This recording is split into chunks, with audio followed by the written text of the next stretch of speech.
Hello, everybody, and welcome to the second round of the Virtual Endurance Championship here in Season 14. 1 month ago, we were at the Temple of Speed in Monza. Now we have travelled over to Belgium for the 8 hours of Spa, the second round of this 6-round championship for this wonderful endurance series. My name is Ewan Leary, alongside Neil Heatley, for this race here today at an endurance racing icon, you have to say, and a VEC icon in the last season. Certainly it provided one of the best races for us over 8 hours. Varga Sim Racing, after leading for so long, eventually had a disconnection in the final 45 minutes, and so they lost a heap of points and they lost the victory as well in this race. We'll see if there's any similar drama coming up today, but it's going to be an interesting race whichever way you cut it, Neil. We got 1 month ago's race to base it off of, and I don't think I'm exaggerating when I say that it was one of the best finishes to a virtual endurance championship race I think I've ever seen. Yes, it really came down to the dying minutes 4 weeks ago, as you said, at Monza. But here we are at Spa, one of the longer tracks that we are at this season. You can see there today, the 6th of November at Spa, and of course the last round this year before we take 8th of January. I make that a 9-week break until the next race. But indeed, today at Spa, and as you said, a endurance racing legend. Every year, the 24 Hours of Spa takes place here. That, of course, being a GT race, and the WEC also visit here, and we in the VEC are doing our own version. 8 hours, and to have a look at the qualifying results as well. And well, it's quite good that they are on the thumbnail, because of course Bicolis Burst Esports takes the lead in the TPI and will of course lead the entire field to green. They will indeed. We'll be doing all that in about 10 minutes time, just under, when we get this wonderful race underway. As you can see though, the drivers are in a peculiar position of not actually knowing where the next race will be at the moment, and indeed what length it's going to be. I'm led to believe that it's going to be between 8 and 12 hours, but things could change, so on and so forth. But we've got Sebring, Nürburgring and Le Mans to round out the year, so got no strange circuits on the calendar this year. There's always one on a calendar where you think, why are we going there? And it always provides a bit of intrigue for us, because we've never been there before, most likely, but not this year. We're going to some very familiar faces indeed. Let's take a look at this particular one though, because we've got a track map to have a look at, so we can delve a bit deeper into what makes Spa-Francorchamps such a wonderful circuit, not only to drive but also to race on. La Source is going to be turn 1, and let's hope everybody gets through there cleanly, because we saw some drama in Monza, let's put it that way. And this, the most famous corner in probably motorsport, you'd have to say, Neil, Eau Rouge and over the top at Raidillon. Yes, flat out for most cars. Well, I say that on a full tank with cold tyres, maybe not flat out, so that might be an action point on the first couple of laps. Now coming down the Kemmel Straight, one of the biggest braking zones in the circuit. I would say the second biggest braking zone in the circuit, coming through Les Combes. 7, 8 and 9, the right, the left and the right, and the short run downhill towards Bruxelles. Now this is so difficult because it's a downhill braking zone, and Bruxelles itself is slightly off camber, makes it very difficult. Then through turn 11, they say it has no name, it has 3, it's no name, Speaker's Corner and Copenhagen, before coming down to the treble apex pull-on. Yeah, indeed, it's the corner that never ends, really, going downhill, winding downhill towards the right-left chicane down here at turns 13 and 14. Then you get into the final 2 right-handers coming away from the town of Stavelot in towards Blanchimont in a few moments' time. This corner right here, very, very important indeed, because it's a long run, and as you say, most of the cars here will be running flat out all the way through here. Turn 17 flat out in almost anything, and this corner right here is committed still, but especially in the higher downforce prototypes, Blanchimont will be absolutely flat out. Finally into the best overtaking, arguably best overtaking opportunity in the circuit, the bus stop chicane, to round out the lap of one of the most iconic circuits in all of motorsport. 7 kilometres long, just over, and just over 2 minutes long for most of these cars. The DPIs are able to just sneak under that and and do 1:56, I think they were in just in qualifying just a few moments ago, where this car right here of Michi Hoyer was able to take the pole position. Not like that. He was driving a bit better at the time, we can assure you, but just in warm-up at the moment, getting themselves ready, presumably going, because there's a big difference, going from low fuel and new tyres to very packed full of fuel and cold tyres as well, which is what they're going to be starting the race on. It's a stark contrast. Yeah, it's a big contrast, as you said, because in qualifying you're flat out, you're finding every single 100th, 1000th of a second out there on the circuit. But during the race, you still might be doing that, but you want to conserve fuel and conserve tyres at the same time, so you will not always be driving at 100% during a race. So having a look at the GT's car coming through Bruxelles, but as we were just looking at this GT car, maybe about 30 seconds ago, you saw that we're using the endurance pit lane here at Spa, the full pit lane, which means the pit exit is coming up the hill along the barriers on the outside of Radion and then coming in just at the beginning of the Kemmel Straight, and that's something that these cars always have to be careful of, especially if you're in a battle, essentially nose to tail, going up the hill through Eau Rouge and Radion, that you don't peek out to try and make a move and you find the car exiting the pit lane directly in front of you. And that brings me on nicely to the penalty situation which we have going on at the moment. There's a long list of penalties. We're getting told the race is going to be getting underway very shortly, in the next 5 minutes or so. But the long list of penalties, Neil, it's going to be very, very costly for some of these teams. You know, a lot have got one drive-through. Some teams have got two, notably the race winners from the DPI category. Nigel Melix have got two drive-throughs, and the 49 Burst Esport car got 3 drive-through penalties. They're going to be a lap down within half an hour in this race. It's going to be a long day for them. Yeah, and of course there isn't a possibility to stack up penalties, if you like, because some series, I know, if you've got 2 drive-throughs, for example, they just condense that into a single stop-hold 30, as an example. But here, we don't do that. If you're given 3 drive-throughs, you have to serve 3 drive-throughs. You can't stack them up into one penalty. As you said, that is pain, especially with the endurance pit lane that we've got. Yeah, absolutely. It's, to my knowledge, last time we were here for the 8 hours of Spa, because obviously there was a lot of cut track penalties going on towards the end of the race, or a fair few of them anyway. It cost about 40 seconds, I believe. And indeed, when Burst Esport were trying to let the right car win towards the end to help their championship, they were driving through the pit lane a couple of times to make that happen. So, yeah, just watch out for those early on in this race. The drivers are getting themselves ready, though, and I guess it's worth talking about the DPI category where everybody's qualified. Burst Esport, Agile Racing, Nitro Melix 1, 2, 3 at the front.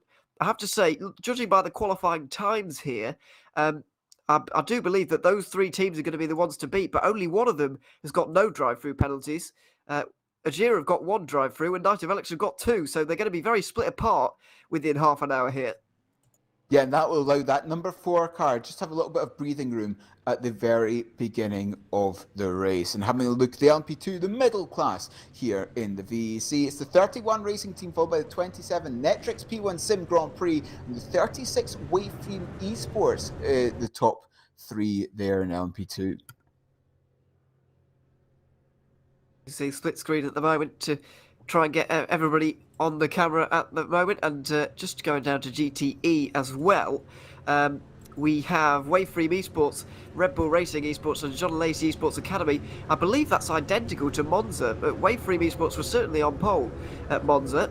The other two, the order of the other two is a bit of a mystery, but I can't remember. That was 4 weeks ago. I can't remember anything. Exactly, and a lot happened during that 6 hours, including, if you were with us, the Red Bull Racing Esports and John Lacey Esports cars battling right down to the very final lap. The 2 Lesmos, where they eventually came together. The John Lacey Esports car did go off the road just a little bit. They managed to pick up 2nd place, but what a great finish it was, and I'm expecting a very, very similar battle. Hopefully Waveframe Esports, Varga Sim Racing, maybe Satellite Racing will all be involved in it as well. Yes, we're hoping for an incredible battle here at Spa-Francorchamps today as we're just coming through Les Combes. At least the GT leaders are coming through Les Combes, and you can see the Waveframe, the Red Bull and the Jean Alesi cars as we were just talking about. And indeed, something that I've got to be careful of this race is that the number 4 car and number 10 Nitrovelix look quite similar, so I've got to make sure that I call the correct one when anything happens. Exactly, yeah, and the fact that they were battling quite hard last time and they were quite near each other for long periods of time is not helping us either. They're starting on what's going to be the inside line going into La Source when we go there for the first time. Don't be fooled by the fact that they were grinning up on the run down to Eau Rouge. That's not where they're going to be taking the green flag. They're going to be taking it towards the first turn. It's a tight corner, but there's not a long run down to it, so it's not one of the most dangerous, but it's a tight corner still, and we saw what happened 1 month ago, so there's going to be hopefully a lot of caution going on, but let's wait and see if there is. If you mention that anymore, you're going to give our race director, Jimmy Allison, flashbacks, and Yes. I'm not sure if he wants that, but yes, lining up, as you said, double file, so this is going to be fun. As you said, not a long run down to La Source. It's maybe only about 250, 300 metres, so it really isn't that far, but the thing you've got to be careful of really is Eau Rouge and Radion on this first lap. Got to see if anyone wants to brave it too wide all the way up the hill on lap 1.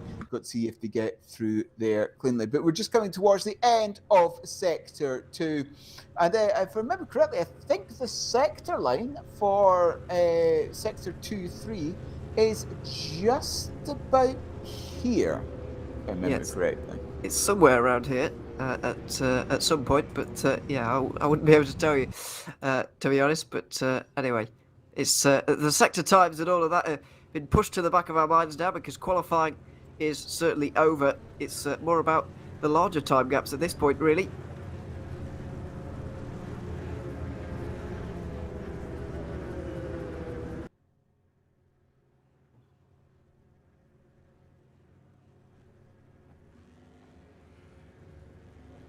There's race director Jimmy Allison just giving everyone a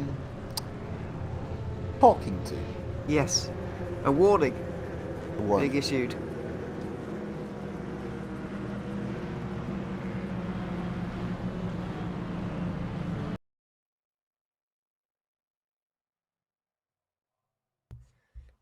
I was just being warned of the dangers of turn 1, which they're all about to experience in the next few moments. Michi Hoyer is very near to being in control of the field right now. You can see the DPI cars already raring to go behind him. The LMP2's just behind that, and further back into the distance, the GTEs as well. He's going to be on the inside line into La Source. 8 hours of racing here at Spa. Michi Hoyer in control of the field. He's going to hold them for a very long time and fight. Oh, he's been absolutely mauled on the start. Look at this. 3 cars in front of him before the start line.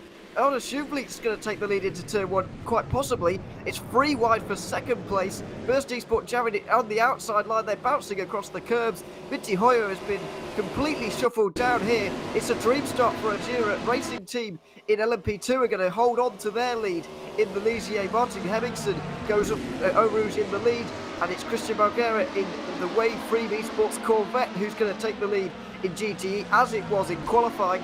It's a cleaner start by the looks of things. It's actually very strung out in the GTE field by the looks of things, but look at the new generation Corvette here. The Red Bull Racing esports car on the outside line with a whole head of steam and might be able to get through into Lecom on the outside line. Very good move, sweeping around the outside. There's a car spun off the road. There's a lot of LMP2s in trouble there. Yeah, there's a prototype backwards there on the the runoff at the top of the Camel Straight. I'm just having to look at who that is. I believe that was the number 50 car. Deuces Motorsport Club. Robert Pound has been off the road, I'm afraid, has spun around. We're not quite sure how that's happened just for the moment, but we do have a change of lead in GTE and indeed in DPI because Michi Hoyer's had an absolute disaster. Now, I'm not entirely sure if that is going to be a jump start for Arne Schubli. Was he just reacting to the green far better than Michi Hoyer, or was that a jump start because Hoyer just didn't seem to be going anywhere? It was very weird.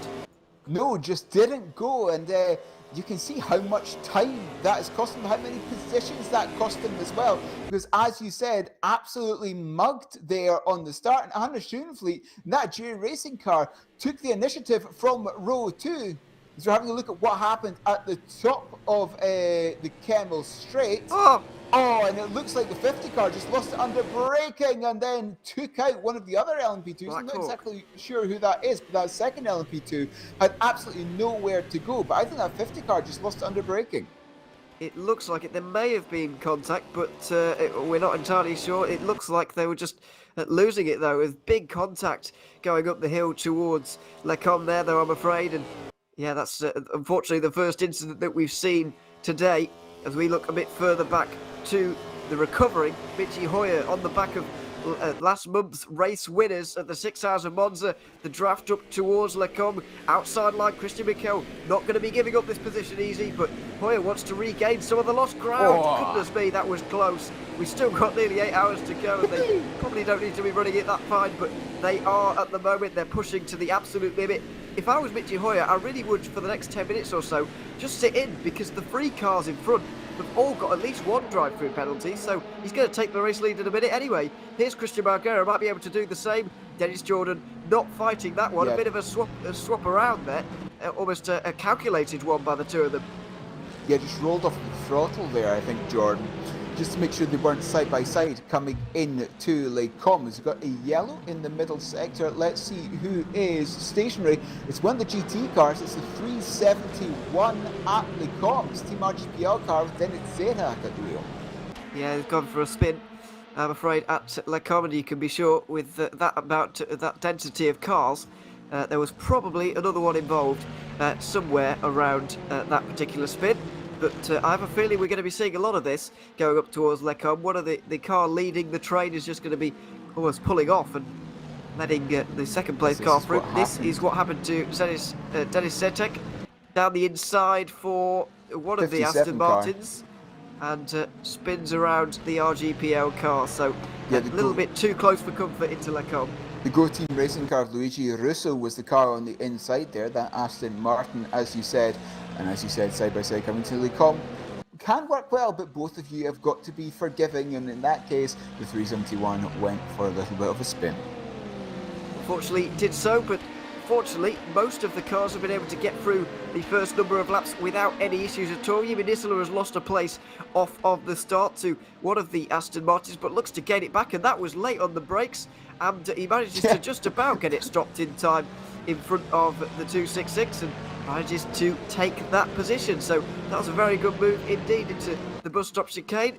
And he is now back into 5th position as some of the drivers come into the pit lane now. I presume this is the first serving of some drive-through penalties. Yeah, to serve the drive-throughs, you've got to remember that they are all drive-through penalties today, except for one. The number 21 car is a stop hold 60, which is very painful and pretty much a lap. Yes, almost a lap. It will be for the 21, I'm afraid. By the way, trying to find which car that would be. It's going to be a DPI car, probably. A VRS Satellite Racing, but I don't believe I can see them at the moment. So it doesn't look like they are here just for now. They're in Division 2. There we go. That'll be why. So we're looking for a car that's not there. Lovely yellow flag, I'm afraid, at Lecombe, and it's kicked off, I'm afraid, in GTE once again. The 266 Aston Martin we were just looking at, Angry Bull Racing Team, just got overtaken by Jimmy Nisler. We saw at the bus stop chicane. Musa Ben Amar, I'm afraid, has even been trying to regain some of those positions and failed in doing so, or he's been pushed further backwards and pushed into the ground by the looks of things over the last few moments. Now down to 16th position. He's lost 10 positions, and we've had about 3 laps. It was trying to reclaim the position, gets into the side of Nisler, and cars have to scatter to avoid him. Yeah, you saw that prototype car coming through as well. And this is something that was the number 50 car, actually, the DC Motorsport Club trying to recover from lap 1. But this is something that the GT cars have to be careful of, and the LMP2 car at this initial section of the race, because those GT cars won't be getting blue flags. So you've got to be looking in the rearview mirror for that 50 car making their way through back through the pack. Yeah, absolutely. This is the first of the 3 drive-through penalties for Cam Roger, who we had on the screen a few moments ago. And Cam will be on the comms later after he's finished doing a little bit of driving. He will be in the commentary booth with Zach Sweeney, but he's got 3 drive-through penalties to serve and a lot of driving before all that. So, good luck to them on that race, because it's going to be a lap down before they've even really started, I'm afraid, for them on this occasion. You can see some of the LMP2s who have dropped back over the last few moments. The Juices Motorsport Club car, who, by the way, team manager Nick Newcomb is saying that he was Robert was hit from behind going up towards Les Combes, so that it wasn't a mistake from him. So that's surely going to be protested and argued about in the stewards afterwards, but they've got to make their way through the traffic just for the moment on some of the GTE leaders, which is going to be very difficult because these are fast cars and they're battling cars as well, which always adds to the complication. And as you mentioned, no blue flags as well, so it's very difficult. Yeah, the gap between the LMP2s, at least the LMP2 pole sitter and the GT pole sitter, was about 8 seconds. You can say maybe about 8-second difference per lap, but through this twisty bit, that's not really helpful. You've got to really make the move, for example, coming out of Copenhagen down towards Pouillon, or even, but after that, because it's very twisty, your next chance really is on the back straight coming down towards Blanchimont. Yeah, you just got to wait around, really. As you mentioned, the gap's not huge, so got to just go for it here at Pouillon. There we go.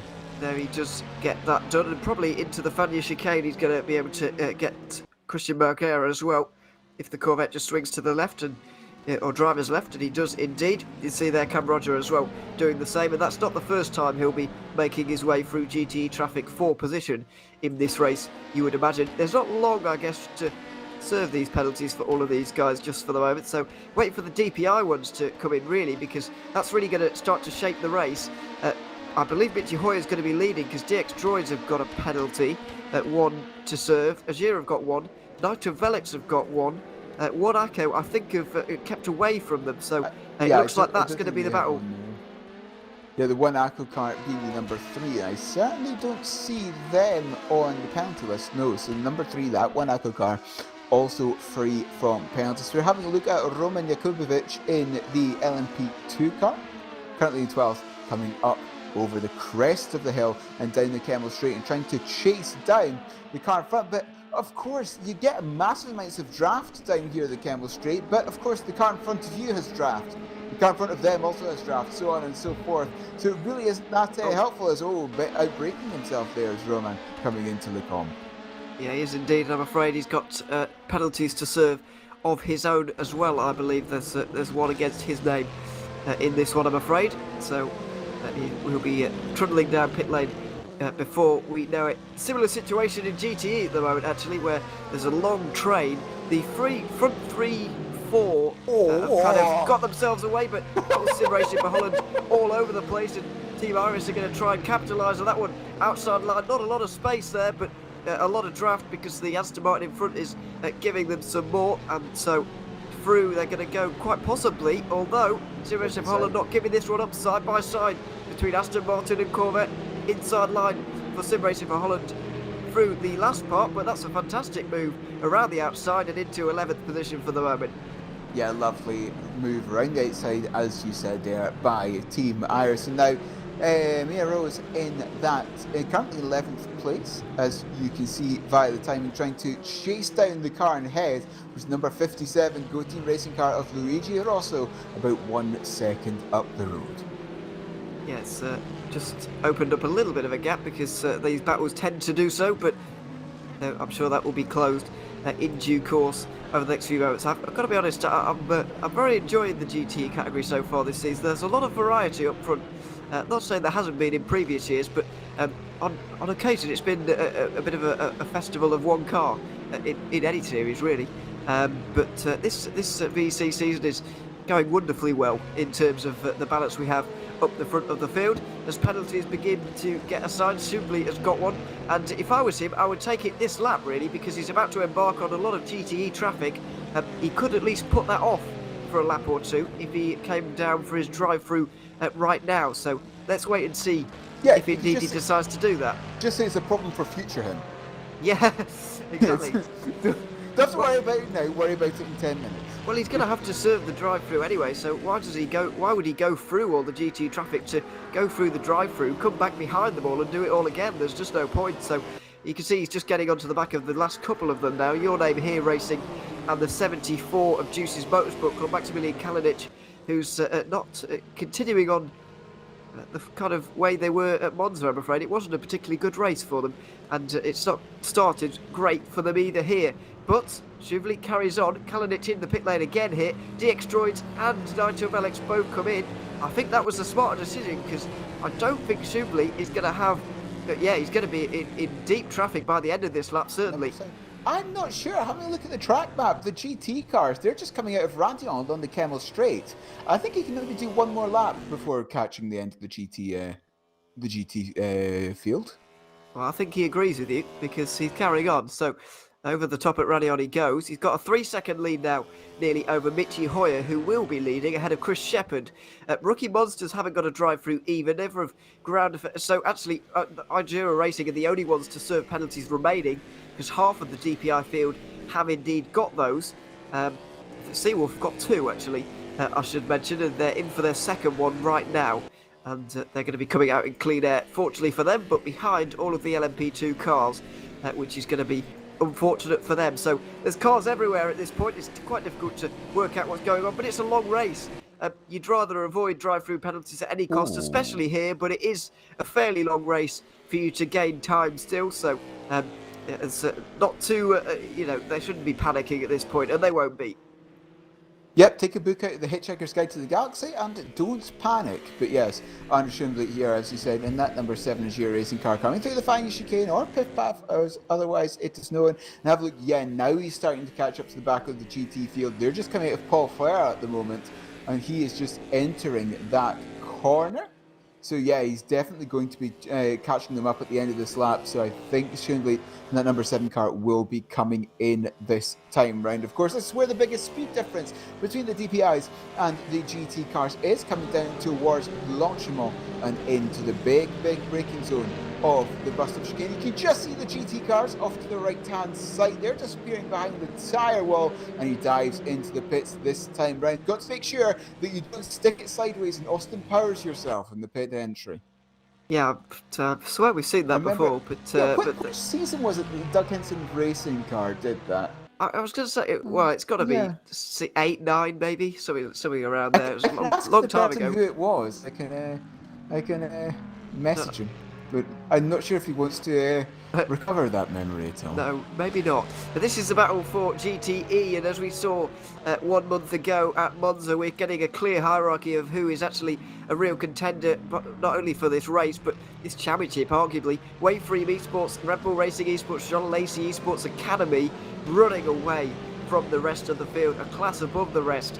At the moment, it's looking like a fantastic fight. Red Bull Racing Esports and John Lacey Esports Academy were 1-2 at the end of the last race. Let's not forget, Waveframe Esports were, down in 17th in the championship after only picking up 5 round points because they were caught up in that lap 1 incident. So they've got a lot of catching up to do, but they've got fierce competition, and over such a short season, I don't even know if they could afford losing that amount of points so early on. So, yeah, they really do have to start winning races, really, if Red Bull Racing and also John Lacey Esports are going to be so good this season, as it looks like they're going to be.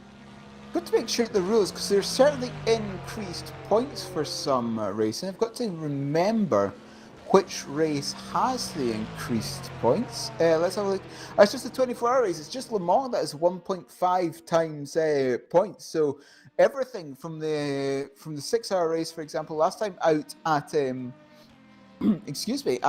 Monza, all the way through to Nürburgring and Sebring as well, will have just standard 30 points for the win. And of course the mystery race next time out as well, but they all have standard 30 points for the win. It's only Le Mans that is 1.5 times at 45 points for the win. But as you said, with such a short season, every single race counts. And usually before we had 8 race seasons, even 9 race seasons, and when you have a season that long, you can always count on having one bad race at some point. Everyone will have one bad race at some point.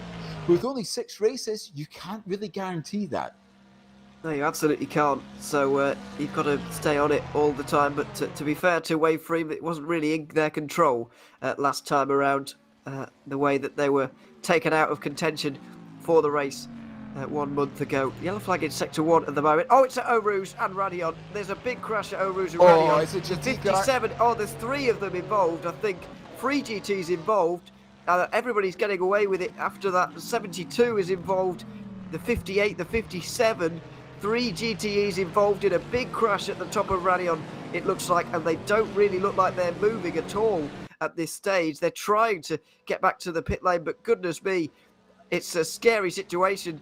Christian Mikel tries to pick his way through the carnage. DX Droids as well. Goodness me. We'll try and get a replay, try and get a handle on what's happened there, but Eau Rouge and Radion crashes are never, ever small, and you can be sure there's been... it was a very, very busy part of the train.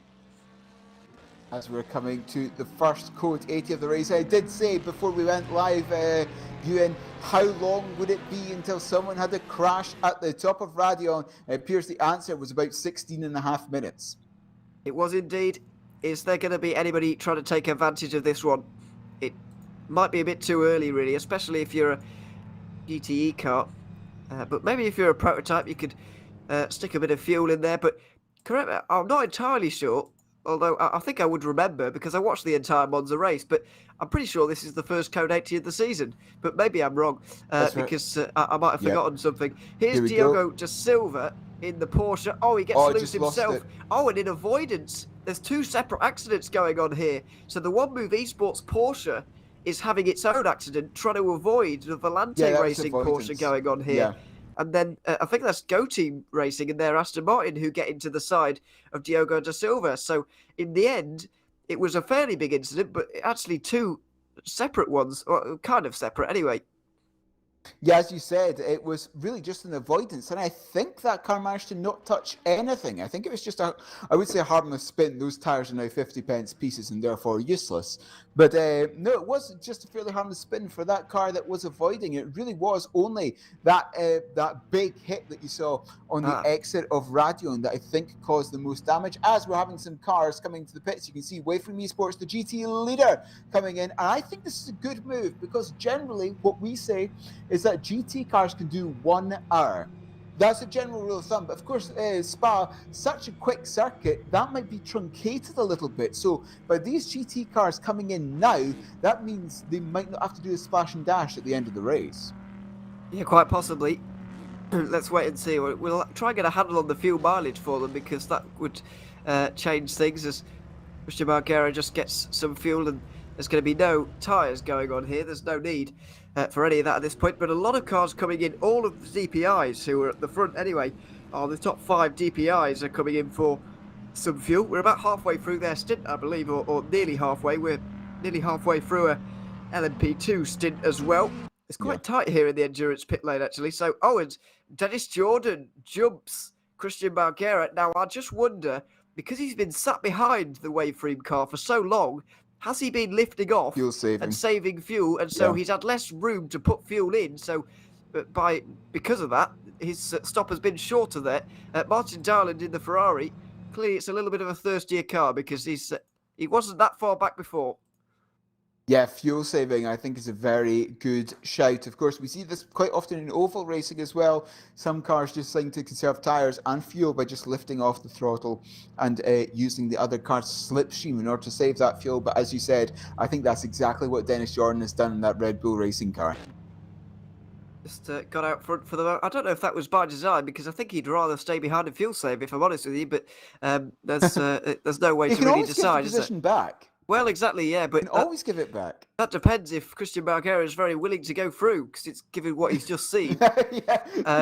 So, he might not have much of a say in that one. Here's Diogo da Silva, and that is a very poorly Porsche heading its way back into pit lane, crabbing like you've never seen before. It's crumpled in every way possible, and that's going to be a long repair for them, I'm afraid. Having a look at Dennis Jordan here, and of course, this is... Driving under, as we're just going to go back to green, driving under Code 80 is a little bit of an art as well. Because you don't necessarily want to take the racing line. Because of course the racing line is the fastest line around the circuit when you're at full speed. But under Code 80, the fastest line is the shortest line, which is not necessarily the same. So it is possible to gain a little bit of time under Code 80 by just taking the shortest line around the circuit. Yeah, absolutely. Back to green flag racing. At the moment, just over 20 minutes gone in the 8 hours of Spa. We've already had a huge accident at Radion, I'm afraid. The first code 80 of the race, and hopefully the last, but you never know. Goodness me, that was close. In Buencofino getting down the inside of the 51 Black Hawk Racing Aston Martin. Oh, here Around comes the Black outside Hawk through again, though. Puon, trying Oh, to no. have a go into the chicane. Let's have a look if he can maybe come back at him, but not at the moment. Decided to stay behind through the Fania chicane, which is probably the smarter thing to do at this stage in the race. And so now, as we look at the track map, there are cars absolutely everywhere. Drive-through penalties, pit stops, and just looking at the leaderboard, there's cars everywhere.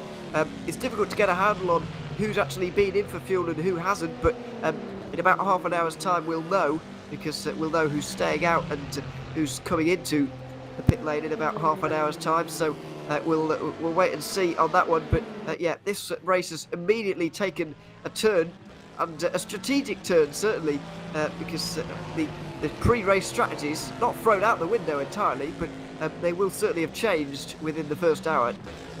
Yeah, and you're seeing cars everywhere. This is perhaps a little bit earlier than we normally see, but the entire field, bar 2 cars, is between La Source and Puon. Sorry, not even, between La Source and Puon. The entire field, bar 2 cars. The other 2 cars, the LMP2 cars, have about a second between them on the other half of the circuit. So yes, as you said, and this is something that we often see in endurance racing, is, cars just bunt the entire field almost in one section of the track for absolutely no reason whatsoever, and you've got a single car in the other half of the circuit wondering where everyone else has gone. Yeah, absolutely. As we're getting a bit of congestion going up towards La Com, not decided to go free wide just for the moment, thankfully.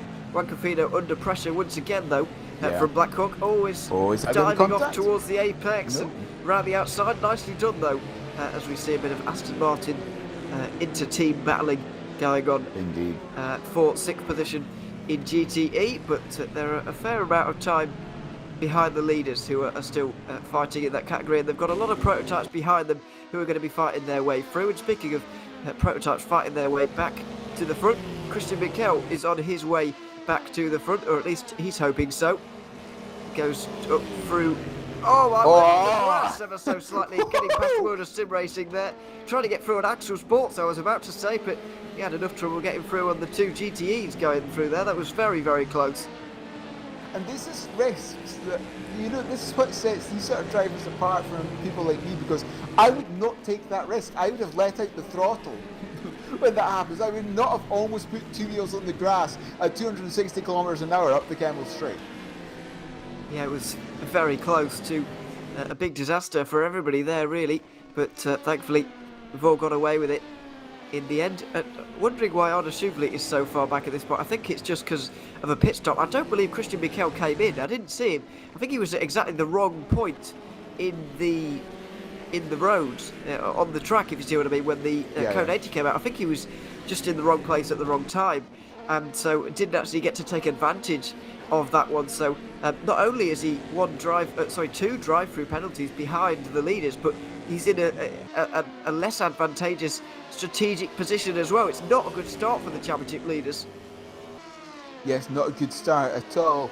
As you said, he's coming up on he's trying to pass the Axel Sports car coming through Blanchimont. Next big braking zone for him will be the bus-stop chicane. So having a look at 4th and 5th in the GT class, Jimmy Nussela, and that Sim Racing for Holland car currently driven by Jackie Lotterman. Yeah, absolutely going up towards Lecom. Sim Racing for Holland trying to make their way through. It's been a very popular overtaking opportunity so far, and straight through for Sim Racing for Holland on Satellite Racing, who are demoted back to where they started this race. And these two are still where they started as well, because Christian Marquardt is back in the lead again. Yep. So I don't think Dennis Jordan, we didn't see it, but I don't think Dennis Jordan would have been arguing the toss on that one at all. I think he's very happy to sit behind.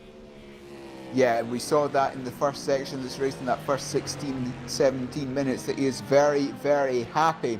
with just sitting behind that Wayframe car and just saving a little bit of fuel and perhaps saving his tyres a little bit as well. And it looks like he may well be taking up that strategy again, as we have a quick yellow in Sector 2. For whom is that? Let's have a look. I can't see. Oh. That's for one of the DPIs. It's for the 206, I believe.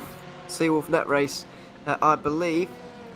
It is indeed Seawolf Net Race, who have just got off at Le Cobb of all places, because we've seen top of the hill. many incidents there already. With it's about time we had another one by the looks of things. So I'm afraid Seawolf are the latest casualties in that one. So let's have a look. This is a replay of it. Azira Racing, unassumably, it was trying to get through on him.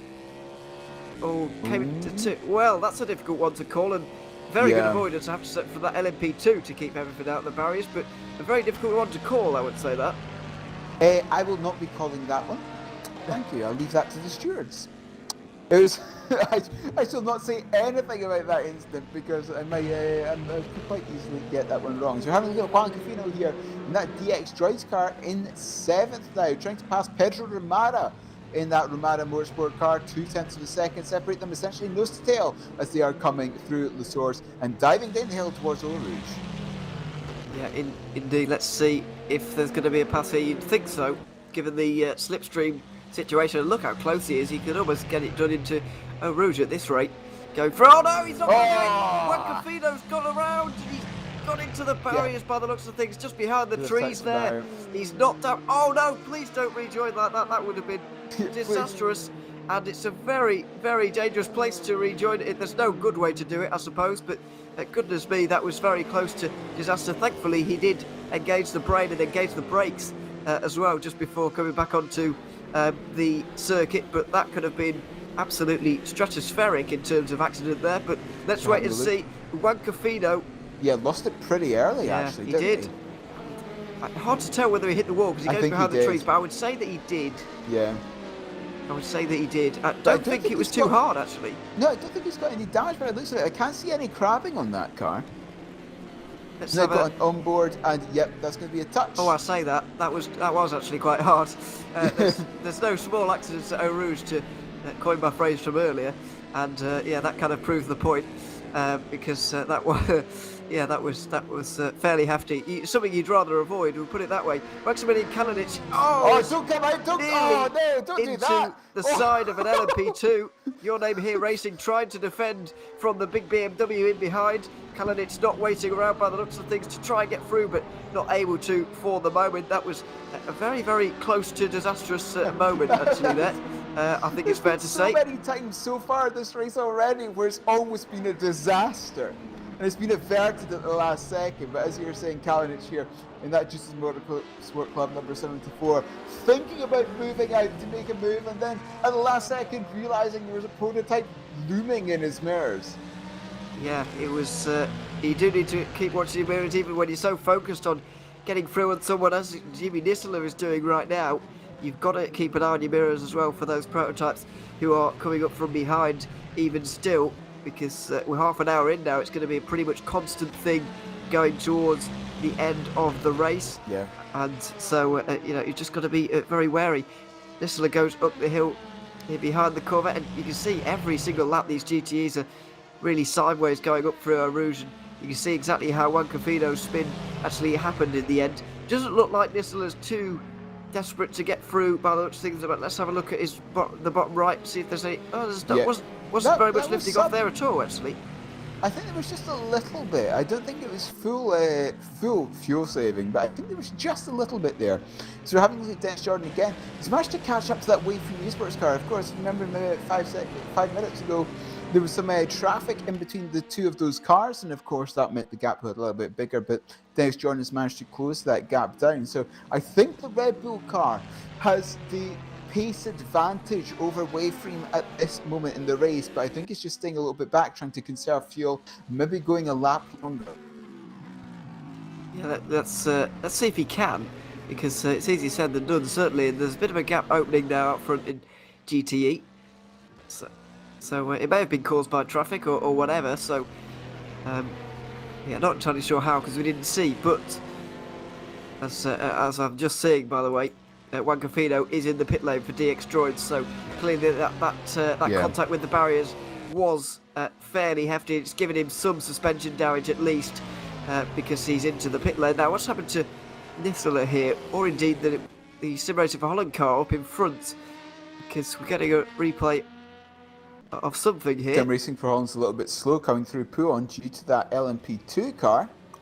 Does Nisler go stick up the inside? No, there's more prototype traffic on the outside. And, well, that was just a replay of some nice racing. Then nothing happened. That was... no opportunity opening itself for Nisler on that occasion, I'm afraid, so we'll have to try again, maybe this lap, but from what we saw last time around, it doesn't look like he's too willing to get through for the moment, maybe saving a bit of fuel. I've been told by our... Oh, nice power slide. There we go. That's what we want, Jimmy. Nice one. That's what we're coming up Eau Rouge, and again, not able to make a move. But perhaps he can use some of the slipstream on the Camel Straight. But no, I've just been told by Jimmy Allison it was an example for the prototypes of what not to do on the GT cars coming to Puon, because that dive was a little bit late by the prototype. I see. So, yeah, just don't do that. Yeah, just don't do that. Just don't do Nisler that. trying to go around the outside into Lecon, but it's not going to happen for him on this occasion, I'm afraid. Yeah, it is a very high-risk corner to go through on. There is a short straight between the two of them, which is fair enough, but you know, in a GT car, you are very committed there. They don't have a lot of downforce, especially compared to the prototypes, so you do have to take care of them. So I can see why that is being shown to kind of warn the prototypes not to put the GTEs under too much stress, I guess, under, for want of a better phrase, going through Puon. Yeah, as you said, a little bit of stress coming through Puon. Yeah, something as a GT car, you never want that. But unfortunately, there's two faster classes in the track with you at the same time. So you've always got to make sure they have room. As you see, the prototype just sliding its way in between the two GT cars on the run down to Eau Rouge. And of course, that prototype with far superior power, and of course, much lighter as well, could just get the drive out of the top of the hill and pass the second GT car. So we're having a look at for the GT battle again. Dennis Jordan versus that Wave 3 car coming through. Blanchimont, the fastest corner on the circuit, that left-hander, and then braking for the bus stop chicane. And Jordan again not making move this time round. Did you see the lifting off though? In the bottom right hand side of your screen, you can see the inputs being made by the former VEC champion. You know, not able to get through for the moment, but also not wanting to at all. Yeah. Just massively lifting off going into the bus stop chicane, and if we stay with it towards Lecon, we're going to see a very similar story. And if you watch these for an hour, then you're going to see the same thing happening over and over and over again. And only when they come into the pit lane in about 50 minutes time, we're really going to see the benefit of that actually happening. But you can just see the slipstream is so powerful around Spa in terms of not in the terms that you can't get away from a car that you're faster than, but in terms of fuel saving. Look at how beneficial it is, even clutching in there. But looking at the RPN, it looks like he was even using the clutch to get every last drop of fuel staying within that car. It's a little bit dangerous, is it not? I wouldn't do that personally, but then again, I'm not Dennis Jordan. I'm not part of the Red Bull Racing Esports team. But there we go. But no, that seems a little bit. That seems a little bit risky to me to use the clutch as well. I think he's practiced it before, to be honest. So he'll know the score with that. He'll know what he's doing. Of course, what was one of the drivers who just missed out on an LMP2 championship last season, but was crowned champion in LMP2 back 3 years ago now in season 11, back when that was the top category. I don't recall the famous trio of Simoncic, Siebel and Jordan actually doing a lot of driving in GTE, and I know Simoncic isn't driving with them this time around. I think he's part of the DPI car from memory, but yeah, he's part of the GTE on this occasion, looking to try and claim a different kind of championship on this occasion. Of course, he was the one who chased down the John Lacey Esports car, and I thought it was going to be fairly easy for him. Actually, it ended up being fairly difficult, but making a pass on the last lap with all that pressure, yeah, it was a very good move indeed, and he held his nerve very well in the final minutes of that race. Yeah. As I said, this is why I love endurance racing. It's the fact that it can come down to the last lap of the race. And as you said, we saw that last time out. But Jimmy Nusla here trying to chase down that checkerboard, that famous checkerboard sim racing for Holland car now. And to be honest, I don't really think he's actually gaining that much ground. No, I think he's losing it a little bit actually over the last few moments, but not entirely sure. He has a little bit deep into La Source by the looks of things there, and as of course we weren't watching, it may have been opened by traffic once again. It's going to ebb and flow throughout the race, as we know, but it's not a particularly difficult circuit in terms of the traffic. I think there's a reason why the World Endurance Championship has been coming here every year for 10 years. It's because, you know, I don't want to say it's easy, because multi-class traffic is never easy, but it is easier than some of the tracks we've seen on the VEC calendar in previous years, and certainly it's one of the easier ones in terms of this calendar year as well. I would say tracks like Sebring certainly, and Nürburgring probably more difficult in terms of multi-class traffic than this one. Yeah, and of course traffic is a key part of endurance racing, managing that traffic. And of course we don't know what the mystery circuit is going to be in 9 weeks time. I think it's 9 weeks time if I count correctly. I maybe can't, maybe it's 10 weeks. But yes, the mystery circuit, got to see what that's going to be, and of course then how easy is it going to be to manage the traffic there. Then of course we're going to Sebring, again lots of straights at Sebring as well, and it's also a very fast circuit. And then the fifth race of the season, the Nürburgring. Now that's a much more technical circuit, and again passing there for different classes is probably going to be the most difficult out of the tracks that we know of that are going to be on the season calendar. I would say I would argue Sebring's actually a little bit more difficult on a personal level, but you know, I'm sure these drivers will make up their own minds as well, as you at home, I suppose, because yeah, they're both similar, you would say. Nisla at the moment still kind of just peeking into the rearview mirror of the sim racing for Holland car up in front, but not really challenging very much at all. You can see the blue flags waving, and one of the LMP2s diving down the outside. And speaking of LMP2, don't be disheartened by the fact that Go Team Racing have got a 23-second lead. Moritz Mel looks like he's absolutely smashing everybody right now, but I believe that's got to be through some kind of pit stop thing going on here, because there's no way they've opened up that kind of a gap in 40 minutes or so. This is the battle for second place between Satellite Racing and On-Off Racing. Charlie Rigo down the inside, or not quite, but yeah, that's a huge lead. Surely they've got to be coming in soon, because LMP2s have got to be getting near the end of their stint. Yeah, good to be getting near the end of the stint. As you said, obviously that code 80 would help. Just extend that stint by maybe a lap. It really depends, but you can see that not many really took the opportunity to pit under that code 80 that we had. At least the top 3 in class didn't. So we're going to have to see what happens there. So Charlie Rigo here in the on-off racing car, just half a second behind second place. Question is, does he want to try and make that move before the pit stops, or does he just want to stay behind until then? We've seen a lot of drivers so far deciding to go for the stay behind option, but some drivers also not, because we've seen a lot of battling. Is that Team RGPL just in front of Team RS here? It looks like it is for the moment. Now surely they've done something on pit strategy here, because if you remember back to the opening part of this race, it is indeed Denis Zetek in that RGPL car. If you remember back to, I think it was lap 2, they were going through Les Combes, spinning around in that battle with another one of the Aston Martins, all of a sudden back up into 9th place. And I know RGPL, very experienced VEC team, they've been here for ages, but surely they've not done that all on track. So I think there's been some pit strategy going on there, and these two haven't been able to leave each other alone either. No. Genesis Motorsport Club and Your Name Here Racing exchanging positions again. Yes, exchanging positions again. Sebastian Pfeiffer in the Your Name Here racing car just managed to get ahead of Jesus this time round. The question is, can he hold on to that position? For the moment, and he's even going to get a Seawolf Net Race car to split them at the moment, so that is going to help him out immensely. How nice of Seawolf Net Race to do that job for him. Yes. How nice. Yeah, very nice of them. But there you are. Opened up a couple of car lengths through No Name Corner. or whatever you want to call it, because it does have quite a few names now, including No Name, which has become a name.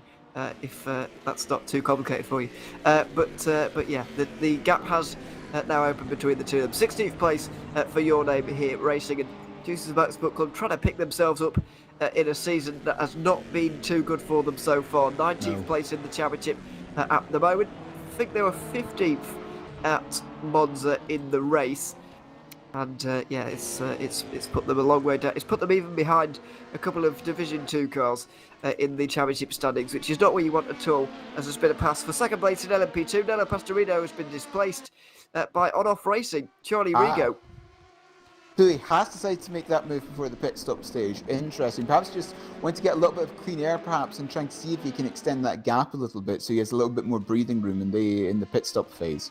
Well, you say that, but when is the pit stop phase for an LMP2 car at this point? Because we saw it's usually about 45 to 50 minutes at most tracks, what we say, isn't it? Well, yeah, but the point is, the Code 80, some drivers came in and some didn't, quite clearly, because there were a lot of drivers in, but definitely not everybody. Partly, as we mentioned with Christian Mikel earlier, wrong place at the wrong time, couldn't get in, but also, you know, there's the pit stop graphic for you. Three. Looks like the top three haven't been in, but according to that graphic there, so they've got to be coming in soonish. But yeah, it's all up in the air at the moment. But the reason I don't trust that graphic is because Red Bull Racing said said they haven't pitted in GTE, but they have, because we saw it. So I don't trust it. but we'll wait and see.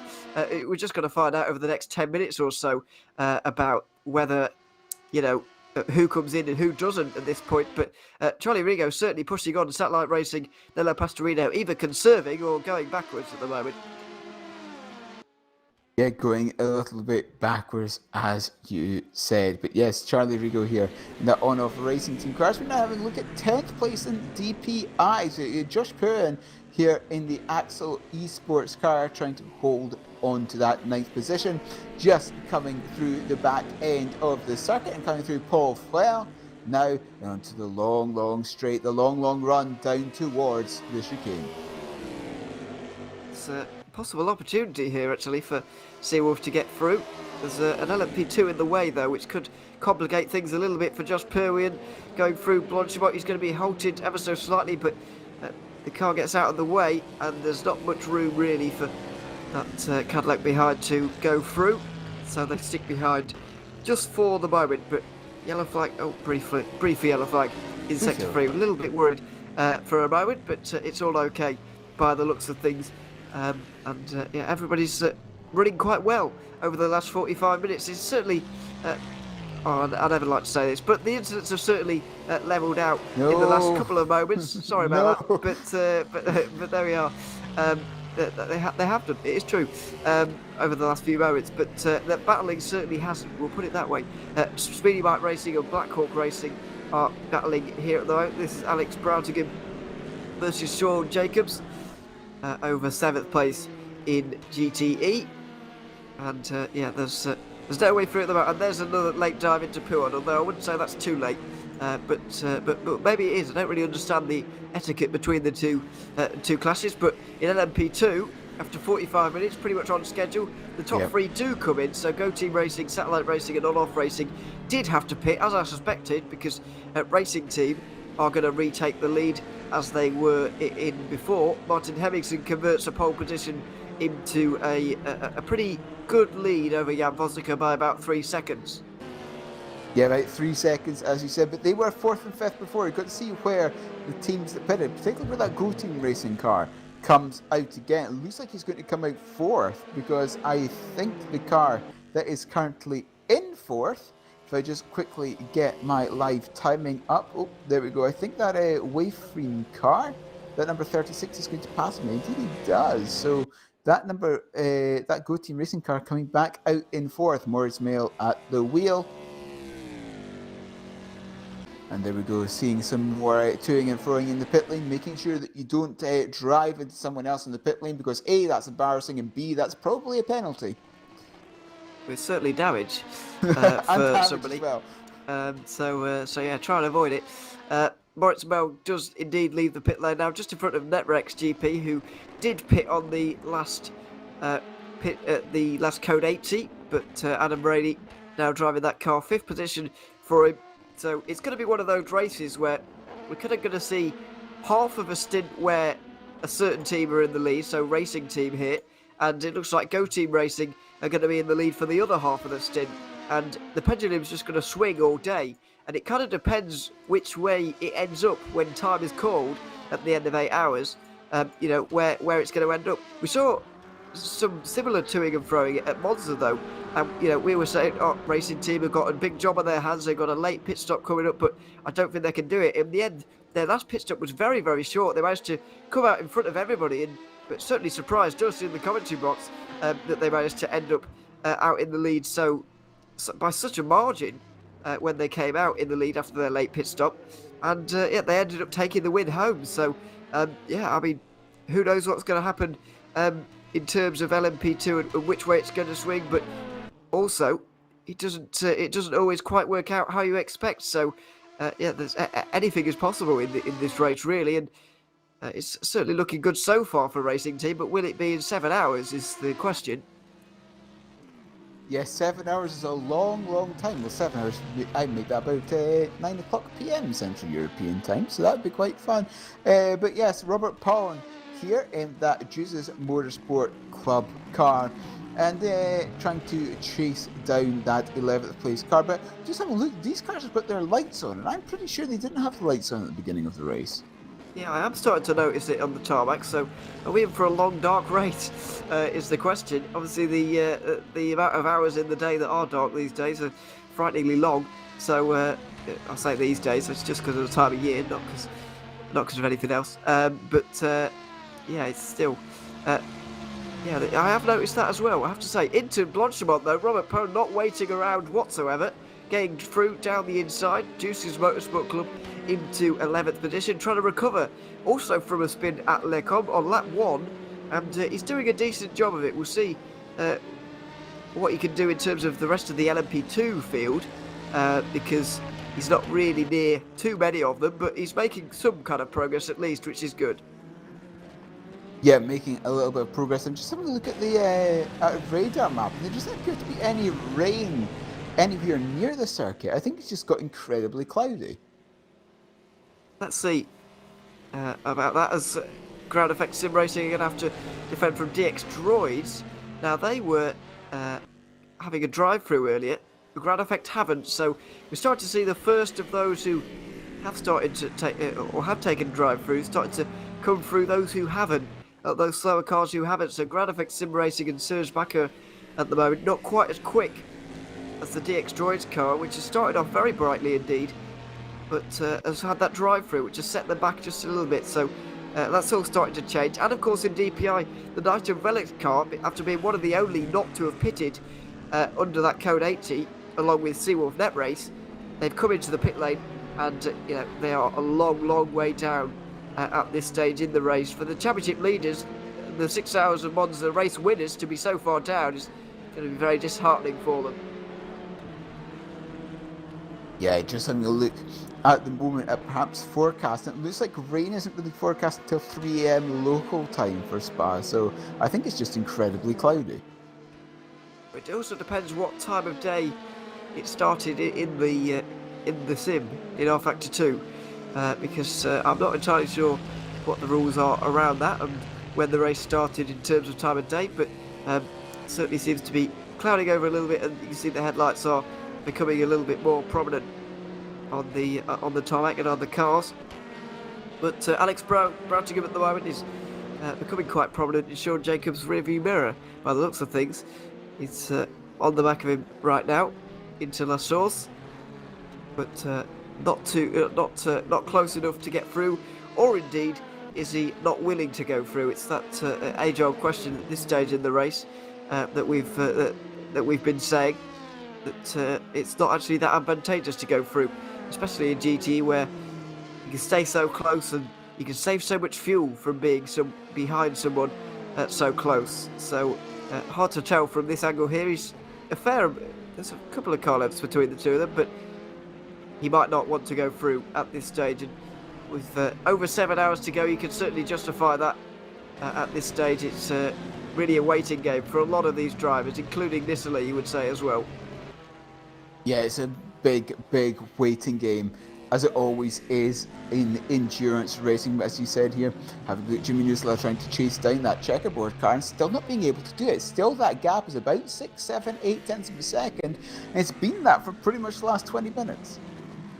It has really, and similar in most of the battles in GT, apart from the one in the lead where the gap's nearly 2 seconds. This one looks a little bit more urgent though for Juan Carlos Fernandez, who looks like he wants to go through on Serge Bakker quickly, and that job has been made a little bit easier for him there from the ground effect car going a little bit wide through the bus stop chicane into the source. They go on the inside line trying to defend around the outside for Fernandez. That is going to be a lovely move indeed by the looks of things, although still side by fighting side. back.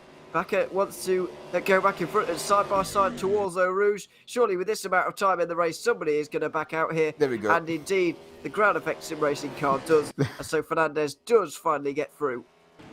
Yeah, Fernandez finally getting through, as you said. But yes, I was just thinking someone has to let out the throttle here, surely. as they're racing down towards Eau Rouge. But again, here's Jimmy Nusla in that Maradna satellite E-Stars car, trying to pass the sim racing problem. Yet again, you can see the bright green 05 on the door, showing that it is 5th place in the class, and then coming down the hill, not close enough to make a move this time round. Perhaps he'll get a little bit of a slipstream coming down the Camel Straight though, but again, about 4 tenths of a second. I think he might be a little bit too far back. Yeah, it looks like it.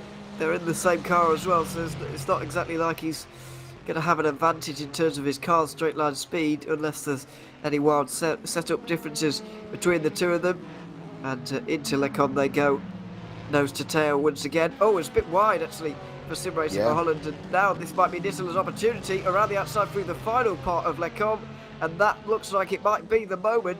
Bruxelles is also a right-hander though, so he's going to have a long way to fight around here.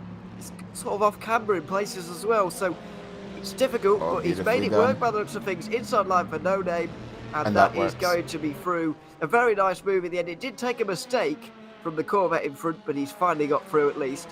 That's all it takes sometimes. You just pressure the car in front into making a mistake.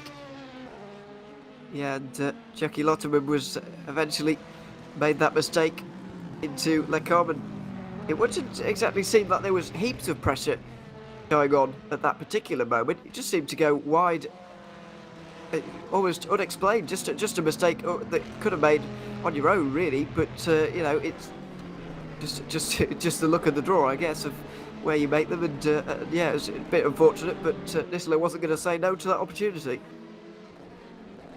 Yes, you'll never say no to an opportunity. Well, I say you'll never say no to an opportunity. I think Dennis Jordan might say no if the chance arose for the GT lead at this point. But yes, in general, you never say no to a very nice position. Robert Pound here, Massachusetts Motorsport Club, still trying to chase down that 10th place in that lovely bright purple LMP2 car directly ahead. As they've got GT traffic to navigate, can Pound find a way through? No, he doesn't. That GT traffic just bogs him ever so slightly. Yeah, absolutely. This is Roland Zooks, by the way, who was certainly given a talking to after his run-in with Luca Di Melio. We saw, excuse me, during the Monza race, if you remember, the two of them were really, excuse me, going at it, going down the straight in towards turn 1, and they were making a lot of contact, I have to say, and so yeah, it was not nice, but thankfully, well, hopefully they've resolved all that now, and they can get on with it. But Zooks has got a lot of defending to do here from Robert Pound, who's on a charge, you have to say, and it looks like Mugen Sim Racing are going to be his next victims. Around the outside he's going to go. Zooks backs out of it for the moment, so the sensible decision has been taken there, and just not decided to fight it for the moment. Yeah, again, this is something that we're going to see quite often in this early part of the race. Is, you know, cars not fighting positions that hard into Le Combe and into Eau Rouge in particular. We've seen that a few times already, but when it comes to the last 2 hours, for example, we may see some more side-by-side action. Yeah, when it comes down to it towards the end, then we probably will do, really. Christian Marguera's continued on with the pace out front in GTE. Has 2 pole positions in 2 races for that car now. And he's continuing to set those qualifying laps in the race, by the looks of things. Going away from Dennis Jordan at a vast race of knots. And I just wonder how that gap opened in the first place. Is the pure relentlessness of the pace taking its toll on Dennis Jordan and that car? Has he decided to just back off a little bit? Is he going for a double stint, whereas Marguera's going singles? What, there's got to be some kind of reasoning going on here, but for the moment, Marguera is a class above everybody. Yeah, Marguera and that Waveframe car seems to be very, very good at this moment in time. As Dennis Jordan there, look, 3 seconds back now, so he's actually fallen back a little bit. Yeah, it's really interesting. Although those behind aren't catching him either, really, are they? I mean, more than 5 seconds back to Jean Lacey as well. So it just suggests to me, because of the way the field is getting strung out and the way that the guys behind are getting more and more kind of detached from the rest of the field, that it's Marguera at the front who's doing all the damage, really. But I'm not entirely sure, of course. Nella Pastorino trying to get through at the moment for 8th position. The Axel car is ahead, yep.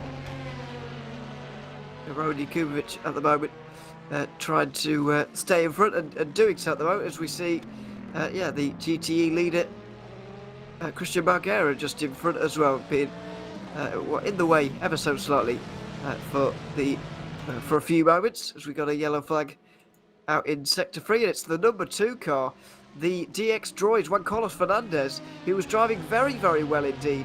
A real shame to see that car off at the bus stop chicane, and not entirely sure how it's happened, but he's dropped all the way down to 7th position now behind Serge Bakker, who he's going to have to get past again, and more importantly, Arne Schuvli, who he was actually beating outright in this race. Yeah, it's going to be, hopefully we can get a replay at some point to see what happened to that number 2 car, but look, Schuvli in that Agera Racing car is just 1/10 of a second behind the car in front. I believe they're side by side and the move may be happening, but this is what happened to the number 2 DX Droids car. There's a GT traffic ahead. Is it something to do with the GT car? No. Oh, yes it is. Just chops in front of it, and that GT car goes off a high rate of knots to driver's left. Oh dear, that was a very severe misjudgment. And I'm not entirely sure why he needed to go there, because it's not really a corner. It wasn't the racing line really either at that point, was it? Well, it would be if you're on your own, but there's no real benefit to go. You might gain a few thousands, but what's that going to do? So, yeah, dear. That's a hard hit for Guillaume Mas there of One Move Esports with a big hit on the barriers, and I've got to say I feel for them, very much so, because there was no need for the Cadillac to come across him here. Look how strange it looks from his. Oh my goodness, that is a big hit on the wall. I believe that may well be a penalty for the number 2 car at some point. Yeah, without a doubt, that is going to be a penalty. Yeah. You would say, and you've got a feel for One Move Esports, you really have, who, just not had a good season. And Guillaume Mas is going to be in the pit lane for a long time repairing damage, I'm afraid to say. So, but at least it was near the pit lane. Well, that is. It's got a silver lining. That is the small silver lining that you can take from it. Indeed, 1 hour complete in the 8 hours of Spa. Still 7 hours remaining in this race, and it's been a very interesting one so far. Burst Esport leading overall in DPI. We've got Racing Team leading in LMP2 and Waveframe Esports leading in GTE. We've had a fair amount of incidents. We've had a Code 80 as well, but we're settling down into having some nice battles now up and down the order, including this one with RGPL involved, despite the fact they haven't pitted yet, I don't believe. They're still going forward quite nicely, and you can be sure they've got some old tyres, but they're probably low on fuel, which is definitely helping them at this stage. Yes, we've got another battle here for 11th in the GT class. Westphal versus Plesny.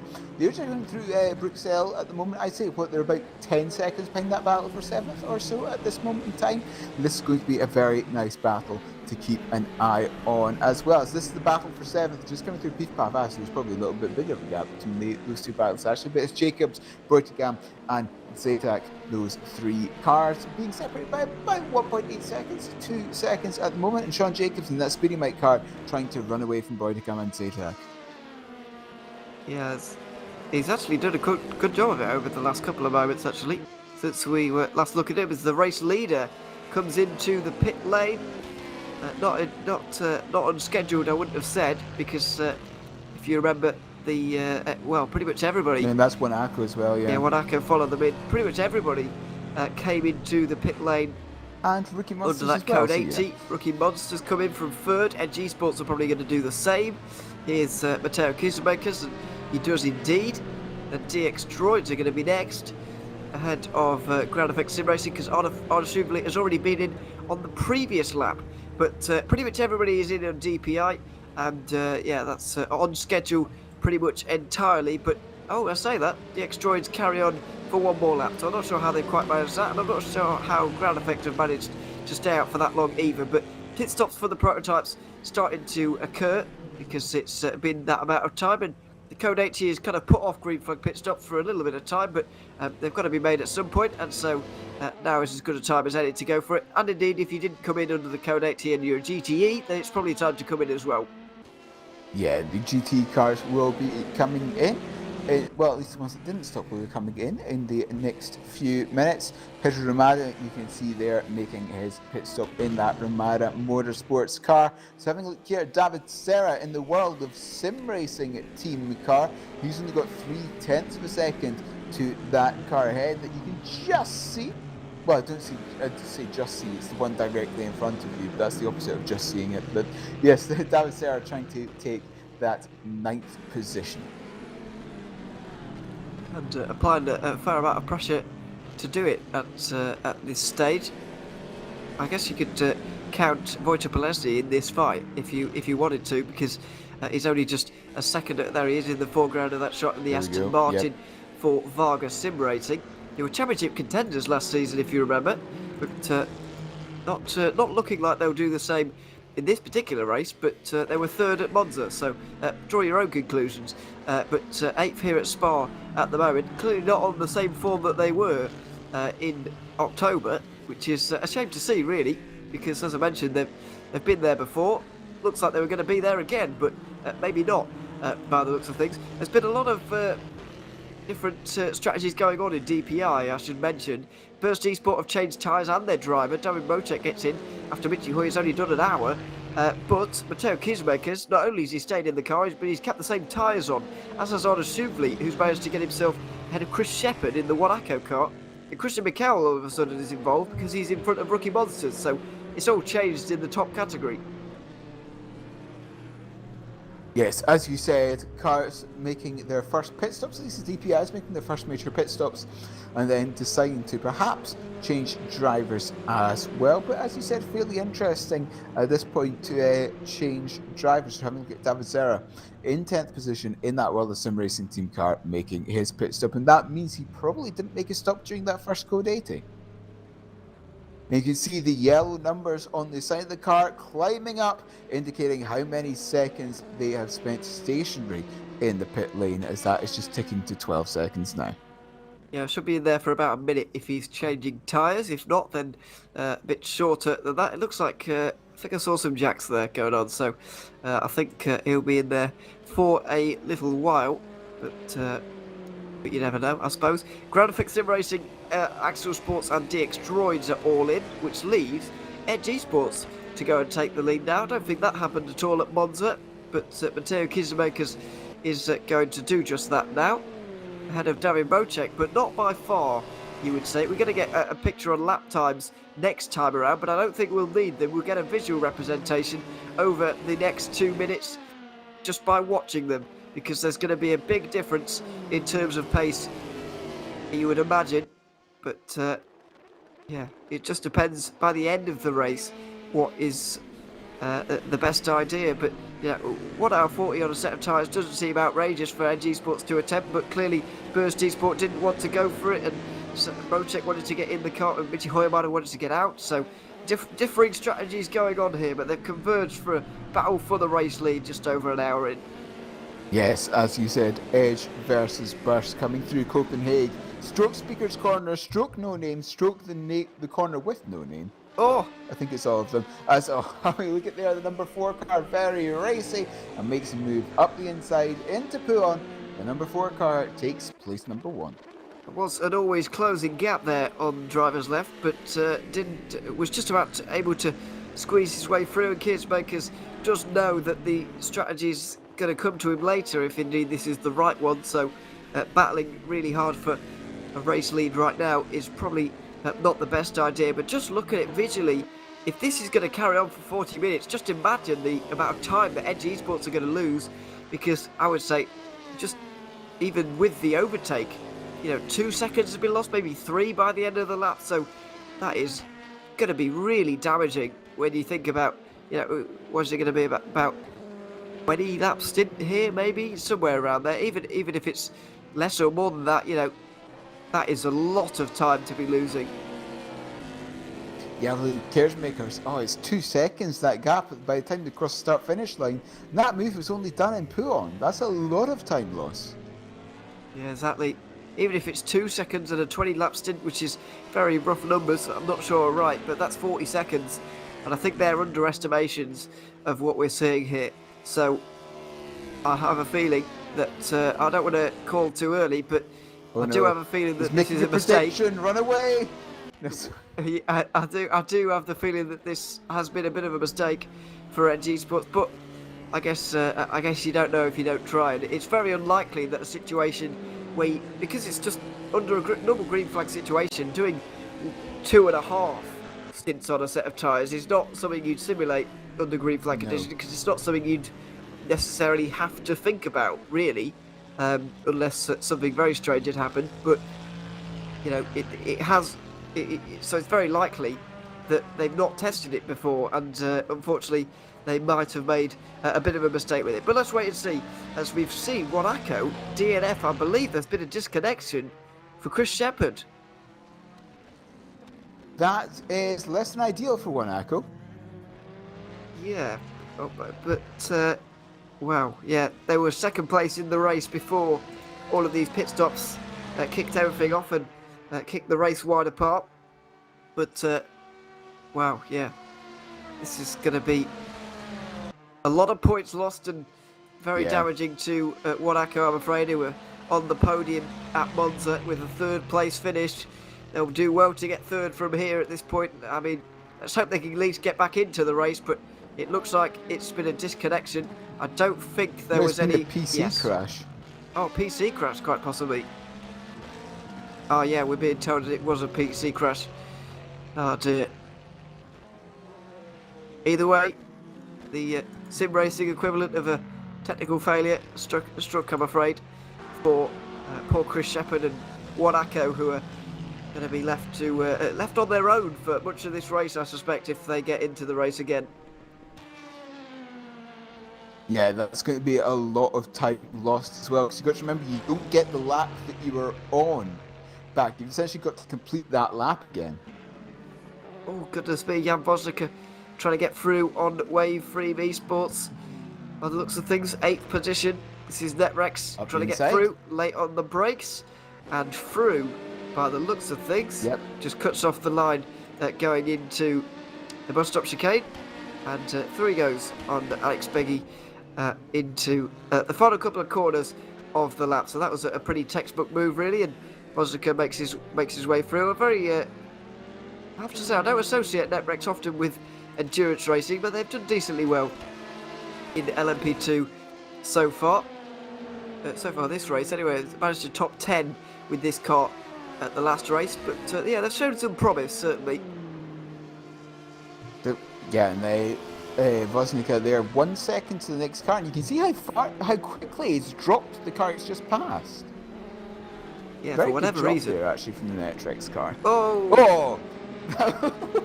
I say very good job, immediately almost stacks it into Lecom. Thank you. That was very sideways and a good catch, to be fair to him, but still would rather avoid those kind of incidents. Martin Dylan is on the defensive now, as Jimmy Nisser's not really slowed down in this stint.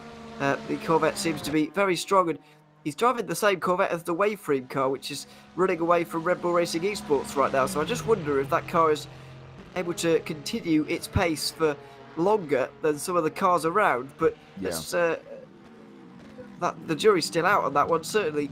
But no arguments about who's in third place now. It's Satellite Racing just making their way through on John Lacey Esports and going to set their sights further on up the road, you would imagine. But I'd be surprised if they get there before the next pit stops. And there's Chris Shepherd rejoins the race.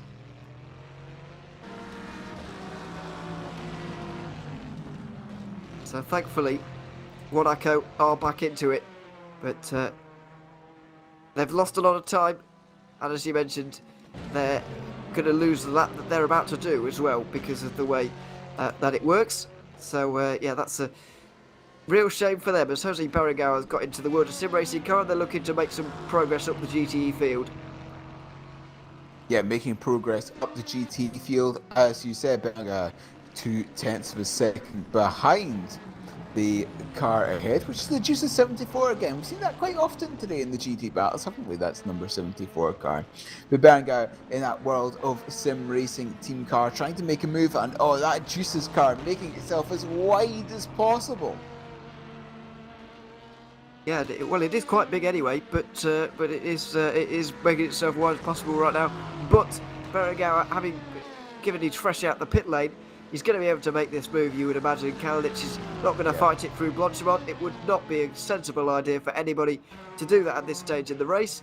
And so he does indeed back out of it just for now and lives to fight another day, really, which we're glad about, certainly, because they've not had a good season so far, Juice's Motorsport Club, I'm afraid. As I've mentioned it before, but they even picked their way through the lap 1 chaos at Monza, despite being most of the GTE field being wiped out.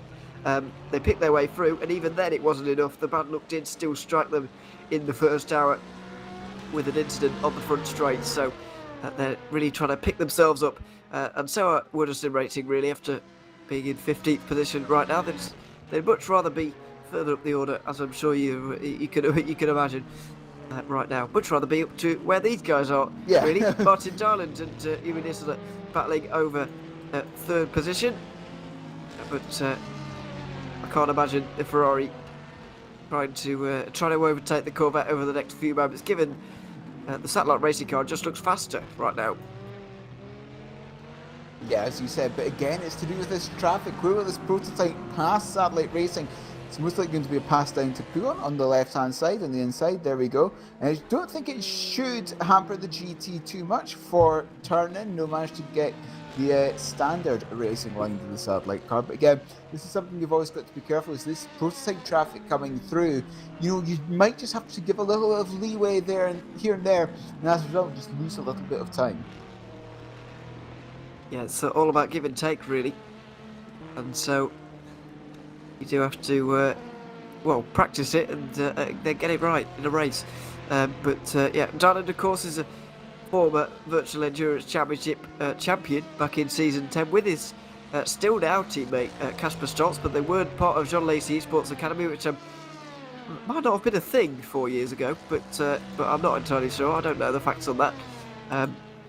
But certainly Dylan and Stoltz have won a Virtual Endurance Championship together before in GTE as well, but now they are partnered by Matteo Caruso as well, who drives with them at John Lacey Esports and has done for a very long time. I have to the three of them are pretty much inseparable over the last couple of years anyway, in terms of the Virtual Endurance Championship, and always up there as well. So let's see if they can better their second place from Monza and go one better on this occasion. There's a long way up to the race lead, and that Ferrari doesn't quite look up to it for the moment, but it is a long race and you never know what can happen. He's going up the hill and over Eau Rouge right now in the slipstream of the Satellite Racing car up in front, but has not got the speed to even go through. There won't even be much fuel saving going on from that kind of distance because there is a car length or two beginning to develop there now. Yeah. It's got a yellow in Sector 2 for whom just let my live timing reset. I think whoever it is has started to get going again. So, yeah, I just unfortunately missed that. So, the sim probably had a spin, most likely at Lake Com, to be honest, wasn't it? Well, it was actually at Stavolo. It was Alex Beggy in the Wayframe Esports 48 who went off at Stavolo. He's lost quite a lot of time, I would say, because he was battling with Jan Bonziker at the time, but now he's 23 seconds behind him and continues to lose time and just got overtaken by a GTE.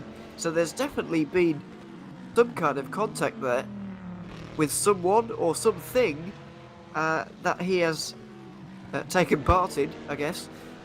So I wonder how that happened, but that's going to set him back quite a lot in this race. He's going to be in the pit lane now, as you would expect, but wait for it. Replay.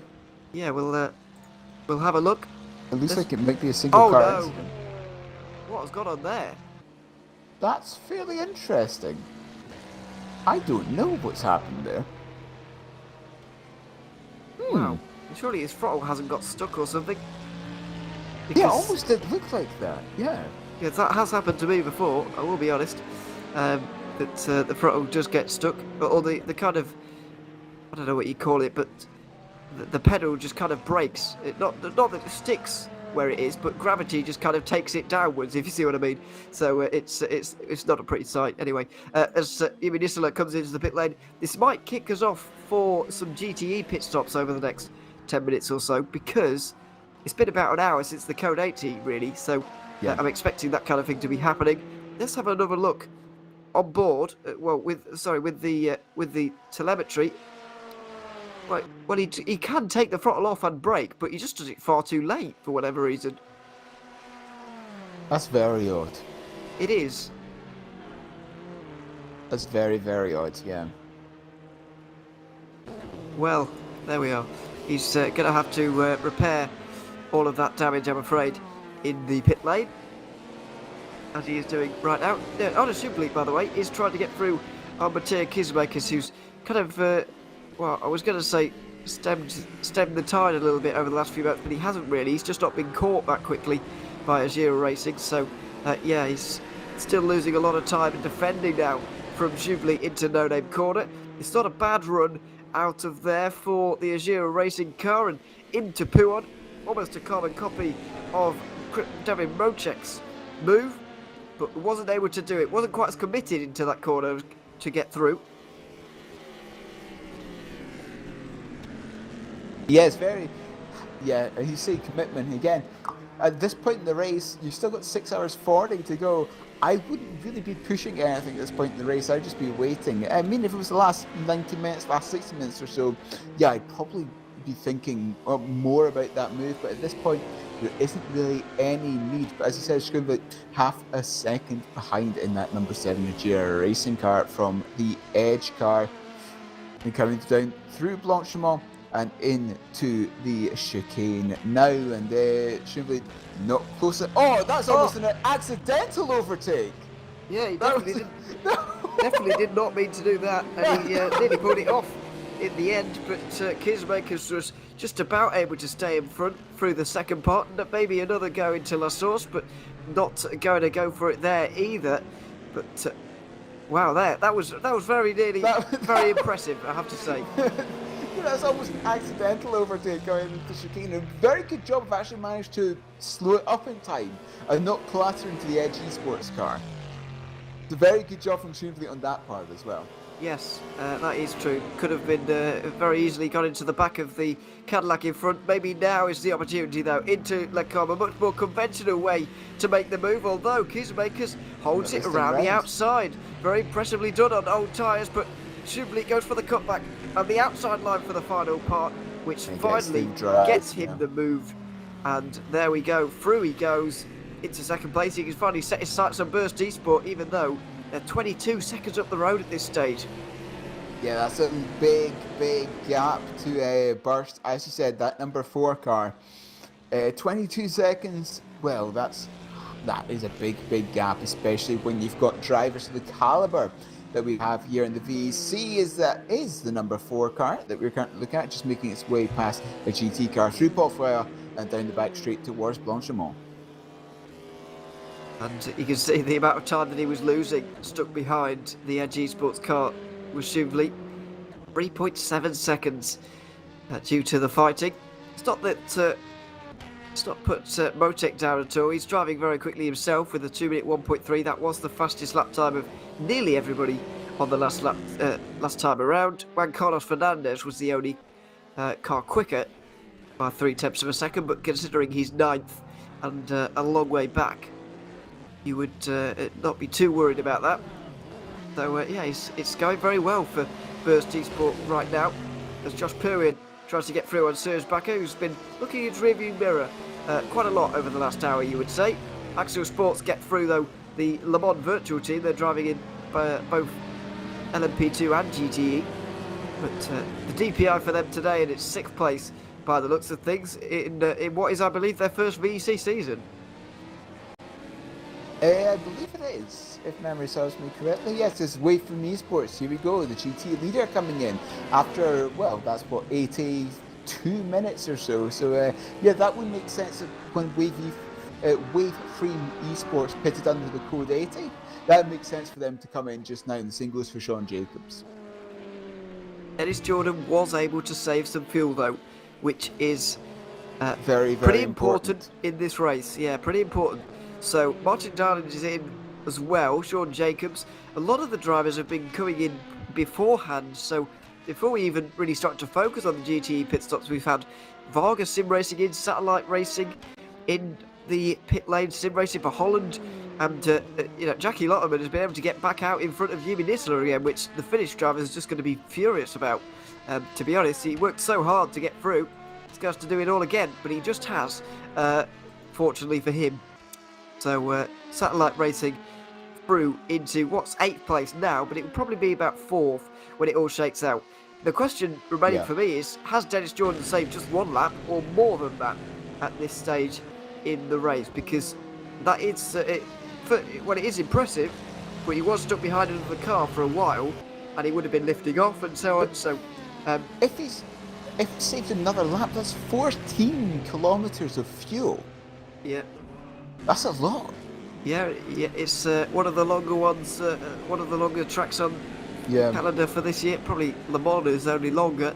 Well, I shouldn't go out on a limb like that, should I? Really, given that we don't know what the mystery circuit is just yet. But it's Knockhill.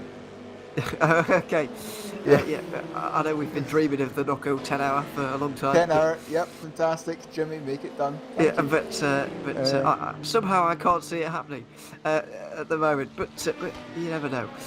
No, Red Bull Racing Esports, if they have indeed saved another lap, then it would be mightily impressive. But I, as I mentioned, somehow doubt it. Although he's going round again. He is going round again. There is another lap. My 2 laps. Well, once again, he's not going to save a pit stop in this race, surely, but he might shorten his final one, which is the important thing. And with the time gap like it's extending between Wave Free and Red Bull Racing Esports, then a shorter pit stop at the end really could pay dividends for everybody.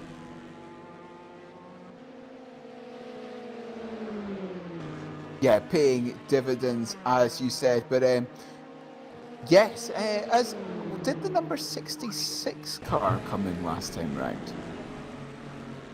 Number 66. So was John Lacey Esports Academy. No, it must have they done, did. Yeah, they did come in. I just saw a quick yellow in Sector 1. I saw the 66 car rather slow coming up the Kemmel Straight, but it would make sense, obviously, if they just came out of the pits. Well, no, you are right, though, because Sim Racing for Holland and Moore and the Satellite E-Stars are both in front, and they weren't before, by a good few seconds. So I do wonder if there has been something going on there. Because that Martin Darland was not in this position before. Jackie Lotterman is now in front of him. The gap to Yumi Nisler has opened up to 3 seconds already. So it's all change in GT right now. This is Martin Darland coming out of the pit lane. Is there anything untoward happening here? No. He's just been jumped by the 2 Corvettes for some reason, We saw in the first pit stop with this Ferrari, he was just right behind Dennis Jordan and Christian Marguerite when they came in, and a few seconds opened up in that pit stop, and there was only 20 minutes of fuel. So I just wonder if his pure pit stop time has been longer, and he's actually lost out because of it. Yeah, I'm wondering that as well. That's a very good point. So what's dealing? Perhaps would it be tyres? He's taking tyres when everyone else didn't. I don't feel that's long enough.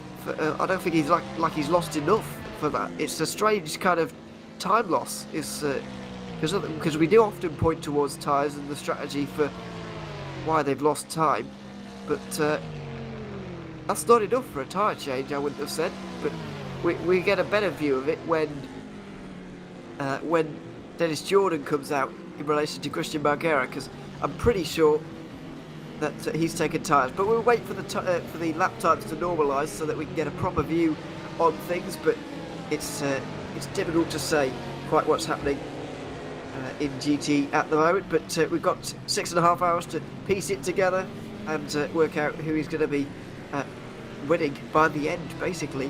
And Wave 3 Esports look in prime position to do that just for the moment. It's a busy part of the racetrack though, coming through No Name Corner. 3 prototypes coming up behind, and 2 different varieties. That is a bit of a squeeze going through Puan, and that is not nice to be on the outside as a GTE. Jackie Lotterman just hanging on for dear life, and Martin Darling is going to take advantage of that into the Fanny chicane, as although keeping it towards the middle of the road, he wasn't quite sure which way to go there. So this is Derland, and you can see the timer going up just to the side there, up to 10 seconds at that point. So yeah, just a small replay of what happened in the pit stop phase. And I'm wondering, I don't know then. That car's on the jacks, so that then car it's been is dropped, taking so it's tyres. a tyre change, yeah. But the question is, what's happening with everybody else? We've got to wait for the times to normalise to really work out what's going to happen here. I don't think Jackie Lotterman has really got tyres on that car at the moment, looking at the way it's handling, but he's going to go down the inside anyway. But Martin Darland is, and make that work, that light work by the looks of things, through into what is 6th place right now. Dennis Jordan is having quite a long pit stop there, although that is just the time he spent in the pit lane, which is long, so that's why. But he comes out of the pits now in 2nd position, so nothing strange going on in terms of tyres between the 2 leaders, you would suspect, because Christian Marguerite has retaken the lead. Yeah, just as we cut away there, you can see the prototype looming over the crest. And again, this is something about this pit lane in particular here at Spa, is that, you come out basically directly over the crest of the hill at the beginning of the Camel Straight, and that doesn't really give cars coming over the crest much time to react to anything. But yes, the Red Bull car, as you said, coming out pretty much where we expected them, in 2nd place, 7.88 seconds or so behind the leader. It's about that gap at the moment. You know, Greg Hall in the YouTube chat has put us out of our misery here, because he said that the 52 has indeed double stinted tyres, Jackie Lotterman, and I did suspect that, to be honest, given the way the car was handling. I feel like RGPL is on some old tyres at the moment as well, but I don't quite know where they fit into this in any way, because all of a sudden, well, the first time we saw them today, they were spun around on lap 2 and they were last in GTE, and now they're 5th. So something has happened between those 2 events, but we're just going to try and piece it together. But yeah, they're certainly struggling right now as well. It's also difficult to get a handle on the lap times when these cars on new tyres are stuck behind the ones on old ones, which does make things tricky, like Nimi Nisela is with Pedro Ramada right now, and Martin Darland is with Zenit Zetak, well, however you say that, for 5th position at the moment. RGPL versus John Lacey Esports Academy, but yeah, those 2 places will be taken now. Nisela is now in front of Ramada, and Darland is in front of Zetak, and through everybody goes into the bus stop chicane. And yeah, so those positions have all sorted themselves out, really. But yeah, where does this play in to this race as a whole is the real question. And yeah, what's the likelihood that we continue to see double stinting tyres throughout this race? And are we going to see it, Are we going to see the double stinting tyres kind of increase towards the end of the race, or decrease? Are we going to see signals at the end? Are we going to see somebody risking it to try and win the race? We'll have to wait and see, I suppose. But looks like a very easy move for Dylan just on the inside of Bonjamon here. I'd imagine the RGPL car just backed out. Yeah, most likely. Don't think they're going to go side by side. I say that. Darren didn't really move across the right-hand side of the circuit as we expect him. But here we go. Here's Lotterman and Zatak now. Sim Racing Fallen versus RGPL. And Lotterman goes up the inside. Yeah, so I think these two are on different levels of having double stint in their tyres, which makes it even more confusing. As we've got kind of subclasses between classes, if you see what I mean. So it's tricky. But in LMP2, while we've been watching all of this, and indeed in DPI, I suspect that there will be pit stops soon. But LMP2 have certainly been having some pit stops over the last few moments, and it's continuing on here, actually. In GTE, the battles are constant in this category. Speedy Martin and Team Iris are much closer than they have been all race. And I have to say that Aston Martin has a very nice livery. It's a nice shade of purple, you would say, reflecting off the sunlight quite nicely in the afternoon. Yes, we're having a look at a replay now. This is what happened between Jacobs and that Team Iris car. And again, coming to Lecom, Team Iris just letting off the throttle a little bit, what we've seen so many times so far. But yes, and here's the battle for fourth now, Dearland versus Ramada. So Dearland, that Sean Lacey car, almost making a move every lap at this point. It looks like it, yeah, but mostly on guys with older tyres on. It should be easy for him into the bus stop chicane, and Pedro Ramada is not going to make it too difficult for him, you wouldn't imagine. He just slots in behind, and there he goes into the bus stop chicane. So we still won't really be able to tell if Dylan is or where Dylan's lap times are, but we certainly know that Margera, Jordan, Nisela, and now Dylan, as he comes over the line now, they're matching each other on times. Pedro Ramada is struggling, along with Lotterman and Zitek, who's also struggling at the moment. So we're certainly starting to kind of define a top four who are really in contention for this race, covered by about 15 seconds or so. You know, 3 different cars represented as well, with the old and new Corvette and indeed a Ferrari as well.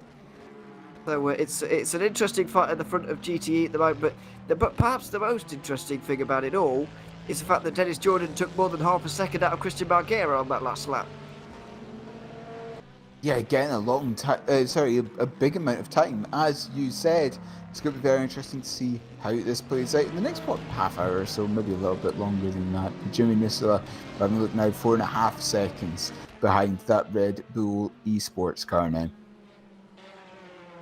Yeah, it's a relatively small gap at this stage in the race, as Deuces Motorsport Club and Black Hawk Racing go through Eau Rouge nose to tail as well. Car coming out the pit lane as well, that is not going to, well, it might bother them a little bit actually.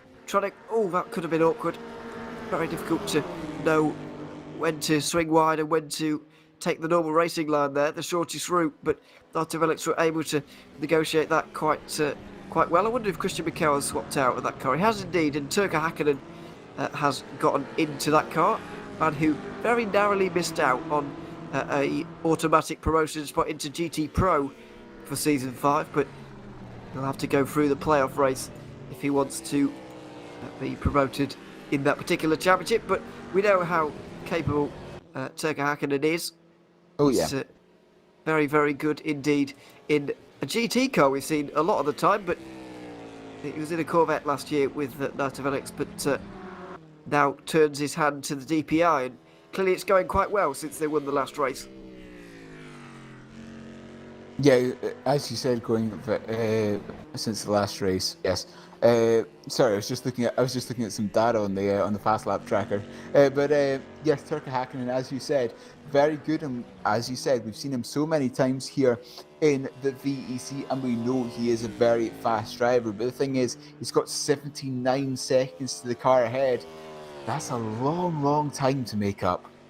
Yeah, it really is. And if this is the way it's going to be in terms of pit strategy at the end of the race, then ouch. Yeah, that's a long way to be going. But it's almost exactly the distance of 2 drive-through penalties. So you can make your mind up about the pace that they have. There's no doubt about that in my mind, anyway. But you've got to stay out of trouble, but not only to keep your car clean in the race that you're in, but also to avoid penalties for the next race.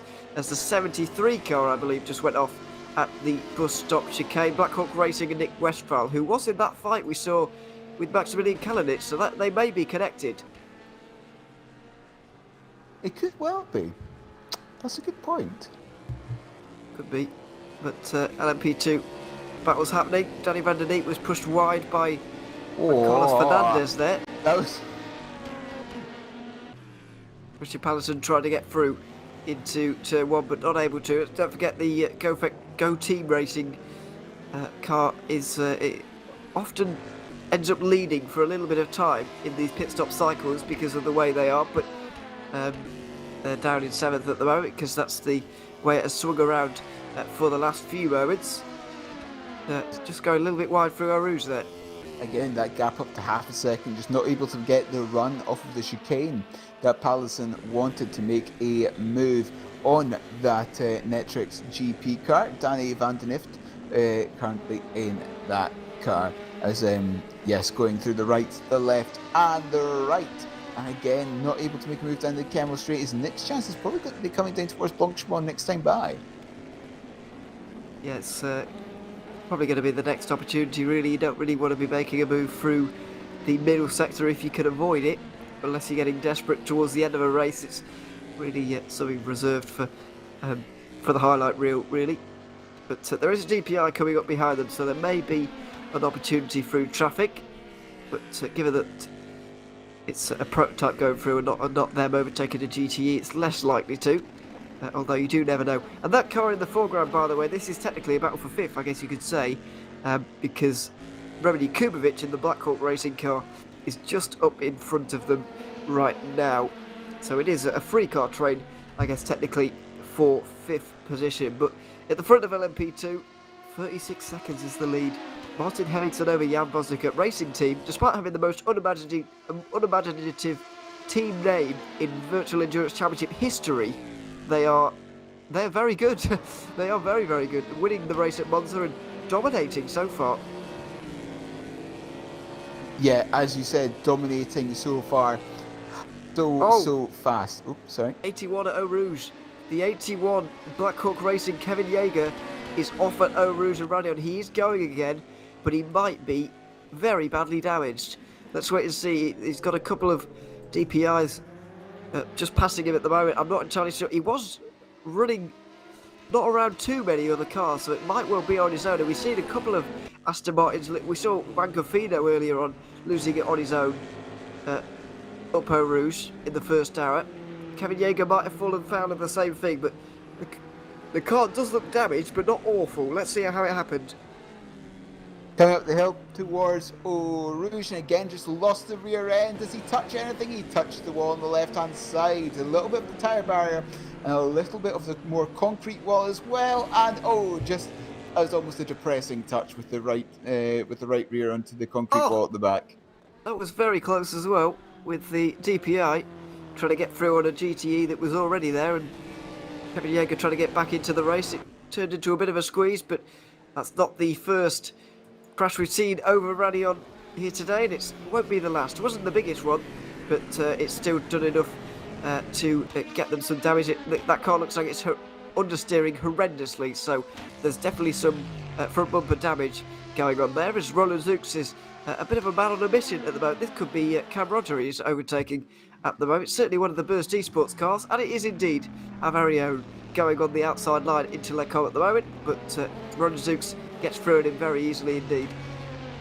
Yeah, Zooks going through now. As you said, on Cameron Roger, who will be joining us in how long?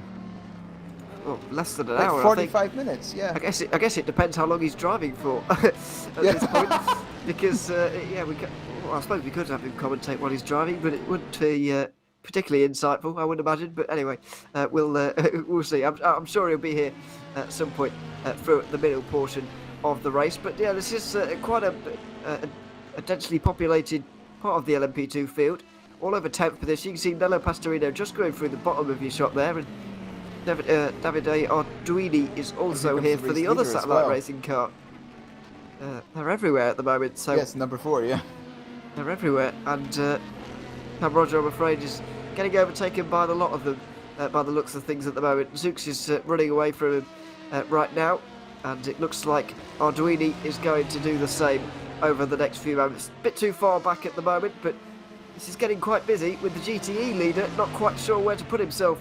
Valglera doesn't really want to be here, and he's on the outside line into Oi. Blanchimont, although negotiated that traffic pretty well. Yeah, negotiated the traffic very well, as you said.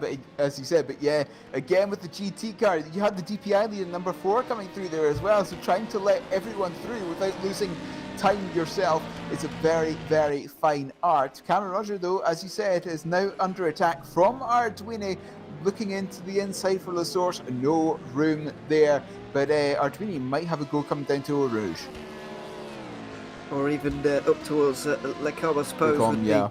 be the safer opportunity, certainly, if it does present itself, and it looks like it may well do, given how close he is to the back. The slipstream is going to be mighty up the Kemmel Straight. The fact that it's slightly uphill as well does actually help a little bit to the following car. You get a bit of added benefit there, and up the inside he goes. It's not as convincing as I thought. And No, it's not. wow, Arduini, despite being very close, was not able to get through there. Is the GR Racing have come into the pits from second place in DPI? Yeah, now I'll be interested to see, does everybody go 1 lap longer this time or 2? Because if they go 2 laps longer, then Ajira are not able to go as long as everybody else on a consistent basis, and that is worrying. But if it was just a one-time thing last stint, then that would be, I guess, more fine for them. As the 72 at Pouon has gone off to the inside. It's a blind corner, very busy, and I can imagine they're having a nightmare getting turned around at the moment. There's another few cars getting involved. I think they've just about managed to spin themselves around and get going again. One Move Esports, Guillaume Mass, who I really hope for his sake that this wasn't caused by somebody else, because he will really feel like everybody else has got it out for him today after what the DX Droids car managed to do to this poor this poor One Move Porsche a little bit earlier on. It was a very hefty impact. It looks like he's had at least another spin at Pouon. Having been at Jakubowicz trying to chase down Pallison in that Go Team car. Of course, that move was done not that long ago, but Jakubowicz has managed to keep up with this battle, and Pallison in that Go Team car is in the middle of the sandwich with Van den Eert and obviously this car that we're currently looking at. Race leader David Mocek is also in the pit lane.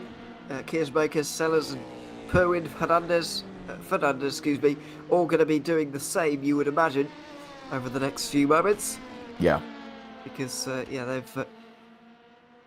they pitted all on the same lap last time around. It's kind of the good thing about Code 80 is just sync everybody up together at some odd occasion.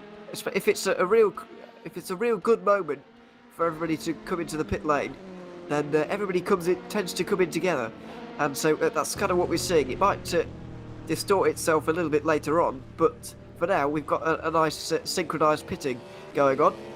These two are going to carry on a little bit longer though, as I say that. Axel Sports and DX Droids able to go 1 lap longer and continue on their battle 1 lap longer, which is going to end up being for the race lead here, but it won't be in reality.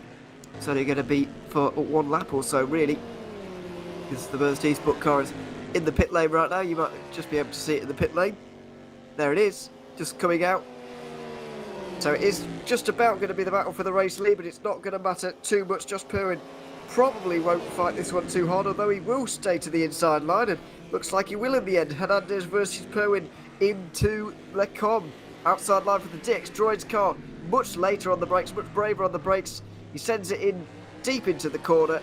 No reply for Axel Sports there, and so we do indeed have a new race leader. Yeah, no reply as it stands for that Axel Sports car. Juan Carlos Fernandez going to try and keep hold of that provisional lead of the race, but they might not hold on to that for too long, because they will need to pit at some point in the near future as well. Yeah, they will. Well, probably this lap, I would say. I've not got the numbers in front of me, but and I don't know their strategy, but I would suspect it is somewhere around there. This battle won't leave us alone either at the moment. Christian Pallison, Jan Bosnick, Rowan Jakubovic, all over 4th position in LMP2, which has started off a little bit quiet in this race. We've been looking at DPI and GTE especially a lot so far, but LMP2 looks like it's evolving into the race finally.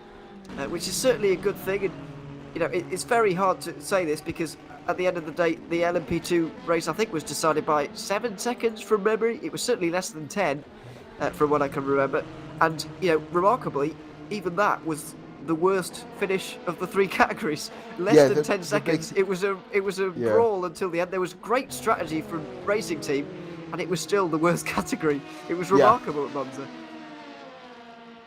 Yeah, it really was. That Monza race was something special. But having a look here, as you said, Vosnica now in between Pallison and Jakubovic. So I think Pallison has passed Vosnica there from the last time we were looking at this battle. And about 6/10 between Pallison and Vosnica, 9/10 between Vosnica and Jakubovic as they're coming through the chicane, accelerating. I see that's Jakubovic in the background, just peels into the pit lane. He does indeed. So he'll be making his way down and presumably taking some tyres on at this stage, or not, depending on which side of the stint he is at. But we'll find out shortly as they go up through our Rouge. Very smart driving from Pallison there, I have to say, to not go through on the Team Iris car up through our Rouge, but it might allow Vosnica to get an almighty run, and it has. He was stalled behind the Aston Martin. Vosnica had a bit of space to go into, and so he's got a bit of an overspeed. Tries to go to the inside line, he's on the grass. Oh my goodness, there was barely enough room for him, but he's made it work. Into 3rd position for the NetRex car. He blocks off Pallison. He can't reply, and so Vosnica is through. Whether you need to take that kind of risk with over 6 hours to go is certainly up for debate, but that would definitely make a highlights package. It was a very, very tight squeeze, but a very well executed manoeuvre in the end. Yeah, I think the thing was there, I think Pallison and Vosnica both managed to, both started to move across at the same time. Pretty much, and because Vosnica had the overspeed, he then was almost forced to go into the grass. But I don't think there was anything malicious in that. I think they just both moved across to the inside of the circuit at the same time. It was he gave just about the right amount of room. There was if he'd have gone over to the right any more, Pallison there, then it probably would have been not very good. Or indeed, if he was over to the right slightly more, then Vosnica would have been in the wrong to try the move. So there were some very fine margins at play there, but thankfully it's all worked out for everybody. Axial Sports and DX Droids are in the pit lane right now, and they were able to go a couple of laps longer there, at least 2. So that's good news for them, and I wonder if they can keep that up, where that's going to leave them towards the end of this race in terms of a fuel standpoint. Yeah, so as you said, everyone bar that number 4 car coming into the pits this time round. We're having a look at Edge and at Rookie Monsters as well. Will they come in this time round? 0.4 of a second separate the two of them, so quite exciting in the pit stops if they decide to come at the same time. Here comes Edge. Oh, locks up the rears a little bit on the final phase of braking. Well, everybody was going everywhere there.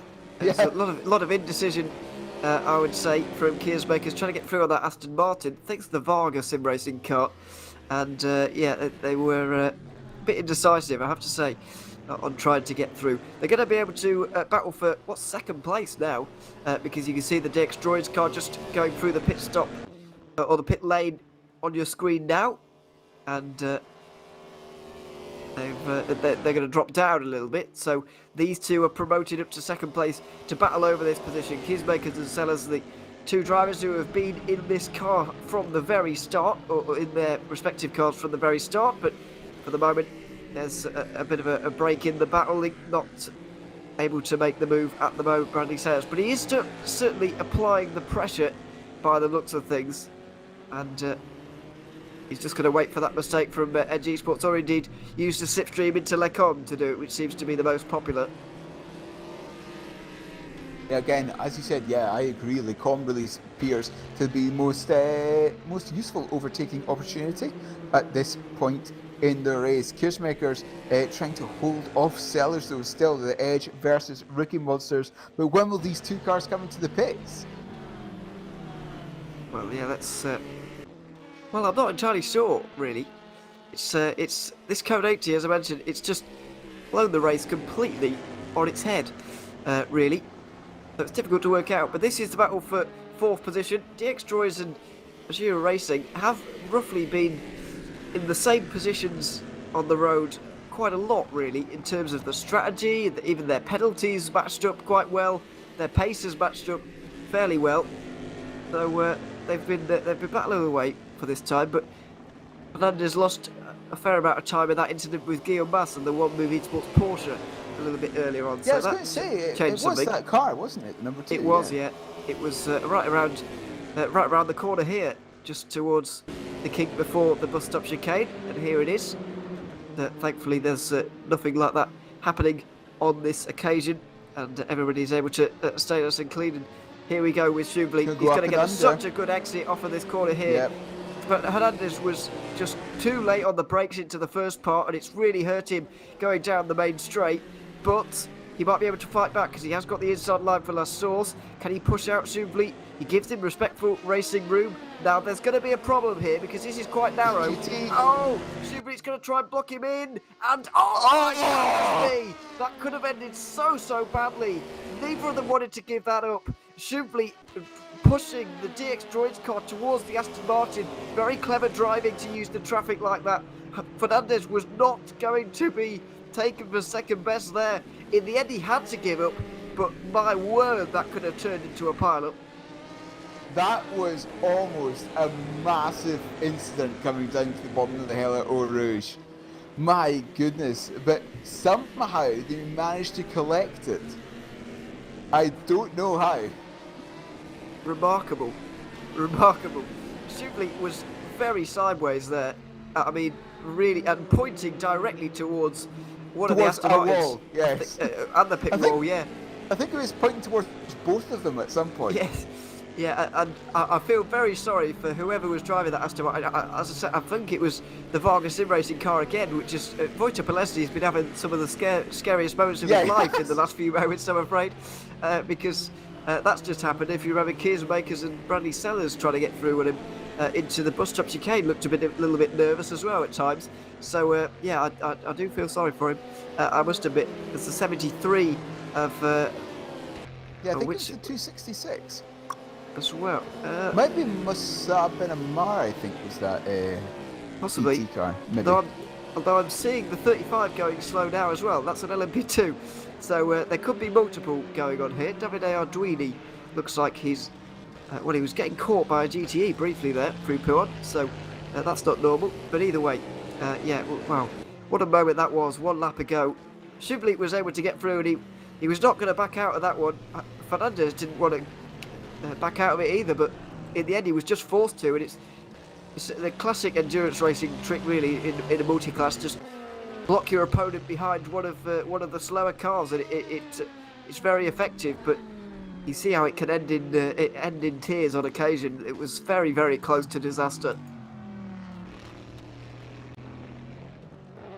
Well, I'm glad everybody got away with it, but could have so easily turned out very differently, and yeah. Could have turned out very differently for this man as well. Wojciech Polesny, who's got Sean Jacobs for company now as well. Yeah, Sean Jacobs for company, 7/10 of a second, 3/4 of a second, roughly that gap as they're coming round Bruxelles. And Jacobs in that Speedy Mike car, we know he is very fast and also very consistent. So good to see if the Varga car can hold on to that 7th position. I'm not convinced it was Varga anymore, because there are the cars we were talking about a few moments ago. I think it was Musab Ben Ammar. Yeah, you could be. 266, yes. the Angry Bull car. You could be right. They look similar to me, but obviously people are going to be screaming at the TV at home, jumping off the sofa and everything. So I'm sorry about that. But either way, it's very scary moments anyway for whoever's been involved in these ones. It was quite scary to watch, actually. Never mind take part in. So anyway, these guys battling 7th position in GTE as Schubli and Fernandez go through, and indeed the Monaco car, which is just behind them at the moment. Nico Barkley, who is now driving that car on their road to recovery. I'm afraid they're not even through on all of the LMP2s. They're 3 laps down at this stage in the race, Monaco, but they're still in the race, I guess, which is the most important thing. And 3 laps down is not all that much. It won't take huge amounts of things to happen for somebody at least to drop behind them. Yeah, small incident at Radion, perhaps. Well, yeah, exactly. That would certainly give them enough repairs. I do want to see how. Oh goodness me! My eyes to see mirrors. That satellite racing car now toward. Not entirely sure at the moment. There's a yellow flag in sector 3. Another one. Oh, and the 288 and the 73 have come together. 2-car incident looks like through the Paul Frere curve. Let's see what Sean Jacobs can do on the back of Wojciech Polesny. He tried to go to the outside line. Polesny shuts the door. He wants to keep on the racing line. There's a prototype as well. Yep. And there's a prototype trying to get through all at the very same time. It's very busy and there's very nearly contact between the two. But Marcus Sim Racing hold on to that position at the moment with the DPI. Oh, Sean Jacobs! Oh, that was very good avoidance from the Cadillac behind. And Sean Jacobs has somehow managed to keep it out of the barriers. But goodness me, he's lost a lot of time in doing all that.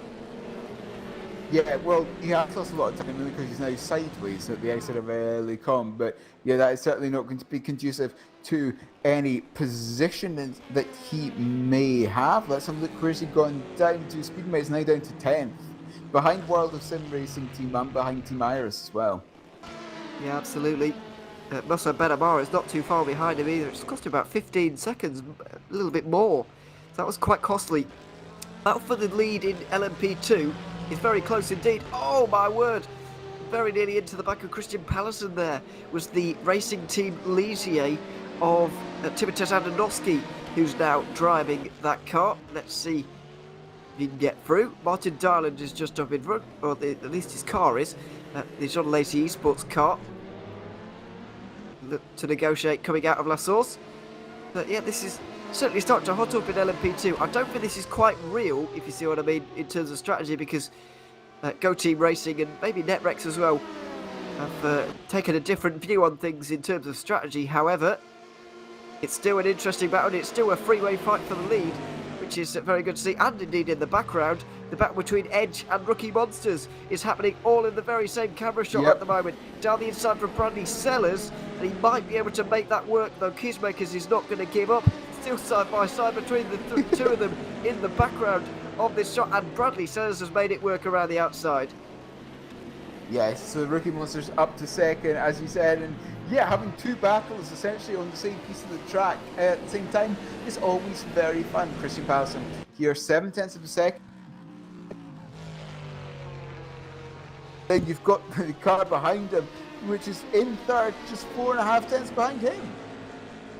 Yeah, it's a remarkable situation in this category at the moment.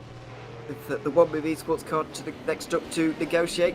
A couple of things on satellite that I do want to mention. First of all, they're into second place in GTE with Yumi Nisela, who's been on a mission. He's in front of Dennis Jordan now, and he's closing on Christian Margera as well. Has been for quite a while. But also in LMP2, Davide Arduini is now excuse me, Davide Arduini is now a DNF. I think there's been a disconnection for that more under Satellite E-Stars car, which is a real shame to see, or some kind of technical fault like we saw earlier with Chris Shepherd. Yeah, I agree. I think that is some sort of a technical fault there on the part of Arduini. But yes, here's Robert Palm, 11th place in LMP2. That chooses Motorsport Club car. I believe he's trying to run away from the car behind at this moment in time. Quite possibly. Oh no, it is no. The car behind would be Arduini. So yes, and he's dropping rapidly down the order. So yeah, I think there definitely has been a problem there for Arduini. Having a look at the Edge Esports, third place overall, trying to chase down Rookie Monsters again, trying to take back that second position, going all the way around the outside of the Red Bull Racing Esports GT car on the run down towards Les Combes. And look at all of these cars simultaneously. Oh my god, it's a traffic jam at 260 kilometers an hour. Yeah, and all of these important battles as well. The battle for second in DPI, the battle for first in LMP2, and the battle for second in GTE, all happening in one camera shot at the moment. Kiesemakers tries to make his way around the outside of the racing team car, but look at how nimble that LMP2 is on the inside line there. You can see there's, through certain points of the circuit, there's not actually that much difference between the DPI and the LMP2. Yeah, that leaves you very, very good indeed. So are all the LMP2s, really. It can be difficult to get through at some point, and when these guys are tired towards the end, I do see an incident or two appearing because of this kind of interaction. Yeah, but yeah, as you said, oh jeez, look at this. There's now a second between Edge and Rookie Monsters, but again, that's because of all the traffic they had to deal with over the last half lap or so. But can Kiesemakers make his way towards Sellers to try and regain that position again? Don't know, because it depends how well he is with the traffic as well. He's going up the inside there of, I believe that was a car in the LMP2 class that he was lapping. Again, I think this is more LMP2 cars ahead. Looks is that like one directly ahead of him? I just think how the big lookup coming to chicane. You see in the background of this shot, by the way, that Honor Shively is involved in the battle for second in DPI. So he's trying to get him involved down the inside for Kiesemakers. Oh, and oh goodness, the Licio there was, as I mentioned, through the corners, very, very good, especially compared to the DPIs, which are a bit heavier and not quite as manoeuvrable, you would say. And yeah, it's causing a bit of a problem on occasion. Shively now has got his sights on these two up in front. Kiesemakers might have to defend here. Down the inside for Shively, not quite able to do it just for the moment, but he's going to want to get through as quickly as possible. Just looking at some of the lap times over the last few moments, Shively gained 4.8 seconds on Kiesemakers on the last lap. That is an outrageous amount of time to be gaining on one particular lap.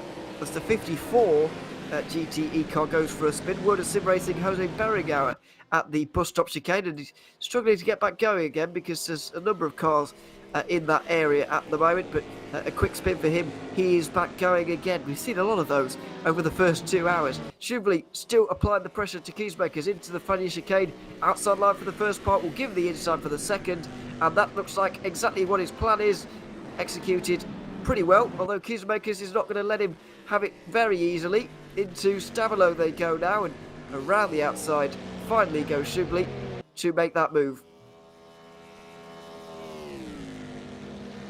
Yeah, that move done. There's another yellow in sector 3 there. I'm just wondering if that was someone else going off at the chicane. I can't see anyone particularly slow, so I think it might have just been at least a harmless spin. But yes, here's Riley McKibben in that Team Iris car, 8/10 to the car ahead. And again, that, as you pointed out earlier, it's quite a nice livery. I quite like that. I quite like that shade of purple. But yes, coming through Bruxelles now at 377. Slightly off camber Bruxelles as well. It's so difficult to get correct. It is, yeah. Downhill, the track kind of falls away from you. Yeah, very tricky indeed to be negotiating. I'm not entirely sure what the time difference is to Australia these days, because we've just changed clocks, and I hate this time of year for that. But Riley McKibben is Australian, or at least well, I can't quite see the flag very well, so Australian or New Zealand. I won't go out on a limb and say which, because I know it's quite offensive if I get it wrong. But certainly there's a big time difference going on right now. It's getting towards the evening at this stage, and it's going to be a long way through the night for all of the Oceanian competitors we have this evening. I've got to see where, I'm pretty sure I put this, but in wake of the here we go. At this point in, excuse me, at this point in the year, this is daylight saving time, isn't it? At this point, or is that what they've just changed out of? But no, it's actually daylight saving time in Australia. There's 5 different time zones. That's helpful. In Australia alone, so it depends what part of Australia you live in as to what time it is. Yeah, that's That's also not useful. I also know I remember from previous years that their clocks don't go back and forward quite at the same weekend as they do in the UK, and indeed in Europe. I don't think the ones in America do either.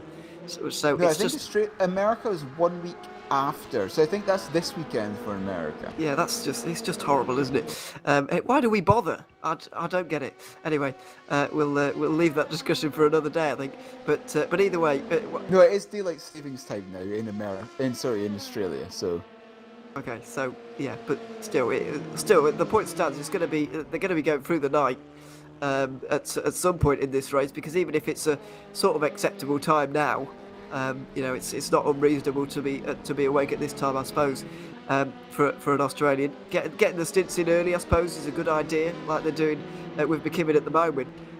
But yeah, I mean, if they're staying on a little bit later, our Australian and New Zealand friends and so on, and everybody from Asia, I suppose, as well, there's going to be a big problem later because it's going to be going through the night for those guys. Timothée Andonovski, second place in LMP2 at the moment, and trying to get through on the Netrex car out in front at the moment. Jan Vosnica versus Timothée Andonovski. Two very good drivers, I have to say. Vosnica I haven't seen too often in an endurance setting so far, but he's driving well today so far.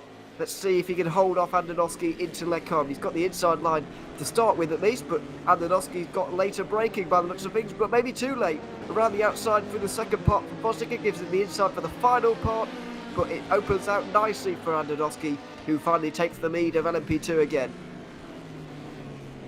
yeah, as you said, taking a lead of that LMP2 again, that racing team car, that number 31. Can Andonovski though run away and build up that lead a little bit? We've just got to wait and see because that gap is still only 3.5 tenths, 4 tenths of a second.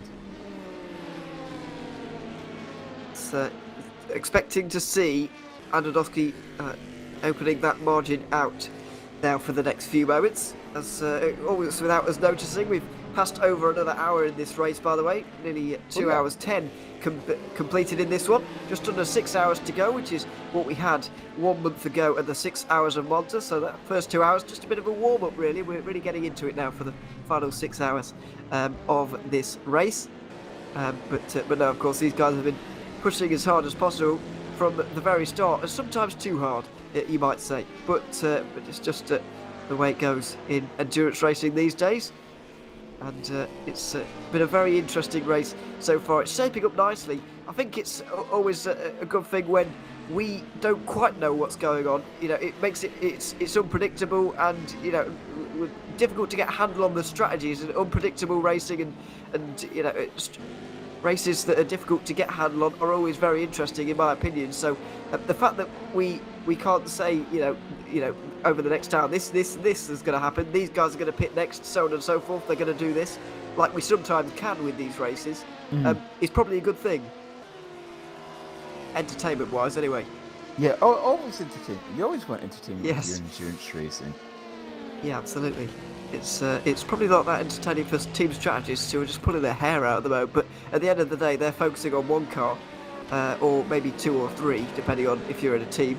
But we're focusing on 45, which is a little bit more tricky, you might understand. But either way, we've got battling to keep us entertained in the meantime, and this is the latest of them in LMP2, VRS Satellite Racing and Wave Free Esports. Nello Pastorino versus Renz Klopp. Pastorino has been in since the very start of this race, but I think Klopp is into the car midway through this race.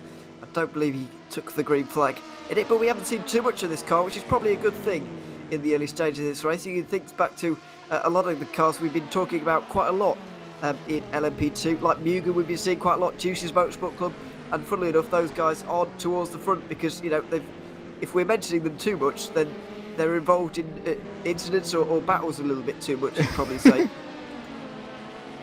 But if it's the battle side, it's always better for us. But yeah, Renz Klopp here in this Wave Free Esports car, 3 tenths of a second is the gap between him and the Satellite Racing car directly ahead, and looking for a way through left and right, weaving across the circuit, perhaps trying to just psych out the car in front a little bit, but coming into pull on, and there is no room at the moment.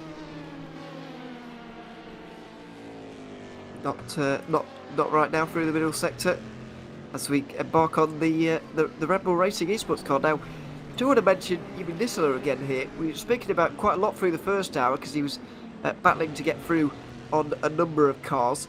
However, he's now only 5 seconds behind Christian Margera, and he's continuing to gain time every lap here. Dennis Jordan not able to do that, but over the next 10 minutes or so, all of these guys will be pitting. Oh my word, Nitro Alex are not where they want to be. Oh. And it's free wide coming up towards Blanchimont at one moment there, involving Dennis Jordan, who's trying to save fuel, I would imagine, at this stage. If he can continue to save fuel at a rate of 2 laps a stint, then he's going to be a force to be reckoned with towards the end of this race, unless he loses so much time. But at the distance he's at now, saving 2 laps a stint, then he's in a good place, I would say. Yeah, that was a very, very dicey situation coming up to Blanchimont, through Blanchimont, and then down towards the chicane. Again, we've seen so many incidents that could have gone horrifically wrong so far, but this gap is actually closed a little bit. Red Club's now only 0.2 of a second back, and you may well have a go up in towards the Gong. Yeah, he's certainly close enough now, only 1/10, but he's pulling out almost before the Kemmel Straight here, up towards Lecombe. Outside line, he's got his nose in front now. Can he hold on through the outside line? He's later on the brakes as well. He should be able to sweep across the nose now, and he does indeed. Ahead of Nello Pastorino, so it's the top 5 now for Waveframe Esports.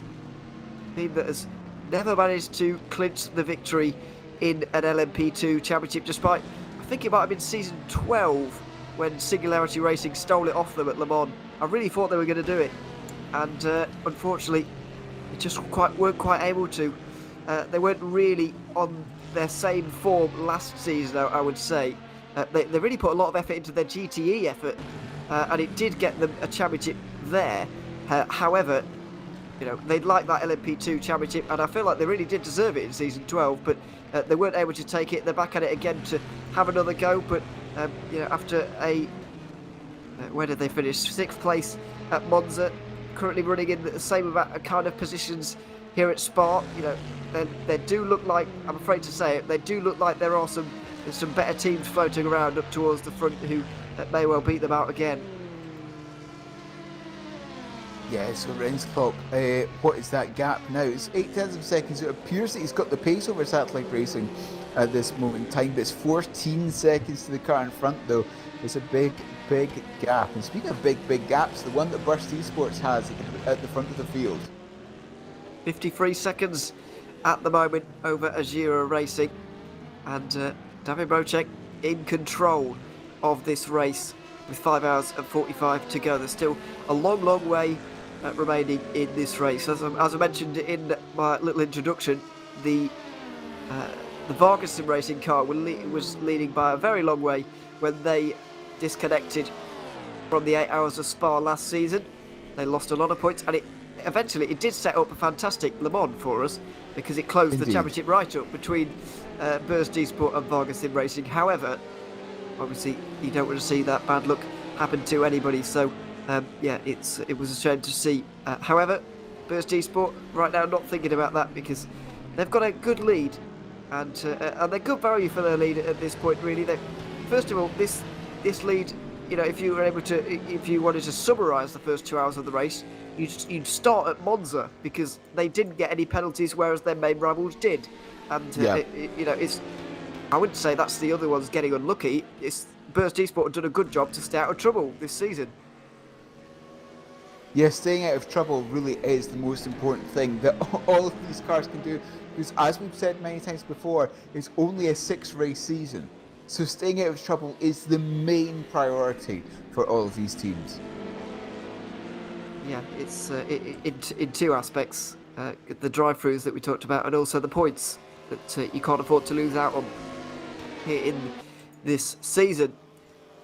But yeah, coming into this one, Burst Esport, obviously, if you remember last race, just missed out from Nitro Velets. They got passed in the final half an hour of that race. But at the moment, their main rivals, the ones who are immediately close in attendance, so Nitro Velets, who won the race, you know, They've had a poor one so far. They're down in 6th position. Wanako have had that disconnection. Seawolf Net Race are down in 9th. Then you find Ajira Racing who were 5th, excuse me, and are now 2nd. So most of Burst Esports' main rivals who they were battling with last time are falling by the wayside. It just shows that they've been the basically only consistent ones so far. Yeah, again, consistency, as you said, incredibly important, and I do kind of agree. They are the ones who have been most consistent so far through this race. And what is that gap? More check, 50 seconds to Schimbley in that number 7 Nigeria racing car. A very, very good job with the Bicolis Burst Esport number 4. Now in GTE, it's about time we started thinking about pit stops again, because Yumi Nisler has just kicked us off by going into the pit lane from 2nd position, more under Satellite E-Stars. Now, he's been the best driver in that car so far, well, arguably the best driver in GTE so far, because he started with a big deficit out to Christian Marguerite out in front, but he's been closing that in, so they might leave him in. However, 2 hours 15, 2 hours 20, we're getting on the long side in terms of a stint now. It's probably time to start rotating drivers, so I think we're going to see an entirely new GTE field in the next few moments, with a lot of driver changes happening over the next few moments, I would imagine. Yeah, I get, because yes, of course, 43 expecting some GT pit stops at this point now, no? Yeah, Nisler has just started us off. Yeah. So that, Nisla, as you said, the first one in. The question is, how long is it going to be until everyone else comes in? Sean Jacobs is just coming up towards the pit lane now, but I think he's past the exit. Indeed, entry, I should say, rather. And indeed he does. So Nisla tumbling down the order, mainly because he is only a GT car in the pit lane at the moment. And Rochek just getting a little bit squirrely on throttle coming out the chicane there. I think that's just the way that you have to drive a DPI car, excuse me. It's just with great difficulty, really. Very tricky car to get a handle on. And I've got to say, you mentioned it as we saw the free car incident over Radion in the first part of this race. We saw. You said, how long is it going to be until someone gets it wrong over Radion? I suspected it was going to be one of the DPI cars, really. However, it wasn't in the end, and they've kept themselves very well behaved. There's not been too many DPI incidents happening up and down. The only one we can really speak of is the Wanako car having its disconnection, but that's not really anybody's fault. I say disconnection, it's difficult to get to the bottom of what it was. I think it was a game crash, maybe? I don't know. Yeah. And the one with DX Droids as well, the number 2 car. Oh, you're right, yeah, DX Droids, but yeah, I suppose that's so, yeah. been it, as far as I can remember. Yeah, there was a very near miss with Shuvli, I suppose, you could count into that, but it was more of a near miss than a real incident. So, yeah, we've not seen too much from the DPI cars so far, which is certainly a good thing as we continue on with this race. The LMP2s have really started to pick up in the last hour or two. Well, in the last hour and a half, I would say. Started off a bit single file in that category, but as the race has gone on, it's got very interesting indeed, and one of them has actually just gone off at the bus stop chicane. Trying to get a handle on which one that was. The 31. Oh, that's the race leader. The race leader, LMP2, Timotas Andonovski, has just gone off at the bus stop chicane, and Jan Vostika has just retaken the lead. So there was a number of LMP2s around. I wonder if he was trying to lap one of them, and there's been an incident there, because he's all of a sudden dropped a few seconds and he's lost the lead.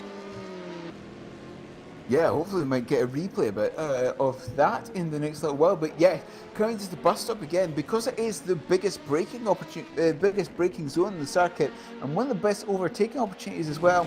You might get some cars, taking a few more risks there. You've also got to remember you've got that slight kink just before the braking zone as well, so that also plays into some of the chaos that may happen down towards that braking zone as well. Well, all of a sudden we might have a battle for the lead in LMP2 back on all over again. Would be entertaining to watch. Let's hope that does indeed happen. But yeah, we've got certainly battles going on in LMP2 everywhere. Henning Vollert and Roman Yakubovic. Vollert has been a driver in the Virtual Endurance Championship for such a long time remember him in the LMP1 days, season 8 and 9. Well, definitely 8, where he was an LMP1 driver. I think they managed to take a couple of races in that season back in the day. It was becoming an increasingly long time ago. I remember it as the first VEC season that I ever watched, just as a spectator, and it's becoming a frighteningly long time ago. So I won't mention it. But no, he's been Virtual Endurance Championship driver for a very long time. Butler Powell Motorsport driver now, and trying to hold off Roman Yakubovic, who's been here for maybe not quite as long, but certainly LMP2 for a good amount of time now. The Russian looking to get through up towards Lecom now. They've got World of Sim Racing standing in the way, but I don't think Yakubovic is quite close enough here. It's going to get a little bit congested as well, really, for a move here. So he's going to stay behind just for the moment and look to go at it another time. But Voznica and Andonowski only 1.1 seconds apart. Dennis Jordan and Martin Dyland half a second apart. So Dennis Jordan has been losing time here, and yeah, that's it's a bit of a strange one to see, actually. I wasn't expecting that. I thought Dennis Jordan would be a little bit stronger than this at this point in the race.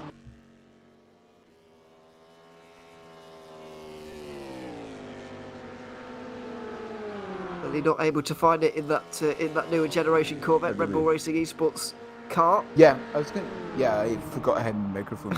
Sorry about that. But yeah, no, perhaps that Red Bull car, it looks fairly strong in the beginning part of the race when it was following the Waveframe car, for the first hour and 90 minutes. But perhaps they've just made a small change to the car, maybe tyre pressures or something that hasn't quite worked out. Not really sure. He lost 2 seconds to Malcare on that last lap.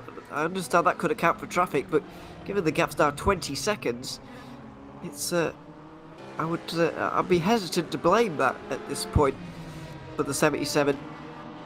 They could also, however, be saving fuel. That is the other thing at this point. If they are saving fuel at this degree, they do need to be a little bit closer, unless they're saving a pit stop. They do need to be a little bit closer to Malcare, I would argue.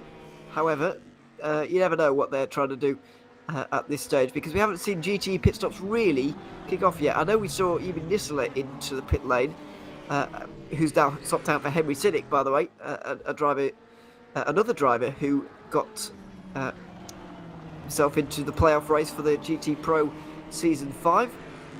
He got himself in there in the last race. Nisela gets himself into GT Pro without arguments for next season. But they're in 5th position now, and Sinnick's driving frighteningly quickly with new tyres on. It just depends how their last pit stop is going to be longer than everybody else's. That's the real problem, and so they've got to account for that. And so they do really need to be leading with a bit of a gap as Adam Baldwin goes down the inside into the chicane of Navarro, on GX Droids in Navarro, and he gets through. That's 74 car again. Yep. It's seen it so much over the first 2 hours or so of this race. Jan Bosnick has just been displaced again for the lead in LMP2 by the looks of things, and wow, yeah, that was pretty convincing actually from Timothej Andonowski, because there wasn't really much battling going on into Lecom there. He just got it done on the Kemmel Straight, which is something that you do not often see, but we have done on this occasion. So yeah, there we go. Through goes Andonowski, and back into the lead again. It will be interesting to see what happened into the bus stop chicane, but it may well be not a very interesting incident. We may have just lost a few seconds because of it, but there we are. It just lost a few seconds basically, and was lost the lead briefly, but he's back into it again now in front of Netrex and Waveframe, who are now 40 seconds behind, leading me to believe that it's becoming a bit of a 2-horse race. But as we've mentioned repeatedly, it's hard to get a hold on LMP2 and where it's at. Malgera comes in the Waveframe car. Yes. Now, count the laps, because Dennis Jordan will be going long. He's gone off? Going long in the literal sense there, in terms of the braking zone of the bus stop chicane. That's not in the script, but the next couple of laps certainly will be. But we're certainly going to be getting our fingers out in the next few moments and counting the amount of laps he goes longer. Because if this is... Oh, he's locking up... He's this doesn't look like Dennis Jordan even driving at the moment. It's just very unlike him. Perhaps he locked up the tyres and, well, we're having a look at what happened. It looks to be by himself because it's only a GT car behind. So this might be a one-car instant coming down to the chicane. Yeah, just goes long. And then into La Source, the weirder one is just locking up into La Source. What is going on with this car at the moment?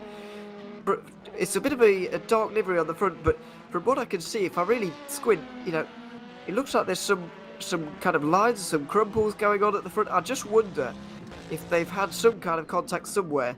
But I don't think Dennis Jordan is kind of the person who would tell me these kind of things. But obviously he can't, because or tell us these kind of things. But can't at the moment because he is driving. But this is it's concerning a little bit for Red Bull Racing Esports because this is not driving like a car that won the 6,000 Monza 1 month ago. Yeah. It's fairly interesting. Perhaps he just locked up the tyres a little bit coming into the chicane, and as a result just overheated them a little bit. Overheated the tyres and the brakes. Well, yeah, that is a possibility, I suppose. But, and he's done it again, locking up into Stavolo. That's not even a braking zone, really. Well, you do brake, but not a big braking zone. That's what I'm saying. Yeah, good lord. Something strange is happening to that Corvette. And I'm not entirely sure what it is. It could, of course, be an issue with Dennis Jordan's setup himself. Yeah, so, setup. Yeah, something physical, Is his force feedback totally wound down? Is it wound all the way up? Something going wrong there. But, we've got no answers at the moment. It is just a very strange moment. But anyway, we are now at pretty much 15:30 Central European time, about 2.5 hours into this race, which means, Ewan, I think it's almost time for a swap over. It is indeed. They'll be. Here they are. They've just been joining us now. Cam Rogers has been driving. Zach Sweeney's been watching with keen interest, I hope they've been enjoying the race. 2.5 hours into this one, then 5.5 hours remaining of the 8 hours of Spa. It's been a fascinating one so far. Big thanks to Neil Heatley, who's been alongside me, Ewan O'Leary, for the last 2.5 hours. Quickly before we go, we're going to have a look at what happened to Timothée and Danowski into the bus stop chicane, Neil. Yeah, it just locked up the rears in the very final part of braking. I'm wondering if that other prototype was coming across and you had to almost do a little bit of a jerk of movement of the wheel in avoidance. And then that just locked up the rears and just sent him for a very slow spin.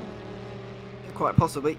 It did end up losing in the lead though, so give us that brief battle with Fossica, but the racing team car is now back out in front as the LMP2 pit stops kick off, and the GTE ones will be in the next few moments as well. I've been Ewan O'Leary alongside Neil Heatley for the past 2.5 hours, and for the next 3, you're going to be in the company of Zach Sweeney, and first, Cameron Roger.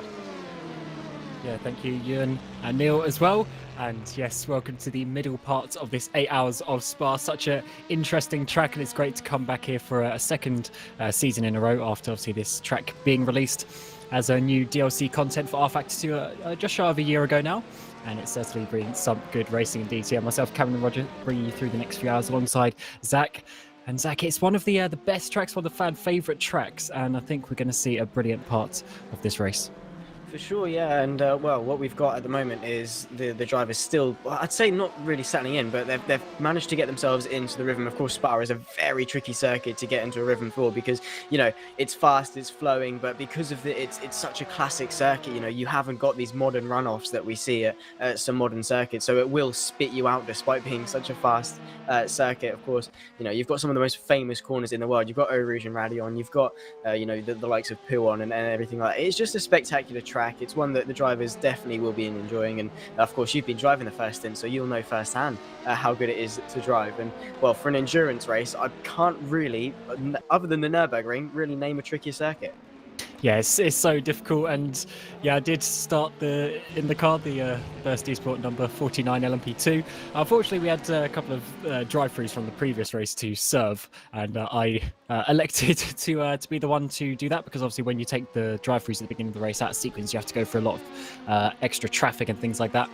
Certainly a fun opening part of the race, had a really good start, but it's, as you say, it's actually a really difficult circuit. A lot of these corners are very fast. There's very few actual slow corners. They're all medium speed, and you've really got to take the speed into the entry, which then makes the rear a little bit awkward, a little bit of sliding, and yeah, it takes you a little bit of time to get up to speed around this track. But it's certainly a fun one. Indeed, and also good to be on both sides of the racing, both on the track and in the commentary booth. So hopefully my teammates can get a little bit further up the field. But it's certainly been a close battle in the LMP2 category. And it's good to see that there's quite a few teams actually getting on top of the car. We had a few changes to the car this year, less power, a little bit more weight, and always makes it that little bit more difficult to get up to speed as we've seen the Black Hawk guys come into the pit lane. Yeah, for sure, around about that pit window for the P2 guys. And the thing with Spa as well, it's such a tricky circuit to set the car up for. Of course, not only is it a team, sim sport, you've got to balance the car for everyone, but also in the sense that the track is just so awkward to make one for. You've got the tight and twisty sections, you need the aerodynamic grip through the likes of Pouon and Blanchimont, but also you can't sacrifice too much straight line speed because you've got that long camel straight down towards Les Combes. It just is such an awkward circuit to set the car up for, and as I say, with having to balance it with everyone else, and could get dicey with some of the faster cars lapping the GTEs up in towards Eau Rouge and Radion. It's a sketchy enough part of the track to go through by yourself, let alone when you're having to negotiate some slower cars that might be a little bit unpredictable. Yeah, and the LMP2s with that reduced power this year makes it just that little bit more difficult to get past these GTs. As you see Cas Rietveld there trying to get down the inside of the Sim Racing Hollanders. Then we get Axel Sports coming down the inside as well. And then you've also got Grand Effect in the background and a Gira, so we've got a great three-way battle there in the DPI field. But as well, you've got this battle in the LMP2s, and it's so difficult to judge because you want to get past the cars ahead of you as quickly as possible, but you don't want to then make yourself a hindrance to the other people behind you. It's such a difficult balance indeed, and I'm sure we're going to see these three DPIs try to get past these LMP2s in this middle sector, but they've got to be careful because the DPIs, they're in the corners, they're actually fairly similar speed in terms of their minimum speeds through the corners, but once they get on the straights, that's when they really start to pull away. As Navarro there gets a drive-through penalty for, I think it's DX Droids that he drives for there. Let's see how these DPIs can handle the LMP2s as we finally get onto the straights. Yeah, and well, they're going to have to utilise their advantage. They just need to stay close enough through the corners and then just unleash it down the straights. But the slipstream is going to be so powerful, and that lead DPI, the actual sports car, getting chased down by Van der Linde in the ground effect down in towards Blanchimont. It's just about negotiating the traffic as well as possible, maybe working together in some sense in order to sort of not lose as much time. And you don't really want to be fighting amongst traffic, but it's just about negotiating it as well as you can. Of course, Schlumvi as well going to go to the outside of the bus stop chicane. Very nice move indeed, gets himself ahead, and that was a very opportunistic indeed. In fact, no, it wasn't very hard fought because Van der Linde is into the pit lane, so now it becomes a two-way fight for the podium places between the two. In fact, no, it doesn't, because the Axel Sports also come in. So Schoenvliet going a little bit longer. Is this in an attempt to maybe not have to worry about fuel later on? Well, going longer is always generally a bit better, because especially when you're double stinting the tyres, right now you're going to be in a lighter car, and the people that have already pit, they're going to be on old tyres as well when they come out, so they're going to be heavier and obviously still on those tyres as well. So you generally have a bit of an advantage here, but it is a bit difficult because when you're fuel saving, you can actually get into a point where you start to lose time because you're fuel saving so much, because obviously fuel saving going to be maybe short shifting, maybe doing a bit of lift and coast, and all that is going to cost you that peak lap time. So it's always that balance that you've got to get out. But let's see how this one works out for him as he's going down the inside there into Ravage. Nice clean overtake, wouldn't have lost too much time. And if this does turn out to be his in-lap, it could be quite a good move for him. But it's always a bit difficult to predict because there are some sort of randomness factors in the pit lane as well. Obviously, it depends how aggressive you are to the pit lane, speed line, and also there's a corner in pit lane as well. So some drivers may go faster or slower around that corner and actually go slower than the speed limit, and therefore lose a bit of time as well. It's also very tight, you haven't got much room. It's very much, you have to be quite precise in the pit lane here at Spa, because otherwise you might find yourself in a wall with a bit of unwanted damage perhaps, or just a bit of a knock to the ego really, as you come into the pit lane. But yeah, as you say, it's about being very committed. This is rFactor in the NetRex car right on the back for the fight for P4 in the LMP2 class. You can see nicely tucked up in the slipstream down in towards Blanchimon, going to pull maybe to the outside through Blanchimon. It's going to be a hard move to seal off. He's just going to have to tuck in and maybe send it under brakes. That's going to be the safer bet, but don't forget that the car in front can always straight away come back. He's going to look to the right hand side as rFactor, going to send it under brakes, stick his nose in, get it stopped, but not much space left from the fourth place car as they now go side by side through the bus stop chicane, nearly off the track. But that was very, very nicely defended, and rFactor is going to have another chance down into La Source perhaps, but probably the best bet is to just get this incredible run off La Source all the way down the Camel Straight, and he goes in a little bit deep as the number 4. rFactor going to look up the inside, but a side-by-side action through Eau Rouge, not really what you want to be doing just under 3 hours into an 8-hour race. And let's see how he judges this slipstream, because you don't want to be too close, because then you don't actually get that slingshot effect. And I think he's actually worked this out pretty well, just staying out of that slipstream as he came towards Eau Rouge, but now out of Radion and through the King of Turn number 6. He's getting that slipstream. He's going to be able to get himself down the inside here of the on-off racing car, the 327. But can the number 27 put himself up into 4th place? Yes, he can. Oh, it loses the rear end a little bit. That's going to have a little bit of a battle. Actually, no, it's not, because the contact managed to stop the oncoming on-off racing, and there goes Casperveld up into that 4th place. Not the smoothest overtake in the world, but he's going to hope now that he can get up the road, because only 3-4 seconds up the road is Ren's Klopp of Wayframe Esports. Yeah, that one-off did not make it easy whatsoever, but yeah, it's just about getting your head down, getting in front. He would have hoped that the slipstream down the Camel Straight would have just allowed him to slingshot ahead, jobs are good, and ahead before the braking zone, and away you go, but it really wasn't. And of course, that snap, getting over that curve through the second bit of Les Combes, it's not an even surface by any means, and the curbs here at Spa can be lethal if you're not careful. Of course, these P2 cars are running pretty much on the floor, so any sudden change to the balance of the car will really throw it off, and that little snap just allowed the on-off to come back at him. But 3.2 is not that large of a gap, and with endurance racing, that can fluctuate very quickly depending on who you've got in the car, how long your tires have done, how far you are into your stint. So yeah, that gap can come down, and on this lap alone, it's come down a good 3, 4, 5 tenths. So he is closing and is going to be looking to try and chase down the podium. I think this NetRex car is really going to be able to do that. Obviously, they didn't have the best sort of start of the race, but I think this is one of the cars really over the course of the season is one to look out for the championship. Obviously, we'll have to see exactly how the races go, and maybe any sort of penalties here and there might affect that. But on raw speed, this NetRex P1 sim car can definitely get involved. And Casperveld, as you say, starting to close down the way from car ahead, already gaining a few tenths here and there.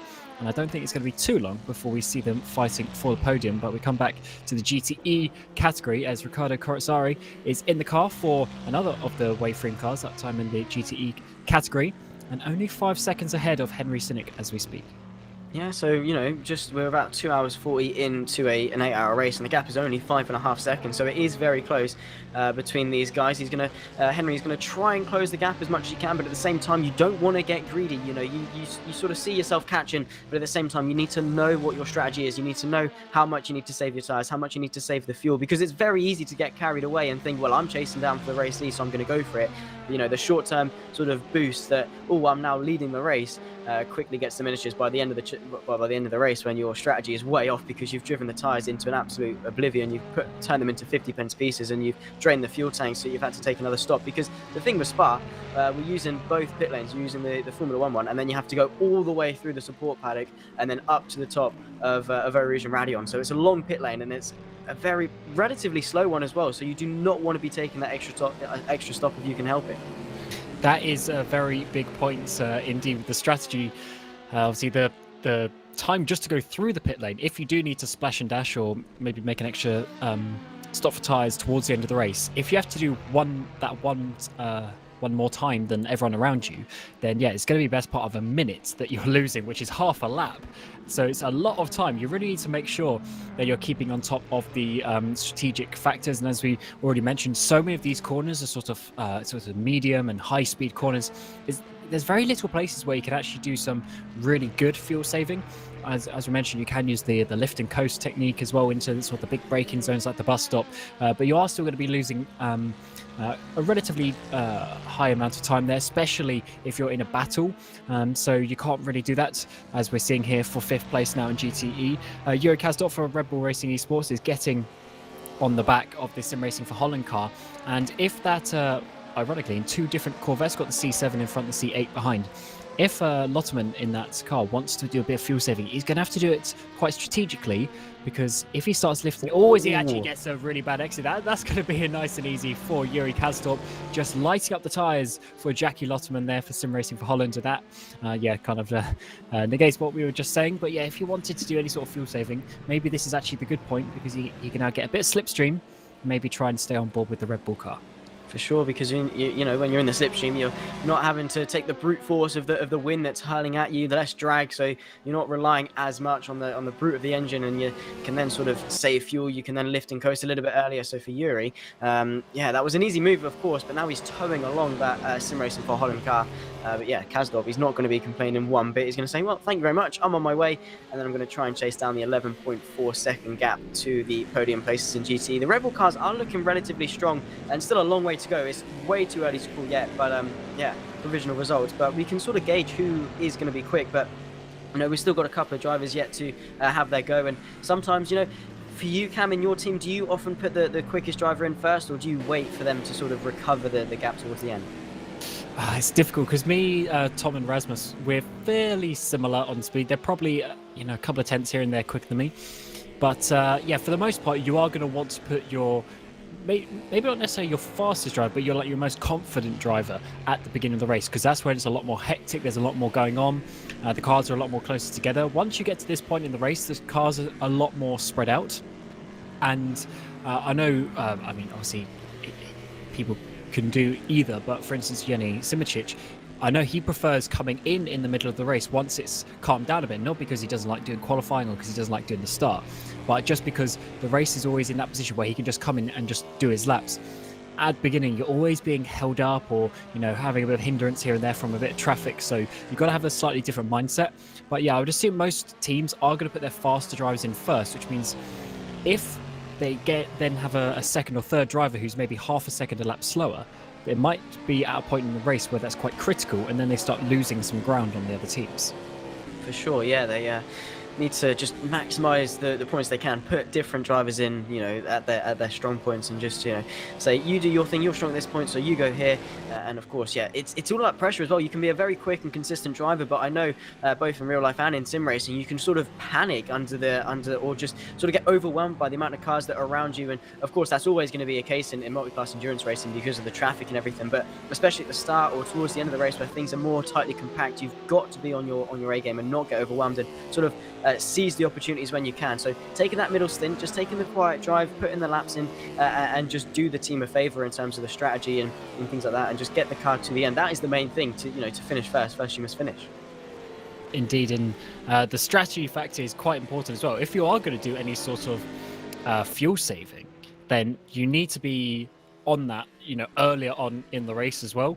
So you need your people in sort of the first 3-4 hours of the race. They're the ones who set the tone and set the precedent for how that is going to go, and also with the tyre strategies as well. So if there's any sort of saving that's going to go on, you always want to do that in the earlier parts of the race, so you can get it out of the way and then put yourself in a position where you can really attack the last few hours once you've sorted out your position. But talking of the man, Yannis Simicic has got in that car for Baikonur's Burst Esport, and they are leading the way. They got about 21 seconds to Giro behind, so they're in quite a nice position in that regard. So they just need to keep on doing what they're doing. Remember, that car had the contact at the very first corner of the season a few weeks ago at Monza, with Nita Velix having a bit of contact behind them as well. So I'm sure this is a lot more of what they would have expected to be out towards the front, but there's still over 5 hours to go, so they can't get too complacent.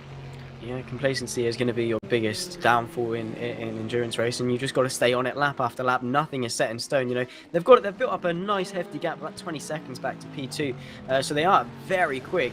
I mean, they are at this stage, it seems on paper to be dominating this race, but anything can happen. You know, bit of skirmish with someone, or a faulty strategy, or getting caught up with GTEs, because it's very easy to do. We've seen it time and time again.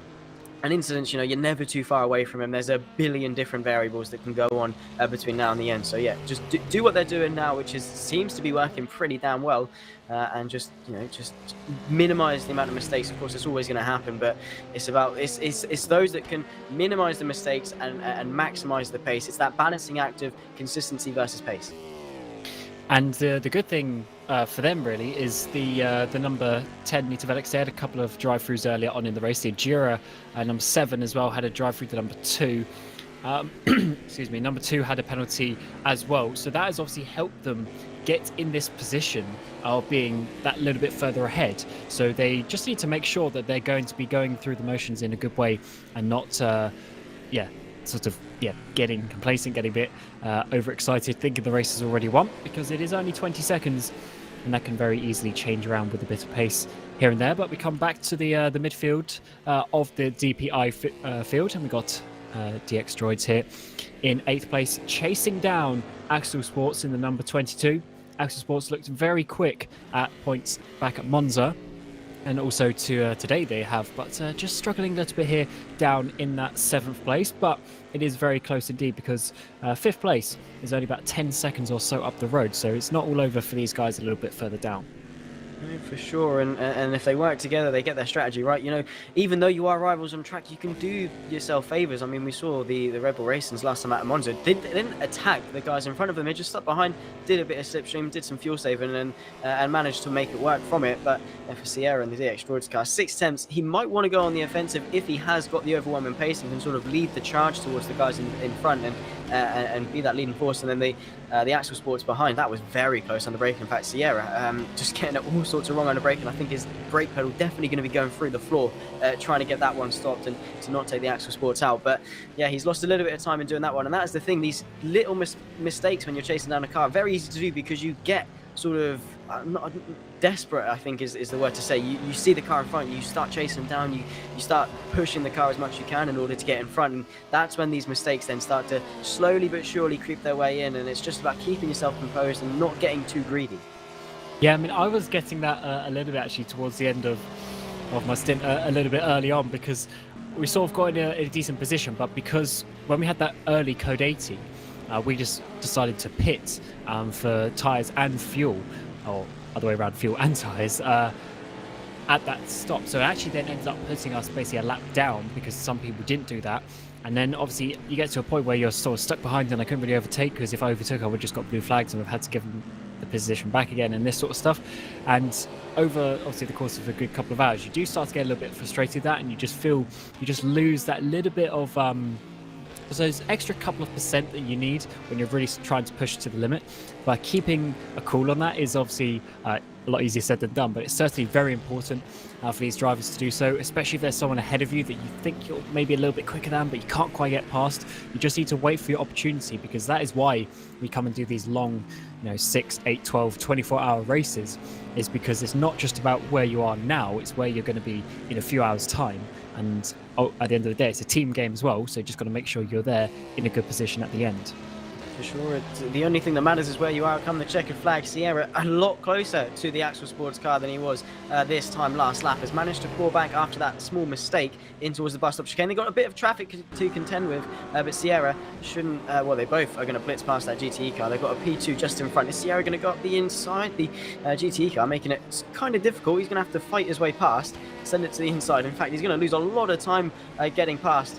I think that's the GTE, and yeah, he's lost a good 8 tenths now to the Axel Sports in front. So not ideal at all, and he would have definitely wanted that to be a little bit of a smoother take. And we've now got Ren's got the wave frame getting passed by the Netrex. Finally, this is what we were on board with a couple of laps ago. 3 seconds he's managed to close in the time we've taken to come between them. And Rightvale is on an absolute charge now onto the podium. So yeah, the Netrex looking incredibly quick. Yeah, lap times are looking very nice for them, as you'd expect him making up this ground. So yeah, Rubel doing a good job. The issue for him now is he's got 31 seconds to the next car ahead. So he's obviously going to need to work that up over the course of a good couple of stints. But with the pace advantage that we see him have, maybe he is able to do so because he was about a second a lap quicker than the Go Team Racing car ahead. So let's see a replay here of him going down the inside, just getting a nice slipstream there up the Kemmel straight. And is that going to be a little bit more of a straightforward overtake, apart because he had a bit of contact last time? And yes, it was nice overtake there. And he's already gained a good couple of seconds to the car ahead now. So let's see where this Netrex P1 Sim car can get to up the road. Pace is good. And let's see where they can get themselves, because at least for now it looks like they're going to be able to challenge the top guys, but we'll have to give them probably a good couple of stints to do to see if we can get that battle. Yeah, well, for sure. I mean, he's already closed a good couple of seconds since the start of the lap, and that was with the overtake. I mean, granted, it was quite an easy overtake, one that, as you say, was a lot easier than the one previously. But already closing into P2, that is Pallison just in front, and 39 seconds to the leader. I mean, to be fair, it's relative to endurance racing. It's not that big of a gap. That could be made up with a good strategy or just sheer pace towards the end of the race. If he just has consistently good laps and doesn't make any mistakes, that's going to be the critical thing, is not making any mistakes whatsoever. So it's a difficult thing, but it's just about being consistent, keeping composure. And of course, it's a long race, it's a tricky circuit. You're having to think about a million different things at once. Where you're going to brake, where you're going to turn in, not making a mistake, negotiating the traffic, looking after the tires and the fuel as well. So it is a mental exhaustion that you're going to be feeling at the end of the stint, and it's just about maintaining that and not letting it get the better of you. Yeah, especially when you're on your second or third stint and you're going to be getting out of the car, and then you keep on looking up and it's like 9 laps to go, 8 laps to go, 7 laps to go, and you sort of start switching off a little bit. That is the important time where you need to keep on pushing. And certainly Revo's doing that. He's pulled away from clock quite a lot already. 2.5 seconds he's got on the Italian over... Well, actually, Renz isn't Italian, but the Italian team over the course of the previous lap. And obviously traffic can help that. But let's come back to this battle now for P7 in the DPI category. And Axel Sports trying to get now on the back of the DX Droids team. And let's see what they can do as we come towards the sector 3 of this lap. And they've actually got a bit of a gap to the cars ahead now, so it looks like it's a bit of a two-way battle now for this 7th place. But let's see how he does as we come out onto this back straight. Yeah, it's going to be a good opportunity. Of course, there's only one real corner, and that's Bongemon. Even in these incredibly quick DPI cars, not really much of a corner, pretty easy, flat out, even on probably quite used tyres. So yeah, Axel Sports got overtaken by DX Droids, who have got good pace, but because of the toe, they haven't really been able to put away that much. Yeah, the toe's actually quite a nice balance around this track from what I found. You can sort of get pulled along a little bit, but it is possible for the car ahead to just pull out of it. So it's not like if you're slower, you can just sit behind and get pulled along.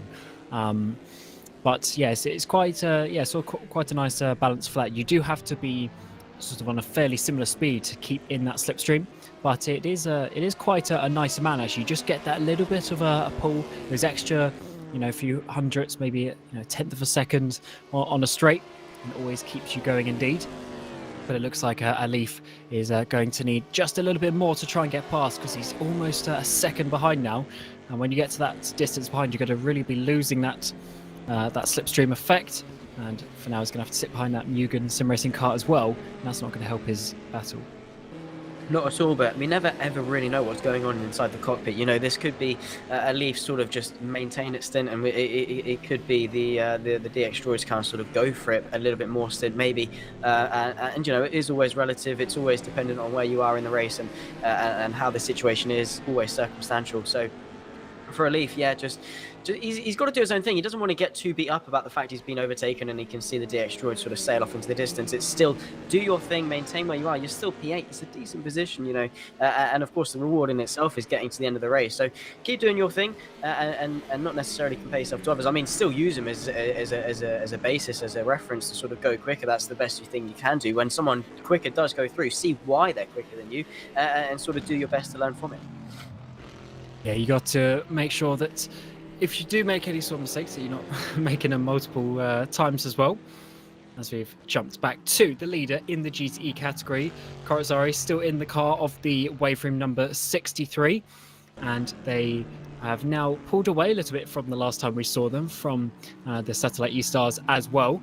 So Cynic not quite being able to keep up, but interestingly, the Jean Alesi and the Red Bull car have dropped off a little bit, so there must be a slight difference with either the tyres or fuel strategy between these cars, because the Jean Alesi and Red Bull car was certainly a little bit stronger than that, but they've dropped off quite a bit. But we do know, especially with that Red Bull car with the C8, there's a lot of strategic options that you can do with that car, and with the fuel, it's got quite a big tank. So hopefully we'll see them get a little bit further up, as we saw in Monza, fighting for the win there pretty much throughout the whole second half of the race, as we get shortly a yellow flag in sector 2, but it looks like that has been cleared away. But yeah, this waveframe team, obviously they got the championship last season, although they were in the Ferrari last season, swapped over to this C7 Corvette, and it seems to be suiting them quite well as they're back at the front in this race.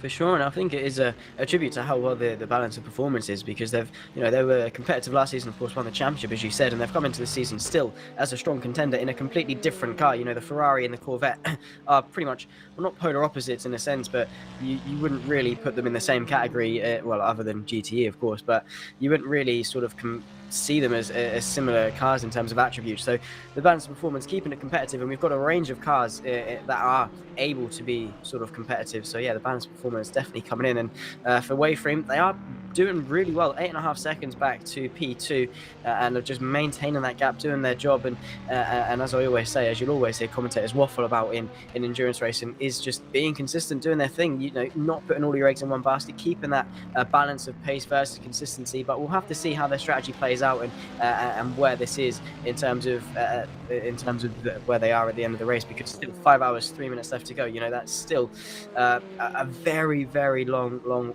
way to go. And at this point, are teams, do you think, counting backwards, or were they doing that from the start of the race? A lot of teams would have sort of been looking at that from the start of the race, but I think it's a little bit too early. 5 hours is a long way, especially in the DPIs, LMP2s, where the stints are well under an hour. You've still got quite a few stints to go, so it's always a little bit more difficult. But yeah, for sure, most of the teams will be looking at it already from the start of the race, see what they can do with the, I mean, mainly with the fuel strategy, really just seeing how long your stints can go. So we're actually getting quite a few of the LMP2s coming into the pit lane with just shy of 3 hours gone in this race, and that is actually quite an important marker for quite a few of these teams, because roughly 3 stints in 2 hours. So that is going to put them at a point where they're going to be thinking that, oh, we're going to maybe have a splash and dash at the end, or have half a stint at the end. Then you might be thinking, oh, can we save some of those laps now and try and make that stop even short at the end? That's the sort of things that they're going to be looking at in this LMP2 category. As we jump to the other Netrex, we got the 228 car. This, I believe, won the Division 2 race back in Monza, and they've actually been promoted up into Division 1. Currently with Alvaro Torres in the car at the moment in that 8th place, and they are still going. And yeah, good to see that Netrex come back after a year or two absence from the VEC, and already battling with 2 cars towards the front of the field. Yeah, they are doing an incredible job. They've got some sensational pace in both cars, and really fighting their way towards the front of the field. Of course, one of their cars is in P2, the other one down in P7 provisionally.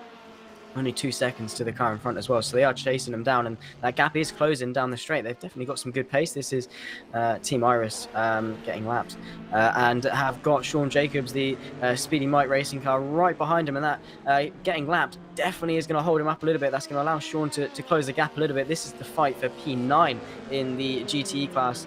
And well, that Aston Martin is definitely going to be looking in his mirrors and getting a little bit scared that Sean Jacobs is right on his tail. The slipstream down in towards the bus stop chicane probably won't I'm up for a move into the braking zone, but it definitely does help just to allow him to close that gap. Doesn't want it to be too close, as you say earlier on, Cam, because you can't then benefit from the slipstream. If you're too close, you sort of just lose that momentum, and it's all about that momentum. Sean Jacobs really pushing the car, trying to close that gap.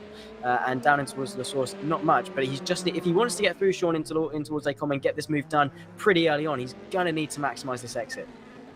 Yeah, this is the really important one through La Source. Can you get a good enough exit? Can Sean Jacobs get himself in that slipstream as we hit 5 hours to go of the 8 hours of Spa? So 3 hours done. And let's see how this C8 Corvette does against the Aston Martin coming up the hill of Eau Rouge and then Radion. And it looks like Sean Jacobs maybe just the tiniest bit too far back to have a really good go. But I think he's going to be at least getting close enough to have a think about it, make Riley McKibben have a bit of a defensive line. And Sean Jacobs is going to be late on the brakes. If he does so, he's going to be doing it up the inside. Can he get it slowed down in time? Yes, he can. Oh, losing the rear end just a little bit. But I don't think Riley's going to be able to come back at that. So Team RS down into that 10th place. Sean Jacobs judging that pretty well where he gets the slipstream, but he's actually going to have to defend once again now. Coming down into Rivage, another hairpin corner. Is Sean Jacobs going to be able to hold it around the outside? Riley McKibben going to keep it on the inside, but that'll then be the outside for this next corner as the two go side by side once again. McKibben round the outside. That is a really great move if he can hold it, but Sean Jacobs is going to have to come back in as he's going to think about it down into Pouon, but he's going to have to back out of that one. And that was a nice battle between those two drivers.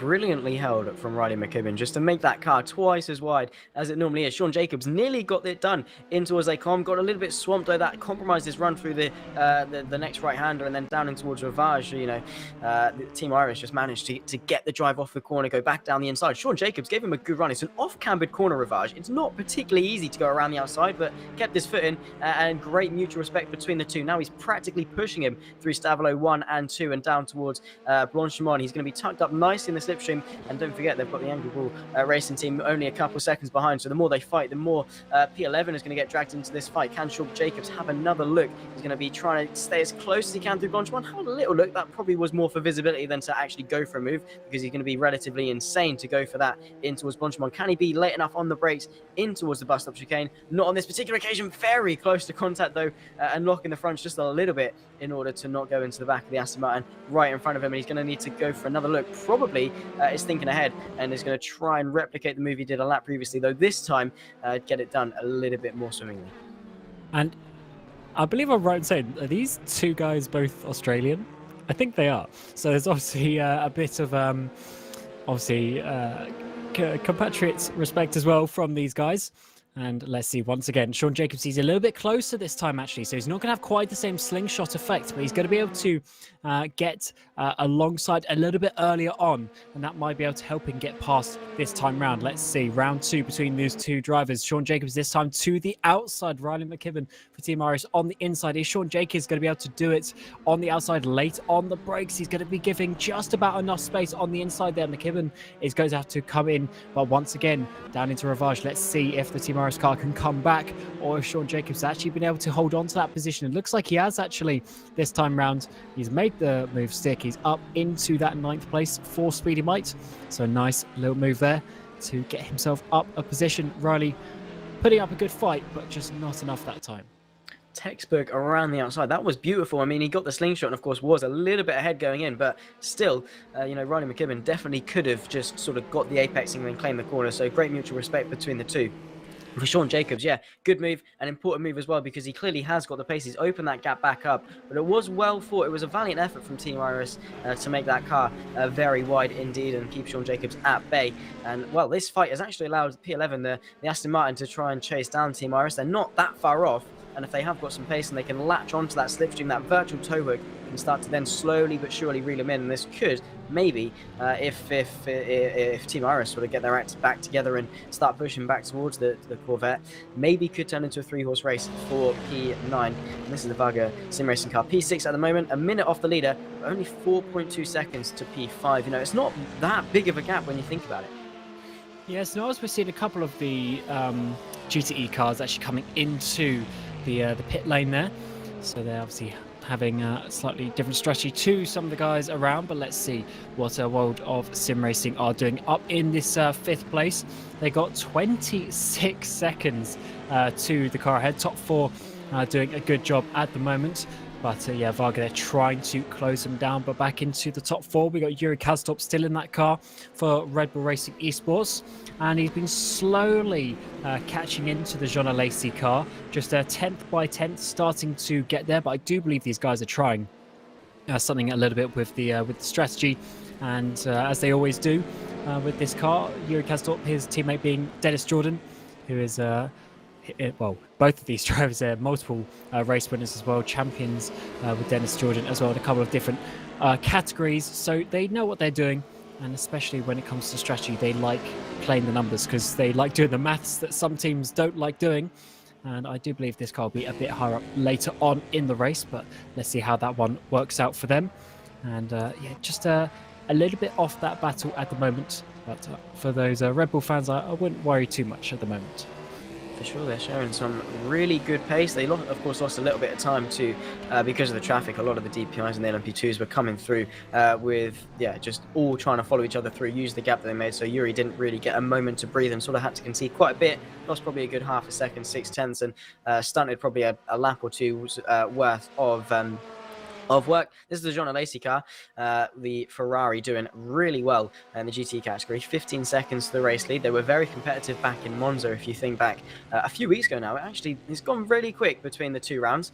And if you can just look, that DX Droids car still has the Axel Sport right on its tail. And if he gets held up a little bit by this Ferrari through the tight and twisty Lecom, that can bring the Axel Sport right back onto him. But the 2 seem to have pretty even pace at this stage of the race. We thought the DX Droid car could just get through and then take off into the distance, but it seems the Axel Sport has just sort of found another gear, and with the DX Droids car getting held up a little bit by the Ferrari, it's just going to allow the Axel Sport to creep a little bit more. And you can see that was a lot of it. That was a much easier time of getting through on the Ferrari for the Axel Sport. So yeah, it's still closing them down. And the fight in the DPI category is going to rage on for a few moments to come, I'm sure.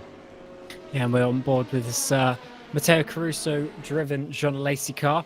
They're about 9 seconds or so, give or take, off the cars around or the car behind them, but they got 16 seconds to Henry Cynic. So that's actually stayed fairly consistent over the last few laps. I've been looking at that gap. It hasn't really gone up or down too much. So Cynic doing a really good job there, and I want to see at the next round of pit stops how it all works out between these GTE cars, because I do think there's a few different things going on here.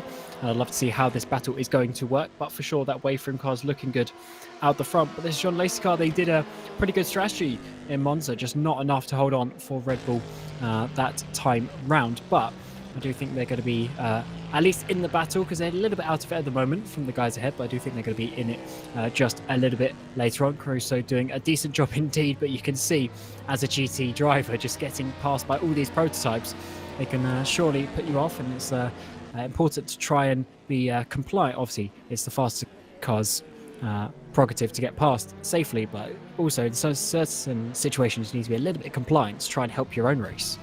For sure, you don't really want to fight them too hard and just sort of, just be that guy who's like, well, it's your job to lap me safely, so I'm going to keep doing it. It's better for you to just sort of do your own thing and of course, be vigilant, look in your mirrors, let them through when they go for the move, and just not fight it too hard, because if there is contact, you're both going to come worse off. And just for the sake of being subbing, when in fact you could have just taken the couple of attempts that you'd have lost and just lower that risk, because there is always a risk as soon as someone goes up your inside, whether that be full position or just to lap you. There's always a risk of contact, always a risk of something going wrong, and just being compliant, lifting off a little bit, and letting them through is always the best way to go about things, because it does minimize that risk as much as possible. And in endurance races, you've got time, of course, to make up those little skirmishes, a couple of spins, couple of mistakes here and there. But at the same time, we've seen endurance races come down to a couple of seconds to even side by side. If you look to real life, there is fine margins. And if you think that maybe if I just didn't lose that little bit of time here,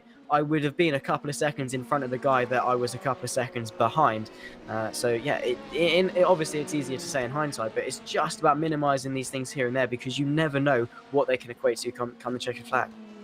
Yeah, a lot of it's just risk versus reward, really. You want to be making sure that you're putting yourself in the best position towards the end of the race.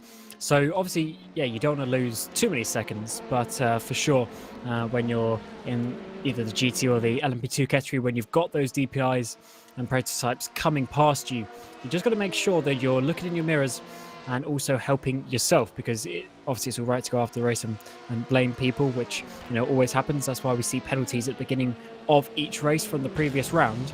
But sometimes obviously you can just make yourself that little bit better and try and put yourself in a good position for later on in the race, later on in the season as well. With it being such a short season this year compared to last season, it just makes the races that more important, and you can't be doing anything too crazy, because if you start losing points in even 2 of the races, then that's really going to put you out of the championship if you're not too careful.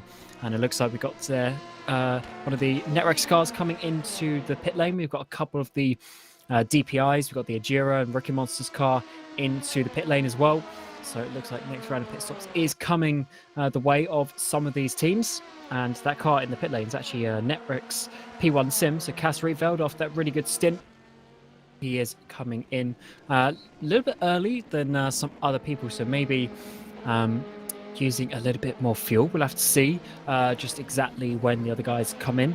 Well, that is for sure going to be a fun fact for them if they are pushing. But yeah, let's go back to the GTEs, where we see Riley McKibben once again in a battle, this time for 7th place.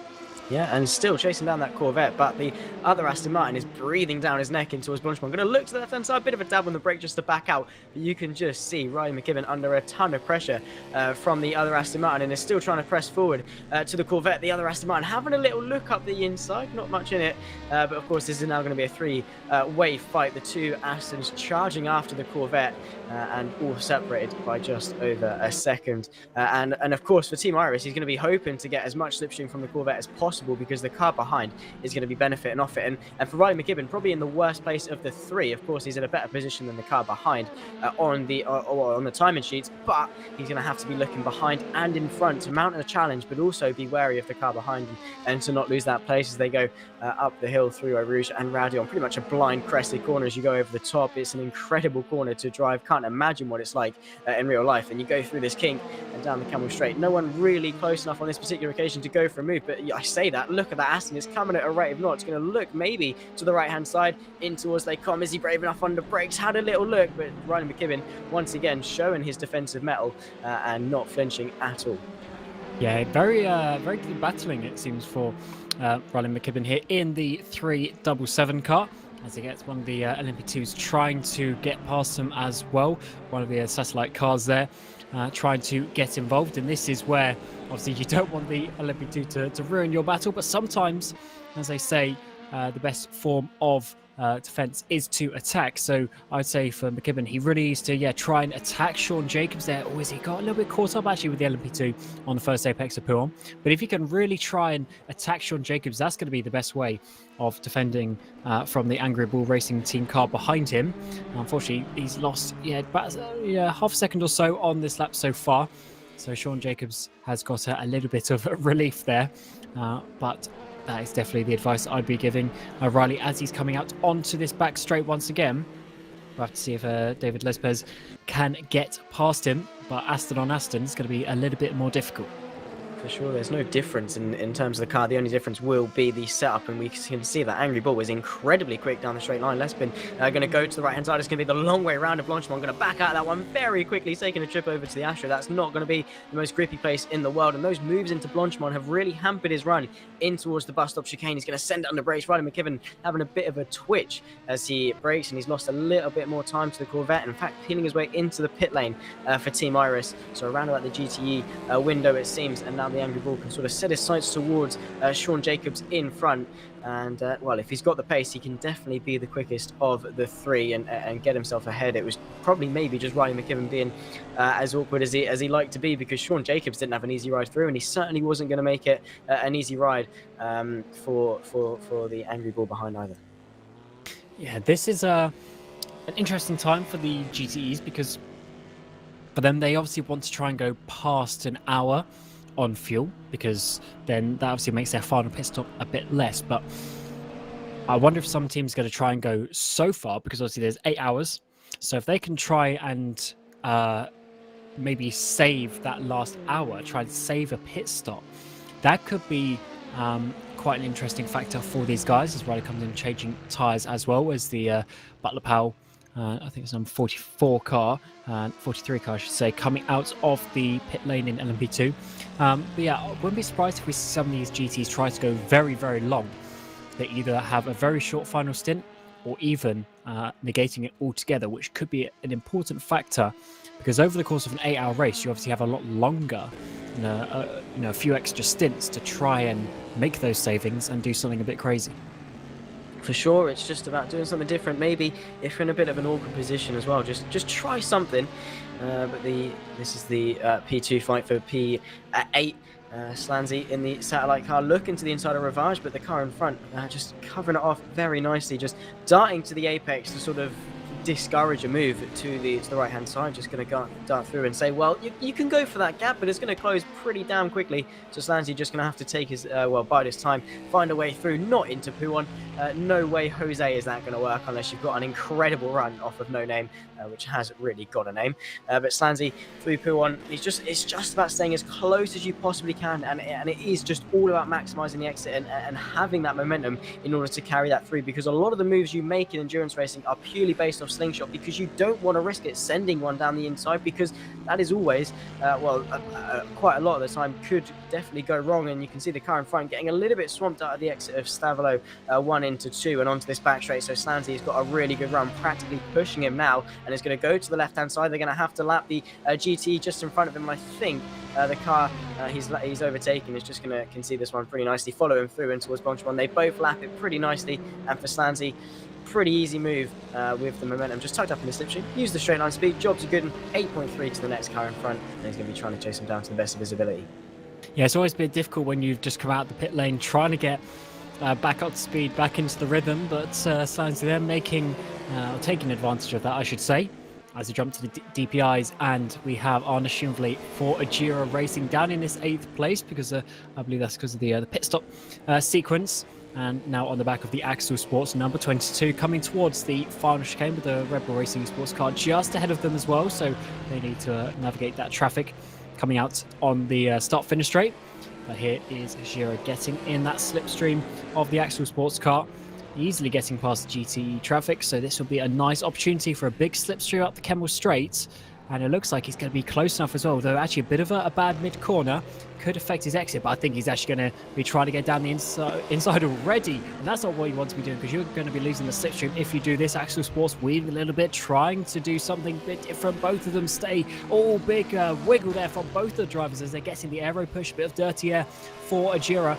Is he going to have enough slipstream coming up the Kemmel Straight? That might actually help him a little bit to get a bit of a slingshot coming up to Les Combes, but I think he just lost too much momentum there in the dirty air through Eau Rouge, and Axel Sport's going to be able to hold on, but Ajira is certainly the quicker car at the moment.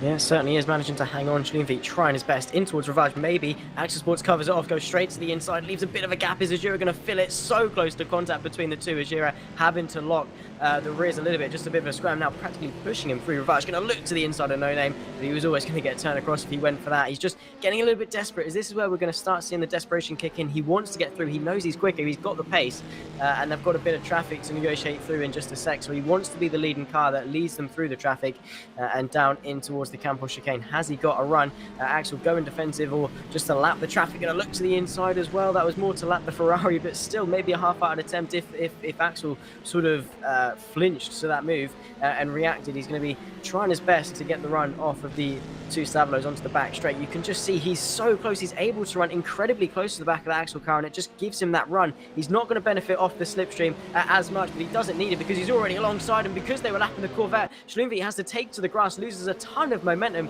in his fight with the Axel Sports car, and is now going to have to be in the slipstream once more down in towards the bus stop chicane.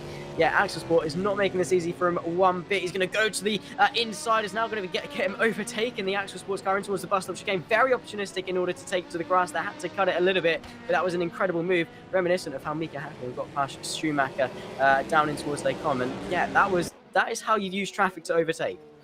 That sort of came out of nowhere, really. I think the Axel Sports car had to sort of get out of the throttle. They're going around the outside, trying to have the racing line into the final chicane. But Schlumvik there managing to get past with a very difficult move, but managed to finally make it work. When he was on the grass there, I thought either we're going to see a huge collision or we're going to see something along the likes of what Lucas Di Grassi did many moons ago around this track at the same part on the grass.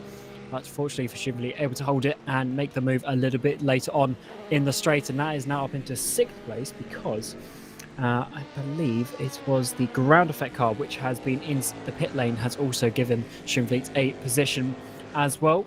So they are doing all right. That was all. We got a very slow wave frame. That is a very slow wave frame there. Trying to maybe have a quick look to see which car it is. I think it's the number 36, if I'm not mistaken. Rick Van Earl is in that car at the moment, and I wonder if there's a big problem going on for him. If maybe he's run out of fuel, maybe he's got a technical issue. We'll have to find out, but that is not going to be too good for them because they're already in a decent position. Yeah, definitely. So it's certainly less than ideal. This is the Angry Bull on the back of yet another Corvette, trying to find a way through. There's now two in his sights.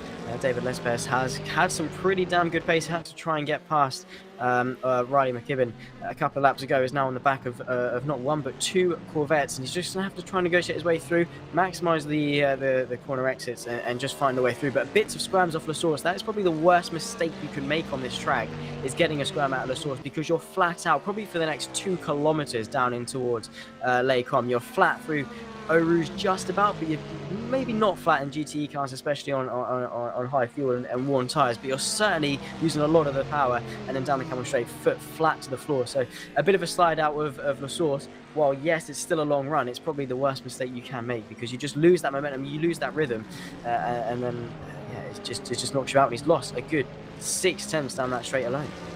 Also, the worst part is with La Source is you may have maybe a tiny bit of a slide, you lose half a tenth on the exit, but then that time on your delta, you just keep losing time, and it sort of gets faster and faster until you get up to your sort of your drag barrier. But yes, such a difficult, important place. And actually, we had some side-by-side action in the GTs just ahead. Satellite and Speedy Mike there going side-by-side into Pouin, and that is always a tricky place to do. That's actually 4th position. That's in P4 in class between those two drivers. We got Sean Jacobs there with Henry Sinnick. Henry Sinnick was a good couple of seconds a lap faster last time, so he obviously had a bit of a maybe a tyre advantage there going on for him. But getting past that was a very important move for him. Obviously, he's batting really for the podium in this GTE category. You see the Nita Felix car there coming past the Angry Bull. But yeah, this GTE battle up and down the field, giving us some good action, and it's always one of the obviously more exciting categories for that reason. But back at the front, we've got back to, as we've seen the Waveframe car off there, as the sister Waveframe car in the GTE is still leading the way from Jean Lacey and Red Bull. Yeah, doing a great job, David Lespes then into the pit lane. It's a very wide pit window for the GTs. We saw Team Iris come in a couple of laps ago, and now the Angry Bull's in a few minutes later on. But yeah, for Satellite, that was a good move to make, of course, in their bid for the podium. Don't want to get caught up in the midfield fight too much. Just want to get past, get their head down, and do their own thing, because you know it's as I said earlier, you know, any sort of time loss can really be detrimental later on in the stint, in the race, at the checkered flag. You know, you've got to be on it lap after lap after lap and just minimize the amount of time lost, because it does add up pretty damn quickly. You think, oh, it's only a couple of attempts, but if you do that, if you lose a couple of attempts every couple of laps, you know, over the course of an 8-hour race, that could be upwards of you know, 20, 30, 40 seconds that you've lost for just minor things here and there. Yes, it's always the little things really that that add up. Obviously, if you do a big spin, you lose 20, 30 seconds. That's not going to be good. But as you say, if you're losing half a second every lap of the race just for little mistakes here and there, then that's really going to be difficult. Also, Kurosari, the lead of GT, having a bit of contact there with the actual sports car, going to be overtaken by the Your Name Here Racing. We've also got the racing team LMP2 trying to get past him as well, and also the Baikal's Burst car getting involved there. So that was a pretty crazy situation for Kurosari. Fortunately, he actually managed to get out of that pretty nicely considering the situation, but a bit of contact is not what he would have wanted, because he's leading by almost half a minute now to Matteo Caruso. So that is not what he wants to be doing, getting some damage there, but it looks like he's all okay. And that is just how one simple situation could end up causing you a big loss, but it looks like he's okay. Going to be counting his lucky stars, because that's one of the things, you can't get complacent. He's leading by half a minute, but still it has the opportunity when the faster guys come through for that tiny bit of contact. You know, definitely could have ended up a lot worse. Luckily it was only a light tap and he had to take to the runoff area through Lake Com, and that is how easy it is. Luckily he's got the barrier behind, because that if it was as close as the midfield in GTE at the moment, you know, it could have cost him a good one, maybe two positions, just getting swamped on the curb, and then he would have to fight his way through. Luckily, he's managed to build himself up the barrier, and 3M just doing a really good job. Same probably can't be said as the higher ups. We've seen that a couple of times that their cars have been on the grass going a little bit slowly, but for Ricciardo, he's doing a really good job, just maintaining the pace at this stage in the race, doing his job, doing what he needs to do in the middle stint, and then he comes into the pit lane, and that is how easy it was. That's what we were saying earlier, wasn't it? It's so tight into corner, and another tap. For him, a clumsy mistake and a clumsy end to the stint, he's going to be coming in a little bit more frustrated than he perhaps would have liked. Oh, that is, again, those small mistakes are generally what adds up, because you don't want to be doing damage repairs either, because the damage repairs are quite long, as he is not changing tyres. He's going for a second stint on those tyres. But yeah, the damage repairs are really going to cost you quite a lot. They've been sort of extended from what the default is, obviously in a manner to try and make people behave a little bit better, knowing that they would get quite a big time loss. But yeah, hopefully his rear right there is all okay, as well as the rear, I think it's the rear left as well, he got a hit on from the LMP2, so hopefully it is all good. But his fortunate situation for him is that he does have a few seconds for him to be able to lose, but you don't want to be now with the damage going half a second a lap slow to the end of the race. For sure, yeah, it's better to just maybe take the brunt of the repair, because yeah, it's only a bit of minor damage. You think, oh yeah, it's only a little bit here and there. I can sort of drive with it, but you know, you don't realise how quickly those things add up. As I was literally saying a couple of minutes ago, and it's a perfect example of how things can add up. So yeah, it's a long and slow wait down the pit lane. And he's going to need to get those tyres warmed back up. That's the thing with the long and slow pit lane. Your tyres lose a lot of temperature, and you're coming out onto the fastest bit of the circuit. Of course, you're fed out nice and safely. And this is the fight in the DPI class for P2. This is McDuff on the back of one of the cars. I can't quite see which, but down and towards Eau Rouge and Radion. He's going to be tucked up nicely in the Setrex over the top of Radion, down in towards Lake Com. 3 tenths is the gap. That's prime slipstream range for him to make a move. Can Rory McDuff go for it? Look at him closing very quickly. They've got a bit of traffic just in front of him as well, to the right hand side in towards Lake Com. Has a little bit of a look, but thinks the better of it, and goes back out of that one, and is now going to buy this time. They're going to need to negotiate their traffic before he gets another chance. This is the Azura car on the back of the DX Droids.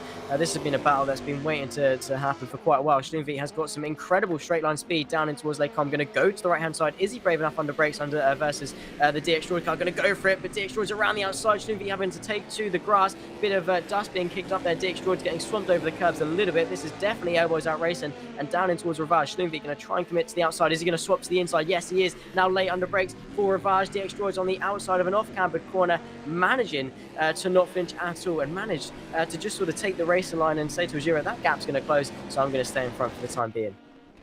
Yeah, that is getting a bit feisty between some of these drivers, and Schindler really trying to make up some positions this stint. It seems that he's lost out a little bit with the way things have gone, and he's trying to get himself back up these positions. As you see, he's got DX Droids there, as you're just saying, but he's also got Rookie Monsters just another couple of seconds up the road. So this could actually be back up to P4 if he can get past these two drivers, but he's certainly trying very hard, I should say, but it is difficult to try and get past around this circuit despite all the long straights. You do have to really commit when you get the opportunity to do so, as that middle sector is quite difficult to stay close and follow because of all the medium and high speed corners.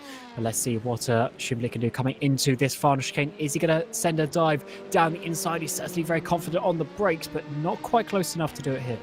No, not quite, but he's got a really good run. Now we're going to set up the double switch back down in towards the source. Got a really good driver, Schlumvi, DX Droids. You can see Sierra at the wheel. They're now going to be side by side in towards the source. This is going to give Schlumvi an incredible switchback opportunity. He's going to brake nice and late. We're going to have to cut to a fight in the P2 class between Blackhawk and Netrex Torres at the moment at the lead of it. But I want to see how that DPI battle turned out, because Schlumvi definitely would have got a nice run. This is Mark V in the Blackhawk. Tucked up nicely down in towards the bus stop chicane. Is he close enough to launch onto the inside? Certainly having a look, locking up one of the tyres. You can see that little black bit of rubber being laid down as he goes in towards bus stop. No move on this particular occasion. And just waiting to see the outcome of that DPI battle, because both of them definitely got their elbows out. Is he going to go for the move into the source? Once again, having a look, just trying to make Torres flinch at this point, I think. Just playing the psychological game. Yeah, these guys having a great battle. It's actually good to see there's loads of battles still happening for position, even shortly coming up to halfway in this race. But what can Mark do coming in the slipstream of Alvaro Torres for the Netrex GP car? Trying to get around the speedy Mike. That's going to be just a little bit of slipstream actually for the Netrex car. But can Vate now go down the inside? Is he going to have enough top speed? Is he going to have enough slipstream to get that down the inside there on the brakes as well? Alvaro Torres is going to hold it around the outside, but he's going to lose the rear end a little bit. He's going to jump over the chicane. He's got to be careful rejoining, not to take out any of the cars, which he doesn't. And Mark Vate there up into that 8th position. And it looks like Schumvli is in that 5th place. So he's now on the back of the Rookie Monsters. So got past DX Droids and now on the back of who is in this car at the moment. Malcolm Smith is in the car for Rookie Monsters. And can Schumvli get close enough to make a move in the next couple of laps? Hopefully so, because he's on an absolute charge, isn't he? Managed to get past the DX Droids already, setting himself up to go for P4. The Rookie Monsters didn't have the best start back in Monza, and they're driving a really good rate so far. You can just see how committed that Ajira is under brakes. The closing speed in towards the bus stop chicane gave him a couple of attempts at the very least versus the Rookie Monsters car. So Schumvli, yeah, definitely got some pace in that car in towards the source. Just going to maximize the exit again. It's very late under brakes in the number 7. This is a great camera angle. The Rookie Monster's getting a pretty poor runner from the source. This is going to give Schumvli maybe the look in towards Eau Rouge and Radion. He's going to look to the left-hand side. Not much going to come out of that. He's going to lift off. He knows how strong the momentum is up the hill, through Eau Rouge, through Radion over the crest, and then down the Camel Straight. You can just see how close that Ajira car is. Through the King, they've got a bit of traffic to contend with, but once again, Schumvli going to eye up a move. Going defensive goes the Rookie Monsters. Ajira, though, still fills the space, very committed, just about in line with that rear right, and under brakes in towards Lake Com. They're going to have to contest with the traffic, and that forces Schumvli to concede, but he certainly has the pace, and he's showing the Rookie Monsters car that, hey, I'm here, and I'm on a charge, and I want to get through. Yeah, he's getting very aggressive, is Schumvli, but to be honest, that's just his driving style, and for the most part, brings some entertaining action. But they're just getting a bit held up here with the Juices Motorsports BMW just ahead. That could give Smith a bit of a bad exit, actually. So Schumvli is going to be getting a run up to Pouon, but it's actually just had to lift off a little bit. It gets quite tight there between No Name and Pouon, but Smith holding on now very well for P3. So someone must have made a pit stop in this class. But let's see how they come out now through Sector 2. They got LMP2 just ahead of them as well, so that's going to be a little bit of traffic to get past on the straight. But it seems that Schumvli has actually dropped off just a couple of tenths through this middle sector. And once again, maybe he's going to have to try and get a bit of that slipstream and work a overtake up towards Lake Com again as we come next time around. But now to Blanchimont, who is going to get down the inside of the LMP2. Looks like actually both of them might just be able to get up the inside there of the Burst Esport LMP2. And they do so indeed. Can Shuvi now dive it on the brakes? Oh no, just a little bit too far back. So Smith is holding on for now. Yeah, doing a good job, but Schoenfeld really putting the pressure on, piling it in the bucket loads. And you can see that drive he's got off of the bus stop chicane. Now going to look to the inside of La Source. He's going to compromise his run down the Camel Straight, but he doesn't care. He sees the opportunity. He's going to go down the inside in towards La Source, and Smith just having to back out. But you can see Schoenfeld really parking on the inside to prevent the switcheroo. Parks it, then drives off the corner and gives the Rookie Monsters car a compromised run. He's going to have a tough time holding on. They've got the Porsche to contend with as they go up through Eau Rouge. That might hamper his momentum, and you can see Rookie Monsters taking a bit of a lift just to make sure he doesn't get swamped. And in the slipstream, they are very close. Is Rookie Monsters close enough to launch a counter-attack? I don't think so. So for Schoenfeld, incredible couple of laps into a provisional P3, probably P4 after the pit stops. But yeah, driving a great race for Ajira so far. Yeah, that's an important position for Ajira. I think that's going to be quite important for where they're going to sort of see themselves in the next couple of hours, because he's had to do quite a lot of overtaking. So to finally get past those, I think it's about 4, maybe 5 cars in the last sort of 10 laps, that's going to be a important factor for their races. He's trying to get past a couple of the GTEs now. So let's see how far Schoenfeld can go. He's now up into 3rd place, 20 seconds off Edge Esports. And then Burst by Collars have now got a 1.5 minute lead in the DPI category, which is just pretty incredible. I do believe by Collars and Edge owe a pit stop in relation, but still, they're still going to be having a decent amount of time in the lead there. As look at Shively, he's pulled away massively from Smith already. Yeah, he's driving that car on rails. He just hasn't put a foot wrong really at all. He's so committed under brakes, didn't go for any sort of crazy moves down the inside. He definitely probably could have with how committed his left foot is, but decided not to, decided to wait for a better opportunity. And once it did, he definitely just grabbed it with 2 hands and absolutely went for the move down the inside of La Source. And then he sees that and then didn't look back since, and already managing to pull out a good gap. He's definitely going to be one to look out for. But that Burst Esports is just on it this race. They're just incredibly quick and incredibly consistent as well. 2 of the best attributes you can have in sim racing, and it seems that they have got relatively good pace, but you can see Henry Sink a second and a bit quicker than Caruso on that last lap. He is chasing, Caruso is chasing, I should say, Henry Sink down for P3. So yeah, Jean Lacey have got some pace as well. They could be a strong contender for second, but that Freem in the GT class as well, similar story. They're just incredibly quick. Yeah, the gaps of it did this in the Monza race as well. The gaps in this GTE battle in the mid part of the race have just really opened out. Corazari's got a good a good half a minute, I should say, to Cynic behind. But then he is a little bit slower. But then Kazdorp leading the way is then another half a minute ahead of Corazari. So these battles have really sort of spread out in this GTE category, but I think you'll see after the next pit stop or 2, that's really going to come back together, and we're going to see this battle continuing between these teams. But then also Sim Race of Holland, they're in that 5th place, only about 14 seconds back as well. So GTE really leaving us in the dark with what is going to happen, which is good, because we always want to keep a little bit of a surprise in some of the categories as we get towards the end of the race, the end and the final few pit stops, to see what these guys can do and what they can do on the strategy. As we're seeing the Cetres Nita Velox DPI is in the pit lane a lap down. Have they had an issue, or is that just something that I've missed? I'm not sure if they're actually having a bit of an issue there. I have to see if I missed something on that one, but they are currently in the pit lane. Yeah, and well, the thing is with the GTEs at the moment, we're just suspended in anticipation to the end of this race. You know, they are just it's so different, and that's the thing. The pit window is so broad that you can have these different strategies, the different teams, doing different things at different points in the race, and it's just it fluctuates so much. You know, yes, it's a big gap at the moment, but that probably will close up over the next couple of hours or so. And I certainly cannot wait to see who comes out top, because there's probably not going to be one clear clear-cut strategy. There's going to be a couple that are incredibly close, and then of course it just comes down to time and place, who's on the better tires when, who's got the lighter fuel when, who's got the quicker driver when, and just that weird that there's three main variables in terms of the strategy: driver, tire, and fuel, and it's just who's got the better one when. And the GTEs, certainly one to watch out for, because we've probably got on pure pace, I think we've got good 3, maybe 4 cars that are in contention. But at the moment, Ricciardo doing a great job for the Wave 3M esports car and just doing his own thing, chilling in P2, sort of in no man's land. That was a good save through Eau Rouge, though. That was probably the most difficult place to save a car, because you've got the undulation of the track, and he's just about managed to hold that one. That was a respectable save, and probably a heart in the mouth moment for him. Yeah, the little wiggles that you get, especially into the fast corners, are so, heart of the mouth moments, and even into Puer as well.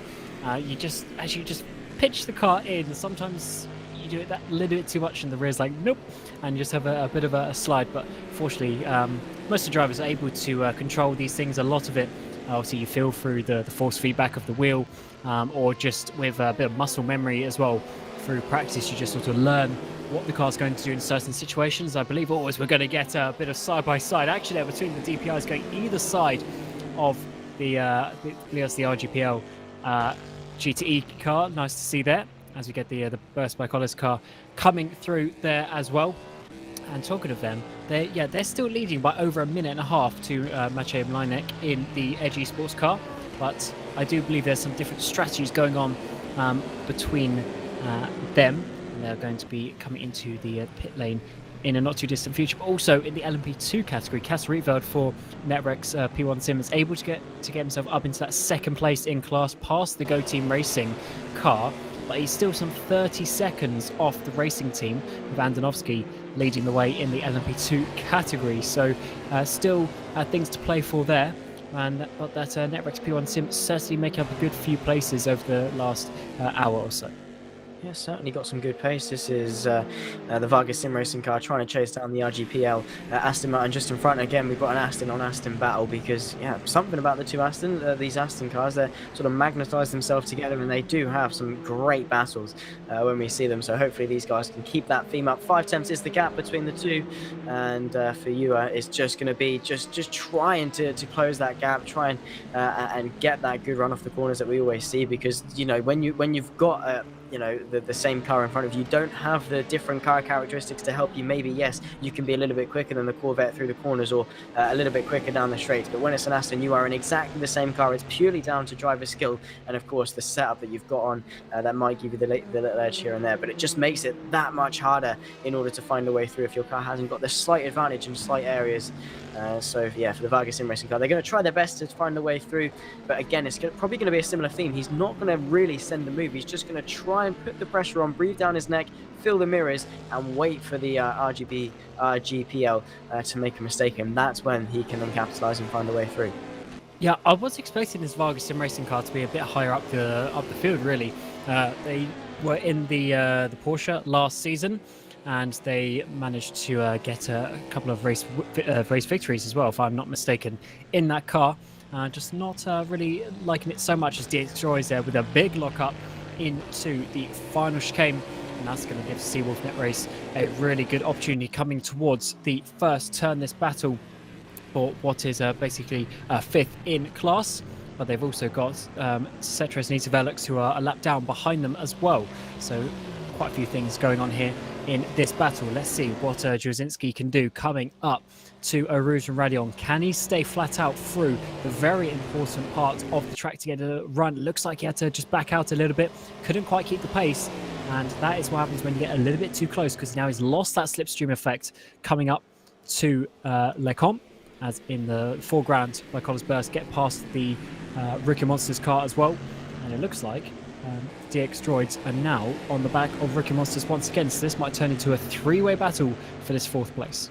Yeah, definitely could. Just need Benjamin to sort of clear the traffic. He has done so, and now they can sort of par their way back up together, indeed. And, you know, for the three of them, they all want to get themselves up. A couple of places for Benjamin is going to be to get himself inside that top 5 for the DX Droids. They've shown good pace, and they've sort of always been with someone for a good portion. They're just trying to get themselves onto the back of the Ricky Monsters, latch themselves on, and maximize that momentum. You can see Benjamin really trying to push the car. 3 attempts between himself and the DX Droids car. Seems to be the quicker of the two, and now with some free air, no traffic, you know, at play, they can sort of start to push, and you can see pushing him pretty much through Campos, just maximizing the exits in towards Stavro. Not quite close enough to go for that move, but he needs to just have that slingshot effect in order to get this move done towards this back straight, then towards Bronchemont.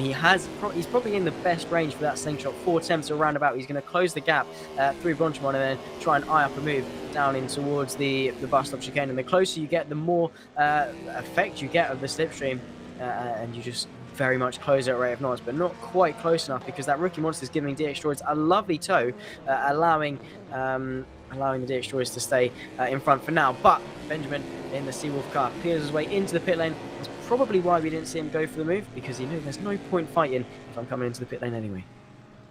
Yes, always an awkward position there, because you still don't want to lose the extra half a second maybe that you could have done. But coming into the pit lane with 4 hours and 16 minutes to go, looks like the car has actually stayed on the floor, so only a fuel stop, no tyres for Jasinski here, as the other guys are going to be continuing for their battle in that DPI category, which is actually getting pretty close for a couple of those drivers, which is good to see, as Ciara now getting quite close to that Ricky Monsters car for that 4th place.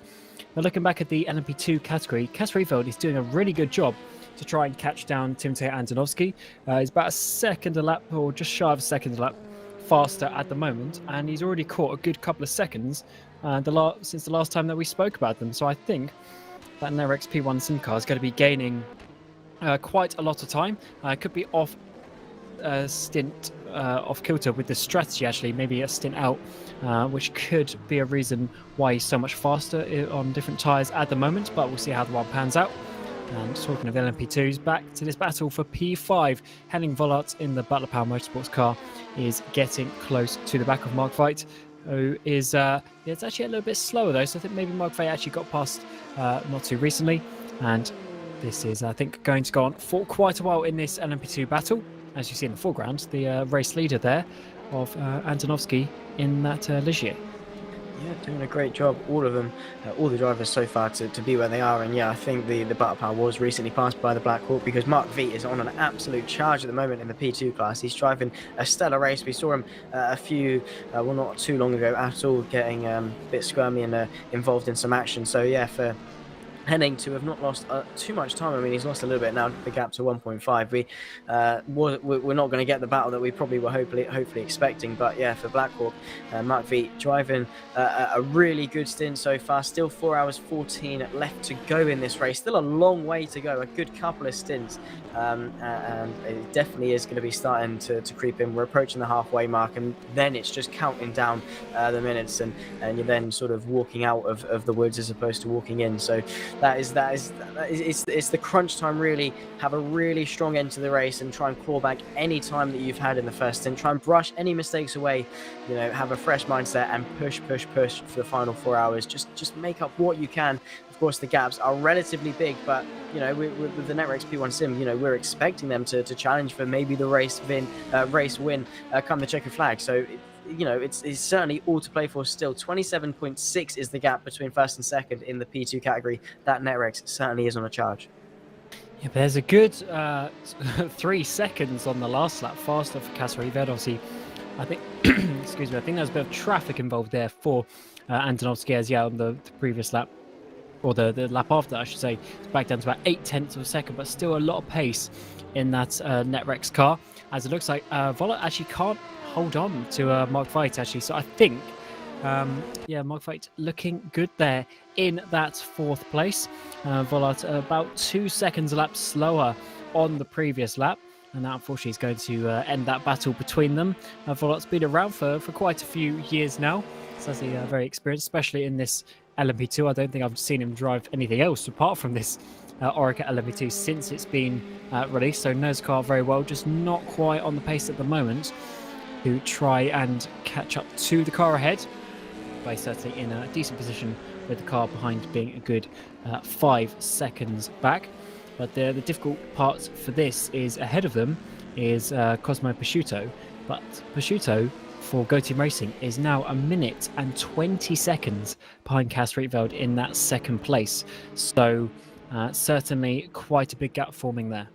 Yeah, and well, we are 4 hours into the race, but yeah, it just goes to show how dominant the leaders so far in each category have been. They've just got their head down, done their thing, and absolutely gone to sort of no contention from those behind. But yeah, Cosmo Prosciutto, he's no slouch at all. He's an incredible driver, and in the Go Team car, P3 still a great result to get themselves on the podium if they can hang on to it. But yeah, it just seems that the gaps in the P2 category are just sort of extending quite a lot. We've had skirmishes here and there, we've had little battles, but nothing in the sense of the top places, first, second, third. They've just sort of stagnated as they are, sort of stayed the same since the start of the race, and that is the shame. But you know that they've just, you know, they're doing their own thing. That, you know, it's not always going to be a photo finish in endurance race, and this is the reality of it. Sometimes teams just get it right. And when they do get it right, they get it really right.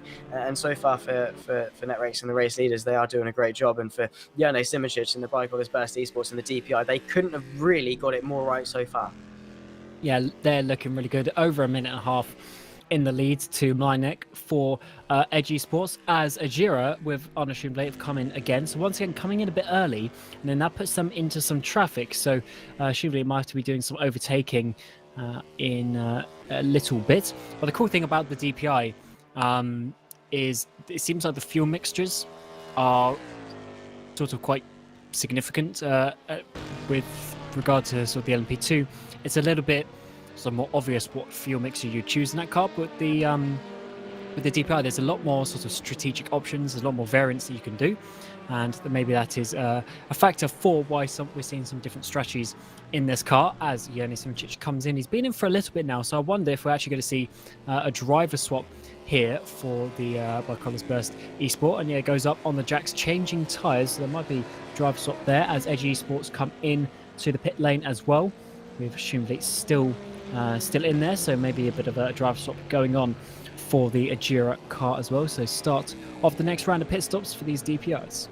Yeah, certainly is. And well, if they do have a driver stop, I think every driver in the Burst Esports car is just, they're so on it. They're so equal in pace. They really get on with the car. They really get on with the setup. And I think that's just the perfect recipe. Of course, you know, a team is only as good as its worst player. And for Bike Oilers Burst Esports, they are all very close. So the worst guy isn't that far off the best. And the same probably can't be said about a lot of other teams that have a really big inequality in terms of their best versus their worst. And it does hamper them. It does, you know, you can notice the difference. So for these guys to all get on with the setup, to all get on with the car, that is the biggest sort of gaining point that they can have. And you know, yes, it could be difficult for some quicker drivers to then sort of be let down by the slower cars, and yeah, it does happen. But for the Burst Esports, I think they just have the perfect ingredients for a great sim racing team, and certainly in endurance racing, because that setup just hasn't. That car hasn't looked as if it's been twitchy. It's just been absolutely perfect, and so far their strategy has proven to be relatively good. And even if they do get it slightly wrong, they've managed to build themselves up the gap. They just haven't looked backwards since the start of the race. So yeah, Michi Hoyer now in the cockpit, and is going to be going for the next couple of stints or so in the Bike Oilers Burst Esports. Just going to try and maintain the gap, because they've got nothing to push for. They've got everything to lose and nothing to gain, really, if they go for it. So for Michi Hoyer, it's probably just going to be a nice Saturday drive. Yeah, it's going to be a nice, no, I mean, it's never easy, but an easier stint for him in the number 4. And interestingly, so Mleinek came in as well for Edge Esports, number 11. He's already back out. He's already way past Pouon. So I think they didn't sort of change tyres or anything there. So it seems that Bike Oilers Burst been, yeah, sort of a stint out of kilter with some of the other teams for that. But they're obviously still back in the lead. They still got a 26-second gap. But Arne Schumble is still in the pit lane. The number 7, when it came in a good couple of laps ago, he's still sat there. And that must have been a good 3-4 minutes ago now that he's been sat there. but it looks like maybe he's having a bit of an issue because you would expect that he's out there, and as you can see, he's already 2 laps down on the leader now. So I think, unfortunately, for that number 7, even if they do get going again, they're going to be really out of contention for the top places.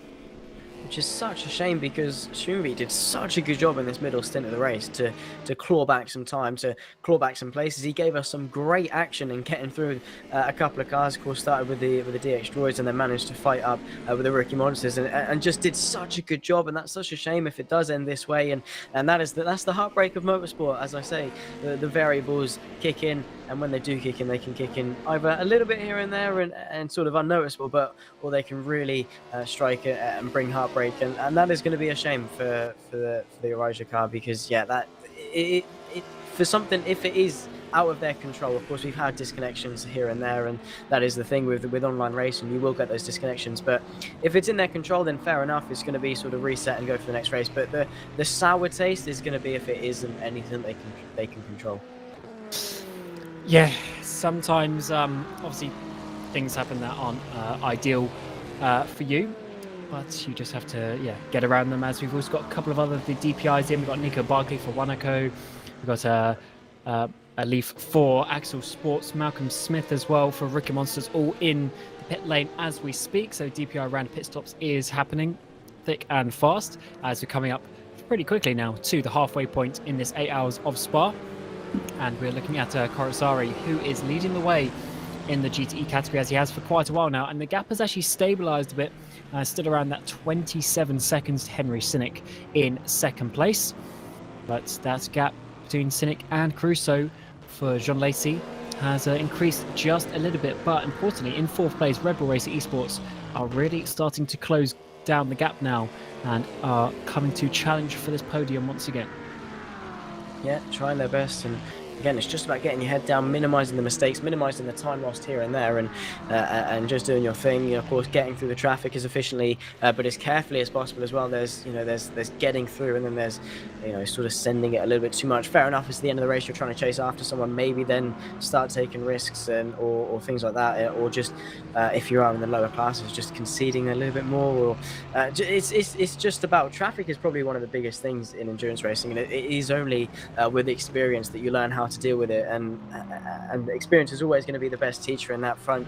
You know when to go for the moves on the slower cars, you know when to give way to the quicker cars, and it becomes less and less overwhelming the more you do it, and it's probably the best teacher as well as experience is to do it in other classes, so you see it from both sides of the story, so then you're more understanding in a GTE car, knowing what the DPIs or the LMP2s are doing, and in an LMP2 or a DPI car, you know what the GTEs are going to do. You can then sort of predict what they're going to do more often because you know it from both sides of the story.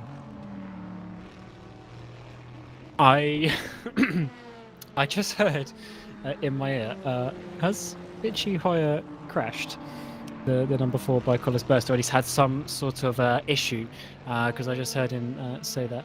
But I don't know if that is true. I have to see if he had some sort of incident there. He's still going on the screen. His last lap, he did lose about 6 seconds or so for the race-leading DPI of Mitch Hoyer for by Collis Burst.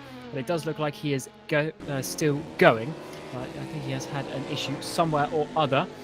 And looking back to Ajira, they are still in that pit lane, and they've now been overtaken by the LMP2 leading racing team with Andonovsky in that car at the moment. So yeah, Ajira definitely having some issues there. I don't think they're going to be continuing too much further, but I would be interested to see, find out what has happened to that Michi Hoyer car, because as you were saying, Zach, this should have been quite a nice, easy drive. So if there has been a bit of an issue there, then that is obviously maybe something that could have been avoided. Yeah, for sure. He's just got to get his head down. I'm going to watch his stream back now over the last couple of minutes just to see if anything has happened for him. And it's probably nothing major. I mean, he's still leading and hasn't come in to repair any damage. But I just want to say that Azura car is, for him, was just... It's such a shame that it happened. He's now spent 9 minutes in the pit lane. That's a good 3, 4, 5 laps here at Spa. So, yeah, it sucks for him. that it had to end this way, and is this a race for position? It might well be. Indeed, it is. Greg Hall and the Speedy Mike going to go around the outside of the Team Iris car into Les Combes. Once again, Speedy Mike and Team Iris coming to blows on this particular occasion. Greg Hall once again managing to go around the outside, or I should say the Speedy Mighty car go around the outside of Team Iris through Les Combes. They do like that move, and these two teams definitely have the mutual respect with each other to give them that space. And for Greg Hall, he's up and he's definitely got the pace now. 10.6 seconds to the next car. Yeah, these two teams have been having some nice battles between themselves, but also between some other teams as well over the course of the last hour or so, which is always good to see. But yeah, nice little move there for Greg Hall. And where is he at now? So he's got about 10 seconds or so to the car ahead, but then the two cars ahead, Juices Motorsports Club and Angry Bull, they're actually pretty close indeed. So if Greg Hall can get that time down, that 10 seconds down, he might actually be able to get a good couple of positions with some further overtakes. So yeah, good to see these GTE battles really starting to continue, as we're seeing here this battle. David Lespez for Angry Bull Racing trying to get on the back of Juice's Motorsports Club, with Grand Effect getting involved as well, but it looks like that's just going to be split up for the time being. And to confirm, Mitchie Hoyer did crash. He reported he has front left damage. We can't quite see it on his stream because for some reason it's frozen, so didn't quite see the crash itself, but he did say that he had crashed and he's got front left damage, which is a shame, and that will add up over the course of the race. And for him, yeah, it was meant to be such an easy stint, just maintain the gap that Jernej Simoncic got him, and then maintain that. This is Adam Borsman in the Juices Motorsport BMW. He's got the Aston Martin right behind him for P9, and he's going to be looking in his mirror certainly in a couple laps time, because that Aston Martin seems to be on a charge, trying to get himself up another place. And that BMW, to be fair, seems to be doing pretty well. It's quite a beefy car, quite a heavy car, but it still has the brute force down the straight in order to maintain a decent straight line speed, which you need at Spa, but you also need the aerodynamic grip. And of course, just the overall grip here at Spa, because it's a track of two natures. You've got the tight, twisty, you have the demanding corners, the likes of Pouon, Blanchimont, etc. Then you've got the camel straight, and you've got that long back straight as well to contend with. So it is certainly a balancing act, and it seems like the BMW does that relatively well. But I'd say so far this race, the Aston Martin has proved to be pretty quick in the GTs. Yes, certainly. I mean, I think the reason why the Aston Martin has been picked by a couple of cars, or a couple of teams I should say, is because especially at Le Mans last season, I believe it was Jean Lacey who in the Aston Martin last season, they won Le Mans so comfortably. They had a real good pace advantage, and I think a couple of teams maybe chose the car because of that. Obviously, as we hit 4 hours to go in the 8 hours of Spa here, so halfway through the race. But obviously the car needs to be chosen for all of the 6 tracks, not just the one at the end of the season, if you're looking for the championship. But we'll have to see when we get to Le Mans again if the Aston Martin is going to be competitive. And if you want to win Le Mans specifically, then maybe it was a good car to choose. Le Mans is always the one you want to win. You know, it's the longest race. Well, 24 hour race. Don't know why it'd be 25. Don't know where the hell that came from, but yeah, 24-hour race is a long one. It's the prestige of Le Mans, isn't it? You want to win. Of course, you've got the likes of Spa and things like that, and Monza, which are classical tracks, incredible tracks, but nothing quite matches Le Mans. So you always do want to do as well as you can there and sort of maximize the sort of pace at Le Mans, and that is, of course, if you're just going for that one out shot. But for, yeah, as you say, for the championship, you've got 6 races at 6 vastly different tracks that you need to sort of have a balancing act for. You need to have a car that will deliver at every race. Yes, it might slip at some, but then it's just it's about having that damage control. Yes, your car might not be the quickest today, but can you have the championship drive? And that is that is the team RGPL given the DX Droids car a really hard time through Pouon. And just really not conceding, going around the outside for the early stages and then flashing his lights. Not quite sure why he didn't just concede there. But yeah, it's just about balancing out. You need to have a consistent car that's going to deliver week in, week out, and even if it doesn't, it's still good enough to deliver a P5, P4, P3. Yeah, been consistent is what is going to get you a good result. These shorter seasons really show that. Obviously, if you get a race win, then that's good. But then if you DNF 3 races, then obviously that's going to just really hinder your chances indeed, and getting the good points consistently will always put you towards the top. As we have a couple of well, we already got one of the LMP2s in the pit lane. Got Bursty Sport number 49 in the pit lane, and Ajira still sitting there. So I do believe Shumley is not going to be going too much further to this race, but we'll have to see. Is DX Droids and P2 and DPI, they've also come into the pit lane now as well. So yeah, a few pit stops still coming your way. Yeah, so for Shinvi, yeah, that's probably the most frustrating thing as a driver, to come into the pit lane and not leave it and just be sat there. That just it's a horrible feeling. It's a very disheartening feeling, especially because he knows how quick that car was, especially through the middle stages of that stint. And to the end of it, he was just on an absolute mission towards the front of the P2 grid. So yeah, shame that it ends that way.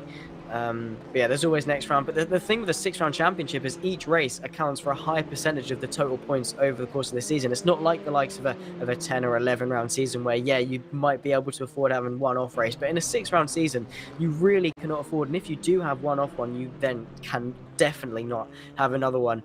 And those teams that can deliver every week, sort of in the fourth, the third, the second, every week, as opposed to one team that might win one, then finish sort of P10, P11 in one, and then win one again. It's all about being consistent throughout and minimizing the damage, even if your car is off. Because a 6-round season, yes, it's stretched over a long course, but it's not that long. And yeah, as I say, each race accounts for a higher percentage of the points in the championship. So for Ajira, not only in the fact they could have done a really good job today, in the championship, they know it's going to be hard to recover from it. Yeah, it certainly is. Although have been got reports that maybe Shumley is actually the only driver available for that car today, and if that is true, then they wouldn't be able to finish the race anyway, because one driver can't do more than 70% of the lap count, the total lap count of the race. So Shumley, yeah, wouldn't be able to do that anyway. But if that is true, but if not, they've obviously, yeah, it does look like they're not going to be continuing, at least for now, from where they are.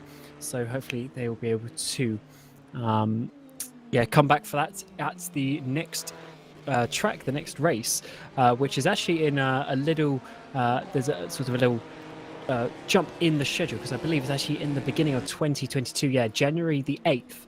2022 is going to be the next race at a track that is yet to be announced on the calendar.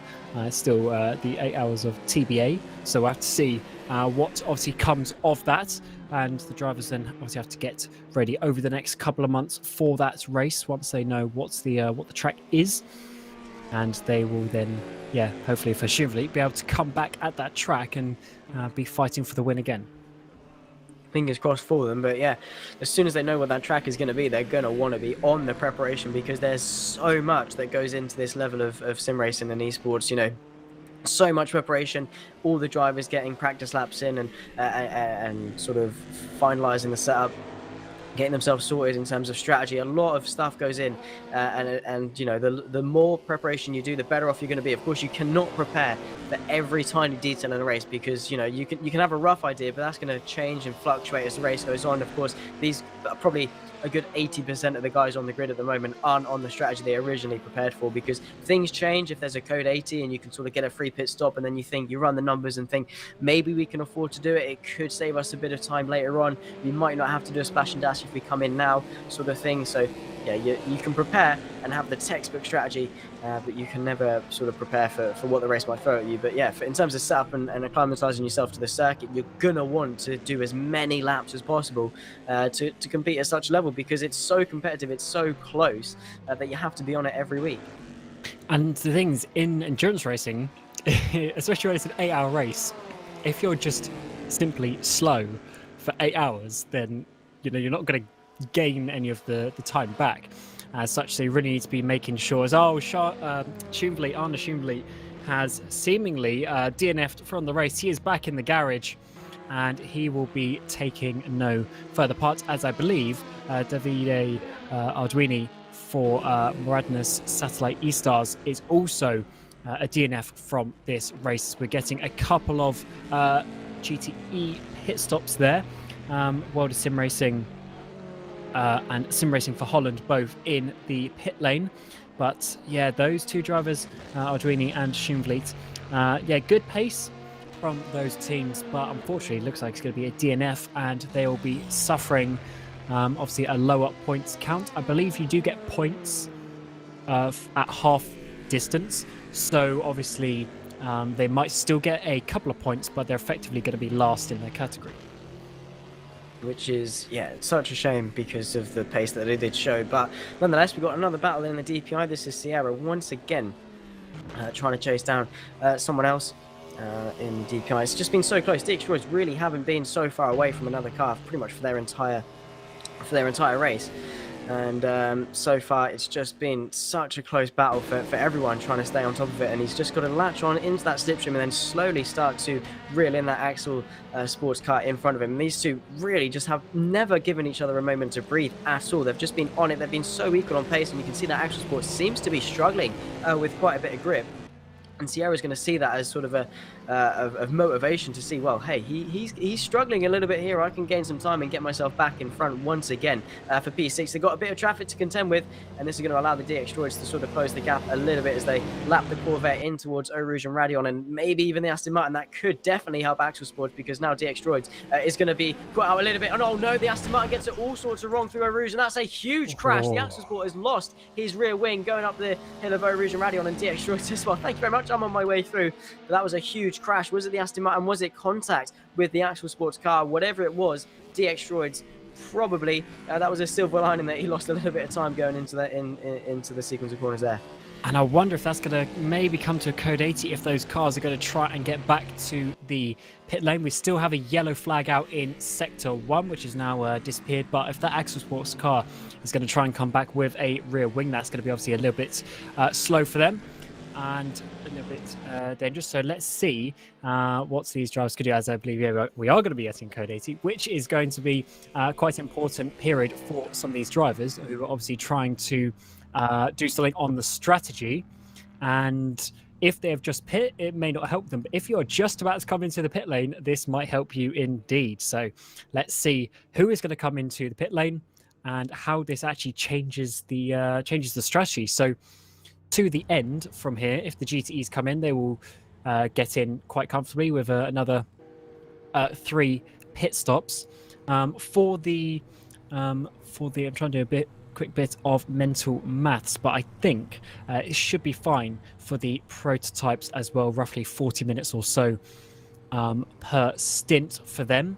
So they will be obviously in a position where they will have a slightly shorter final stint if they want to come in as well. But obviously it depends where they are on track, if they can get in into the pit lane in time to serve their pit stop before the damaged car gets back to the pit lane.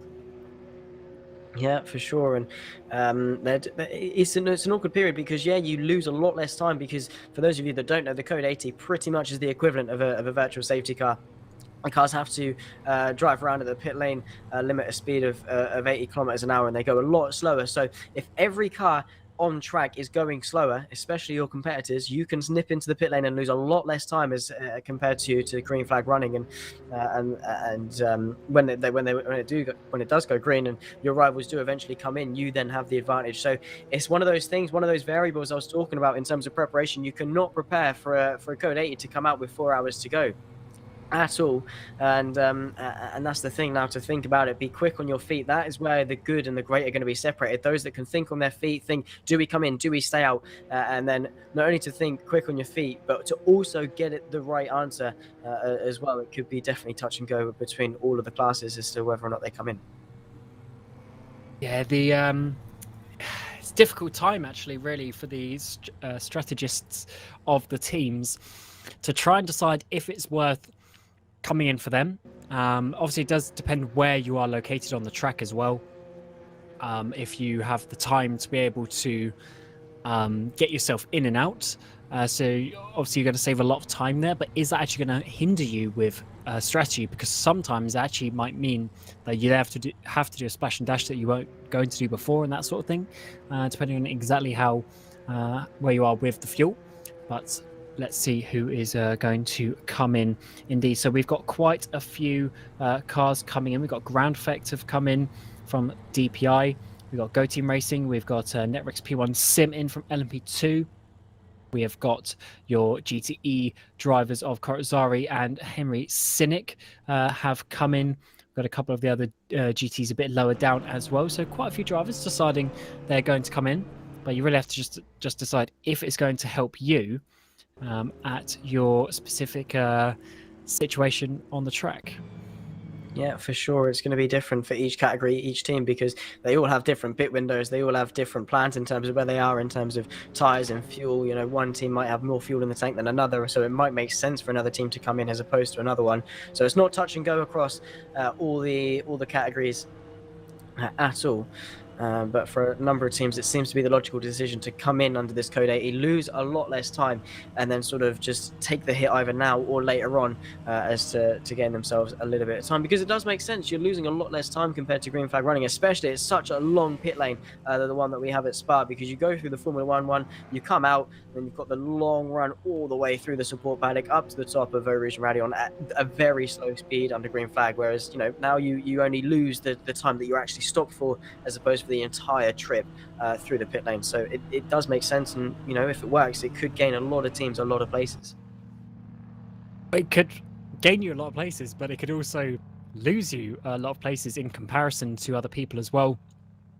Because when you're stopped here in the pit lane, obviously if you had only a little bit of fuel left and someone had a lot, then obviously you'd have to fill up a lot more as well. So it's not quite a complete level playing field, and it can always have some interesting circumstances. So let's see exactly what happens, because some drivers are still in the pit lane, and we are coming back to green racing. Midge, here, your race leading number 4 by Collins Burst Esport is going to be getting underway, and we are back to green flag racing. And let's see, once this all sorts itself out, once people come out of the pit lane, who is this going to have helped and who is this going to have hindered?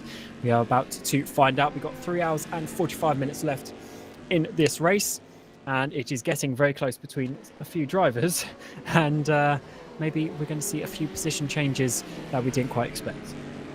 For sure, this is Sergej Bakker on the back of the, I believe, the DX Droids car. Just in front of him, the two DPIs fighting over P5. They've got a bit of traffic to contend with once again.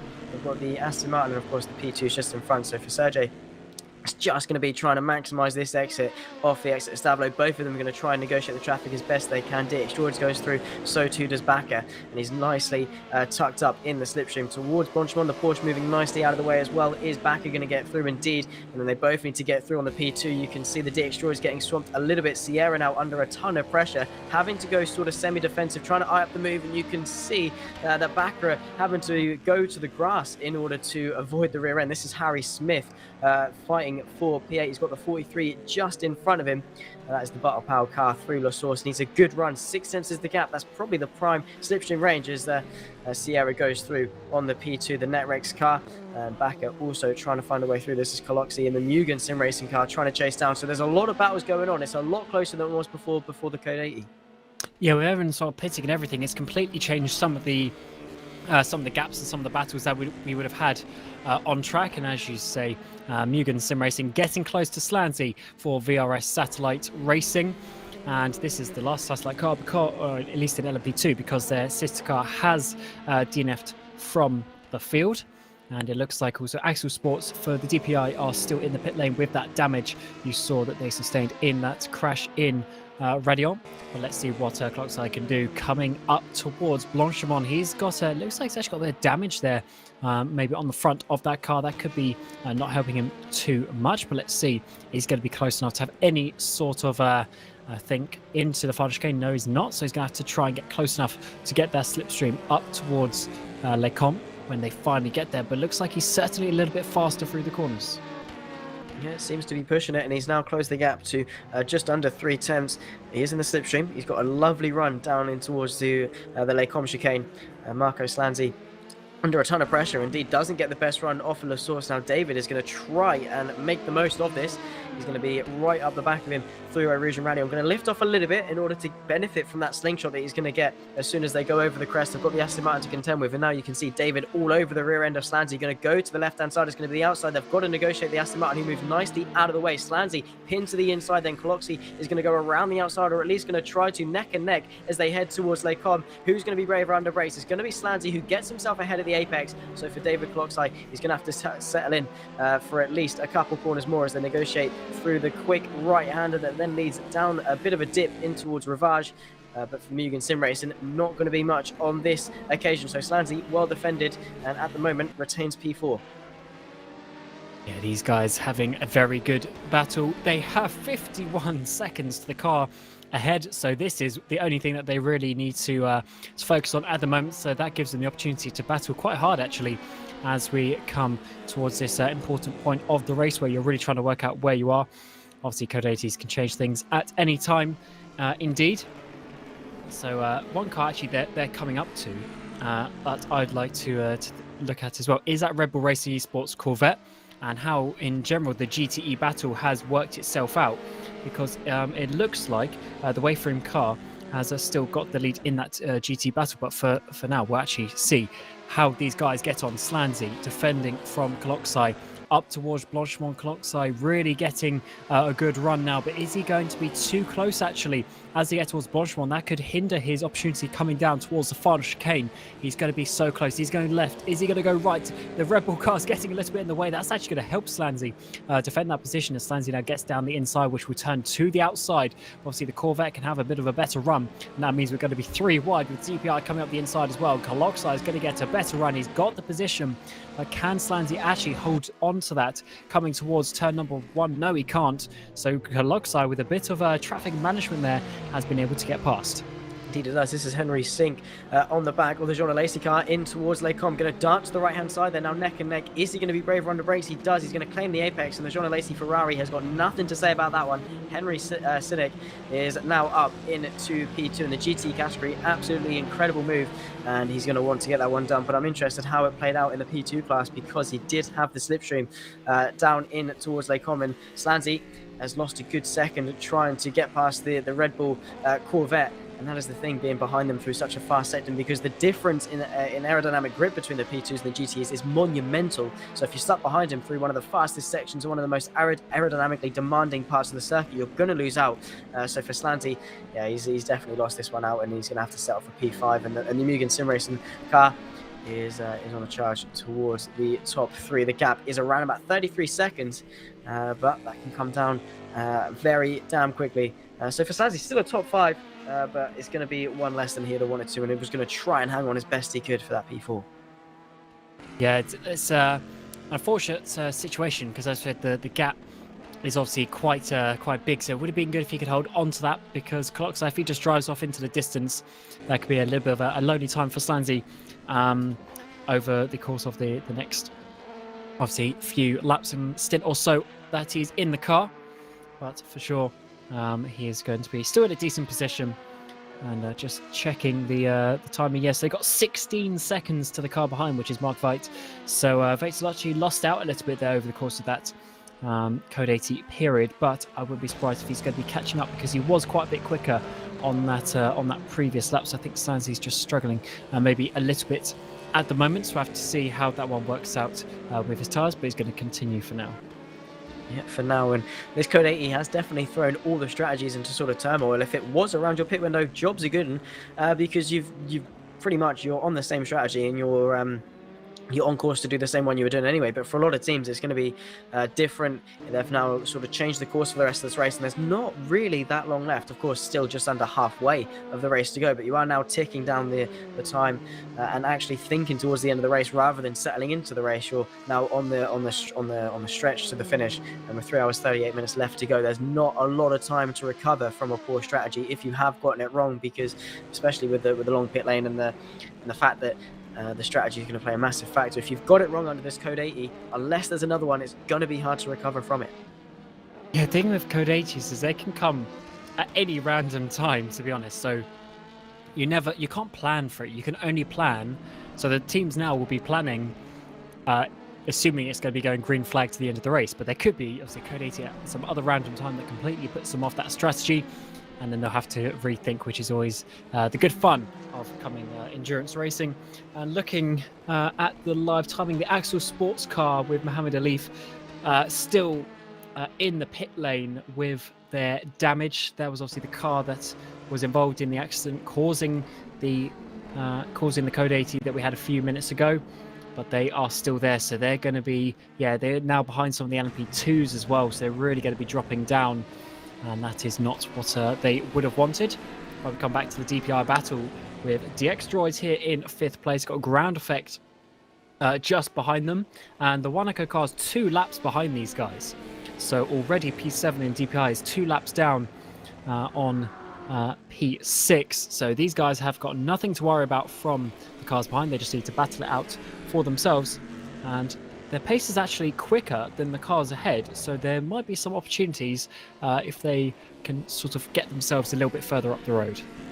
For sure, you've just got to be there. You've got to create your own luck when it comes to motorsport and racing in general. You've got to be the one that is able to pick up the pieces and minimize the time lost, because, you know, for Sierra, he's only 15 seconds behind the car in front, and anything can happen to that car in front. Anything can happen to any cars in front. You know, it could be a similar situation to Schumvi, where they come in and then don't come out, and then boom, you've got another place. So you've got to be the one in that prime position. You can see is that the ground effect going to look to the inside. This is getting really dicey with some of these guys as Sierra tries to lap the P2. That could open the door for the other car to find a way through. Indeed, they do. And they're going to run side by side down in towards La Source. Sierra losing the position, fighting side by side. Bit of contact as they go under brakes. The ground effect car going to go around the outside. Beautiful move. Sierra going to try and stick his nose in there. Now going to be side by side on the run towards Eau Rouge and Rally. On the ground effect having to tuck in behind. Sierra keeps the place, but now ground effect incredibly close and is going to have that run with the slipstream, the slingshot through Eau Rouge and Rally on and down the Camel Straight, the one we've seen all throughout this race so far. And Sierra under an immense amount of pressure, having to lap that P2 and lost the momentum, and that's the thing with the traffic. Now the ground effect car going to try his best to close the gap down this Camel Straight, but just can't quite. That DX Droids seems to be mighty in a straight line in order to hang on to that P5. Unfortunately, there was quite a bit of contact there, and especially with the on-off racing LMP2 that's not even in this battle. So yeah, a bit disappointing to see that amount of contact there, but as you say, DX Droids holding on to this position for now.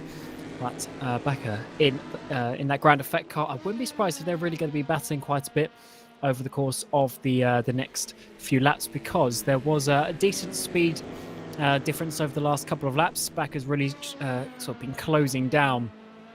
So DX Droids need to see if they can hold on to that position. But the pace is actually fairly stable with all of the DPIs. Everyone is roughly somewhere in the mid 2 minute 2 second mark. It's only on the previous lap it was Seawolf who getting into the 2 minute 1. So it is fairly stable in that DPI category for now. But in the GTEs, it seems that Wayframe's still holding on for this race lead, despite obviously that Code 80. Yeah, it just goes to show how dominant they've been in the GT category. They haven't had their, a clean slate. Of course, that incident at Le Mans when they were getting lapped and a bit of contact, that definitely could have ended bad. And of course, as they come into the pit lane, they had a bit of contact to the wall as they come in. So it hasn't been an easy ride for anyone. And of course, they've got the pressure of, having this supposed easy ride, and they've sort of got the pressure to make it look as though they've got one, but it's just you're still thinking fuel, tires, strategy, where you are on track, how you're gonna think about it when the faster cars come through. So it's never easy, though it might look at it from an outside perspective. You think, oh yeah, they're just absolutely sailing off into the distance, got the strategy, doesn't even matter if there's a Code 80 because they've just got the gap in order to do whatever the hell they want when it comes to the strategy front. But when you're in the cockpit, it is always hard. You're thinking, I'm in the lead. I've got all my team depending on me. They've put so much work into this race. They've done the job to give me this position so far. And if I screw up now, how's that going to look on me? So it is a mental game of having to hang on to that race lead and just do what you do best. Maintain the speed, maintain the momentum that your teammates have done, because it is a team game, endurance racing. It's not just one driver. If you crash, you're not just letting yourself down, you're letting your whole team down. Yeah, and as someone who has done what you just said, yeah, not good position to be in. I can tell you that, especially at the longer races. You do so much practice, it's a lot of effort a lot of hours have to be put into it. I mean, even, people have to move, other commitments, work schedules, etc., to do that, and then maybe they don't even get in the car. So it's certainly something that you want to be avoiding, as it looks like. Is that Axel Sports getting past? So they are back out on the field. However, they are, I believe, about three laps down to the next DPI, so they got quite a long way. However, they are still P9 in class with a Jira, obviously, out of the race. So if they can still keep going and try and get some points for that position, then that is going to pay dividends as we get later on in the season. Yeah, exactly. Any small little margin you can gain now is going to play a big factor at the end of the season, and it's just about, these early stages. Yeah, it's only round 2, but you are still thinking about the championship. You don't want to lose any unnecessary points or lose any time, and it does add up. You're going to be kicking yourself if at the end of the season you didn't take a risk or didn't do this in order to gain an extra place, when in hindsight it definitely would have worked. You're going to be kicking yourself if you lose a position in the championship or even the championship purely because you didn't go for it. But at the time you're thinking, you're trying to be cautious, you don't want it to go wrong. So these things, it's that battle with hindsight. You can think, well, thank God we didn't do that, or we definitely should have. We could have done a lot better. But in the moment, you're not going to take many risks. But at the same time, if you can make up places pretty easily, you're definitely going to want to. But for Henry Stints, 27.5 seconds to the leader of the GT category. It's pretty much, so far, I don't want to get too far ahead of ourselves, but it's pretty much been a race for second. And for these guys, the Satellite E-Stars, they've done a really good job of doing that. They've sort of maintained the gap behind, of course, got themselves ahead of the Jean Alesi Ferrari, and since then just haven't looked back. They've done the job they need to, and in fact, have actually slowly started to close the gap to the car in front. Not enough in order to really mount a challenge, but they're matching them, and that that's a feat in of itself. Yeah, their pace is looking pretty good, and Stints, he's been in this car for a little while now. I believe there's Jimmy Nisula, who's in the car early on, so I have to see what happens with because I'm sure they're going to swap drivers at least one more time towards the end of the race. But he's been in there for just a little bit, doing a good job. Zari's also been in there for quite a while now, and Caruso and Kazdorp. So wouldn't be surprised if we see some driver swaps at the next round of pit stops for these drivers, unless with that code 80 period they decided to reset and then start another double stint. We'll have to find out, but for sure when the next drivers come in, there's going to be quite a bit of driving and racing still to do, but they're being put in a good position at the moment by Henry Stints, just getting passed by a couple of the prototypes there into the final chicane, and that number 64 really sort of just enjoying life at the front for now, and still with some decent pace. Probably, I would assume that they're still actually hoping for that race victory. Yeah, they are definitely going to be going for it, and anything can happen. Another code 80, a retirement, a hardware issue, a software issue. In terms of things, that is how harsh motorsport can bite back at you if you're on its bad side, and it's so random. It can happen to the best of us. I mean, 3M have so far dominated this race, and there is a chance that on the last lap they disconnect and then lose the win because of it, and that is a real possibility. Of course, we all know in our hearts that they probably would have deserved the win if they do get to that stage. But at the end of the day, the timing sheets, they're the end of the story. That's what counts at the end of the day. So it's just about putting yourself in the position and fingers crossed hoping that you don't have a hardware issue. But it's racing; these things do happen, and you've got to be just make sure if something does go wrong, it's not your fault. Because if it's not your fault, you can put it down to the fact that it was a software issue. We can bounce back from it. But if it is your fault, that's when it is then just sort of like we definitely could have done better, and we've wasted an opportunity here.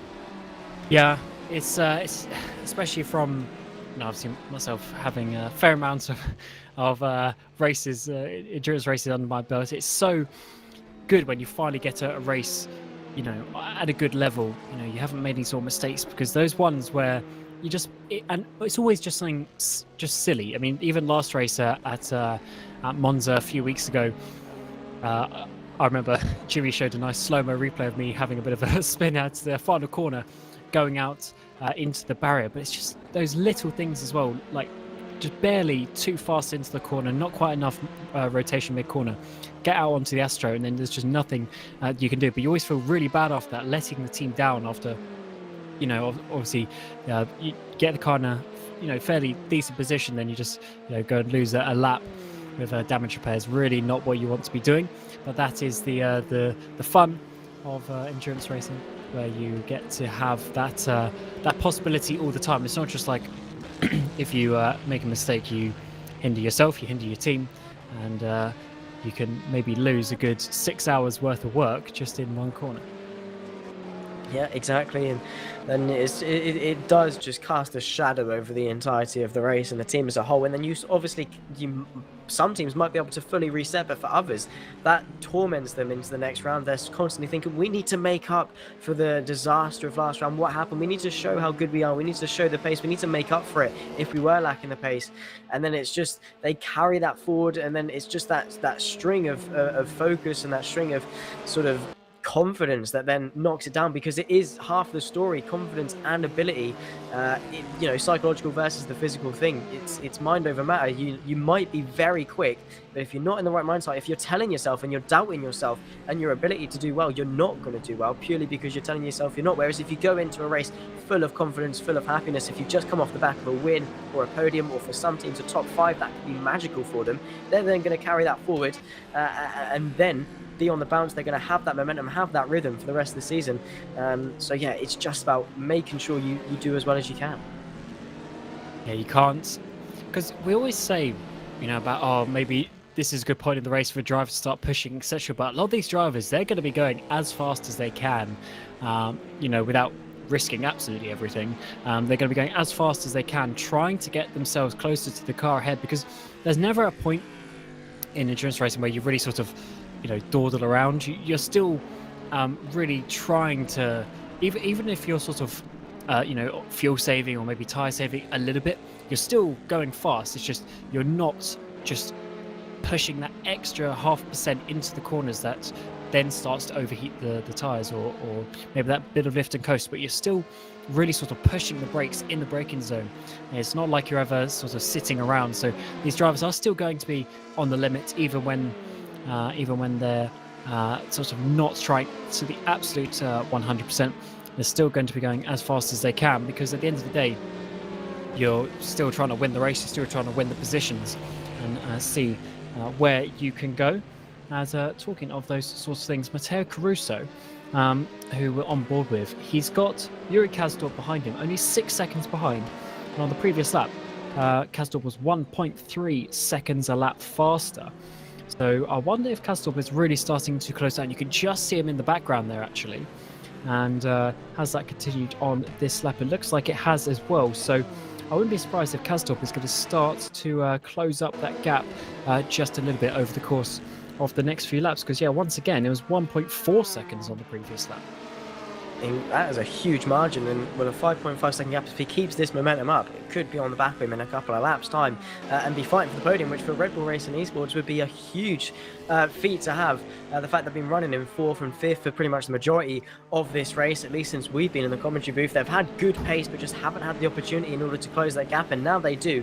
Yuri Kasdorp is going to be seeing that gap is going to come down. He's going to be giving us absolute everything in order to close it, but at the same time, we've said it before, you can't get greedy. You might see the gap coming down quickly, but you need to do your job. You need to make sure those tires are being saved, that fuel is being saved, and that car gets to the end, because a 4th place is better than a DNF, even if there was a chance for P3. But so far, he looks comfortable. That car isn't squirming around at all, and that gap is still coming down pretty quickly. It seems to be after Sector 1 that gap really starts to come down, because we saw him lose a little bit of time in the first sector, sort of stagnate at the same 5.5 seconds. But as soon as he went through Lecombe into Ravage, that Corvette has some serious pace. Yeah, it's when you really start getting into these corners where you've really got to lean on the car. I mean, even this Fania chicane, it's still quite sort of medium speed. They're long corners. You're really sitting on that outside tyre for quite a while. And if you are maybe struggling or maybe not quite as confident for a certain few laps of your stint, then you're really going to be losing some time. And as you see there, another 0.5 second through that middle sector. And you can just see where that lap time is coming from that we've been talking about over the last couple of laps. And I think he's really starting to get there.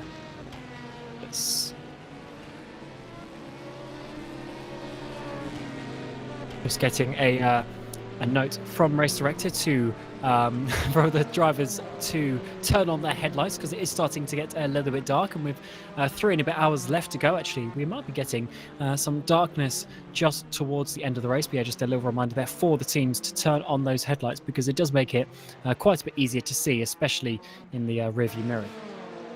For sure, exactly, and of course your vision does become, more short-sighted. As a racing driver, you're always looking as far ahead as possible so you can react and predict what's going to happen. If there's a crash in front of you, you can see it. But in well, even take Eau Rouge for example, it's a blind crash as you go over the top of Radion in the dark. That's going to be even more of a blind crash. You're not going to be able to see over the top at all. And of course, the track cools down, the tires start to cool down. It's a challenge completely in of itself. And even to the sense that maybe you start to get more tired because you're staring at a screen that's dark, you might start to sort of get a little bit drowsy here and there. So it's just about maintaining your concentration, staying on top of things, and making sure you can maximize the visibility. If it does get dark at the moment, it's only a bit of overcast cloud cover, so luckily nothing too major. But even in racing, every tiny detail does make some significant difference. You look at the setups, 1 degree of toe angle can make a difference. 1 extra degree of camber on the wheels can make a difference, and it's the same in terms of visibility. Very fine margins. And it's always it always comes down to fine margins when you're in such tight battles. As Kazdorp, the gap has gone down a little bit once again, although he's just lost a tiny bit of time there actually, with I think sort of just helping let through that P2, but it's going to come back towards him, I'm sure. On the previous lap, it was another 1.5 seconds on the previous lap as well, really starting to close down Caruso, as we've got a couple of DPIs coming into the pit lane. Malcolm Smith and for Ricky Monsters, and also Jeff Fournier has got into the Edge Esports car in place of Mlinek, who was in that car before. But just a couple of guys there having some changes, with 3 hours and 21 minutes to go in this race. And that is going to be an interesting time for those guys, actually, because that is just about on the limit of 5 stints to go, if I'm not mistaken. So maybe they'll need to save a lap here or there to avoid a splash, but certainly not looking too bad for them, because once the guys pit around them, they're going to be in a good place. And that means that by Collins Burst Esports are leading, at least on the time screen, it says by a whole lap advantage they have got, which is looking pretty good, because they are actually sitting just ahead of the number 2. So Burst by Collins have got a whole lap lead in DPI. Incredible stuff. And just another thing to note, Yuri Kazdorp has closed another couple of seconds over the last couple of laps in the Red Bull Racing Esports Corvette. He is coming after the Jean Alesi Ferrari at a rate of knots, and we're going to see that gap come down and down. But it's one, as one famous Murray Walker said, it's one thing to catch, it's another thing to get past, and to add to it, it's another thing to stay ahead as well, because even if you have got the good pace, the Actual Sports and the DX Droids, speak of the Devils, Sierra getting himself into P2, it's you're gonna struggle to stay ahead, because the toe is just so strong, and if the guy behind can sort of turn it up a notch and maximize the exits, and then they can just come straight back at you down the Camel Straight, because the toe is that significant. The ground effect right behind them, though not quite close enough to launch a counter attack on this particular occasion. But yeah, that Red Bull Racing car, he's on a charge. Yes, certainly is, and I think Kazdorp is really going to be challenging, because he's faster than all of the cars ahead as well. So I think it's not out of possibility that they could even challenge that P2. The issue is the gaps, obviously get quite a bit bigger, especially if they want to go for the race victory. But you'll have to see how that one's obviously going to work out, because the Code 80 sort of negated any sort of the strategies that they were trying at the time. So they're going to have to try something different from that point. And maybe a podium is going to be what they're going to get. But as you mentioned before about consistency, getting a podium is still going to be a decent result when it comes to the standings at the end of the year. Literally, and I mean, in terms of milestones, for some teams a podium is going to be a massive feat, so they're not really too bothered whether it's third or second. It's still a podium at the end of the day. Yes, a couple more points for second, but you're still inside the top 3. You've still managed after an 8-hour race to get yourself on the podium, and the only step above that would be the top step. that is a milestone in itself. But there's these little milestones, these little benchmarks teams set for themselves, maybe where they're going to go for a top 5 or a top 4 or a top 3. And once you're inside that range, you're not really fussed where you are as long as you're there. And anything else is just a bonus. But for Bakker, on the back of the DX Droids car, you can see pretty much pushing him through the exit of the bus stop chicane. They're both going to be lapping the BMW in towards the source. He's a lot closer than he was a lap previously. Hopefully he can stay with him under brakes in towards the source. We're getting a lovely camera angle. It really shows how close these cars get, despite it being nearly 5 hours into an 8-hour race, and they're separated by car lengths, if that. Sierra and the ground effect sim racing car separated by not a lot at all. Through Eau Rouge, over the crest of Radion and down the Camel Straight. He again has lost a little bit of time for Eau Rouge, and that really does hamper his progress. And it seems as though the DX Droids car is just so much quicker in a straight line compared to the ground effect, and that just doesn't allow him to get the move done.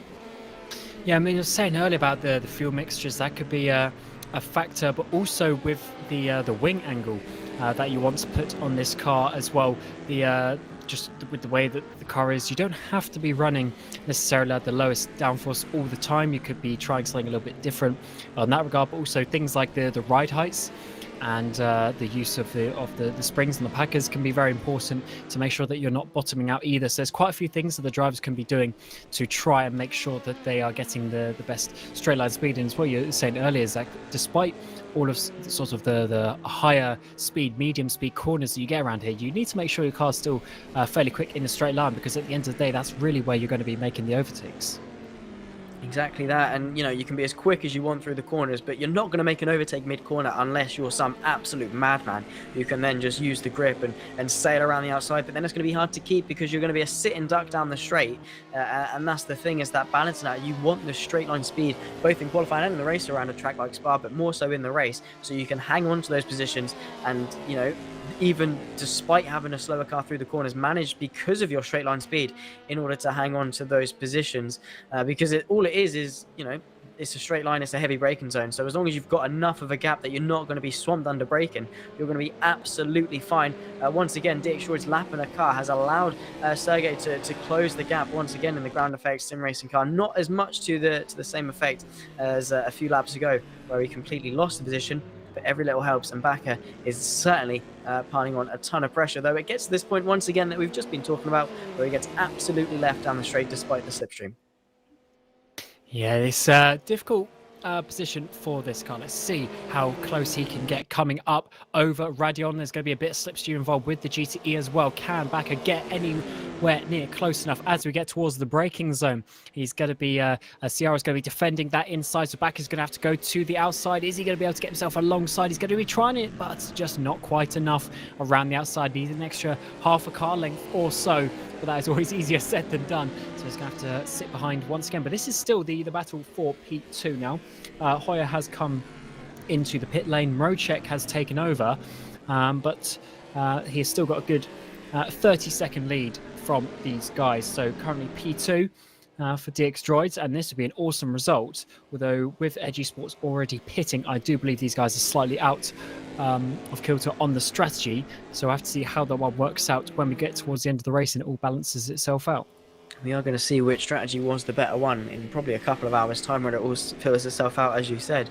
But then again, we might see some strategies, very close together. Some strategies maybe the top dog, and I'm sure a lot of these teams are going to be on pretty similar strategies, because if there is a strategy that is overwhelmingly better than the rest of them, these teams, with the amount of preparation they put in, are going to be able to find them and spot them and sort of note the difference.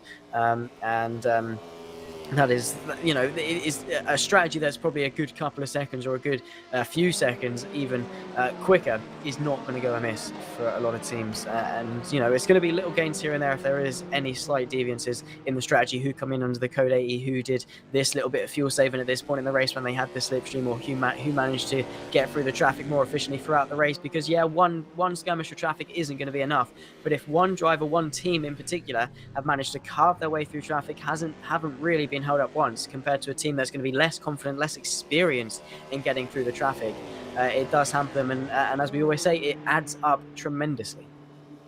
It certainly does. The traffic is probably, obviously that's one reason why we go multi-class racing for a start, is obviously the skill is not just the speed, but it's also the traffic management. But you only really learn that with experience.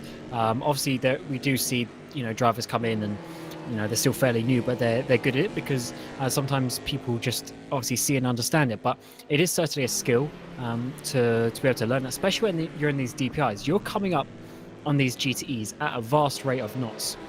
I mean, you're somewhere in the region of about 15 or so seconds a lap faster than these cars, and obviously when you average that out over the course of the lap, it is quite a lot of extra speed on average that they've got.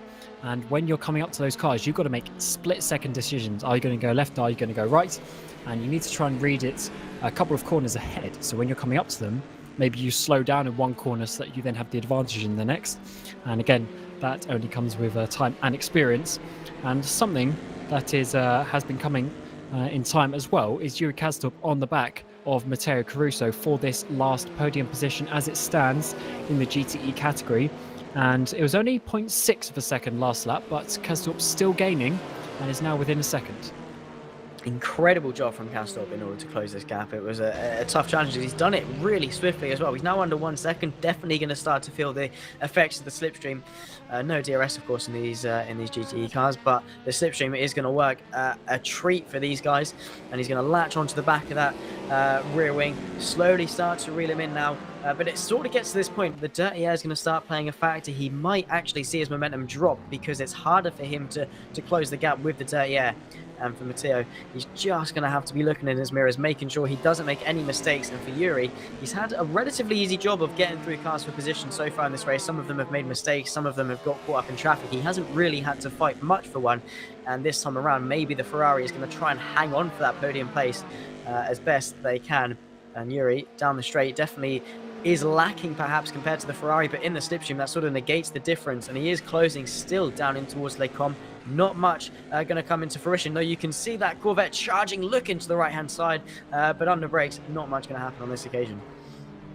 And Yuri, as well as his teammate Dennis Jordan, they've already used the Corvette around this track in the GT Pro Series, for instance, so they know what it's like to battle in this car, and obviously comfortable with it, which is why they chose the car again for the VEC.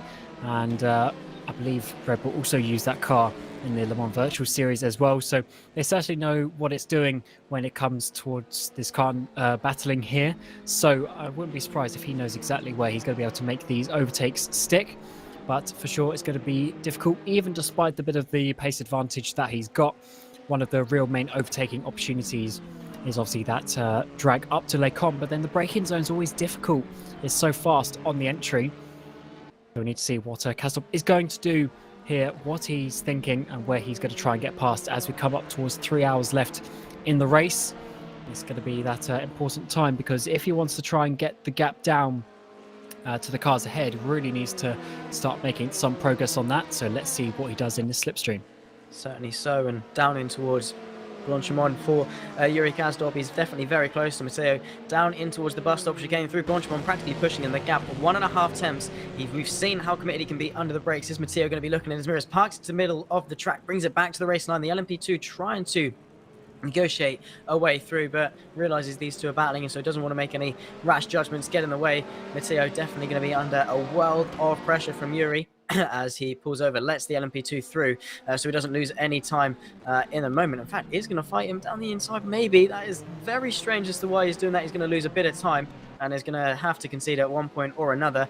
And hopefully for Yuri, the LMP2 is going to hamper the Ferrari's run through Eau Rouge and Radion. In fact, doesn't, but the gap very close. He's in prime slingshot range. They go up through Eau Rouge and towards Radion, just trying to maximize the exit as best as possible. Now tucked up nicely, going to go to the left-hand side. It's going to be a long way round at Les Combes, but he's got the slipstream, he's got the overwhelming pace, and gets his way through in towards the podium places. And that was a long-awaited move, done very, very easily from Yuri indeed. Matteo going to look to the right-hand side, going to try and send it back up the inside. Yuri does not flinch at all.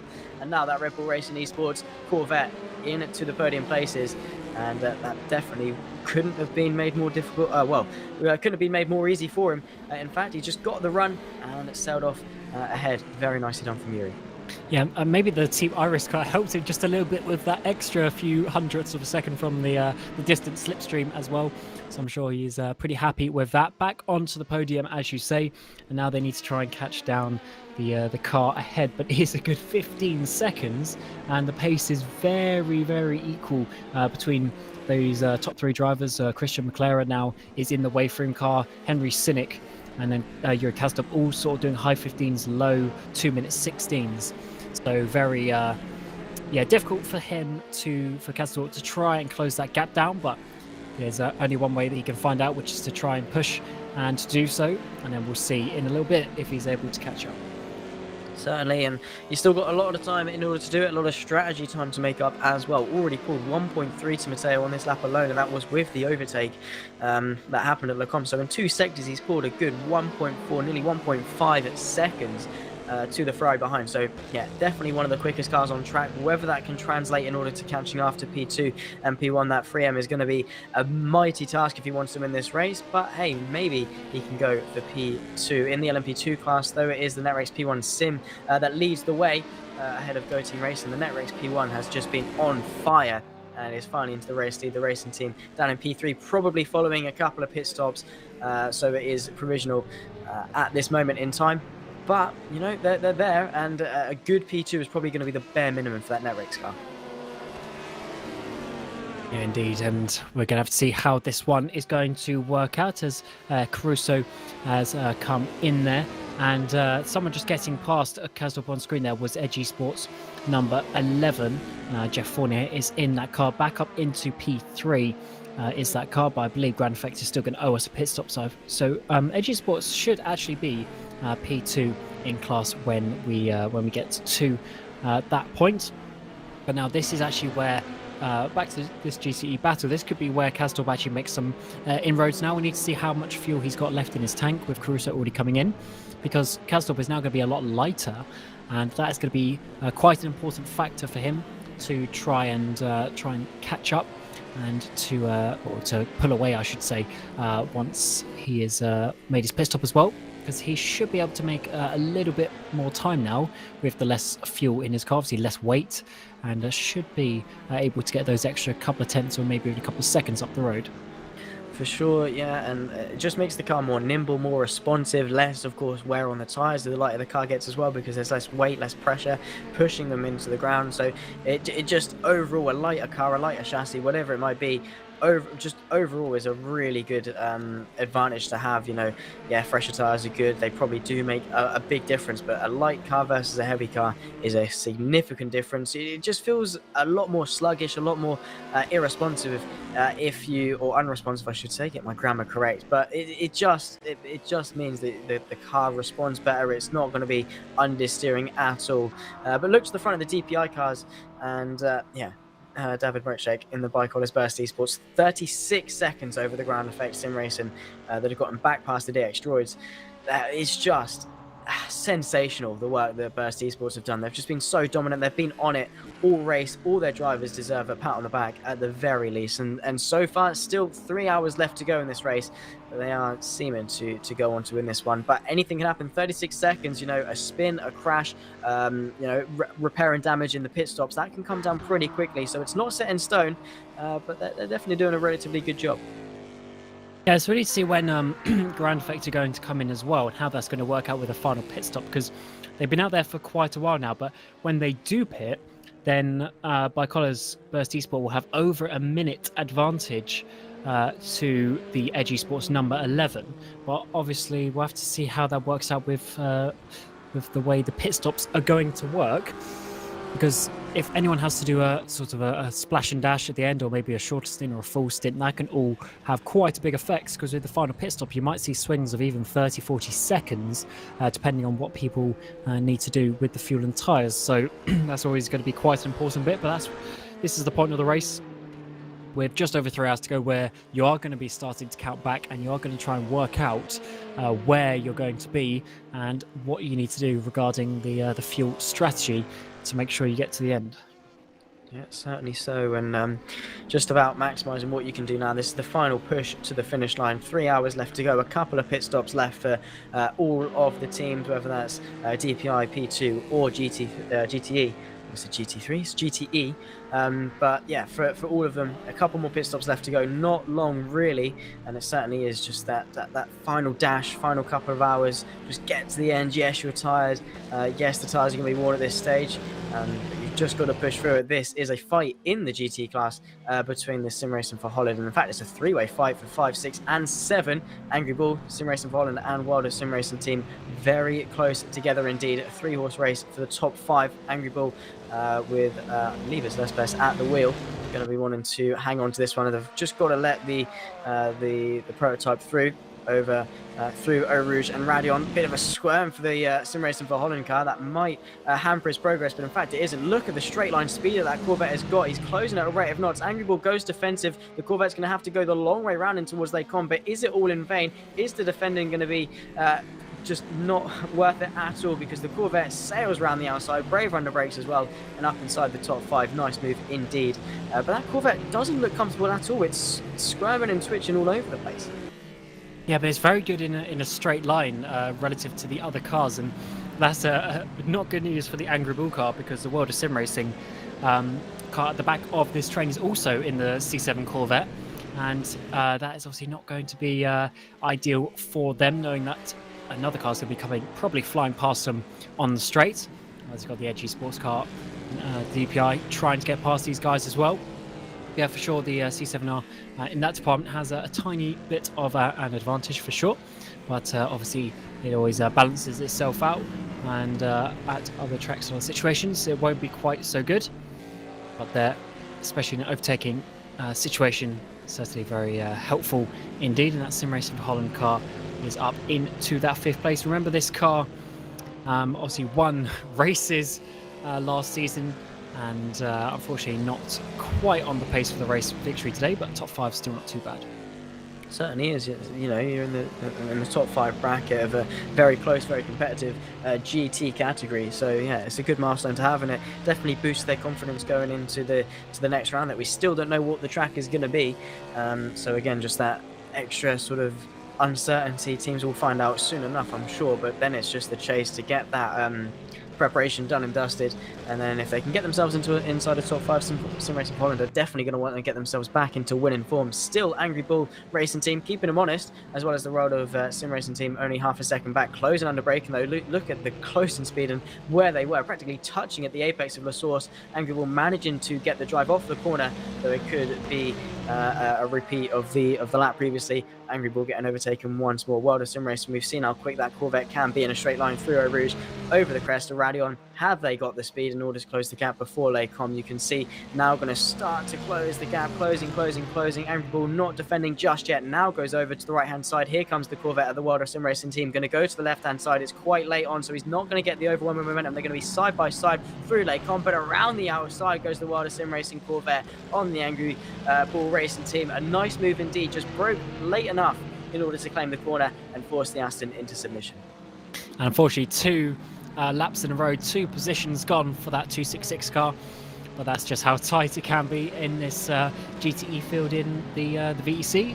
It's always good to see some nice battles indeed. And Angry Bull, they do have a good 7 and a bit seconds to Wojtek Polesny in the Vargas Sim Racing car behind, but obviously they want to be looking forward and try and keep on the back of those cars, because only 6 seconds ahead of Sim Racing for Holland is the Jean Lacey Esports car. So that is obviously looking in quite a good position if they can have the speed to to challenge those cars ahead. For sure, yeah. Yeah, they definitely show good pace. So too do the World of Sim Racing team, keeping the Sim Racing Holland honest. 7 tenths is the gap. Angry Bull falling off a little bit. Maybe it is the straight line speed that is causing them to lag. There was a bit of a yellow flag in sector 3. This is where we are now. Are we going to see what happened? It's still out. Are we going to see a slow car or something happen? I didn't think we quite caught it just yet. Through Bonchmon, is there going to be a spin car? I think it's all good back to green now, but yeah, these little mistakes may be starting to creep in for a couple of teams where you know they're getting tired. The tyres are getting worn out a little bit as well. Yeah, so number 3 I saw going slowly, which is the Wanako car. They've just come into the pit lane. They were stopped on the track just after Blanchimont, so if they have had an off there, I wouldn't be surprised if that car is actually losing a rear wing or has lost a rear wing, or even just some suspension damage. So they've come into the pit lane, and that is not ideal because that Wanako car is already a couple of laps down. And yes, they have no rear wing, so I wouldn't be surprised if they had a bit of a spin coming through Blanchimont, which is, yeah, probably, really one of the fastest corners that there can be in the world. And when you go off there, you're not going to be having a nice accident indeed. But fortunately, they've got back to the pit lane. They can continue the race, but they're going to be losing probably another lap or 2 with some damage repairs. Yeah, a change of the rear wing is not an easy job whatsoever. It does take quite a while. I think we're going to grab a replay of it. This is the Wanako car in towards Blanchimont, very close to the car in front. Maybe just tap the rear or over. Oh, that's a really weird snap and into the barrier. That is a huge crash, pirouetting a good 4 or 5 times before finally getting going again.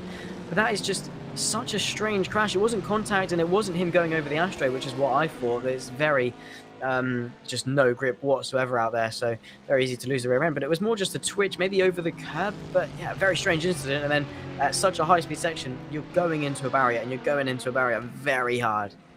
Yeah, I think maybe it's just the dirty air because he was very, very close to the LMP2 ahead of him. But you would think that obviously you would sort of be anticipating that as such, and maybe lifting off or reducing steering angle as such. But easier said than done, of course, when you're in a racing situation. Unfortunately, they're just losing the rear end, and it's always the same. You think the rear's going, so you put a little bit more steering block, and then the front grips up, or the rear grips up, so then the front just pulls you to the right, where you're oversteering effectively. And yeah, fortunately, he's going to be ending up in that pit lane for a few minutes now, and that is going to really not continue their day too well. But this battle for P5 in the GTs is still going on, just half a second between these 2 drivers, and they are really continuing this battle to C7Rs as we come up to La Source and the Kemmel Straight for another time. Yeah, indeed. And I've got a bit of traffic to contend with. A couple of the P2s and are coming through, and for David Serra and the World of Sim Racing team, he's definitely got the pace. The 2 C7Rs are pretty close. They've sort of dropped the angry face behind angry ball, I should say, angry face. The angry ball behind that you can see just a couple of seconds back in the Aston Martin. So yeah, definitely the Corvettes have got the pace. As it stands, the World of Sim Racing and the Racing for Holland teams, but you know, he's got to close the gap. It's 1 second now after being held up by the traffic just a little bit. Just needs to get his head down, start moving, because that car in front, while it is twitchy, it is quick. So maybe banking on a mistake being made, perhaps that could help him close the gap. Just small things adding up, and he can then close the gap. But what's going to be more important is if he can sort of latch onto that slipstream. Back with Bakker, who's going to try and close the gap to the DX Droids car just in front of him. 1.2 is the gap. They've sort of been keeping each other honest pretty much for the entire thing. In fact, actually, no, it's another car because the DX Droid, you can see just in the foreground there, a couple of seconds back. So incredibly close so far in the DPI class between 4th, 5th and 6th. Yeah, it's actually the Ricket Monsters car just ahead of them, creating this really good battle. And the guys are pretty close on the lap times as well. So this is turning out to be a really good fight. But we do know that Grand Effect car and the DX Droids to some extent as well are on a bit of a different fuel strategy. They're going quite a bit longer, so that could help them towards the end with the final pit stops. So I wouldn't put them out of contention for a podium either, depending on how those things work out. And that, because these now pit, then there's quite a big gap at the front for Bicolor's Burst. But let's see how this battle goes. DX Droids, we know with that top speed, getting a really good run, and Grand Effect there going really wide, and maybe getting a cut track there. That's not going to be ideal for them, as obviously you don't want to be doing that too many times in the race, and able to hold on to that position. But sort of going off the track there, not ideal. And DX Droids now are going to be having a good run once again coming out of La Source.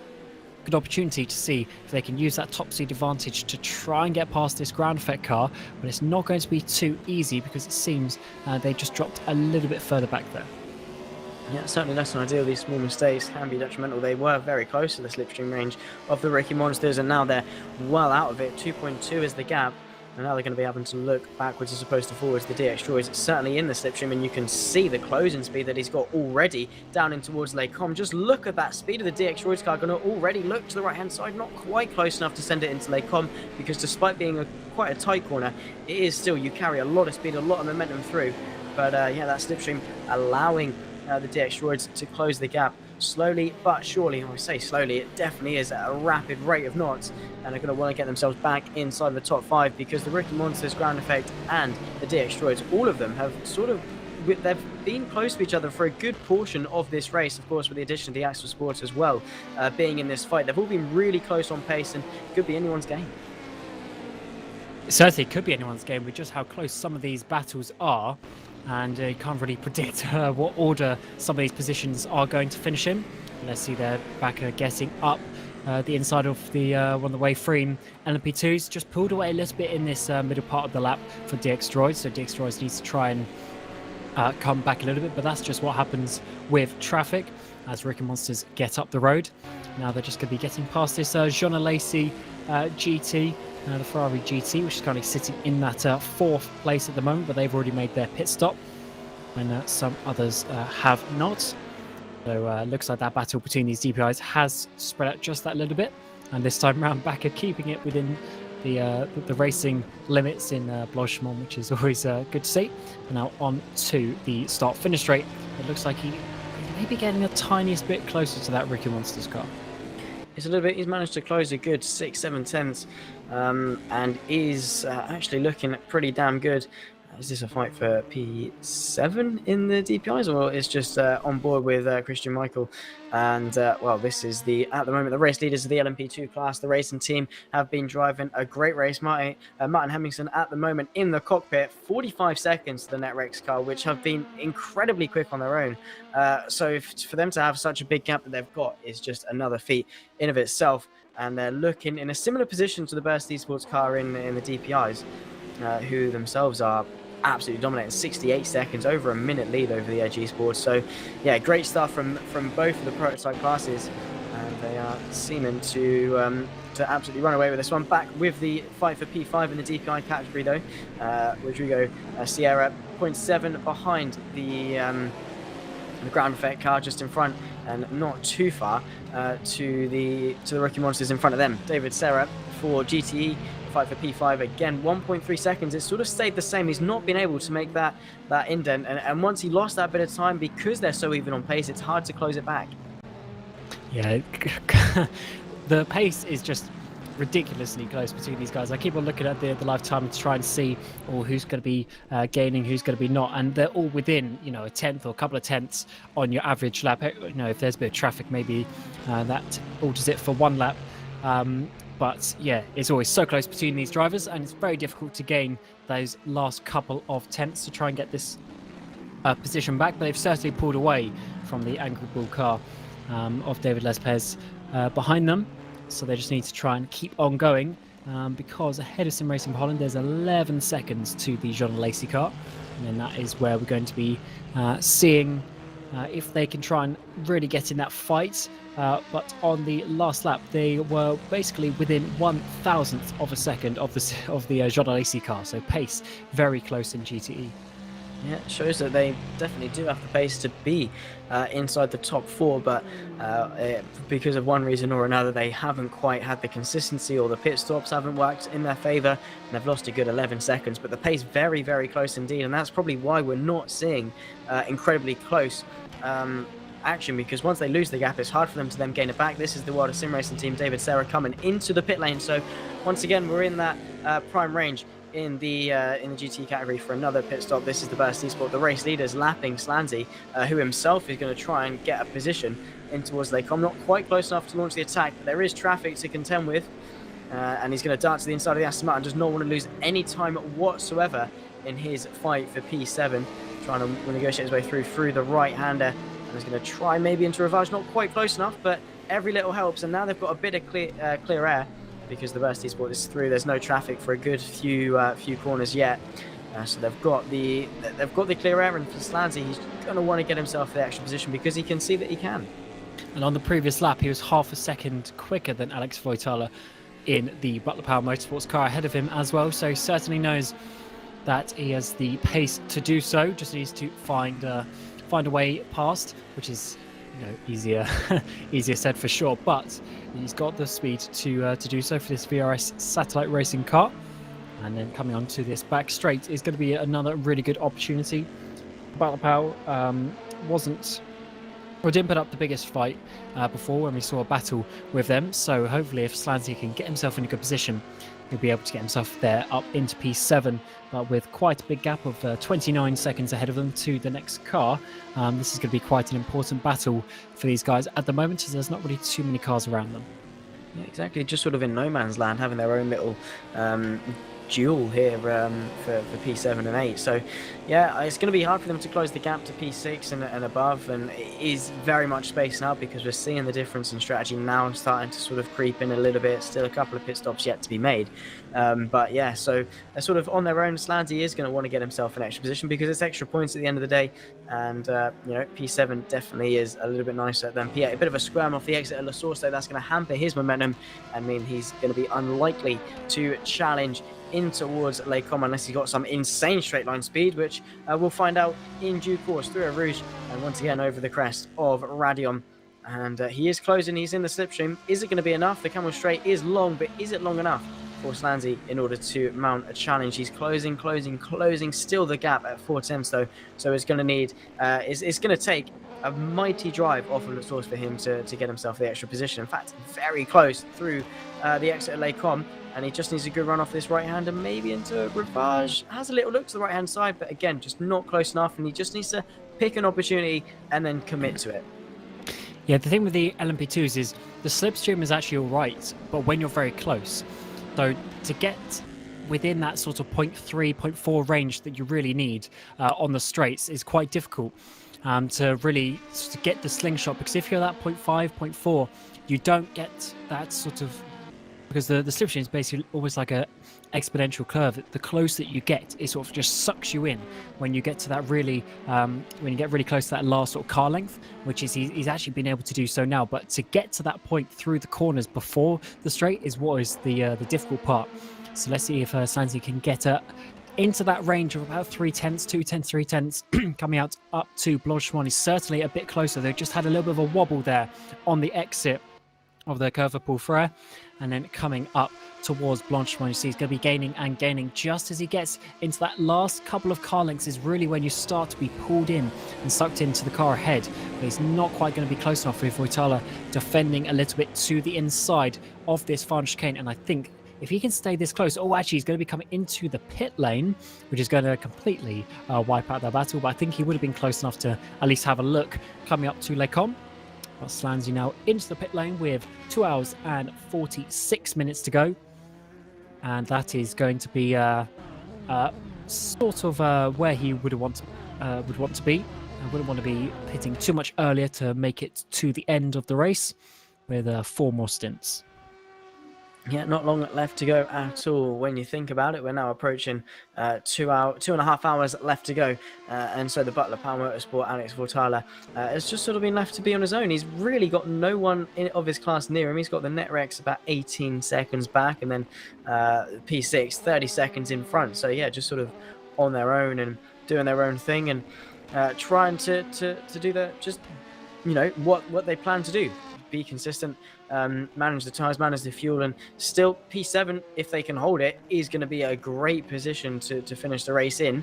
But anything can happen. They've got to be there to pick up the pieces if anything in front does go wrong, and of course get to the checker flag, because you might be P7 now, but if you don't cross the line in P7, you don't get the points for P7. Who would have thought? So it's just for them, get to the end of the race, do their thing, manage the tyres, and if anything does happen in front, be there to capitalise on it. Yeah, certainly indeed. We'll have to see how this pit stop sequence is going to work out as well. We've got the GTE leader of Christian McLaren in the car, or in the pit lane, I should say. He's come in. We've got Slanzy, as we said, in the pit lane as well. Hamid Alif for Axel Sports also in the pit lane. So it's getting to that point where some drivers are going to be coming in.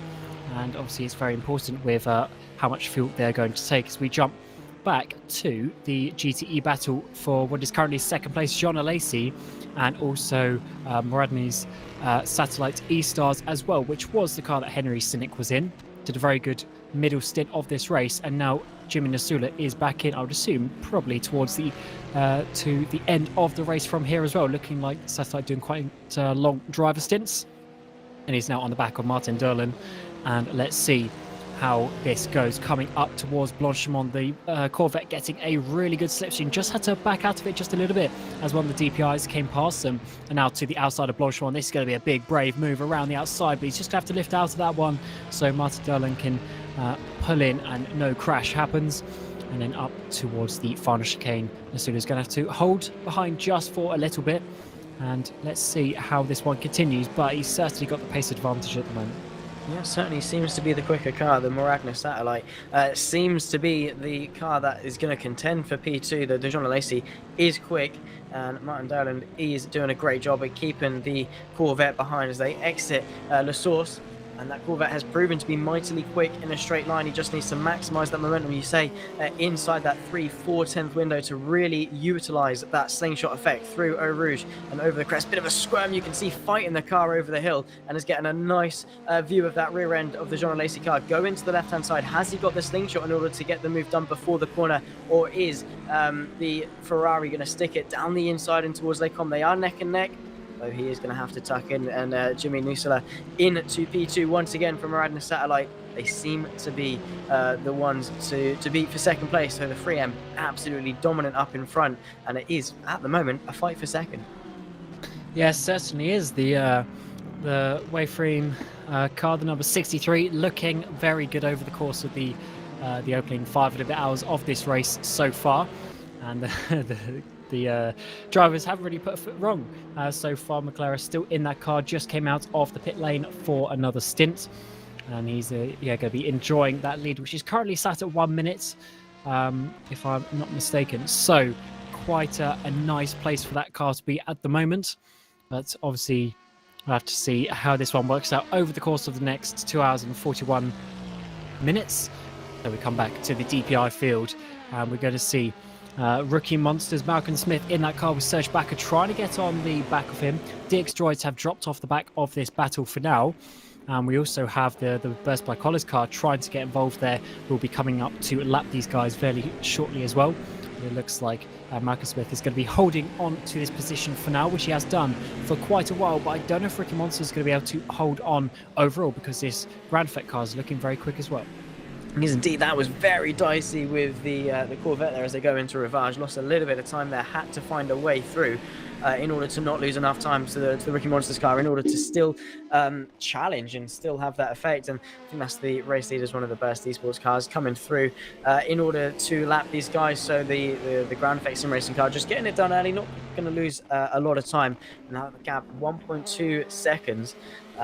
So yeah, it's fluctuating a lot. The Rookie Monsters seems quick, and it is for P3 overall and in the DPI car. So it's a big deal to get yourself on that podium, and they're gonna want to hang on for it. Rookie Monsters are not going to make it easy one bit, as David Mocek in the By Collars Burst Esports going to lap this, and it's probably worked more in the favor of Rookie Monsters at this point, because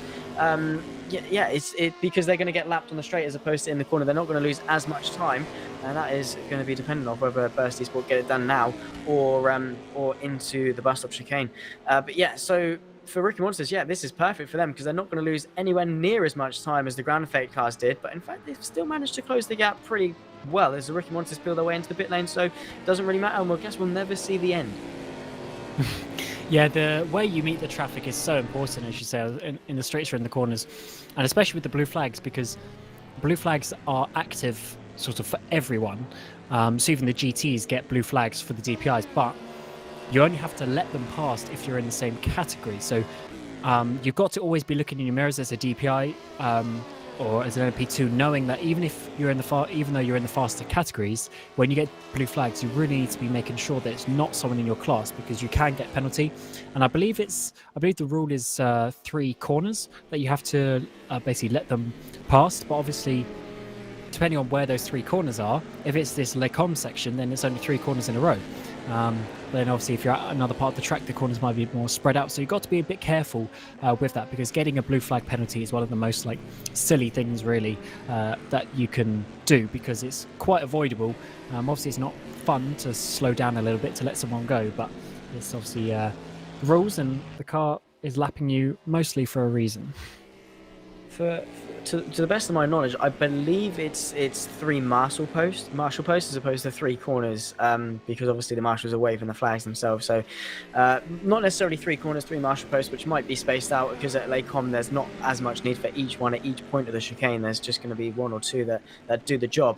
But yeah, as you say, it can be different where you catch the traffic, because at different points of the circuit they're going to be more sparsely or more densely populated in the marshal huts, and then you've got more or less time to react to the cars coming through. And yeah, as you say, it's your duty. Yes, it's not very nice to have to let someone through, especially if you're in the midst of a battle or something going on. You're getting into the rhythm, and then you have to lift off to let someone through.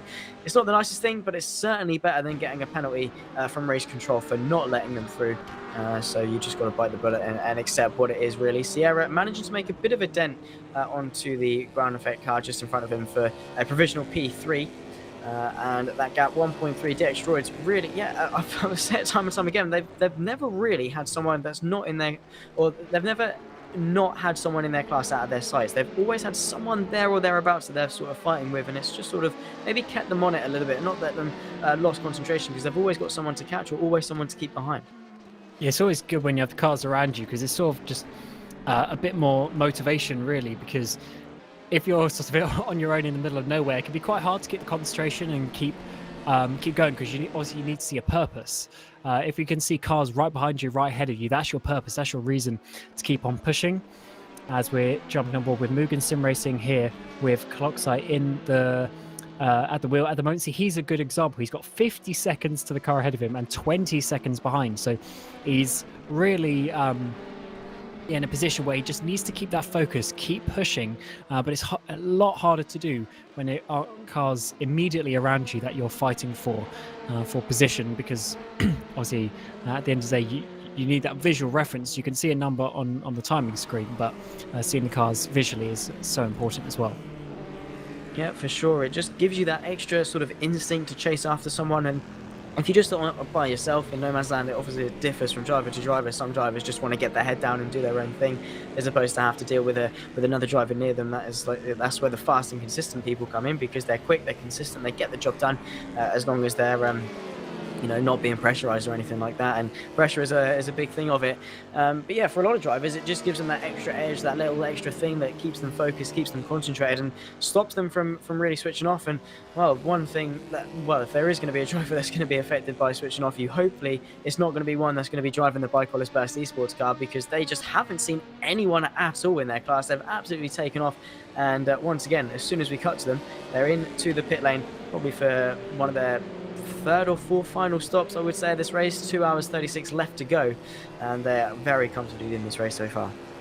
Yes, it's give or take 40 minutes per stint, and that obviously means that, if my math is not mistaken, 2 hours and 40 is about 4 stints. So they should have about 4 stints left to the end of the race. It didn't look like Mocek actually went up on the jack, so maybe he's not changing tyres, which is quite interesting, because then there'll be 3 stints left, so they'll have to choose, are they going to do a triple stint, or are they going to do 2 and then a 1, which is obviously something to that they'll have to calculate which they think is going to be faster.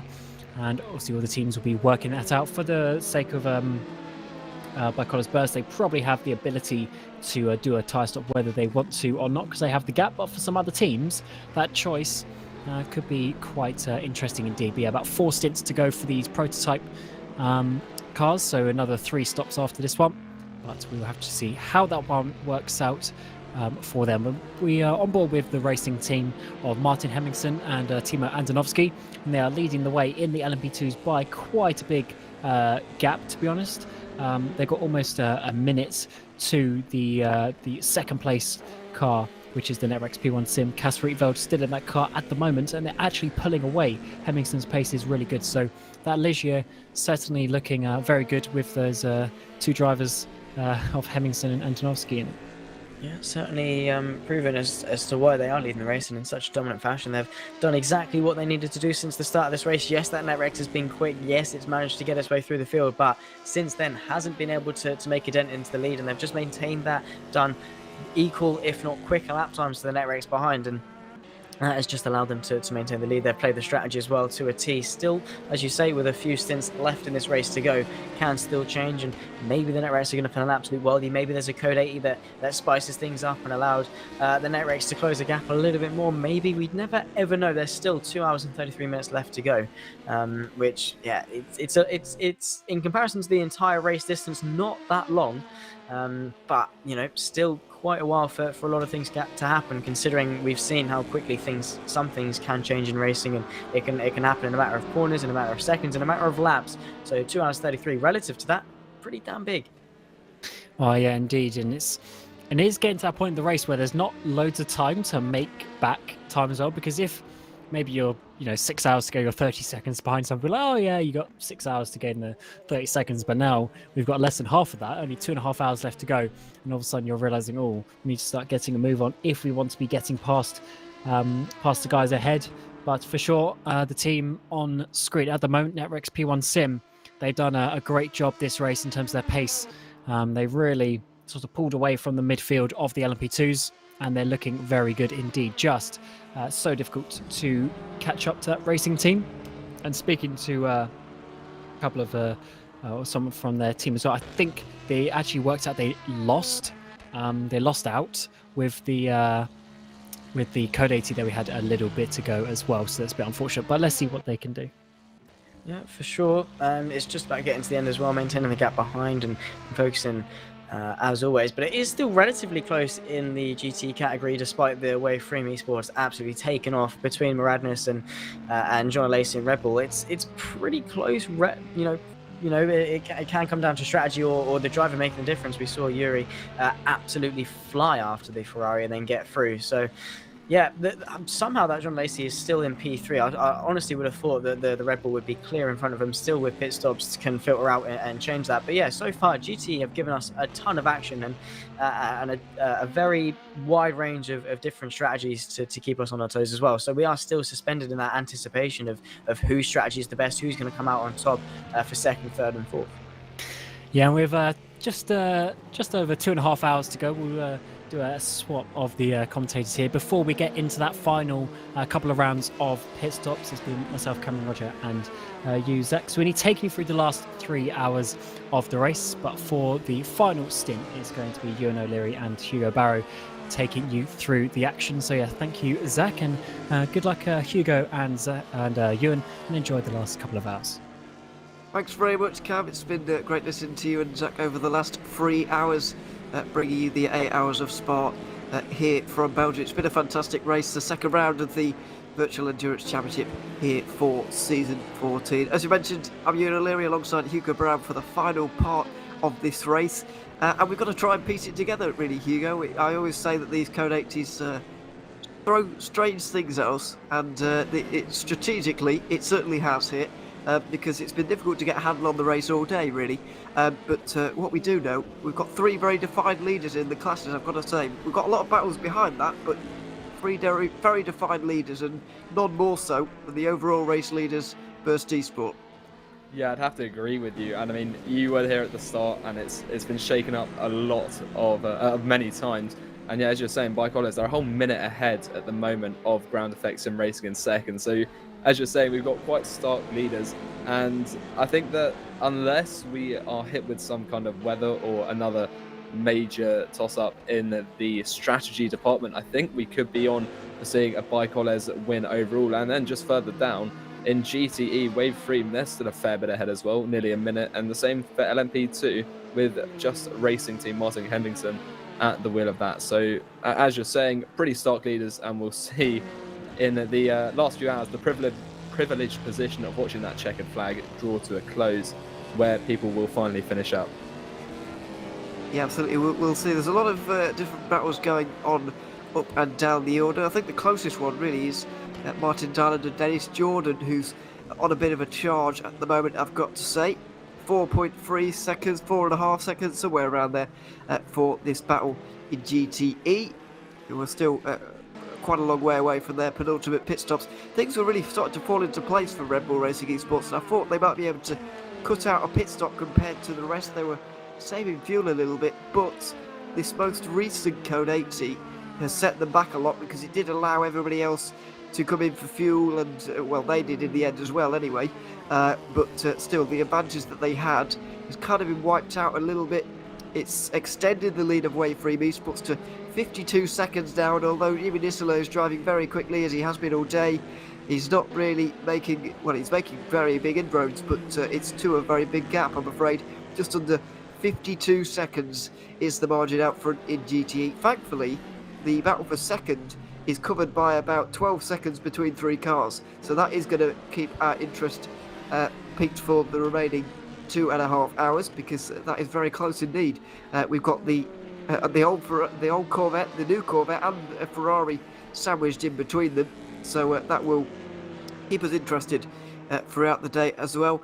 Lots of things similar to that happening in GTE as well. I just do want to mention, while we've not really been paying attention to it very much, is the retirements in this race. We had a couple of early ones for Lante and Go Team Racing. We saw those very early, but more on the Satellite E-Stars have also retired. We covered the Agiro Racing one, and Axel Sports have also given up the ghost here today as well. So 5 retirements at Spa, and yeah, I have to say it's not a huge surprise, because we have seen a few incidents and a few very heavy hits on the wall, I've got to be honest as well. Yeah, I think that's not an atrocious attrition rate. We have been best with the dry conditions at the moment, though. Although it is later on in the race that you start to see sometimes engine failures break themselves in, as these engines, especially in the prototypes, they tend to get ragged quite hard. But you can see there, Dennis Jordan just mounting the curb a little bit through the bus stop chicane, trying to close up that gap, which he's doing so quite successfully, down to 4.2 seconds. We'll see in comparison to the car in front, his last lap was a 2:15.9. And Martin Dearland's was a 2:16.1. So we're seeing that gap change a little bit, not greatly, but as you're saying, the attrition rate not too bad, and we'll see if if any more are taken. But it is around Spa. It can be very punishing if you get it wrong in the right place, and there are quite a few high-speed corners where if you go off, you're staying off.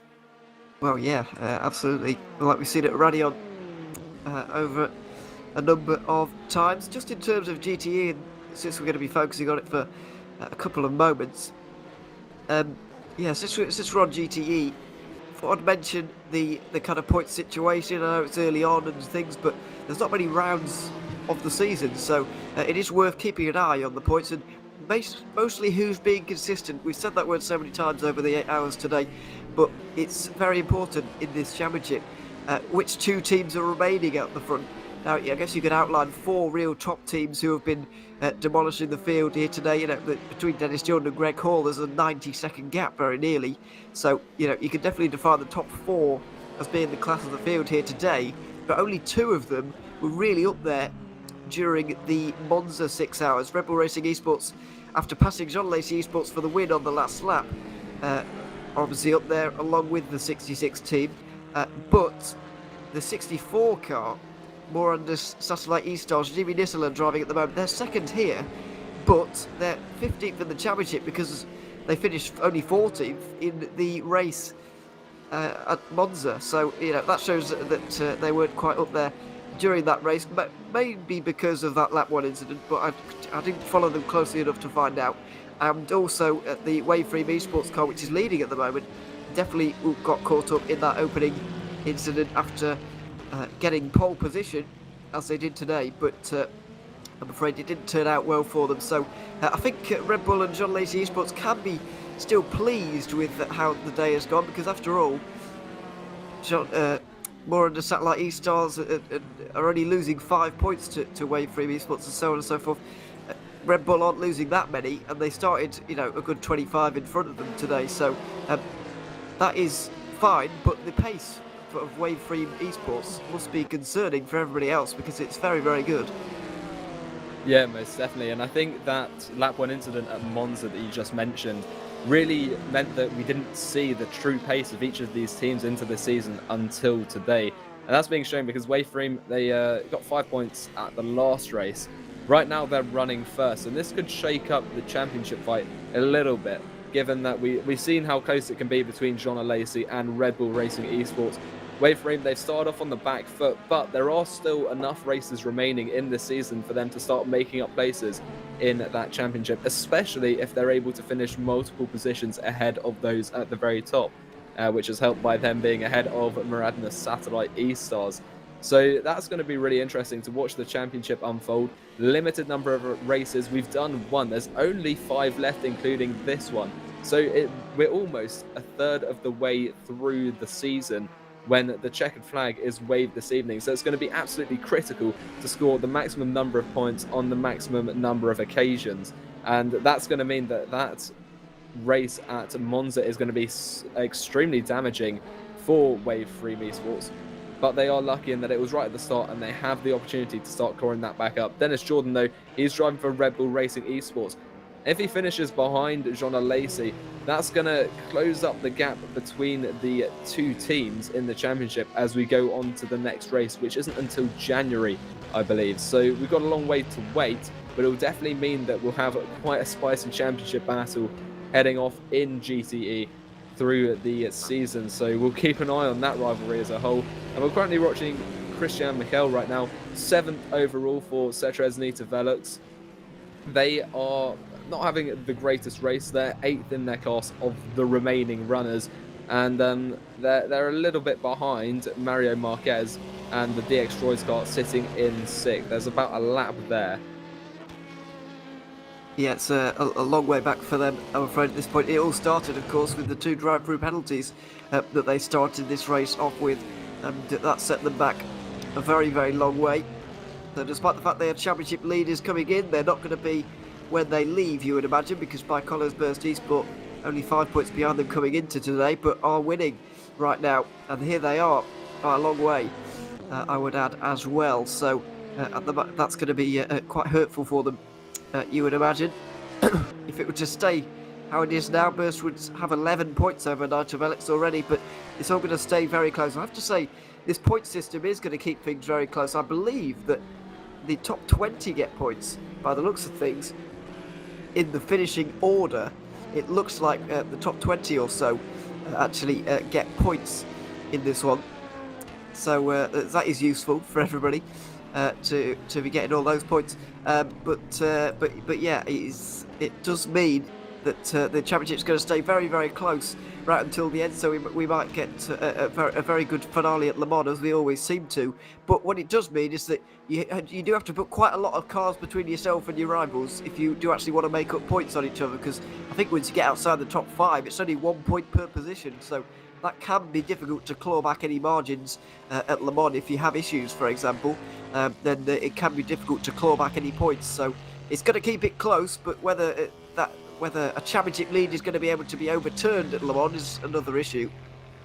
Yeah, so just for reference, the winner will receive 30 points in this race, plus an additional 50 points for just attending. And that's something that all cars who have attended this race will receive in Division 1. Division 2, I think it's 30, and Division 3, it's 10, because obviously it's an overall championship run in 3 different races.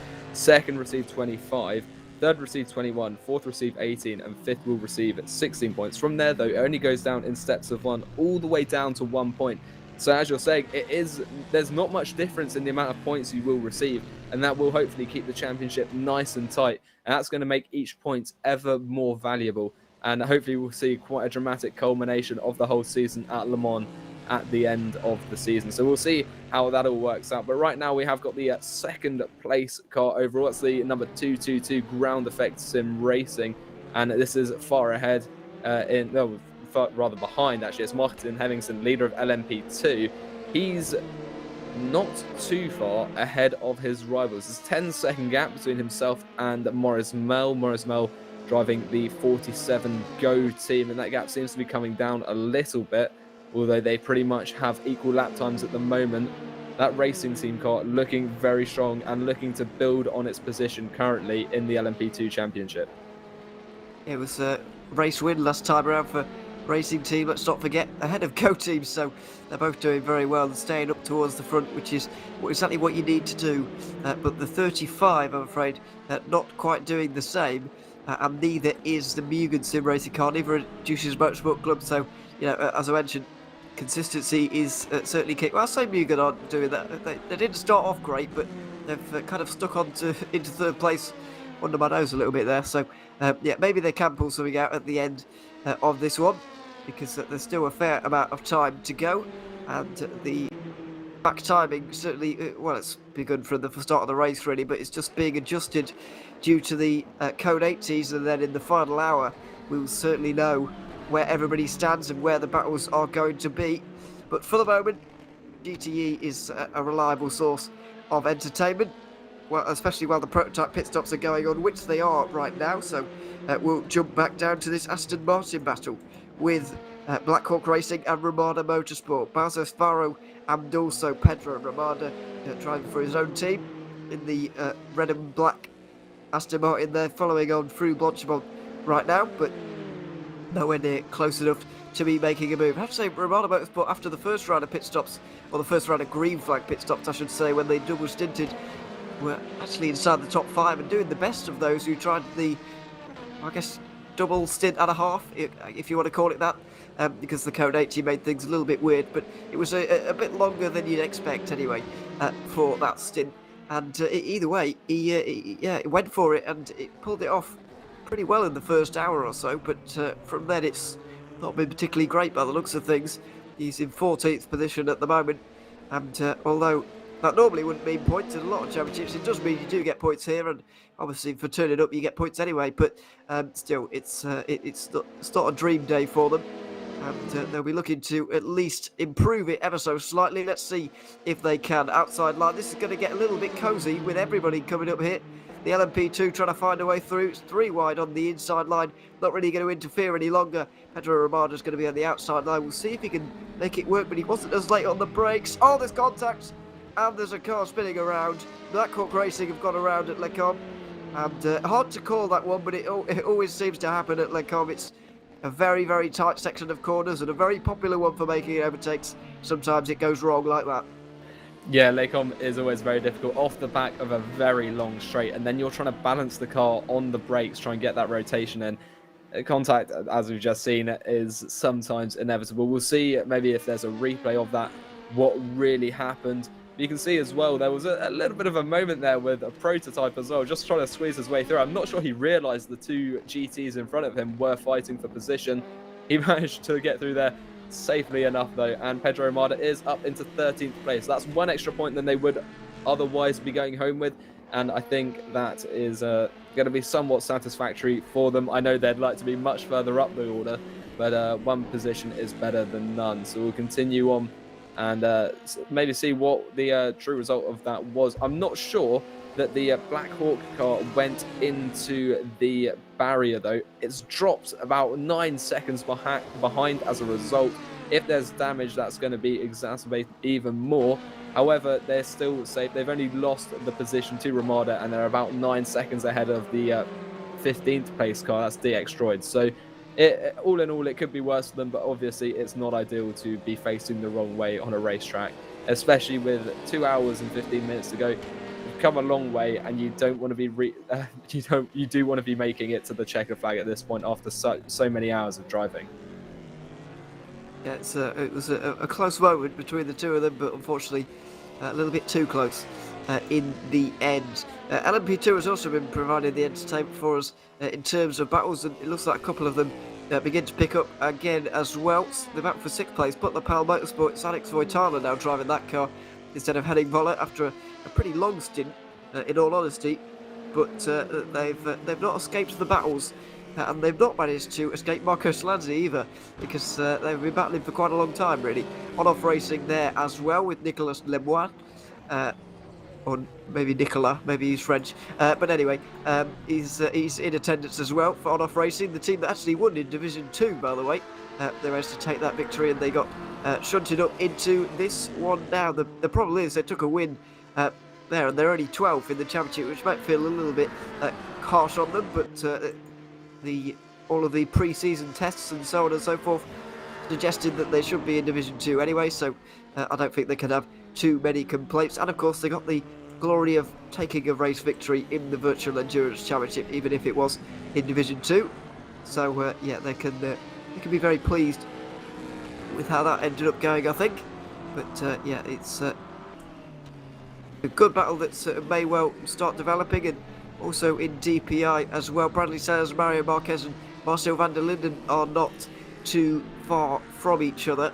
I'll be interested to know how DX Droids managed to find themselves from battling for second place, in that conversation, to all of a sudden, they're now down in 5th position all very quickly. So I'm not entirely sure how that happened, but either way, these races can change quickly, I guess. But here's LMP2, Nicolas Lemoine trying to get onto the back of the satellite racing car, of which there are a couple in LMP2, but only one left in the race. He does actually look very quick right now. He's applying the pressure immediately. As soon as we've turned our cameras towards them, he's looked very good.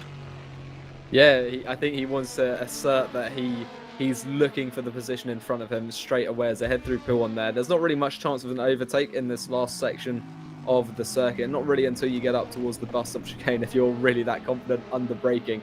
But just heading through here now, you can see that he's not too far behind at all, and I think just ahead of him as well, you can see Alex Voitala. He is going to be coming under pressure of not just one, but 2 cars, because they've both started to close up. And regarding DX Droids in DPI, I think they've had a pit stop, and I think their strategy is a little bit off kilter with the rest of the grid. We've got a GTE thrown in here just for good measure as they head through Blanchimont. That's not very, that's always a little bit scary. You can see they do get through, though.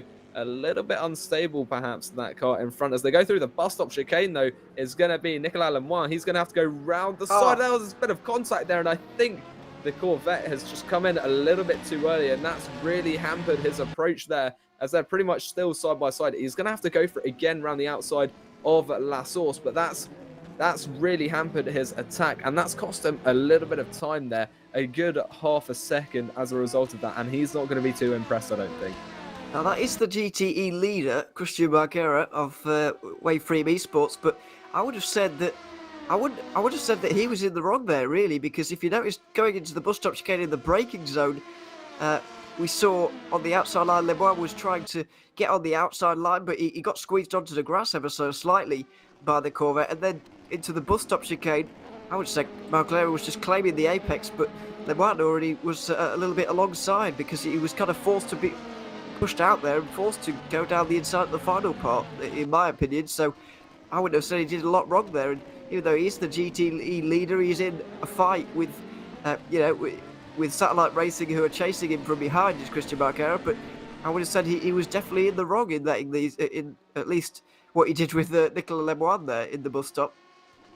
Yeah, and it's not like Christian Marguera needs to be really quick right now. He's 45 seconds ahead of second place, so I think that was a little bit unnecessarily dangerous from him. They're not even in the same class. There wasn't too much point fighting like that for the position. So luckily, nothing too dramatic came out of it. It was only a drop of time. And I think Lemoine has managed to pick that up quite quickly again, showing that he has got a lot of pace at the moment and is going to keep that pressure up on Marco Slanzi for the VRS satellite racing car. You can see that's running in between these two. Slanzi does seem to be quicker than Voitala at the moment. He was half a second up on the previous lap, but he's going to have to be careful, because not only is he going to be trying to attack in front of him right now, he's also going to be looking to defend as well from the on-off racing car, which is putting a lot of pressure behind him as they head through the bus stop chicane. A little bit less dramatic this lap, and onto the main straight. Now we could see something here. As you can see, a little stiff at the inside line, not enough. That's a poor exit for Slanzi though. Can the opportunity be taken by Nicolas Lemoine into La Source? Oh. There's just not the room. No. Oh, and there's contact. He's out, broken himself. Oh, and into the wall goes. I think that was Slanzi there. Voitala as well. That is not what I think they were expecting. Flashing lights there in apparent frustration. That was not how I expected La Source to go there. Well, all three ended up being involved there, because outbraking himself, Marco. Oh, he's lost it again. Oh my, wow, that was impressive actually. But he clearly damaged his Marco Slanzi after hitting the back of the Butler Power Motorsport car. Alex Voitala was minding his own business, trying to get away from them actually, because he didn't really want to be a part of this, and even just the race leader embarking on all of these guys. And there's going to be a bit more contact there with the satellite racing car, goodness me. So Slanzy was into the back of Voitala, who went spinning to the inside of the corner, and that's exactly where we saw the following car of Nicola Lemoine. He was minding his own business from behind as well, trying to get down the inside line, and ended up T-boning the Butler Power Motorsport LMP2. So everybody managed to get involved, and to me it looks like Slanzy's a bit damaged the way that car's behaving, especially through Eau Rouge there. I'm amazed he hung on to it personally, but yeah, that car looks a bit damaged, and everybody's going to be a bit damaged mentally after that, because that was a very strange moment. And yeah, it was well, yeah, I guess just a misjudgment, as you said earlier. Yeah, most certainly, and I think that is one way for Lemoine to get past both of them now, because he's 4 seconds up on Voitala. But I do think that was just I think Slanzy just misjudged his braking zone ever so slightly, and because you're stopping so suddenly for La Source, he just couldn't really move to avoid hitting. I think it is his fault really, and because cars are strewn all over the track as a result of it, Lemoine got involved a little bit, but he's made the most out of it. In fact, he's gained both positions off of the drivers. He's up into 6th in LMP2, 14th overall, so I'm not sure he's going to be complaining too much. However, I do think Voitala won't be too happy, and he's still got that pressure behind from Marco Slanzy now as they head in towards La Source. This time round, it seems that it's going to stay a little bit cleaner. We've got the battle for 5th right now overall. So this is Mario Marquez right now behind Marcel van der Linden in 5th. It's Ground Effects and Racing leading this little ding-dong here.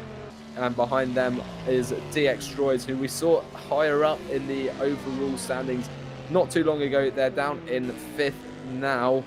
6th rather, looking to take that 5th place. Yeah, Mario Marquez is definitely struggling here, because Marcel van der Linden was behind him, and now he's a good 2 seconds in front. 7/10 of a second on the last lap was lost by Marquez. What about this lap as they come over the line? Well, there isn't a lap. Mario Marquez has clearly gone over the track limits somewhere, because there is no lap next to his name there. Oh, that was miscommunication out of La Source, but yeah, there we go. 6th place for DX Droids all of a sudden, and it's not going so well for them anymore. Bradley Sellers is getting away from Ground Effect as well, so some of the battles in DPI just dying down. But I wonder why Mario Marquez is all of a sudden dropping out. I guess when you're battling for 2nd place and all of a sudden you find yourself outside the top 5, it can deflate you a little bit, but I doubt that's what's happened here. It's just a strange moment. That car doesn't look like it's behaving in a way that Marquez is enjoying, I've got to be honest. No, it does look a little bit unstable at the moment. That could explain a little bit why we've seen them not be quite so up to pace recently. But as you're saying, that Ground Effect car is pulling away quite quickly. You see running a little bit wide there is Mario Marquez. You don't want to be extending track limits too much, otherwise you'll be slapped with a drive-through penalty, and that is going to really hamper your race, especially given the length of the pit lane here at Spa. Yeah, that gap does seem to be increasing. It's now up to 3 seconds. It was down about 1.5, about a lap ago when we were in this position last time. Alex Voitala, though, is now behind, is still in front of, rather, Marco Slanzy. So this battle for 7th place in LMP2 still raging. And as I say that, I notice we are beginning to enter twilight. You can see it is getting a little bit darker, and those lights are beginning to show up on the circuit surface itself. And I wonder if we're going to see some racing right up into the darkness. Oh, and that is very not the right line there through Eau Rouge Radion for Alex Voitala. He's had to back off, and that's going to give Marco Slanzy 7th position. I just wonder if that rear end of the Butler Power Motorsport car is just a bit unsettled after being hit in the rear at turn 1 all those laps ago. I wonder if that's playing a role at this stage, but either way, I was about to say there's no love lost between the two of them, and I thought, oh no, there's a big accident coming here. Well, there was, until Marco Slanzy got his steering wheel out and avoided that miraculously. Unfortunately, Alex Voitala has been involved in the 2nd incident that wasn't his fault in the last 5 minutes, and he's got some more damage, I'm afraid. He is not having a very lucky stint whatsoever, because I am convinced that he hit that Juices Motorsport Club car that was spinning around through the final part of Lecom. What an unlucky 5 or 10 minutes it's been for Alex Voitala there. He's absolutely no idea why that BMW was there. He probably wouldn't have even seen how that even happened. And I think he got involved. He definitely hit the barriers a little bit. Might have hit the BMW as well. You do have to feel for him. Yeah, really unfortunate there. Zial Barbosa, that Juice's Motorsport Club car, not doing atrociously right now. I believe that's the P11 in GTE at the moment, but it does seem that Alex Voitala is the unluckiest driver on the circuit at the moment. And I'm sure he's hoping for a little bit better luck, as he is likely damaged, and we can see that he is dropping back a little bit from Marco Sanzi. And I think watching that gap, we'll be able to see quite how much of that damage is affecting his driving, because he did rub alongside that Armco on the left for quite some time. It's not looking too bad, but I think he was already a little bit slower because Marco Sanzi had been putting on pressure for quite some time. So we'll see. It does seem like he's going to be able to continue, though, on with the race, but that Butler Powell Motorsport car, in the last few laps at least, it has been through the walls. Yeah, it definitely has over the last few moments. Hopefully they can get themselves sorted out and straightened out for the final couple of hours of this race, which is coming up in the next few moments of time. This is Linus Lundveld trying to chase down Jeffrey Fournier. Both of these teams on the podium as things stand. Seawolf Net Race finished 4th, just missed out on the podium last time out at Monza. Looks like they might be able to go one better and get onto it on this occasion, which would be fantastic for them. I have to say, not one of the teams that I outlined at the start of the season. Obviously, we got the big three, I guess, in DPI for my money. Nitro Valix Burst Esport, by Collins Burst Esport, and Azira Racing. Obviously, Azira only had one driver today, so not much they could do. Nitro Valix, after a couple of drive-throughs and issues, and they've dropped back. So it's been to Burst Esport today almost entirely, but you kind of got a big three in DPI. But Seawolf Net Race have really been able to kind of break that apart a little bit, and a 4th and a 3rd it's looking like so far is a very respectable start to the season. Yeah, definitely. And I mean, at their current pace, the last lap before the Seawolf car was just invalidated. It looks like that could change a little bit. We're going to move back down to GTE, always providing us with some action. I think just the sheer amount of GTEs there are in relation to the other cars on track, there are a fair few. This is the battle for 6th place, so quite an important position, as this is just entering into the big bucks of points.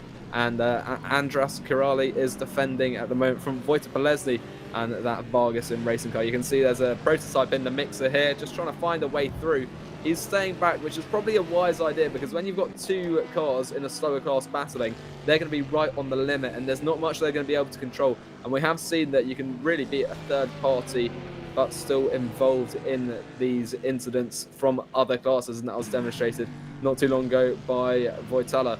But though that traffic getting through there, that's one of the DPIs getting a little bit close. That's going to separate this gap a little bit again, and it's going to probably go up to just about a second. We'll see whether he can get through both of them. They are getting very close, in fact, and we could see Wojtek Polesny start putting on some pressure, especially as we head through this high-speed section, past Blanchimont and into that bus stop chicane, into the next lap. And I think it's going to be quite an exciting following lap as soon as they cross the line. They seem to be clear of traffic behind for the moment, and that gap is just half a second.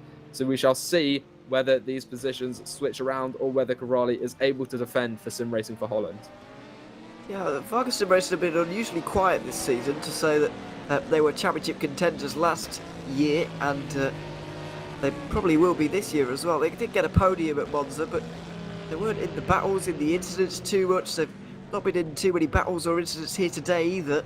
Just been plodding along, picking up points and so on and so forth. Normally that's a good thing, but with Red Bull and John Lacey picking up more points more consistently, then it's not great so far, but a long way to go, and this would at least set them off in the right direction. Andres Kirali of Sim Racing for Holland is just up in front, a team that had a flying start to season 13.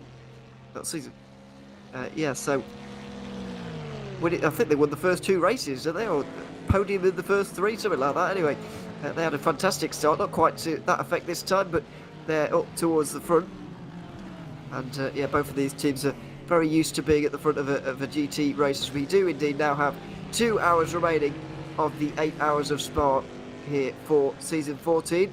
And we do have, well, a brief yellow flag in Sector 3, but looks like it's all cleared, thankfully.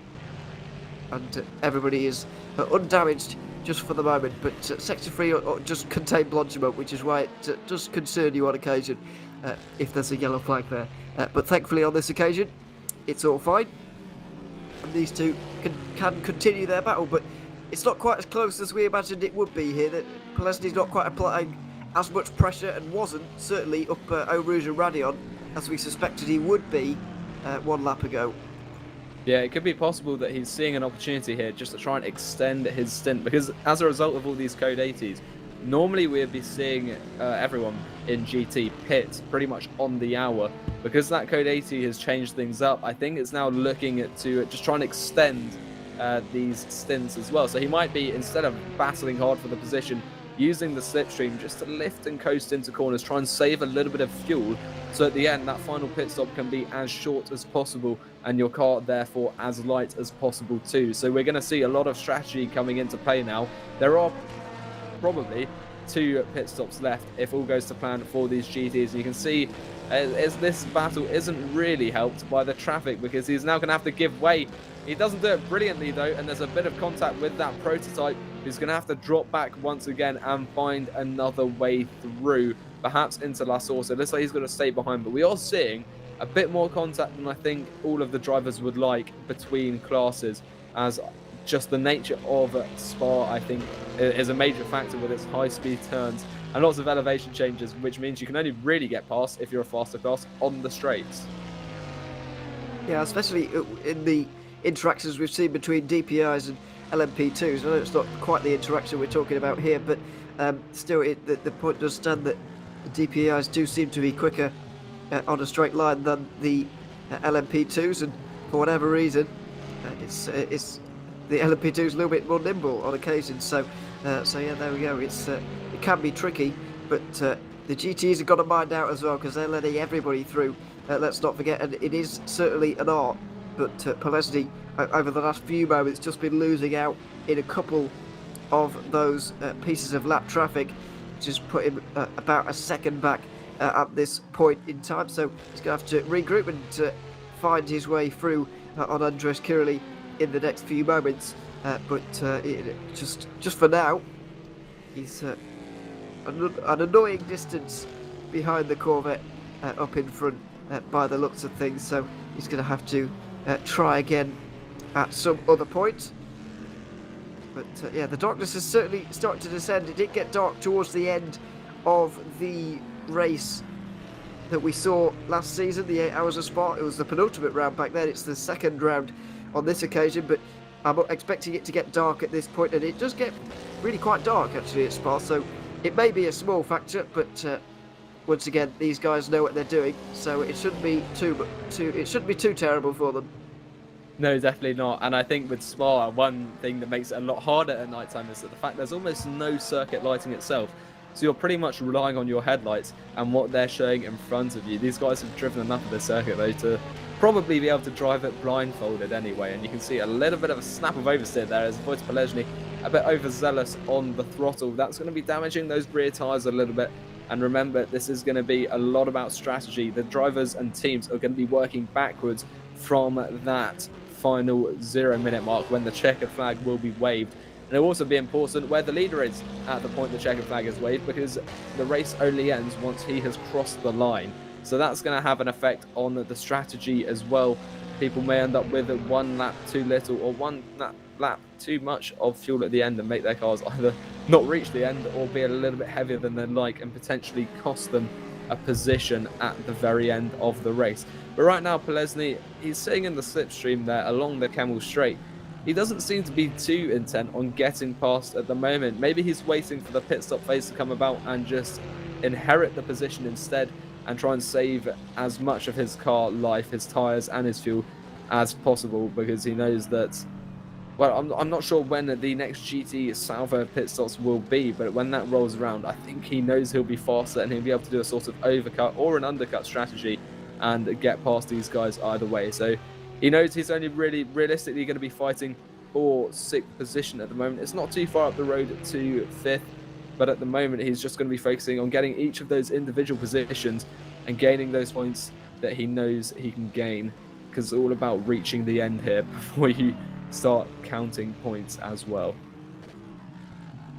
It's still a fair amount of time to go until we get to there. We've had a couple of DPI pit stops, by the way. Edge Esports and Seawolf Net Racer made their presumably final driver changes of the day with less than 2 hours remaining. There's just under 3 stints remaining, well, just about 3 stints remaining as we speak right now. Maciej Majek has got into the Edge Esports car, and Benjamin Gilshinski has got into the Seawolf Net Race car. That are they're presumably going to be fighting over second and third throughout the final part of the race. But we will see on that one as Darren Mocek comes in from the lead of this one as well. Everybody's starting to sync up nicely in DPR. And I want to talk about LMP2 just briefly as well, because we've got Martin Hemmingson back in the racing team car. You're not back in, he's still there. He's been driving very well alongside Timothy Andonovski here today. 1 minute 27 in front of Ivan Leonov of Netrex after Cas Rietveld has got out of his car for 3 hours and 40 minutes. I believe it is that one, the Netrex car.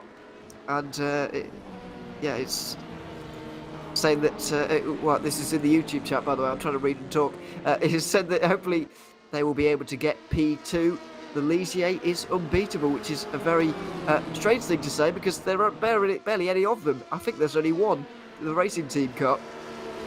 But we don't often see in almost any rFactor 2 series where an LMP2 is involved. The Ligier is almost never used for some reason, but either way, I'm glad it is in the VEC as Adam Baldwin gets to the outside line of DX Droids, and that was an aggressive move, but an effective one for Doofus Motorsport Club, and he gets in front of DX Droids. Yeah, and what you're saying about LMP2, it's nice to have both manufacturers involved, and I'll speak briefly, but I do think the Ligier looks nicer than the Orica. But we're back to Andras Corrali and Wojtek Polesny. This gap, once again, very small, and Polesny is still putting the pressure onto the Sim Racing for Holland car. And this is a battle that we're being teased with, but no move is really being made for the time being. It'll add a little bit of drama right now to the race. This is the closest battle on track for the time being. That'll probably change quite soon, as is the nature of the VEC. We'll see battles come and go as the race goes on. You can see using the whole track as well, getting right up onto the curb. This is Adam Baldwin though, and Ivan Avanoa for DX Droids through Lecom now. Yellow in sector 3. That's gone. Fortunately, we don't want another code 80. But down towards Bruxelles then, Adam Baldwin holding out in front. And I think this is the BMW we saw go off earlier and hit Voitala. So in 13th position, looking to defend, and it might have some damage. Oh, and that is a little bit wide there from Avanoa there. Just got to make sure he keeps it on track as I'm talking about someone else going off track. But if Adam Baldwin has a little bit of damage, that could be hampering him slightly and allowing this DX Droids car to start closing up that gap. We have got a lot of traffic now, and those mirrors are going to be especially important for those GTs at the moment. Now Wojtek Polesny is a lot closer than we've seen previously. Andras Corrali may well have to go on the defensive on this occasion. We've seen the Corvette is not bad in a straight line, so we'll see if he can hold on here.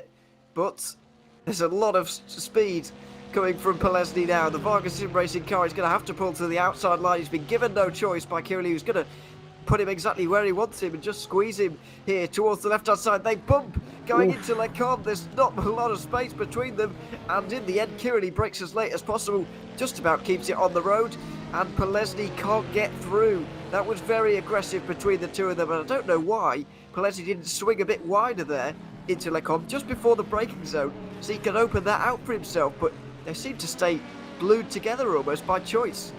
Yeah, I'm not sure if someone stuck magnets in their doors south in Wojtek Polesny's and north in Corrali's, but yeah, I agree. I'm not sure why Polesny didn't try and widen his turn and try and take a little bit more speed through there. They were lucky though to get away with contact at such high speeds. That is always very tense. Fortunately, I don't have a camera. I really don't want to be going off and having a big one at this stage in the race, having driven so far, and these aren't inconsiderable positions either. 6th and 7th, they're going to be worth a fair amount of points at the end of this race. But Polesny now, it looks like he is strapping on the running shoes this time round, and he's going to be looking to get past Corrali. Maybe he's fed up of seeing the back of that Corvette. I'm not sure, but he is definitely going for it a little bit more than he has been previously. Yeah, we'll see if this position is able to be made up. We can see just a quarter of a second as the gap heading through Blanchimont now. We could perhaps see something clever under braking into the bus stop chicane. Corrali is not going to give up that inside line, so it's going to be the outside for Wojciech Polesny. It will turn to the inside for the second part, but he's not. He's squeezed all the way back. He has to give way there. Corrali really using as much track as possible, maybe a bit more than he should, and you can see a little bit flash of frustration there from the front of that Varga car. This is some very close stuff, and you can see they are going to be fighting tooth and nail until one of them gets the drop on the other. Well, I would say that's probably justified frustration there for Wojciech Polesny, because he was not given much room to breathe through the bus stop chicane there, pushed out wide through the first part and not given a chance to get down the inside for the second part. He definitely looks quicker than the Sim Racing for Holland car, but he's just not able to use it for the moment. They both get through on Warner Sim Racing, who make their penultimate pit stop of the day on this lap. So this is now the battle for 5th position, but I would say that was definitely it. The stuff into Lecombe was fair enough, I guess. It was aggressive defending, but and attacking, I guess, as well. It was aggressive driving from everybody, but it was all fair. But I would say that at the bus stop, it did go into a little bit unfair from Andreas Kirili, not really giving the room that was needed there by Polesny. You can see why you would cut off the avenue for the Aston Martin to go down the inside there, because he would have probably lost the position. But you still got to defend fairly, and I don't think that he did into the bus stop. No, I think he sort of encroached upon Polesny's lane there through the bus stop. But they are still going. It's going to have cost Polesny a big opportunity there. And I think he did have a decent shot of getting past, as long as he would be able to put down the traction well. And we've seen him struggle a little bit out of there through the race so far. And he's not being too fortunate with all this traffic. But I think that's going to work in his favour at the moment, as Corrali is going to be held up a little bit. He's got to be careful of that prototype going round his outside. The gap down to half a second. We've seen that it really needs to be about a quarter of a second along the straight preceding a turn for Polesny to really have any shot at taking that position. It looks like the Corvette is quite fast in a straight line, and that is quite close. And you can see that DPR is going to have so much more speed on the exit of Blanchimont into the bus stop chicane again. We're not going to really see an opportunity to go through here from Polesny. In fact, he closes it up really closely. Can he take a later apex into the second part? No, they both go into the pit lane together, and that is as close as you like. Into the pit lane, nose to tail for Kirili and Polesny. We'll see if they continue their fight out of the pit lane, or if they both get out of the car and finish it in the paddock. We'll wait and see. But it may well be the final driver change of the day for them, with only 1 hour 45 to go. We're getting to that point in the race where, especially if you're a GTE, there's 2 pit stops remaining. If you're double stinting, then obviously 1 set of tyres, but even if you're single stinting in any car, really, 1 hour 46 to be driving in one of these cars, it's kind of a normal kind of length to go to the end of the race. So I'm expecting to see a lot of driver changes in the next rounds of pit stops and so on, and then not at all towards the end of the race. We're soon going to be finding out who the very final drivers of this race are going to be, because of the distance to the finish that we're at.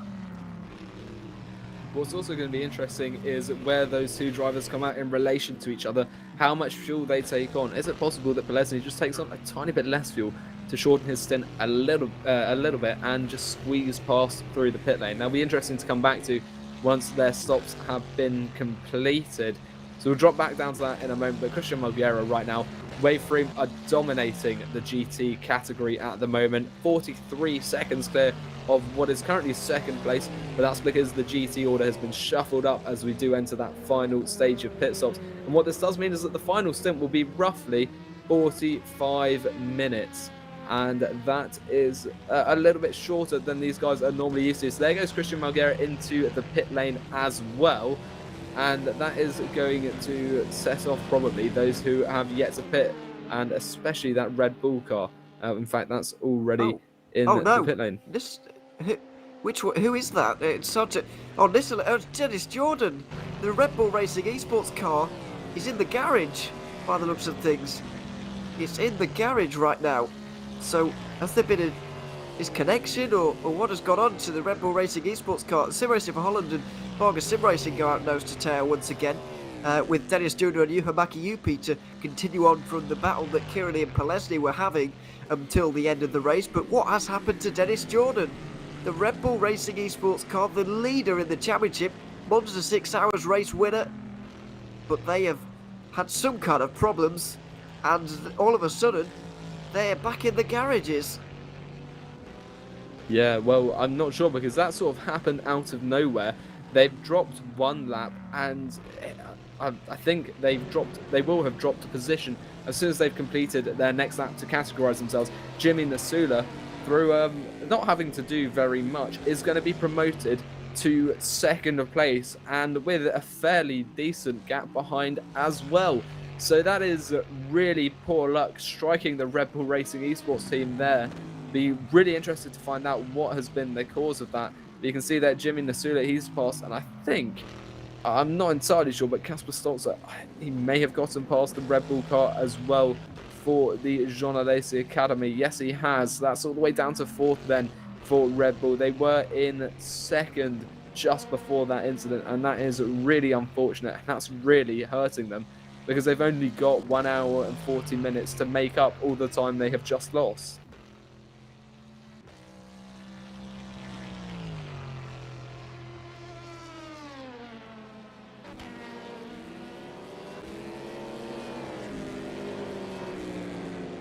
Bit of a reminder being given out on the blue flag rules. I think that's more of a case of when you're in the same class and getting a blue flag, because Jimmy there was mentioning when you're catching up to a car laps in front of you and then not pulling away or getting caught again and so on and so forth. I'm sure you heard. So yeah, it's another thing to be wary of when you're a lap down. So we're just got to be careful with that. So let's hope that everybody stays to the rules, etc., etc. Christian Margera is still going to be lead. Well, is it Lorenzo Ricci? Excuse me. Christian Margera took that car into the pit lane. He's now changed driver to Lorenzo Ricci for Wave 3 Motorsports, and now he's leading by 26 seconds over Yumi Nisela and Kasper Stolz to round out the top 3. But that top 4 does no longer include Dennis Jordan, who's now down to 5th position. Now, I'm not entirely sure how this works, because I reckon Dennis Jordan might still have to make a pit stop, in which case he's going to drop a long way down, because looking at the gaps behind him, they're very, very small down to the top 10. Yeah, that is an absolute calamity for them if they do. I'm not sure at what point they disconnected, because I don't know whether they went into the pits or not. There's a brief yellow in sector 2. We'll keep an eye out, though, on this car right now, because this is the one that has disconnected, or we perceive to have disconnected. It was in the garage for one reason or another. Dennis Jordan just coming through these final few turns, and if he needs to pit, he'll probably pit now. But, yeah, they were up to 2nd, and I'm not sure they were naturally in a 2nd position. I think they've been promoted by other people pitting around them, so it is very likely that they will have to put off a pit stop as well. And as you said, if that happens, they're going to be dropping like a stone even further down the order, and just making this race turn out so much worse for them as we are reaching the closing stages. I say that, we've still got a long way to go yet, but it's really not ideal. He does keep going, though, and that suggests that maybe the car's in good enough condition to keep going. But I'm not sure whether it completed that pit stop or not. Yeah, I'm not sure either. They were going longer than everybody else every time, so they would be pitting later anyway, but just how far they can go at this point is a mystery. I know that also that obviously the disconnection obviously changes things and everything as well, so it's difficult to work out just for the moment. But let's see. Oh, there's a bit of a altercation going on where it could have been bad with that pit exit that spits you out just over the top of running right onto the racing line, but there's no good way to do it really. You've just got to kind of keep your wits about you, and everybody did there, fortunately. It's a bit of a busy part of the track, but Jordan now, after that particular issue, will certainly be on a mission, and he'll want to get through again, as will Yuhamaki Yupi. He'll want to get through, mainly for his teammate Wojtek Polesny, and Dennis Jr. will want to keep them behind. Here's the battle for 4th position, though. It's all getting very interesting indeed. Two very close battles going on, very close to each other out there on the racetrack. Yeah, and it looks like Dennis Jordan's going to have to be doing this the hard way. There is no other really option for him but to start taking these positions as soon as possible, really. And you can see he's putting the pressure onto Team RGPL right now. Dennis Zetak in front of him. And you can see that Red Bull clearly is a bit faster. What I have noticed, though, is that the sky has cleared. And it's suddenly looking very sunny at the moment. That sun will be quite low, and it'll be perhaps blinding for the drivers in a couple of the corners. Through this bit there, it's quite shaded by the trees that make up the forest which surrounds the circuit. As we head towards Blanchimont now, though, this is a minuscule gap, and I fear it may be a bit risky to go down the inside just before, so he's going to leave it till afterwards. In fact, he's going to try and make it halfway through, as goes a little bit wide at the fourth place car, the Team RGPL Aston Martin. Through the bus stop chicane they go, though, and Dennis Jordan not finding the gap. It's all going to be about traction on the exit. Who has the better tyres? Who has the more precise right foot? It seems pretty equal for both of them. Into La Source we go, though. Those two cars almost looking as one into that braking zone. They're so close. Through the hairpin they go. There's a DPI thrown in there for good measure, just to create a little bit extra drama, as if we didn't need enough already. As we head up towards Eau Rouge, followed by Radion. You can see there Jordan having a little sniff of that inside line. Very risky to go side by side through that, and I think he's taking the decision to leave it, try and maximise his exit speed, which he's done quite successfully, and do the move along the Kemmel Straight, which we're seeing now. He pulls out to the left-hand side on the straight. He used a bit of slipstream to help him through, and he's going to have that position well before the braking zone for Lecom started. And fortunately for him as well, that prototype has come at the right time to box in his rival, and he's going to hold on to that position as long as he's careful not to hit the prototype himself. Well, that could have been wrong for everybody there, but the RGPL car's got a good run here, that, although not able to get through. You can see the black and gold car in the background, by the way, World of Sim Racing. They're involved in this fight. That is for position. RGPL all over the place in that Aston Martin, getting a slide on almost through every corner at the moment, and that car behind the Corvette looks like it may well try to get involved now. Who's going to be in the driver for them? Jose Berregauer, the final driver to take it to the line, we presume, at this stage, applying the pressure to that RGPL Aston Martin, but it does look like it's struggling quite heavily. There may be some old tyres on this car right now. It certainly looks like it, but you never know. I know the World of Sim Racing car has recently come out of the pit lane, I presume on new tyres, and RGPL definitely aren't. Look at that, they're on the gravel, they're sideways, and it's only going to be so long before Berregauer is able to get through here into the top 5. It's a bit of a dodgy place to try and make a move. He's going to try to, though. Squeezes through the gap, down the inside, through Blanchimont, able to take the racing line through the corner, and he is into 5th place now with relative ease in the end. And yeah, there was no real surprise there, although Zetak thought about coming back at him. I think given the instability of Zetak and that Team RGPL car there, I'm pretty sure that the World of Sim Racing car with Jose Berregauer at the wheel, I think he wanted to get past before Blanchimont so he wouldn't be collected in case the rear went, and he had just seen through those couple of corners before Blanchimont that the rear of that Aston Martin is not in a happy place at the moment. So I think it was a good call to just try and get it past before Blanchimont and avoid getting collected in any incident. But he's made it through there now with a pretty decent move and defended into the bus stop chicane there well. And he's going to continue. To put into perspective the impact of that disconnection for the Red Bull car, they are now 1 minute 40 behind 3rd place and the Jean Alesi Esports Academy. Now, this is how we saw things earlier, about 40 minutes ago. Same order, but a far larger gap. And if things stay the way they are as well, it means that Jean Alesi will close up the gap to Red Bull in the GT Championship overall. So that is going to close up the very top fight for the moment. And also, Wave 3, they're pretty happy about that because it means that they've got, once again, that Muradna satellite car in between them and the 2 championship lead contenders at the moment. And that's going to increase the impact of the points they will be gaining this evening. But you can see there already that World of Sim Racing car pulling away a little bit from Team RGPL. That gap up to 1.7 seconds. I think that shows there might be something slightly wrong with the Aston Martin that this car has just passed. There's something wrong with the 73 Black Hawk Racing car, because it's just getting going again at Stavelot. But they've managed to do that before Jose Berenguer on your screen right now has gotten there at least. And indeed everybody else. So yeah, it looks like it was just a small incident for them. What I can say though is the Team RGPL cars losing a lot of time. Even Dennis Duda and Yuhamaki Yupi will be closing in on Dennis Zetek before too long, you would imagine.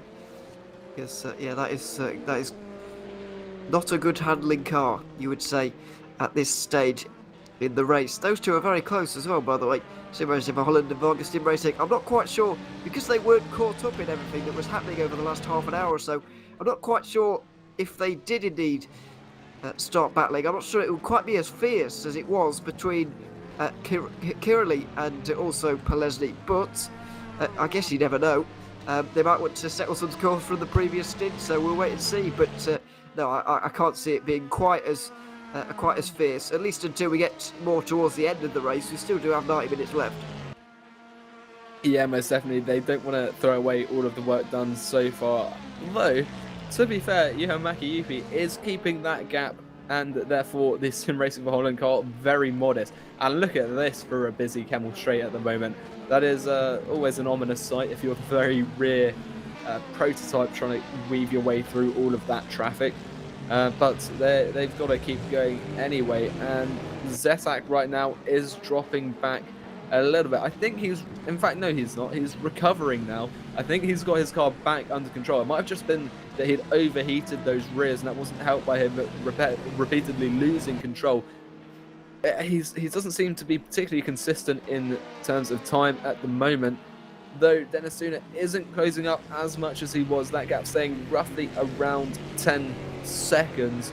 It is closing a little bit, so we'll keep an eye on that, and that'll throw a little bit of a spanner into the works between the battle for 7th place between Sim Racing for Holland and Vargas Sim Racing, and that could actually provide Yuhamaki Yupi an opportunity to get past if that Team RGEPL car holds up the Sim Racing for Holland car. Well, that's something for the future, and we'll have a look right now at what's happening on screen, and that is a fair bit of traffic there, all trying to make their way past this World of Sim Racing car. Yeah, I don't think Berenguer really wanted them to go through at that particular point, but they were coming through whether you liked it or not, really. Here is the battle we were just referring to between the Corvette and the Aston Martin. Yuhamaki Yupi is yeah, a very new and young prospect, I would say. I think he's only about 16 years old, actually, definitely from Finland, and definitely a talented driver. Often you get with these youngsters, though, you get a lot of talent and not a lot of control over a particular distance like this, anyway. Even a normal race distance or a shorter race distance, sometimes you don't often see that maturity, but certainly have seen a fair amount of maturity from Maki Yupi over the last 6 months or so, when he really first came onto our radar about 8 months ago. Yeah, he's a very promising young driver indeed, now performing at the highest level. And here we go on board with him up through Eau Rouge and Radiant. The Aston Martin has been famously difficult to handle coming up the hill here today. We've seen a number of spins and a couple of incidents involving Aston Martin GTE cars up here before, but he negotiates it well, and he's not close enough to go through on the Corvette at this stage. As I mentioned, I don't think he'd really want to, but certainly promising and late on the brakes into Lecombe there. If he is close enough, or closer than that, then he does have that braking to fall back on, because it was very good under brakes there, as David Koloksai gets a drive-through penalty for Mugen there in LMP2. Yeah, and these penalties are not going to be very welcome, especially for a car that's running in 4th place. That gap behind is 35 seconds. You've got to remember that a drive-through penalty at Spa is going to have a particularly great impact due to the sheer length of the pit lane here, because you've got to go all the way down towards the source, then all the way up, and then you're released at the top of the hill. And it's always a little bit scary coming out there, because you've got people coming over the blind crest of Radion, and you're trying to filter into the traffic, and it can always get a little bit frisky especially if there's a couple of cars next to each other coming out of the exit there. But for the moment, this battle is seeming pretty tame, but I certainly won't stay that way. They are closing up, actually, to Zetak.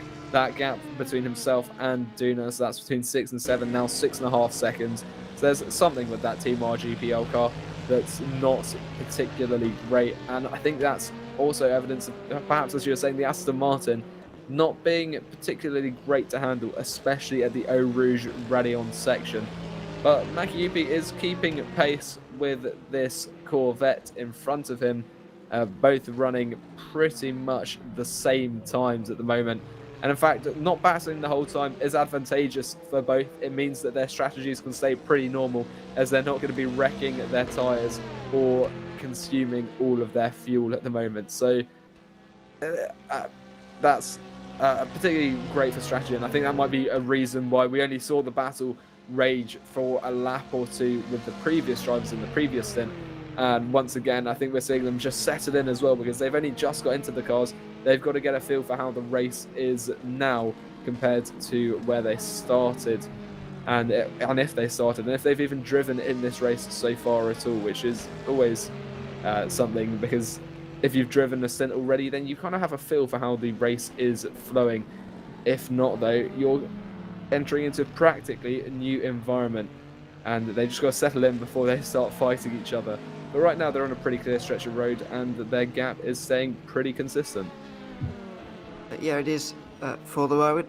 The gap, as you mentioned, to RGPL is coming down, but between the two of them, it is fairly constant. An interesting moment just happening in LMP2 in the last few moments, as Maurice Mel came into the pit lane alongside somebody, one of the other teams. But Go Team Racing, an interesting one, because with an hour and a half to go, even if they can do 2 45-minute stints, they're not that far away from Racing Team, the leaders of this race. However, it does kind of mean that the 31 have got a head start. They definitely don't have to fuel save, but I'm pretty sure they don't have to fuel save, and also their final pit stop's going to be shorter. So all of the odds are swinging in their favour at this stage, I would say. It's more of a case of whether NetRex or Go Team Racing are going to finish second, I think. It's just a case of who's going to go 45 minutes on a stint. Can they go 45 minutes? I'm not entirely sure on this one, really. It's been such a topsy-turvy race with the Code 80s and whatever. Everyone's just been all over the place.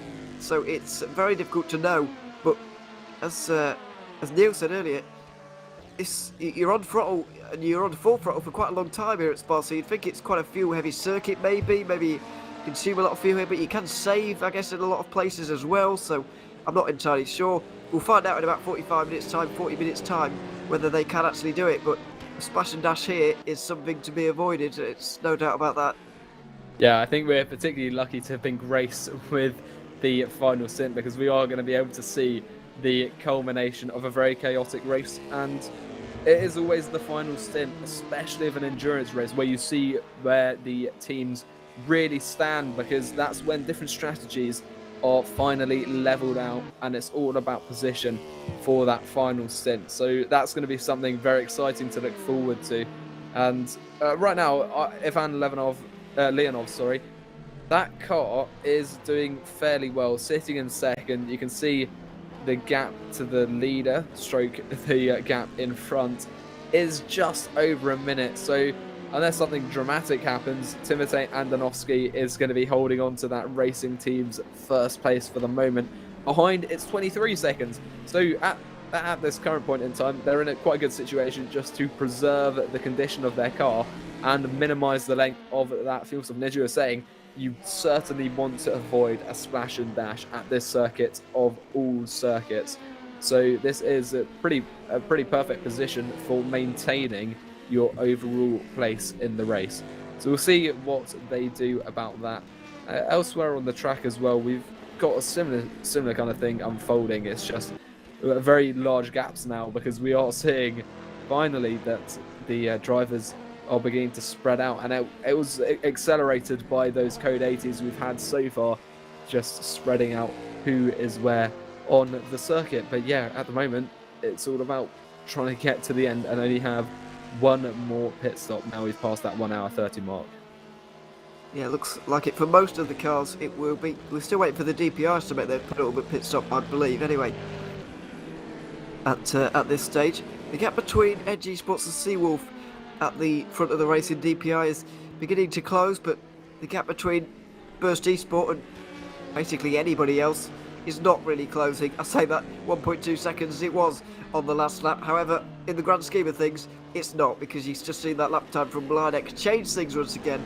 It's 71 seconds of a margin between the two of them. It's been domination for Simoncic and everybody else here today.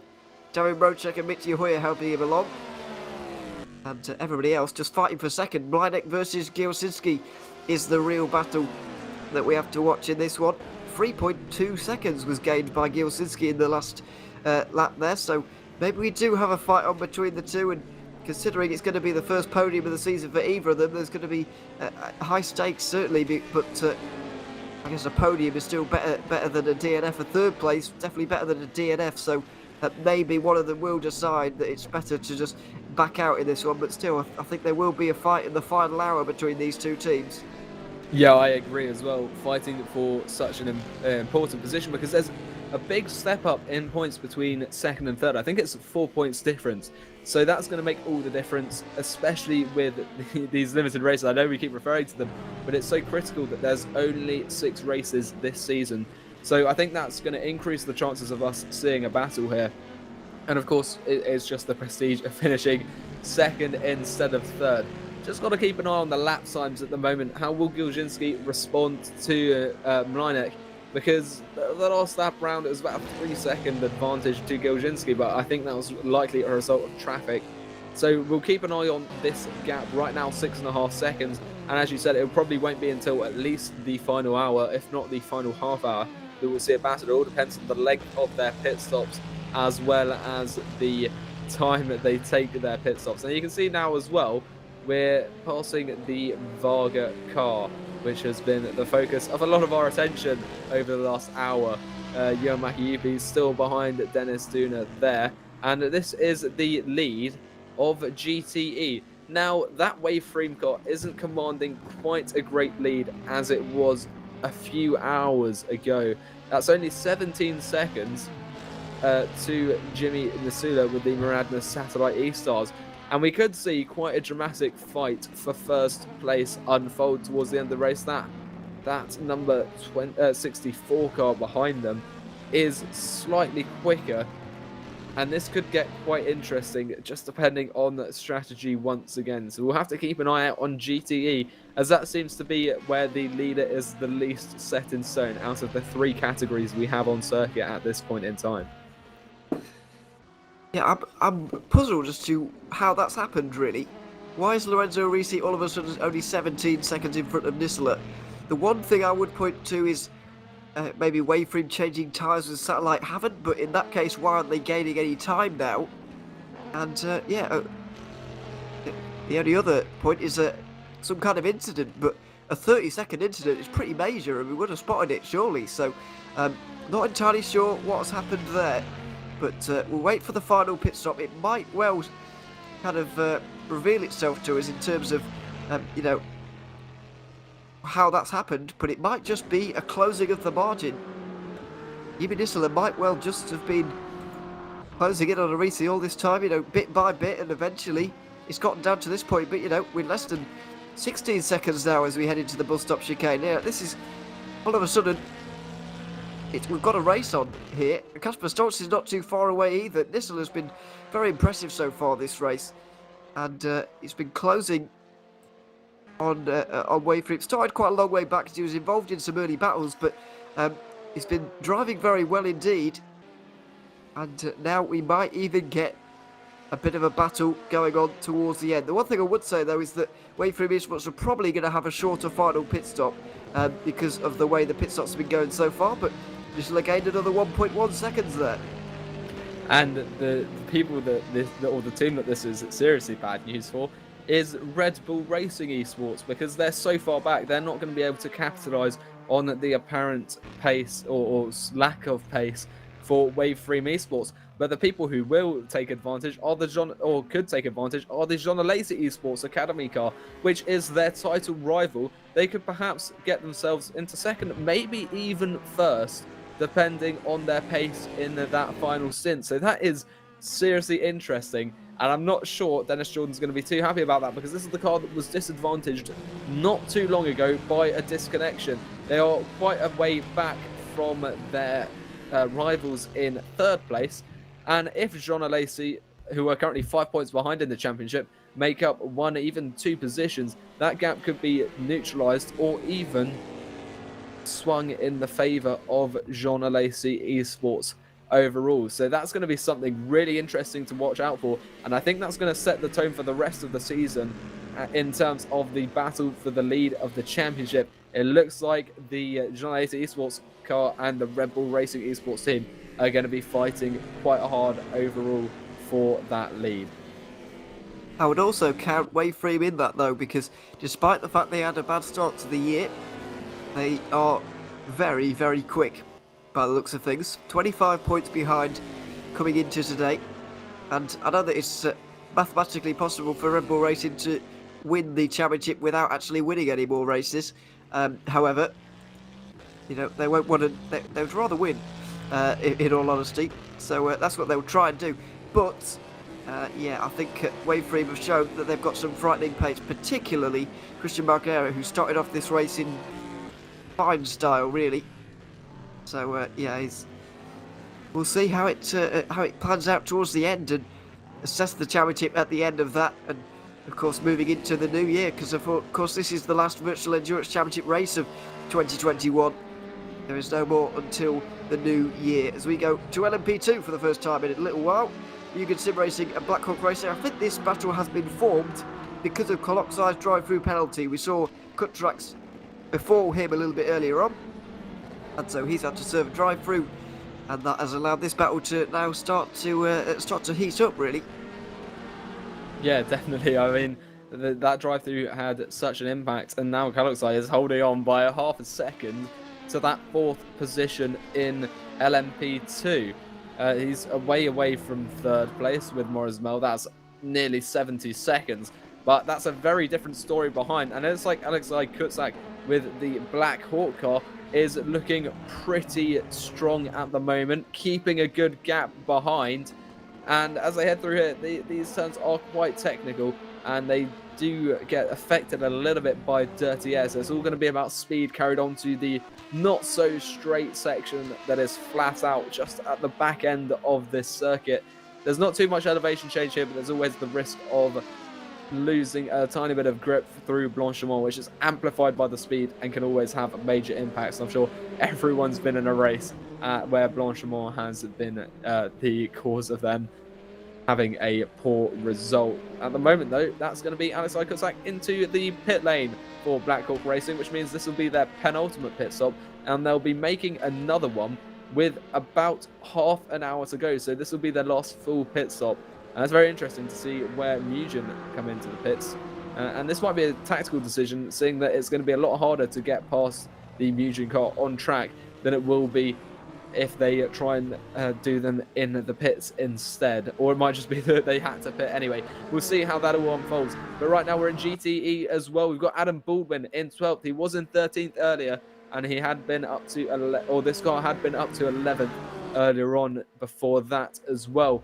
Looking to catch up to Ferdy Riman right now with the 11th place car, Team Iris.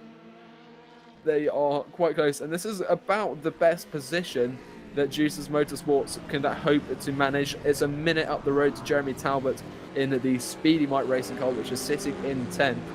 But that is not to say that the 11th place is not doable at all. We'll have to see what the pace of this BMW is. It's one of the few BMWs we're seeing raced this season.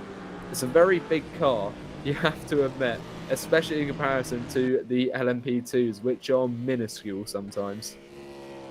Yeah, absolutely. It's one of the few we've got on the VEC grid this season. May well be the only one in the Division 1. Pretty sure it is. But not the car of choice on this year. There was one year where they were everywhere. I think Zancho were driving them in the season where they got 3 of their 3 cars in championship contention by the end of the season. Season 12, they did end up taking it on that year. There was BMW domination in that particular year. This year we've got a little bit more variety. Corvette and Ferrari seem to be the favoured choices. We've got Aston Martin on the podium last race as well at Monza. Might not be able to do that here, but we've got both generations of Corvette involved up towards the front, so that is good to see. But which old Corvette is it going to be here today? I suspect it's going to be either Wave 3 Esports or in the Satellite E-Stars, but this will have gained another 1.5 seconds on Lorenzo Risi on that last lap, so he's starting to really close in here as the night is starting to fall. The final pit stops are starting to draw ever closer as well. The one advantage, as I mentioned, that Risi has, a shorter final pit stop, is going to help him ever so slightly as the penultimate pit stops are happening in DPI. That is going to help him, but it's still going to be a very, very nerve-wracking final part of this race.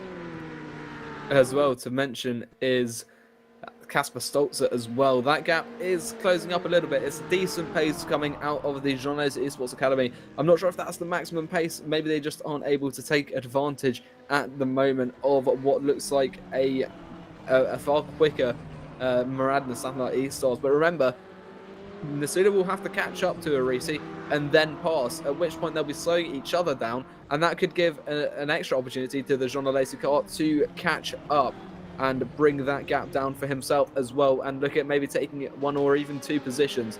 So that is going to be something to watch out for as well. I have to say that M8 is absolutely huge. It's one of my favourite looking GTEs, and well, it's second to my favourite looking and sounding GT that was the Ford GT. That's unfortunately no longer race in the WEC or the ELMS, I don't think.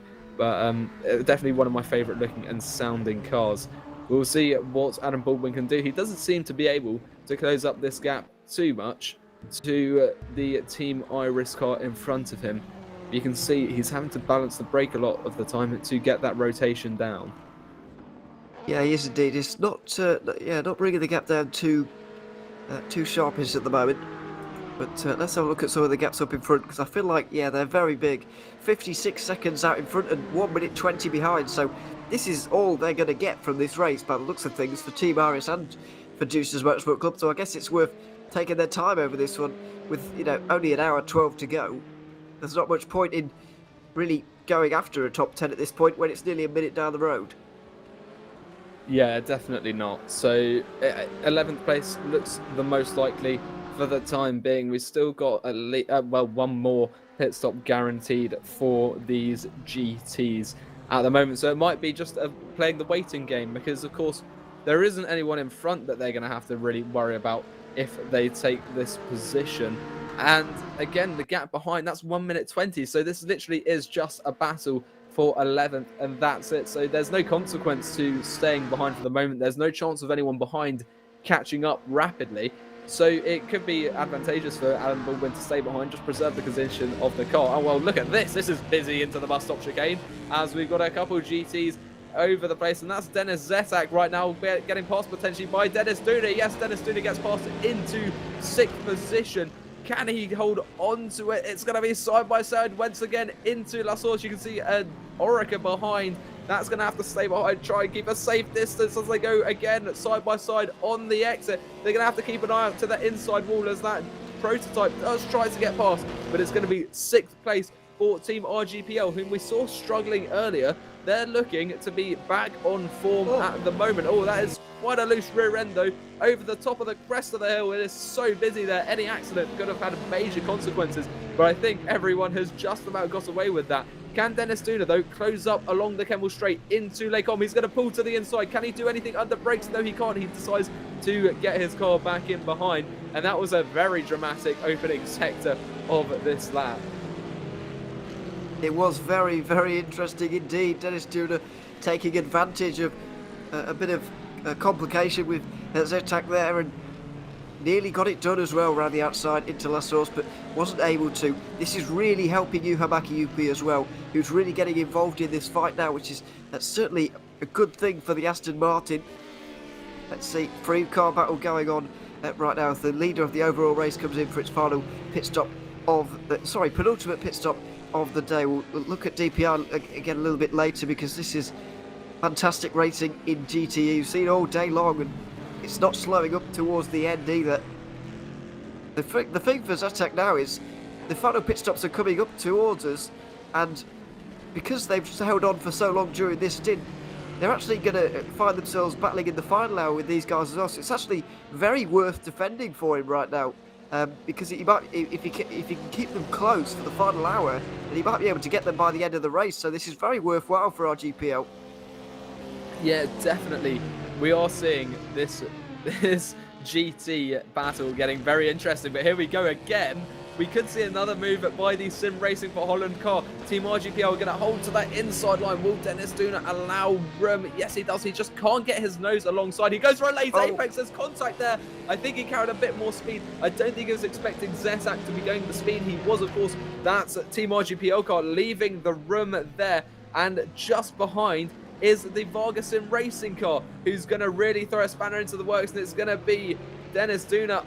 He's not going to be advantaged by that prototype getting through, and look how close we are as we head up towards Eau Rouge Radion section of the track. This is separated by mere tenths of a second as they head up the hill. They're going to have to be on their best behavior now as we go 3 along in quite the fast convoy.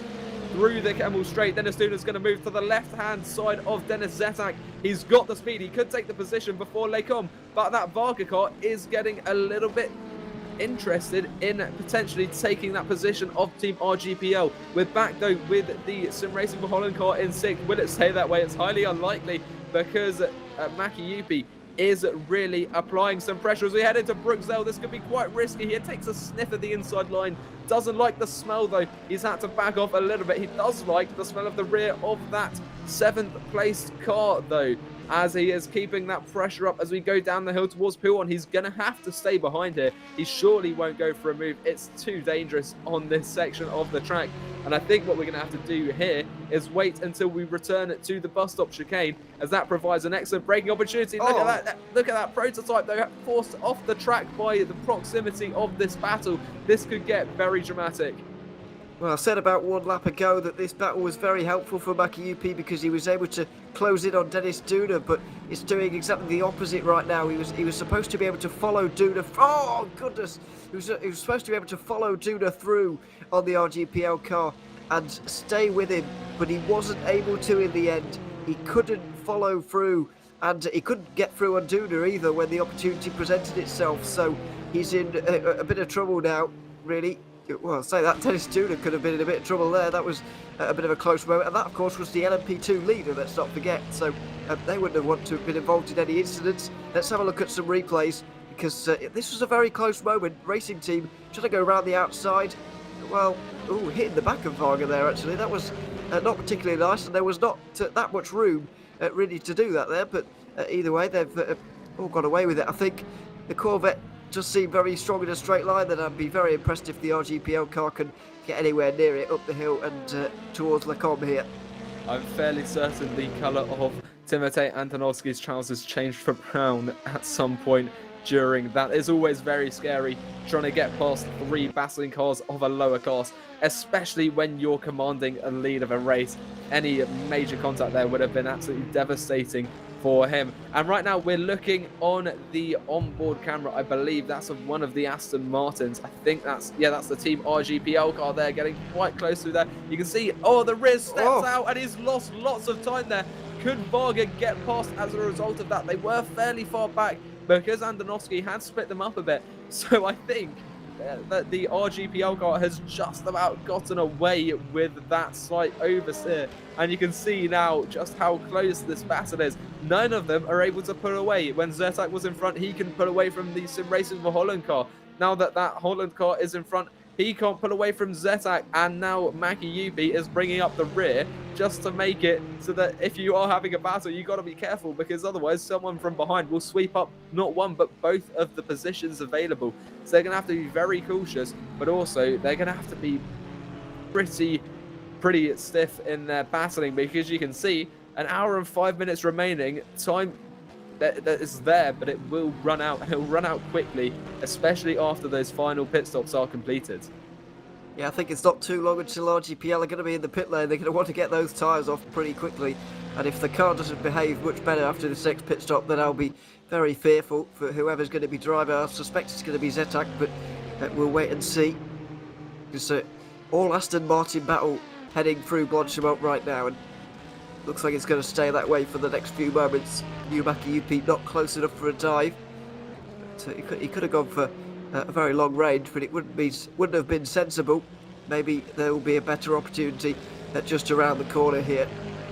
There's Lecom, which is coming up soon, and there's a few prototypes in the background as well, which might just change things a little bit.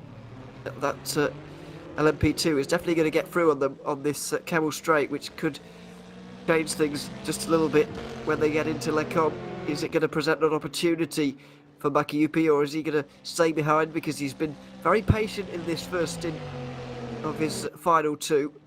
He's stuck behind Duna when he had the opportunity to maybe go on the attack, but he's doing the same here. But I would say he needs a bit more urgency, and will use a bit more urgency now to try and get through inside line into Lecom, and this is a lot easier now. Late on the brakes, down the inside, and he's got that move done. That was easy enough really in the end. The LMP2 didn't affect things, but nobody else did in the end, and RGPL still a little bit all over the place. But Maki UP is now finally through, and he's going to have to catch up a little bit to Dennis Duna, who's just got out in front of him now. Yeah, and I think that LMP2 has come at a perfect time. I think that's why Maki UP decided to make the move there when he did, because it will give him that advantage just to expand that gap a little bit. We're going to go down to the Butler Power Motorsport and Netrex GP battle right now. They're heading towards Blanchimont. Quite a busy section of track. You can see there into the bus stop chicane.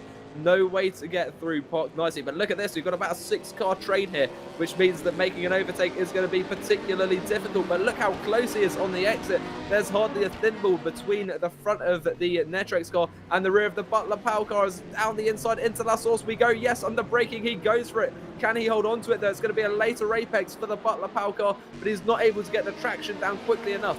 But there is still another contender for this battle. It's the 10th place BRS satellite car driven by Ryan Nash. He's got that Juices Motorsports car of Adam Baldwin between himself and the other LMP2s. That's going to play to his advantage, but it's not going to help the Netrex car as they go along the straight. Now they're going to have the slipstream, or at least the rearmost car will anyway, with Henning Wallet at the wheel of that. Through Lecom they go.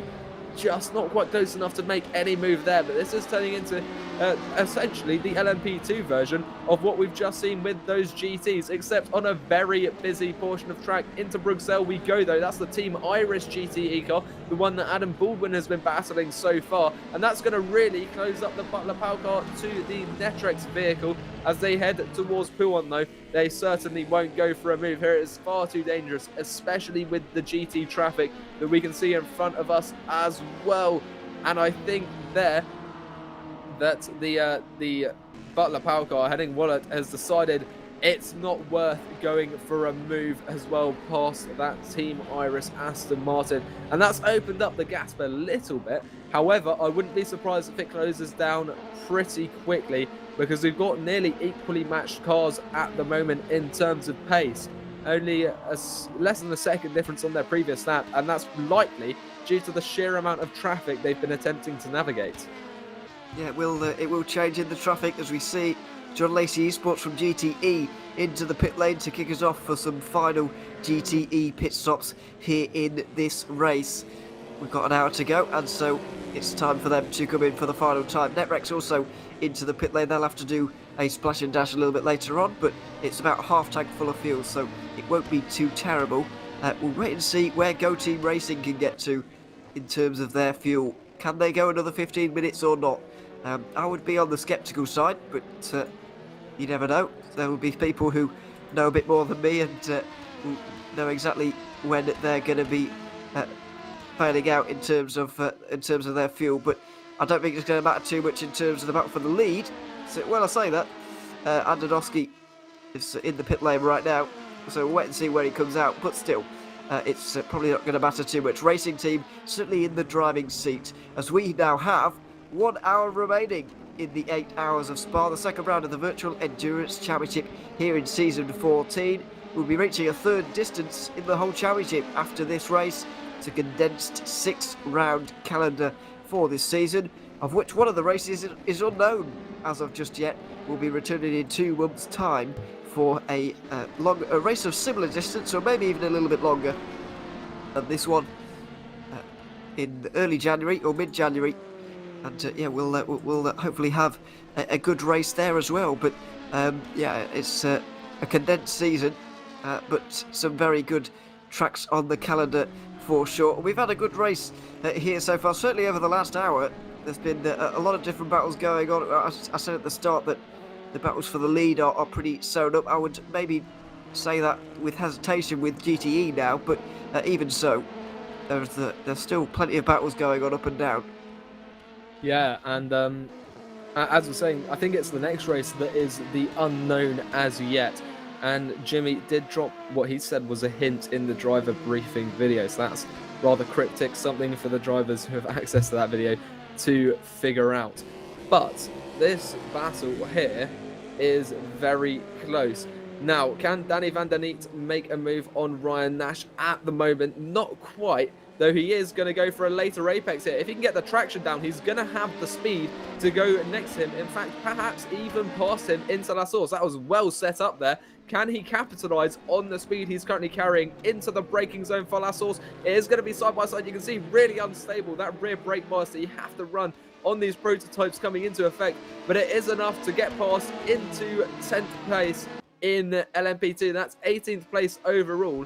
And it's a 2.5 second gap up to the Juicers Motorsports Club, driven by Robert Pound up the road.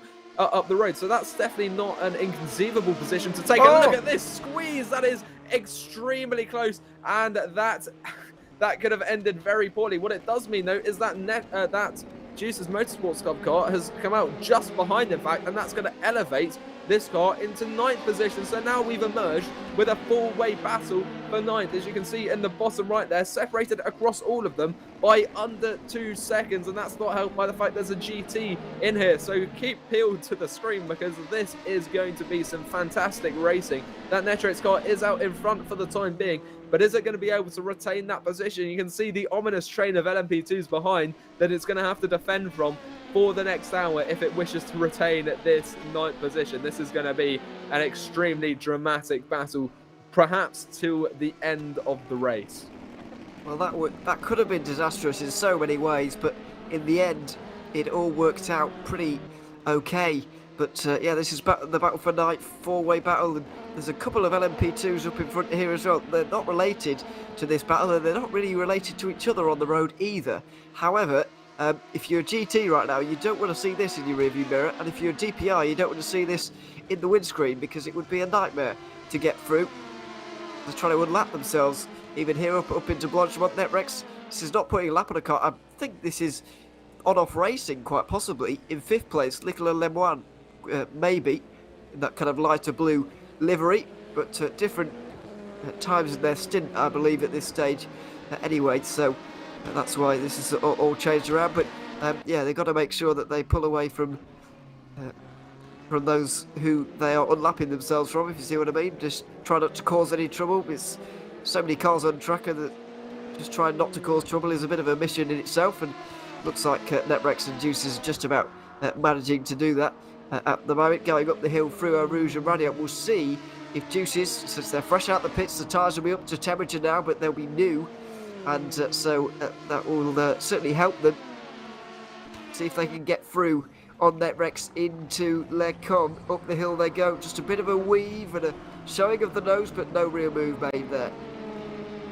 No, I think Robert Pound saw that it was a slight bit too far back, but he's definitely showing his intentions that he does want that 9th position that was taken from him just a lap ago after leaving the pits. And I saw something about Casper Stolz in the top left there, just missed it.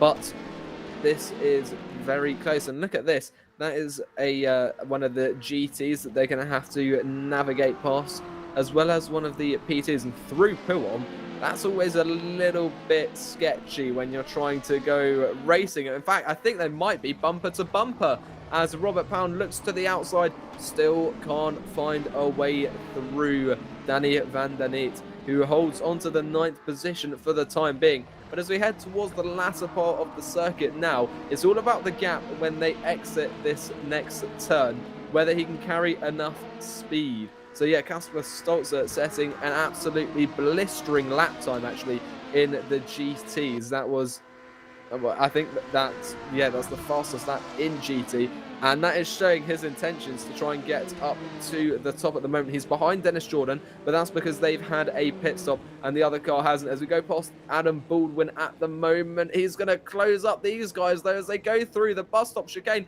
But Adam Baldwin touches the car in front. I'm not sure what quite is happening there, but look at this now. The gap between Robert Pound and Van der Neet is extremely close. There's a BMW thrown in there for good measure into La Sorso. There is still not the room. I'm not sure. Maybe that Juice's Motorsports car is running slightly higher downforce because it doesn't seem to have quite the straight line speed that the Netrex car does. I might be wrong in that. We'll have to keep an eye out on the gap as they head along the Kemmel Straight. You can see some traffic emerging from the right there. Coming out in a relatively safe place. In fact, that's the GT battle between Team Iris and Juice's Motorsports Club. So we've got 2 battles enrolled in one right now. Yeah, it looks like Juices have managed to get their way through in that one on this occasion. They're behind in the LMP2 one that we're just seeing right now. So there we are. NG Sports and Grand Effect Sim Racing were battling briefly there, but over second overall. But it's just extended out again a little bit. Marcel van der Linden was in front, I think, but he's just been overtaken. And Kasper Stolz is absolutely flying out there at the moment. The fastest lap of the race, I think that is, in GTE for him on that occasion. Jimmy Nisela comes into the pit lane. Now, Stolz came in a bit early, so he might have done well. There was a big gap between himself and Nisela, so I'd be very surprised if he's managed an undercut. But what he has done, he's got himself into some clean air. He's done some very, very fast lap times because he just put 2.3 seconds out of the overall leader in GTE, and that is very impressive indeed. Yeah, I'm not sure what he's on right now, but he's going absolutely flying around this circuit, and that is showing his intentions to perhaps try and go for that podium. You've got to think though, he pitted before that hour mark. Fuel and tyres could be an issue towards the end of the race. You want to avoid that splash and dash, and unless it's inevitable, and they know it's inevitable, maybe they'll either have to go relatively slower towards the end, or they know that they're going to have to do another pit stop. So they're just making the most of what they've got at the moment. But we are moving back to this GT battle. Adam Baldwin has made it past the Team Iris car on strategy, and this was a battle we saw not too long ago fighting, and it was the other way round. So it was through the pit stops that these positions were inverted. I'm not sure if you can hear behind me, there's a lot of fireworks going on, if you're wondering what that noise is. Of course, an awful lot, in fact. But Team Iris are currently behind. They're not dropping back, though, and they're going to keep that pressure up on the Juice's Motorsports Club car. Now, Nisela's out of the pit lane already, but he's 55 seconds in front of Kasper Stolz. Now, how has that happened? And why? Yeah, what has gone on there? Because that's not a long pit stop. Maybe they've skipped tyres to try and jump the Waveframe Esports car right at the end. But yeah, Ricardo Corazari was watching. He's part of the Waveframe Esports team. He was watching with a very beady eye indeed. They didn't change tyres, so Waveframe Esports are going to come out likely behind Jimmy Nisela. They're going to have to overtake him for the win here in the final hour. In classic VEC fashion, we are going to have a final hour battle, it looks like, in GTE. But let's wait and see if Satellite have done enough here to jump Waveframe and then, more importantly, stay in front as well. But it has meant Kasper Stolz is a long way behind, nearly a minute behind, and I think he's going to be resigned to third position. So it's still another consistent day for him, and he's going to gain a few points on Red Bull Racing Esports, but even so, not quite the day they wanted. Very interesting battle going to develop in GTE though, very interesting. Yeah, 100%. It's always great being on the final stint in a VEC race, because you just see all of these threads suddenly wind together, and all of these battles, which you don't really predict, come at the same time, and it makes a very dramatic part of the race. You can see 50 minutes remaining. So as soon as we go past that 45-minute mark, any pit stop made by the prototype categories will be their final pit stop, and it will finally be essentially a sprint race to the line in a predetermined positions, which have been decided by the race so far. But that will see the unfolding of all the strategies the drivers have made and how they've been adapted through the many Code 80s we've had this evening. But we can see in that GT battle that's expanded a little bit. Kasper Stolzer not far behind Dennis Jordan, but again, I think that one of those cars at least owes a pit stop, and I can't remember if Jimmy Nasula did or didn't. No, they did, but they did not change tyres, so that could come into hurt them at the end of the race when it's all going to be about grip if they're fighting an on-track battle. One thing to mention though is Victor Ivanov is about to take, or potentially about to take third position away from David Kaloksai. That gap now 1.5 tenths of a second. In fact, he's just about made it past there. And that's going to put the Netrex P1 Sim Grand Prix car all the way up into the podium positions in LMP2. So in that prototype class, it is all pretty dramatic at the moment. Yeah, that was into the bus stop chicane by the looks of things, and the battle for third in DPI is, well, was going to happen until the Ground Effect Sim Racing car came into the pit lane. The battle for 7th in LMP2 is still happening. It's sort of close between Jordan and Stoltz. There's Bolby versus Riemann as well. We are watching right now. Excuse me. So, yeah, it's there's a lot of things going on, and hard to know where to look sometimes. In these races, 48 minutes to go, and the longer Waveframe can go, the less fuel that they have to take on, which is going to be very advantageous for them, because that will shorten their pit stop. Now, if you are Waveframe, do you react here and not take tyres as well, or are they going to, trust the process and take tyres, hope that they can overtake Satellite on the road here in the last hour? It's a big predicament for them now. Yeah, I think it's all about the confidence you have in the driver at the moment. Of course, if they pit and change tyres, they'll come out worse in terms of on-track position, but the condition of their car will be better. So that's going to be a difficult strategic call for Waveframe. And judging by the pace of Lorenzo Arisi in comparison to Jimmy Nasula at the moment, it's a gamble that's possible to take, especially... Well, it really all depends, actually, on whether they think that P3 and P4 will catch up with them before the end of the race, and whether they're going to have to fight that battle, in which case they'll probably have to change tyre as well to make sure they're able to defend effectively. If not, however, it might be worth the gamble and not taking tyres to keep that on-track position and be able to hold off the Satellite car. So that's going to be something for the guys at Waveframe to scratch their heads over until that time comes. So that's going to be very, very important to keep an eye on.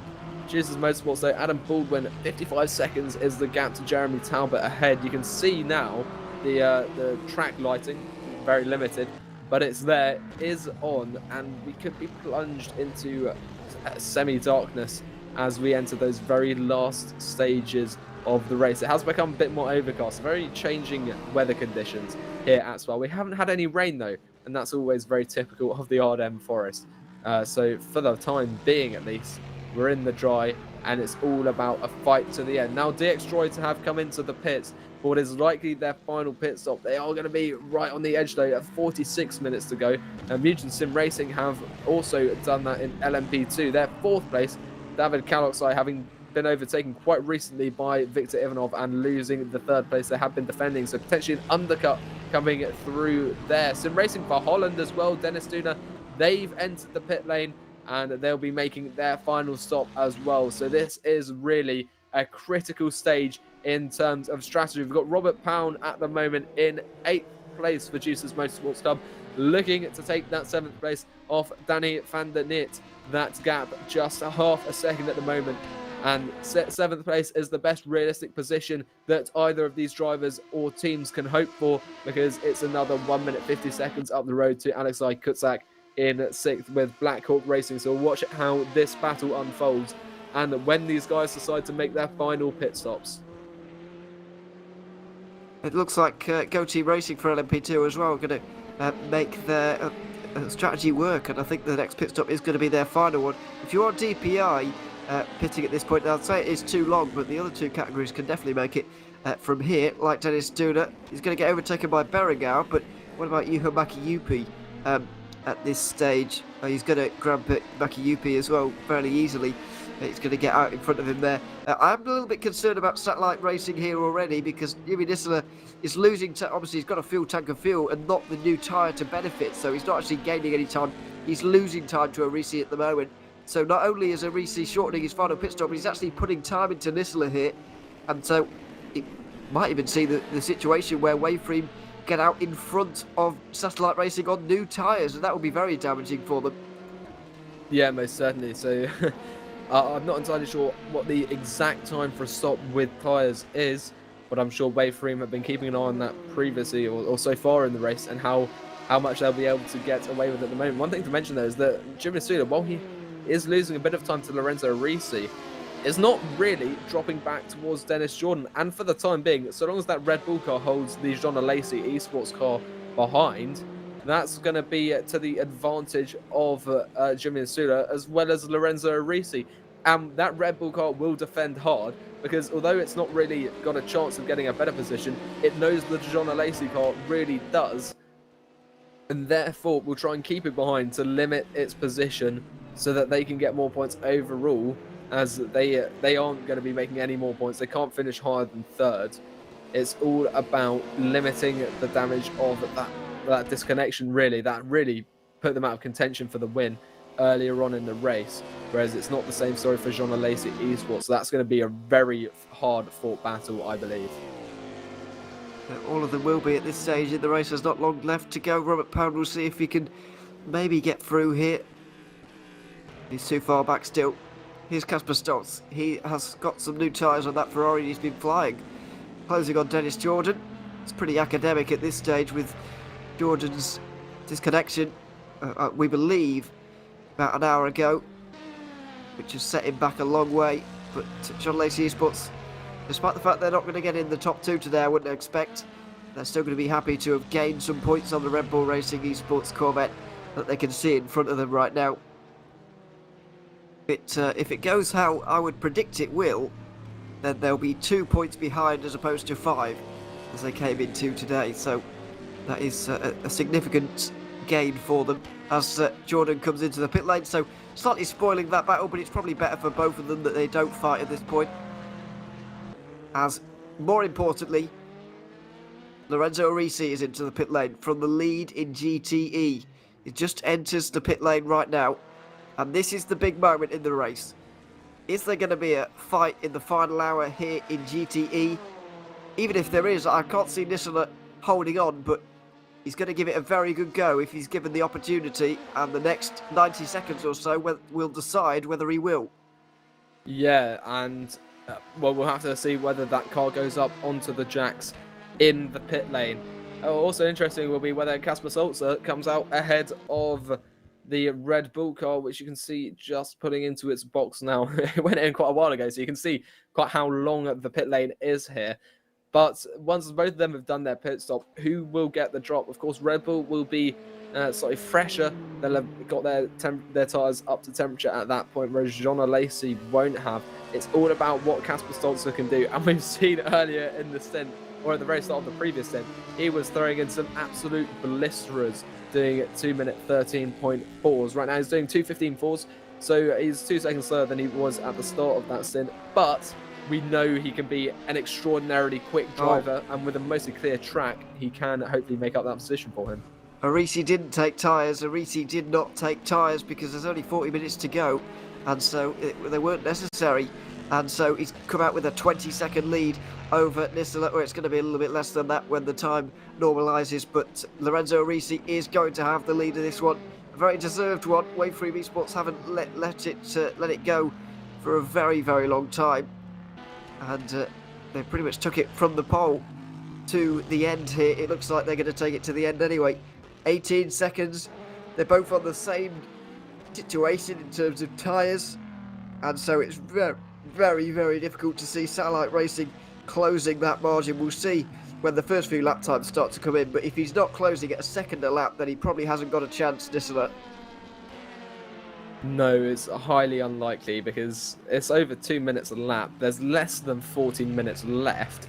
He'll have to be going a very quick speed to be able to make that up, and I don't think that's going to be possible with this the cars in their current state. They're on the tyres pretty much. They're both on worn tyres essentially, and they're both on similar levels of fuel. So I think don't want to curse anything, but it's looking more and more likely that the number 63 Waveframe Esports car could be in with a chance of winning this GT category. We'll see just how much Jimmy Nasula is able to catch up, or if he's able to catch up at all. We're going to move up to Danny van der Neet right now with the Netrex Grand Prix car. He's still ahead of the Juices Motorsports vehicle, and you can see just behind is a DPI. I'm not sure that DPI is going to make a move up into, oh, he does anyway, a little bit risky, one would say, but he gets away with it, and that's going to separate this battle ever so slightly as they head out onto the straight. That was you can see the difference in speed really as they head over there, getting a little bit close to Danny van der Neet. Now we could see a move here as the Juices car pulls out on Van der Neet. They go side by side, and that is very, very close indeed. It could be the later apex for Robert Pound. Can he get the speed through there? Almost nose to tail there, but there still isn't room into Bruxelles then. Having a look at that inside line, just not able to catch speed because it's such an awkward corner with the downhill. Through No Name then, that high speed turn. It's going to be a slightly later apex into Pouon. That could be a very risky move, and he's blocked completely there by Danny van der Neet. No, he's not. In fact, he was just getting past traffic. Look how close they are though. Any contact at this point of the track, and they are both off, and they will be off badly. So that was actually Van der Neet just trying to navigate traffic, which is why he had to move out in front of that Juices Club. And they were millimeters apart at that stage. As we head through this next section of track, it's all going to be about carrying speed onto that long straight which leads towards Blanchemont through there, and who's got the most speed into the braking zone for turns 19 and 20. That final chicane, you can see pulling away a little bit is Danny van der Neet. He seems to have some really good straight line speed. Keep an eye on that gap in the bottom right. It's currently sitting at 0.4 of a second, and in fact it's going up as we head through Blanchemont now. The effects of the slipstream are there, but they just don't seem to be strong enough for Robert Pound. I think that it might be that that car behind is perhaps running slightly higher downforce. Once again, going for a later apex, though, setting up for better traction on the exit of that chicane. Isn't able to carry it through, though, and that Netrex car just seems to be a rocket in a straight line and hold onto that position for now as they head through La Source once again. They're pretty much where they were last lap, except they haven't got a DPI between them this time, and the Campbell Straight could be a very interesting point of interest during this battle this lap. Yeah, can we see if we see a similar situation to what we had last time, which is a very close battle indeed, especially coming towards Pouon. It was very exciting indeed. We're about to have round two, I think, coming up towards the top of the hill. Is Robert Pound just going to decide to back off this time around? It looks like he is, but very nearly used that traffic very effectively indeed to go through there. But I think he realised when that gap was a bit closing on the inside line that he probably shouldn't stick his nose down there because there's still 36 minutes to go. And it probably wasn't a sensible idea to dive it like that into Pouon. So he sensibly backed out, I think. Yeah, I think that was likely the right move. Pouon, arguably the part of the track where the cars are on their most extreme limit, and just a slight upset is going to bring a downer on your day, especially even though that runoff is quite large. The way the track works is that you're still going around that corner, you go straight on, and you're likely to hit one of those barriers and bring some pretty hefty damage onto your car, and just losing the time by going off track as well. So Robert Pound, once again, he's 0.6 of a second behind, and he just needs to try and carry this speed through these final complex of turns onto the straight that you can see now off the Stavolo. But he just isn't able to get that speed up and be able to follow the Netrex car as much as he would like to.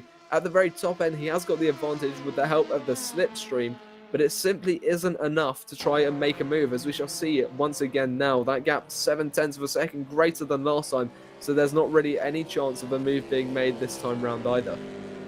He's too far back this time, by the looks of things. In LMP2, we've got a battle for second also going on right now, by the way. Go Team racing in the other NetRex car, this time on the offensive, it looks like. And here it is. Just closed up a little bit, coming towards Lecom, I think. And so here we go again. There's going to be a different kind of battle in LMP2. The NetRex car has been closing in quite comprehensively recently, by the way, so this battle might not last too long, but it's another one to be watching out for. Through Puon they go, trying to negotiate the traffic of Wonder Sim Racing. Free wide almost towards the Fania chicane, but not quite, so going to try and find a way through at a different point. Here is Victor Ivanov, who's driving that car. Moritz Mel, who is in the Go Team Racing car. I don't know about NetRex, but Go Team Racing are going to the end here.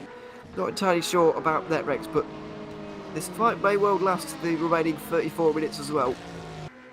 Yeah, well, we saw Victor Ivanov overtake David Kalosai about 20 minutes ago, I think. I'm not sure whether he still owes a pit stop at the moment. He's currently in third, but he is going ridiculously fast in comparison to the rest of the grid. He's a second quicker than the leader of LMP2, and he's not going to be helped here by the Team Iris Aston Martin that he's trying to get past at the moment. That is quite tight. I think there might have been some contact registered by the simulator there. But he's one of the only drivers in LMP2 that's setting 2 minute 6s. The next drivers down are 7th and 8th. So that's Netrex and Juice's Motorsports Club. And that's because they too are in a battle. So Ivanov right now looking very quick. We know he has the ability to overtake, and he just seems to have a lot of pace in LMP2 overall in these final stages of the race. I mean, we've only got about a 16th of the whole distance left. And you can see just off on the right is some more traffic as we navigate ourselves around the building that is the BMW M8 onto the Kemmel Straight once again. It's just not enough speed to try and make that move. Still 0.2 of a second. Ideally, you need to be 0.2 of a second before the braking zone, not after, if you want to be making a move in this series. As they head through Bruxelles, then it's not really an opportunity to overtake again until you reach the Le Fagnes chicane, because it's otherwise too high speed. And after Le Fagnes, you don't really get an opportunity again until you're in that braking zone for the final bus stop chicane. And we really are heading into darkness now. As we head towards Puon, you can see that the lights really are actually having some effect on how much the drivers can see at this stage. The sun has pretty much set over the Spa-Francorchamps circuit. As they head towards Le Fagnes now, could we see a move here? 0.2 of a second, no. It's a little bit too high speed sometimes to try and make that move work, and it's very narrow as well. Yeah, it is indeed. Although you can see moves there. There's been some spectacular ones, but yeah, it's not often. Anyway, as we see this battle for second continues up the hill towards Blanchimont now, with DPI interaction coming up as well, which is going to be tricky. Oh, doesn't know where to go. The Wanaco kart free wide almost through Blanchimont. Goodness me, and around the outside maybe for Netrex. Victor Ivanov goes for the spectacular, and it nearly ends spectacularly badly. Fortunately, he's able to hold onto the car, but he is not happy, flashing the lights, and that was a very risky manoeuvre to be taking on. Fortunately, everybody kept it on the road, but wow, it could have been a lot worse. Yeah, definitely. I'm not sure the onus can be placed on Moritz Mel there. If you're going for a move around Blanchimont, you've got to expect that it's not going to go well. And he didn't seem to take a very comfortable ride over the curb either. But that's a rare occasion where you go too wide through Blanchimont and you come out relatively unscathed. So I don't think you can complain too much. But we're back down to this battle for 7th place. And this is where we've just been with the battle with for second. Through Blanchimont we go. That gap 3.5 of a second with the slipstream into the bus stop chicane. Under braking, not quite able to close that gap up enough. And look at this busy Kemmel Straight. We're back up to the battle for second with the other Netrex car actually trying to find his way through. And look at this traffic there. There's a Porsche, I think. No, an Aston Martin rather. As we head into Bruxelles, that's going to separate them a little bit because you can only really take one line through that. Otherwise, you will go wide. Just as a result of the nature of the turn. I think we've got one of the DPIs behind as well. You can tell by the tail lights, and it's just a little bit larger than the LMP2s. As we head towards Puon now, it surely will stay behind for the time being. Of course, there's not that huge of a pace difference between the DPIs and the LMP2s. But this traffic has expanded the gap a little bit between the Go Team racing car and the Netrex car. So we'll see how this battle evolves, especially as this is just such a busy section of track. Well, goodness, yeah, it is at the moment. DX droids, Aston Martin trying to stay out of the way of everything here. Oh, and Netrex trying to follow them through, but not really getting very much room there from the Aston Martin. Another bit of flashing of the lights and a response from the Aston Martin. There's a lot of that going on, I'm afraid. It's getting a little bit heated out there towards the end of this race. The final half an hour, it's all starting to kick off, really. Getting past one of the Corvettes into the bus stop chicane, that shouldn't be too difficult for Ivanov. But yeah, that was an interesting moment. There's a number of drivers not happy with each other. After 8 hours, 7.5 hours of driving past each other and getting frustrated with each other and letting it slide, it's all starting to get on top of a few people. Yeah, I think this is a culmination of just the stress of trying to bring it to the end now. We really haven't got much of the race left, and that was a particularly busy section of track, especially when you're involved in a battle that is critical. And it could turn out that this battle here, whoever comes out on top may come out on top of their rival right now in the championship as a whole. So you can sort of understand why the frustrations are there. Let's just hope they don't boil over, as they seem to be right on the brink at the moment. They're going to have to be careful as we head into the Lecom chicane again.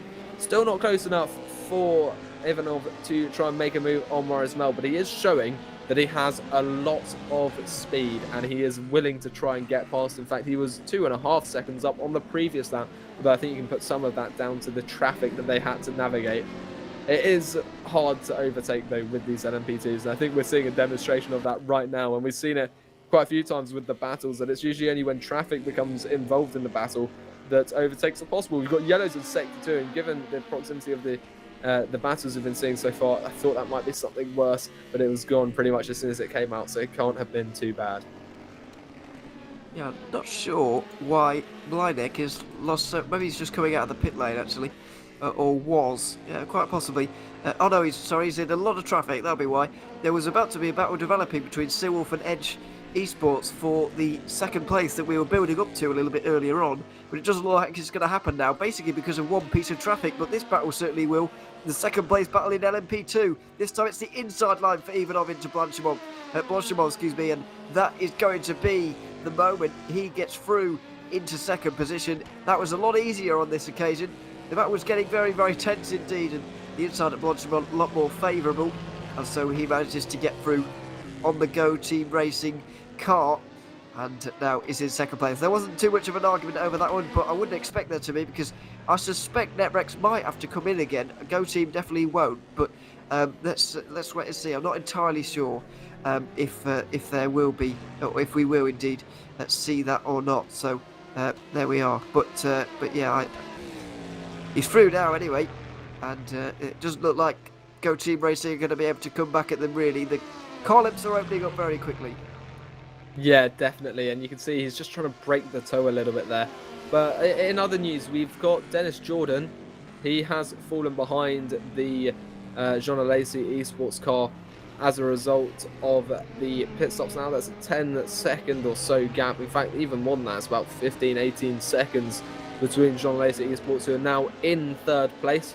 45 seconds away from Jimmy Nasula. That's looking unlikely. And speaking of the battle for first in GTE, Lorenzo Risi still holding on by 16.5 seconds to the Maradna Satellite E-Stars car, with Nasula himself at the wheels. So there you can see the Red Bull car. It's looking like it's going to be a fourth place finish, and the gap at the end of this race in GTE for first and second is going to be extremely close. This is the battle for 8th and 9th. And I'm not sure what's happened there, but someone's very far off the track as we head through Blanchimont now. They are very close.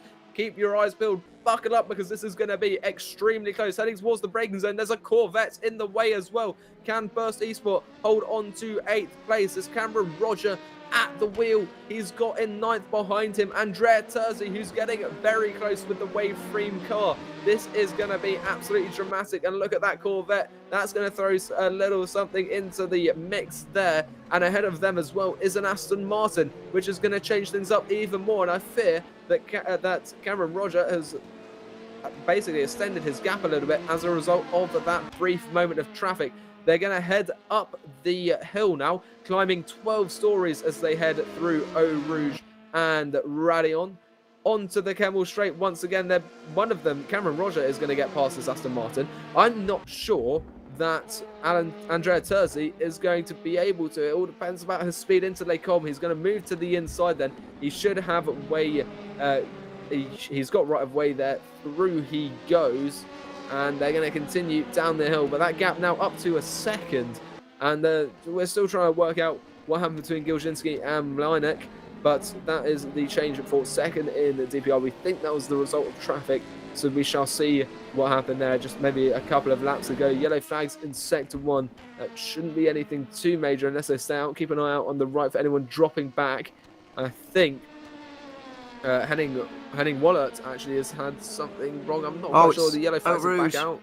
Radion and Eau Rouge. There's the 43 car is off, and it is Henning Wallert as well. Yeah, the 43 car trying to get going again without, and the 64 might have been involved there. Jimmy Nisseler has lost a lot of time. He's slow getting back up to speed. There's Wallert. He's getting somewhat back up to pace now. He's got no front left wheel. This has been a big accident. There's been a big accident here. The 64 car's off again at Les Combes. It was briefly trying to get back on again. There's a big problem here for the second place GTE car. Jimmy Nisseler, Satellite Eastern's having a good race after bad luck at Monza. We've lost a rear wing. They've lost their rear wing after such a great race for Satellite. They were even knocking on the door of a win. The final code 80 is coming out as well to sort this one out.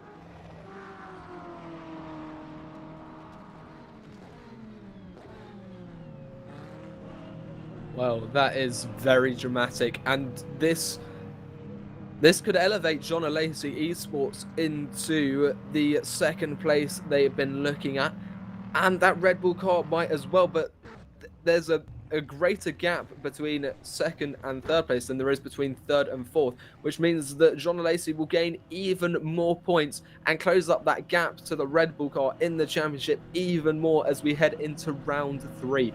But that's really unfortunate for Jimmy Nisula. They've driven such a great race, and for it to come to an end like that, I think we're going to have to see, hopefully, a replay of what's happened. You've got to remember as well that Henning Wallert, he was also involved in a battle earlier for, I think it was around 8th or 9th place in LMP2 itself. Victor Ivanov, though, taking the opportunity to come into the pit lane, and that has worked a treat for him, because that is going to be a lot less time, because everyone else is going to be running at the pit limiter as well, so he's not going to lose quite as much time. Now, this is the replay, Henning Wallert has lost it, and that is...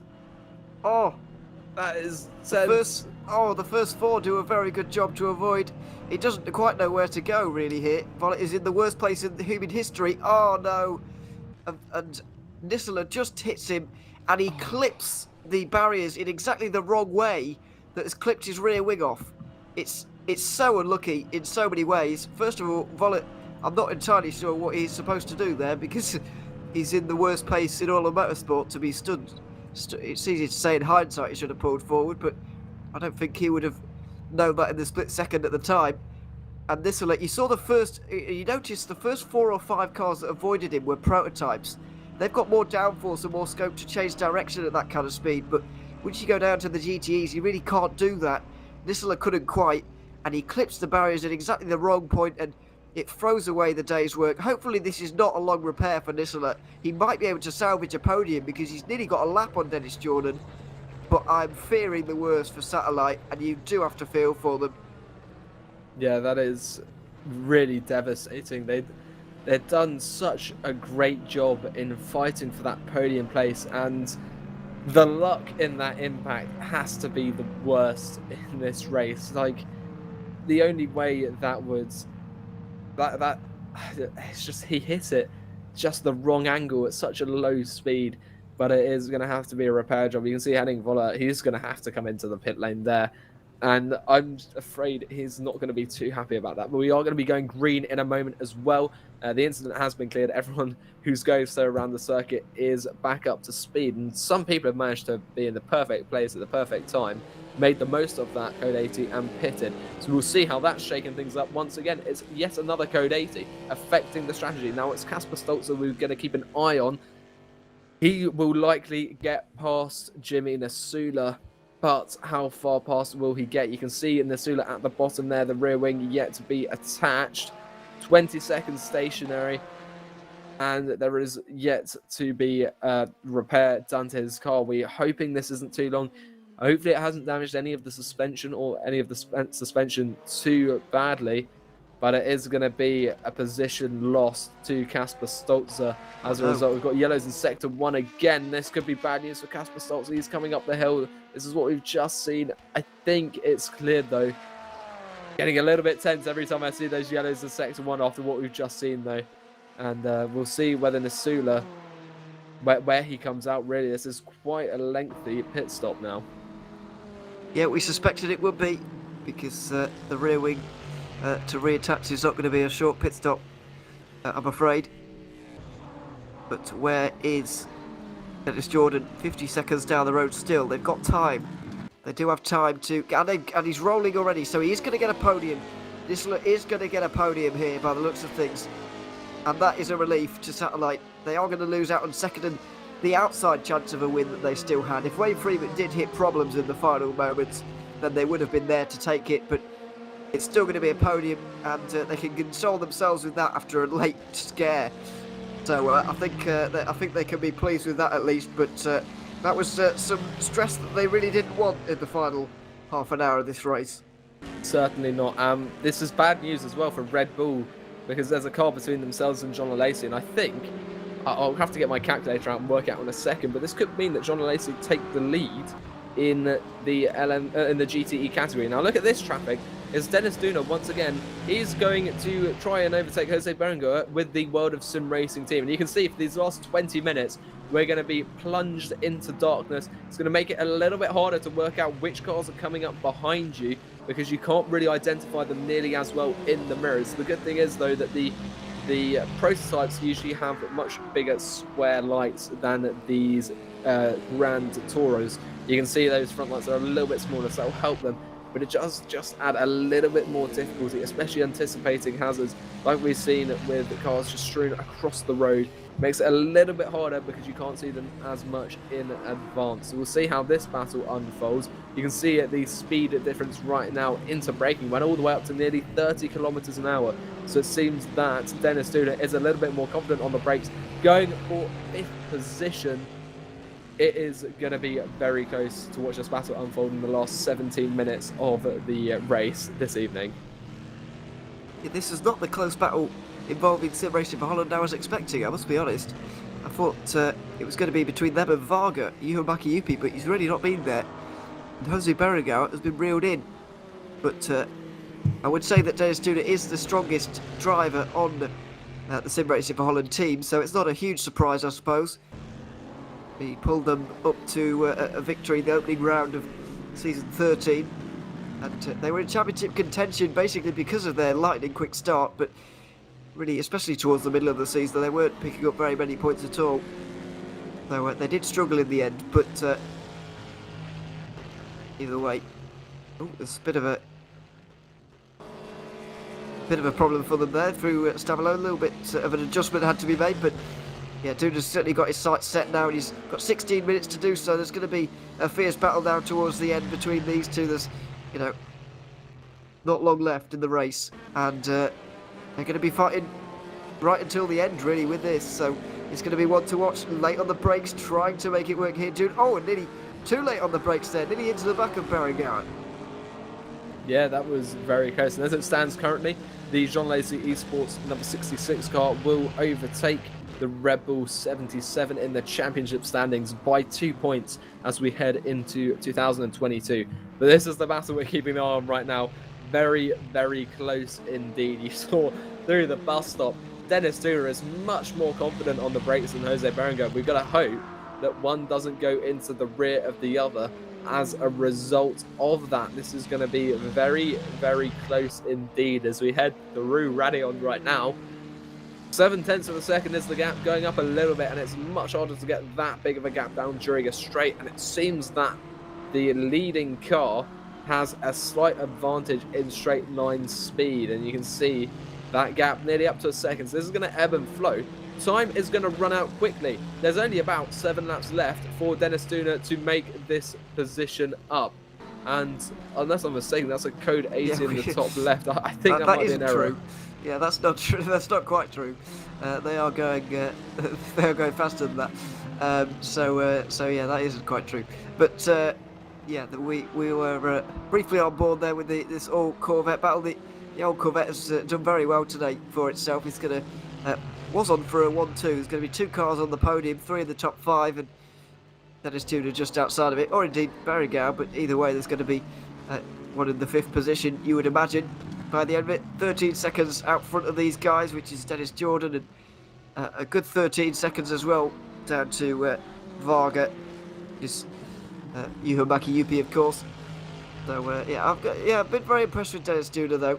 He's basically pulled that 13-second margin himself in these final 2 stints he's been in the car. And we're expecting that battle with them and Varga, the continuation of the one we saw with Kirley and Polesny, but it hasn't happened like that because Duna's been so quick. Yeah, this is, yeah, as you said, not the battle at all we were expecting, and that sim racing for Holland car is sometimes a dark horse. You don't know where it's going to end up because it can just be so quick sometimes. You don't expect it, and that's what we're seeing at the moment. And that's why this battle is so close. And yeah, I think the reason that, as Jimmy has said in the chat, I think one reason that the LMP2 didn't move out of the way was perhaps because of the fact that it may have stalled, it may have stopped, and for whatever reason, when you're up there in that position, you panic a little bit, and it can be a little bit harder to get it going again. And unfortunately, he didn't quite get it going in time, and he collected Jimmy Nasula. I think all in all, though, only 1 place lost for Nasula. It could be a lot worse. He's still on the podium. It's definitely frustrating, but at least he can go. And also, the LMP2 might have thought he was slightly further forward than he really was, because obviously from the cockpit, you can't really see the rear of your vehicle, and you don't really realise how long it is because you're sat so far forward in those LMP2s. But back to this battle. Into Bruxelles we go then. It is still quite close. We've got a bit of traffic behind. As we head towards No Name into Pouhon, we won't be likely to see a move here as the GTs are on the edge of their grip completely. And LMP2 forcing his way in between them a little bit more than he perhaps should.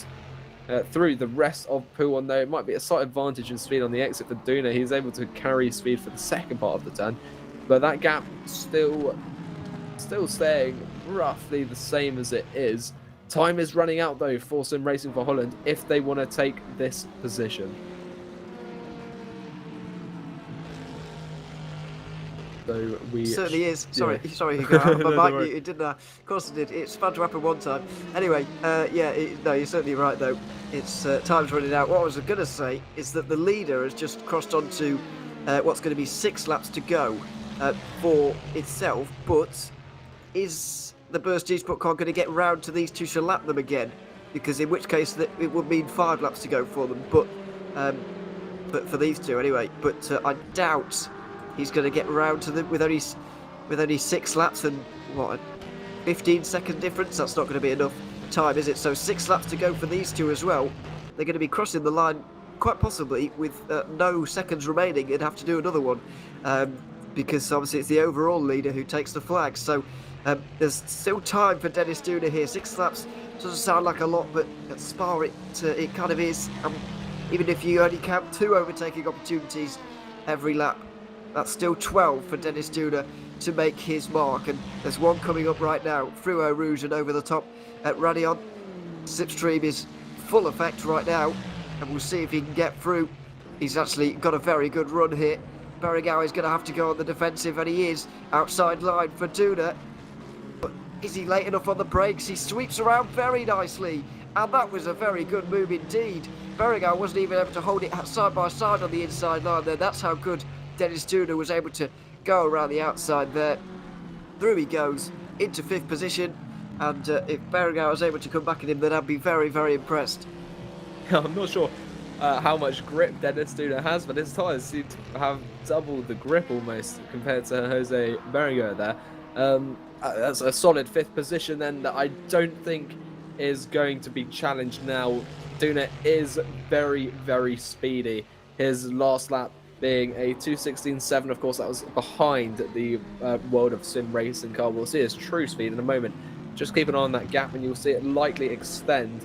I don't think that position can be challenged properly. Now we're going down to 8th position. It's Kamal Nawi, behind or ahead of Victor Shanel right now.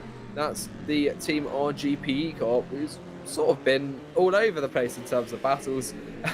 That's fighting for the 8th position now as they head down the hill towards Pool, and that's a little bit wide there from the Angry Bull Racing team, Aston Martin. They're in the same machinery. It's only the driver, the setup, and the car condition now. I say only. It's one less thing to affect stuff, that to affect the way their cars are behaving right now. So it's a little bit more important, the driver and how the cars are at the moment as they head through this section. Now you can see the way the gap is just going to ebb and flow. Now this DPI is going to get past Naui quite easily.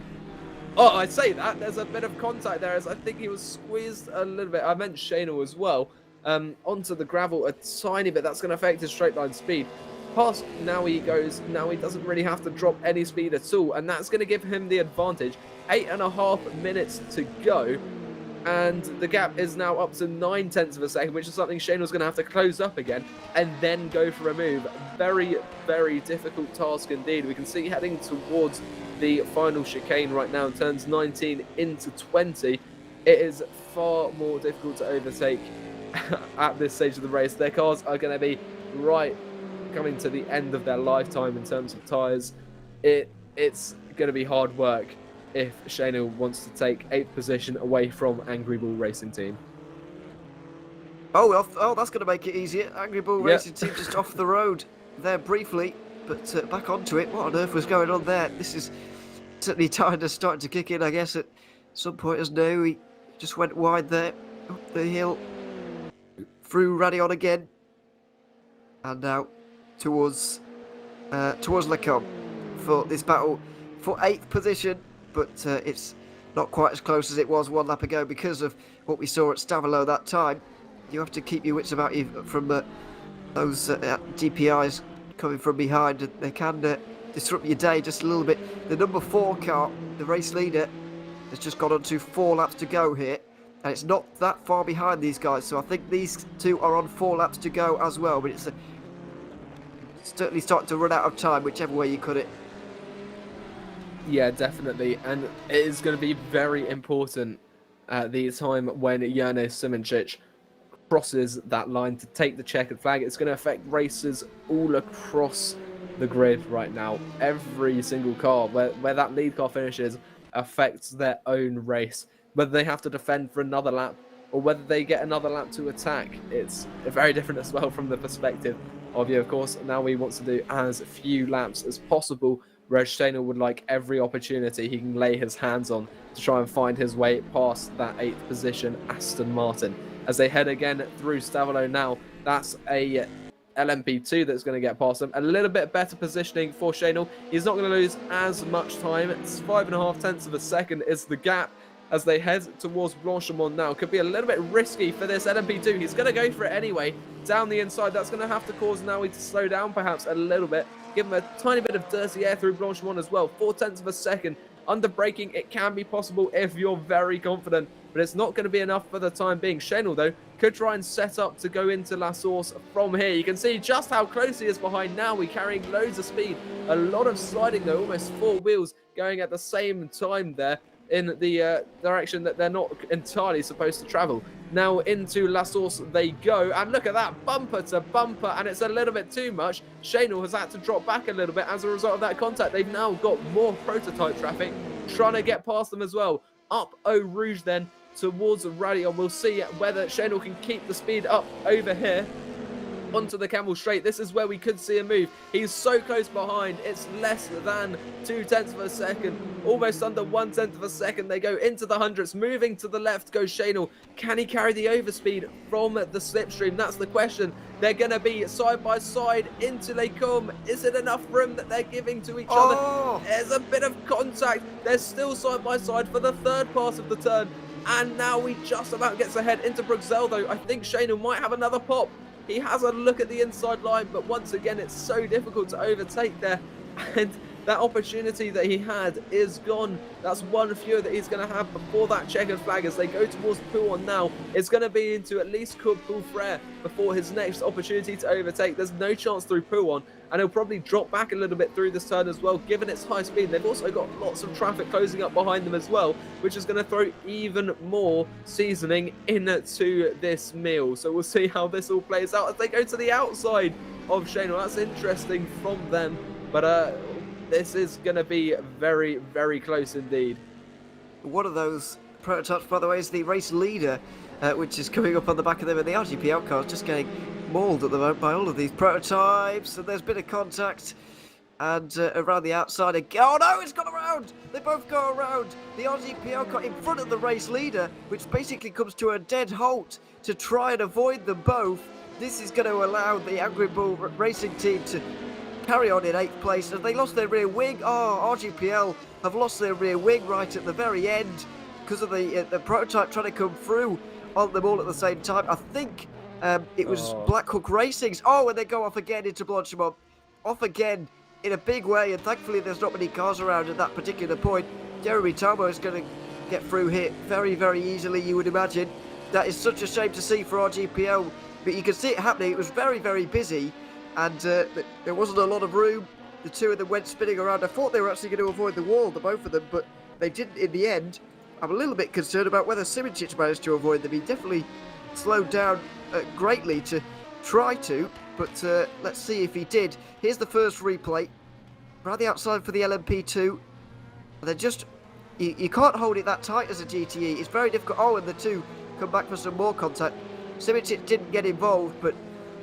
yeah, the GTE just can't hold it that close to the white line on the right-hand side there. They've got to run out wide a little bit more than an LMP2 or a DPI has to, and that, I'm afraid, is what... yeah, that's the result, I'm afraid. Yeah, not good. Yeah, and look at this now.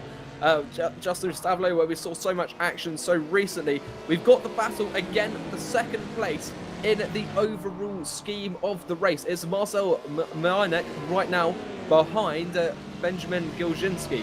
Can we see a change in position? We know these changed earlier in the race, but will they switch back in the last 2 laps of this 8-hour race? We've got just over 2 minutes remaining, which means Jene Simoncic will do this tour of the circuit. He will do one more, and then it will be checker flag. These guys are on the same lap, 1 minute 25 behind, so they're guaranteed 2 laps.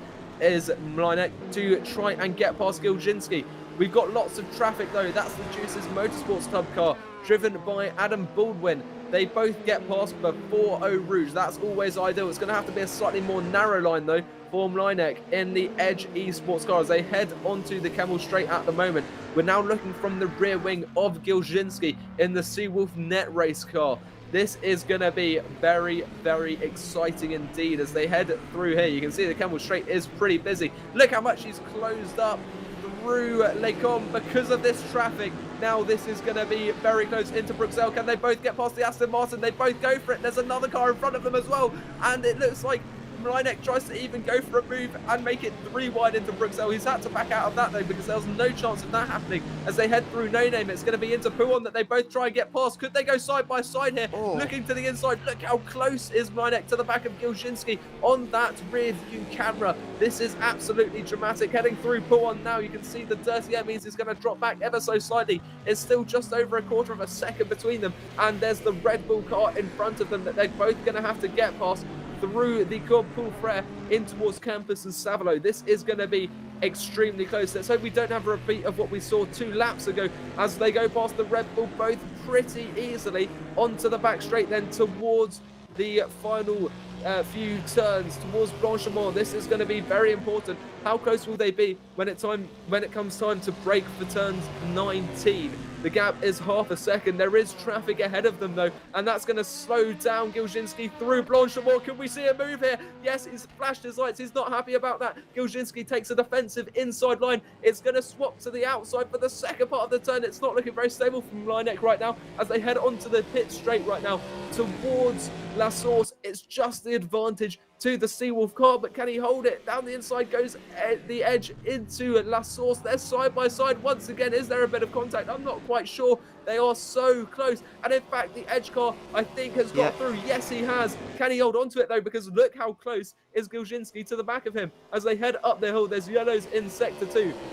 We have reached 0 minutes remaining. This is the final lap of the race. The battle for second in DPI. And it looks like Gilzinski hasn't got the straight line speed to catch up to Linek. This is the final opportunity to try and get through. There comes Jene Simoncic to win the race though. Yeah, Jene Simoncic is going to win the 8 hours of Spa amongst all the drama happening behind. It's been complete domination from Bicoles Burst Esport, capitalising on the downfall of their competitors' issues. And for the second race in a row, it's Racing Team who managed to take the victory in LMP2. It's by a very long distance as well. Both of those categories, in fact, all three, been taken by big margins, but that was like these have been pretty much a constant throughout the rest of the race. Edge Esports on the very final lap into La Source, getting through on Seawolf Net Race, who are going to complement their first round's 4th position with a 3rd by the looks of things. And Edge Esports improving on their 9th place that they managed to get at the last race. And that's another one of the battles that was very close until the end as well, with Blackhawk involved there. Edge and Seawolf look like they're going to come in here nose to tail though. By the looks of things, it all was settled down into La Source, and that would be the end of it. But over 40, well, they're a long way back, more than 40 seconds back at this stage. They were a long way back from Burst Esport, who have completely dominated today. Through the final corners they go, and Linek just about holds off Giosinski for 2nd position in the DPI category, and also overall, and indeed in GTE. Still not finished yet, because Waveframe Esports are going to take the victory in this one, with Lorenzo Arisi ahead of Kasper Stoltz and Yumi Nisola. In the end, there he is over the line for Arisi, who flashes his lights in delight, and he takes the win. Simoncic over Mlinek, Giosinski, who all finished on the lead lap. Brandy Sellers in the end. Well, we've not actually had all the cars over the line by the looks of things there. A couple of them are going to Ground Effect Sim Racing, are supposed to be there in 4th position, though they will be in a moment, with Rookie Monsters next ahead of DX Droids, Nigel Velix, who had a disappointing day, Wanako, Axel Sports and Ajira, who didn't finish in the end. But yeah, a very exciting finish there indeed, as we have a look at LMP2 as well. Racing Team managing to take the victory ahead of Go Team Racing by a big margin in the end. Netrex ahead of Mugen, Blackhawk Racing, which ran out the top 5. Then it was On-Off Racing and Juice's Motorsport Club. Netrex, who were quite able to hold off Robert Pound in the end. Cam Roger ended up in 9th position ahead of Andrea Terzi in 10th. Then it was Satellite Racing, Waveframe, Butler Powell with their late issue, and the other satellite car which didn't get to the finish. Then we got a whole host of GTEs. Lorenzo Arisi, who took the victory ahead of John Lacey Esports Satellite. Red Bull Racing with their disconnection come home 4th ahead of Dennis Duna, who fought past Berengau towards the end. Maki Yupi wasn't able to stay with them, finished 7th. Angry Bull Racing Team managed to get 8th without trouble from RGPL because of that late problem. Jeremy Talbot and Adam Baldwin end up in the top 10 because of it.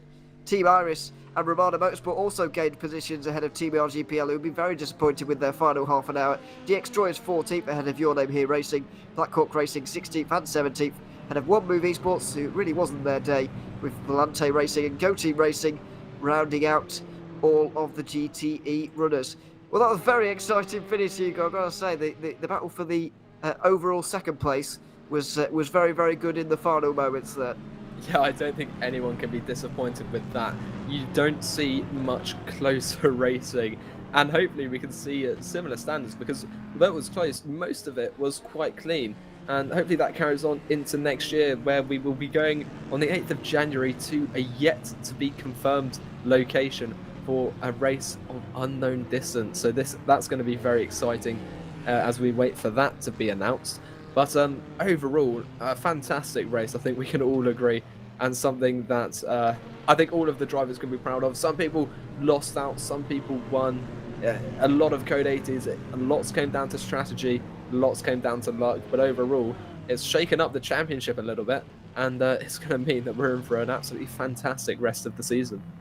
Yeah, absolutely. We'll update you on all of that in a couple of months' time when we return for the next race. And keep an eye out on all the social media channels and relevant websites, etc., so that you can be informed when the next race is going to be. Well, not when it's going to be, but what it's going to be, because we don't yet know. So keep your eye out for that one. But yeah, we'll be here broadcasting it live on the Virtual Endurance Championship channel. You can be sure of that here on the 8th of January 2022.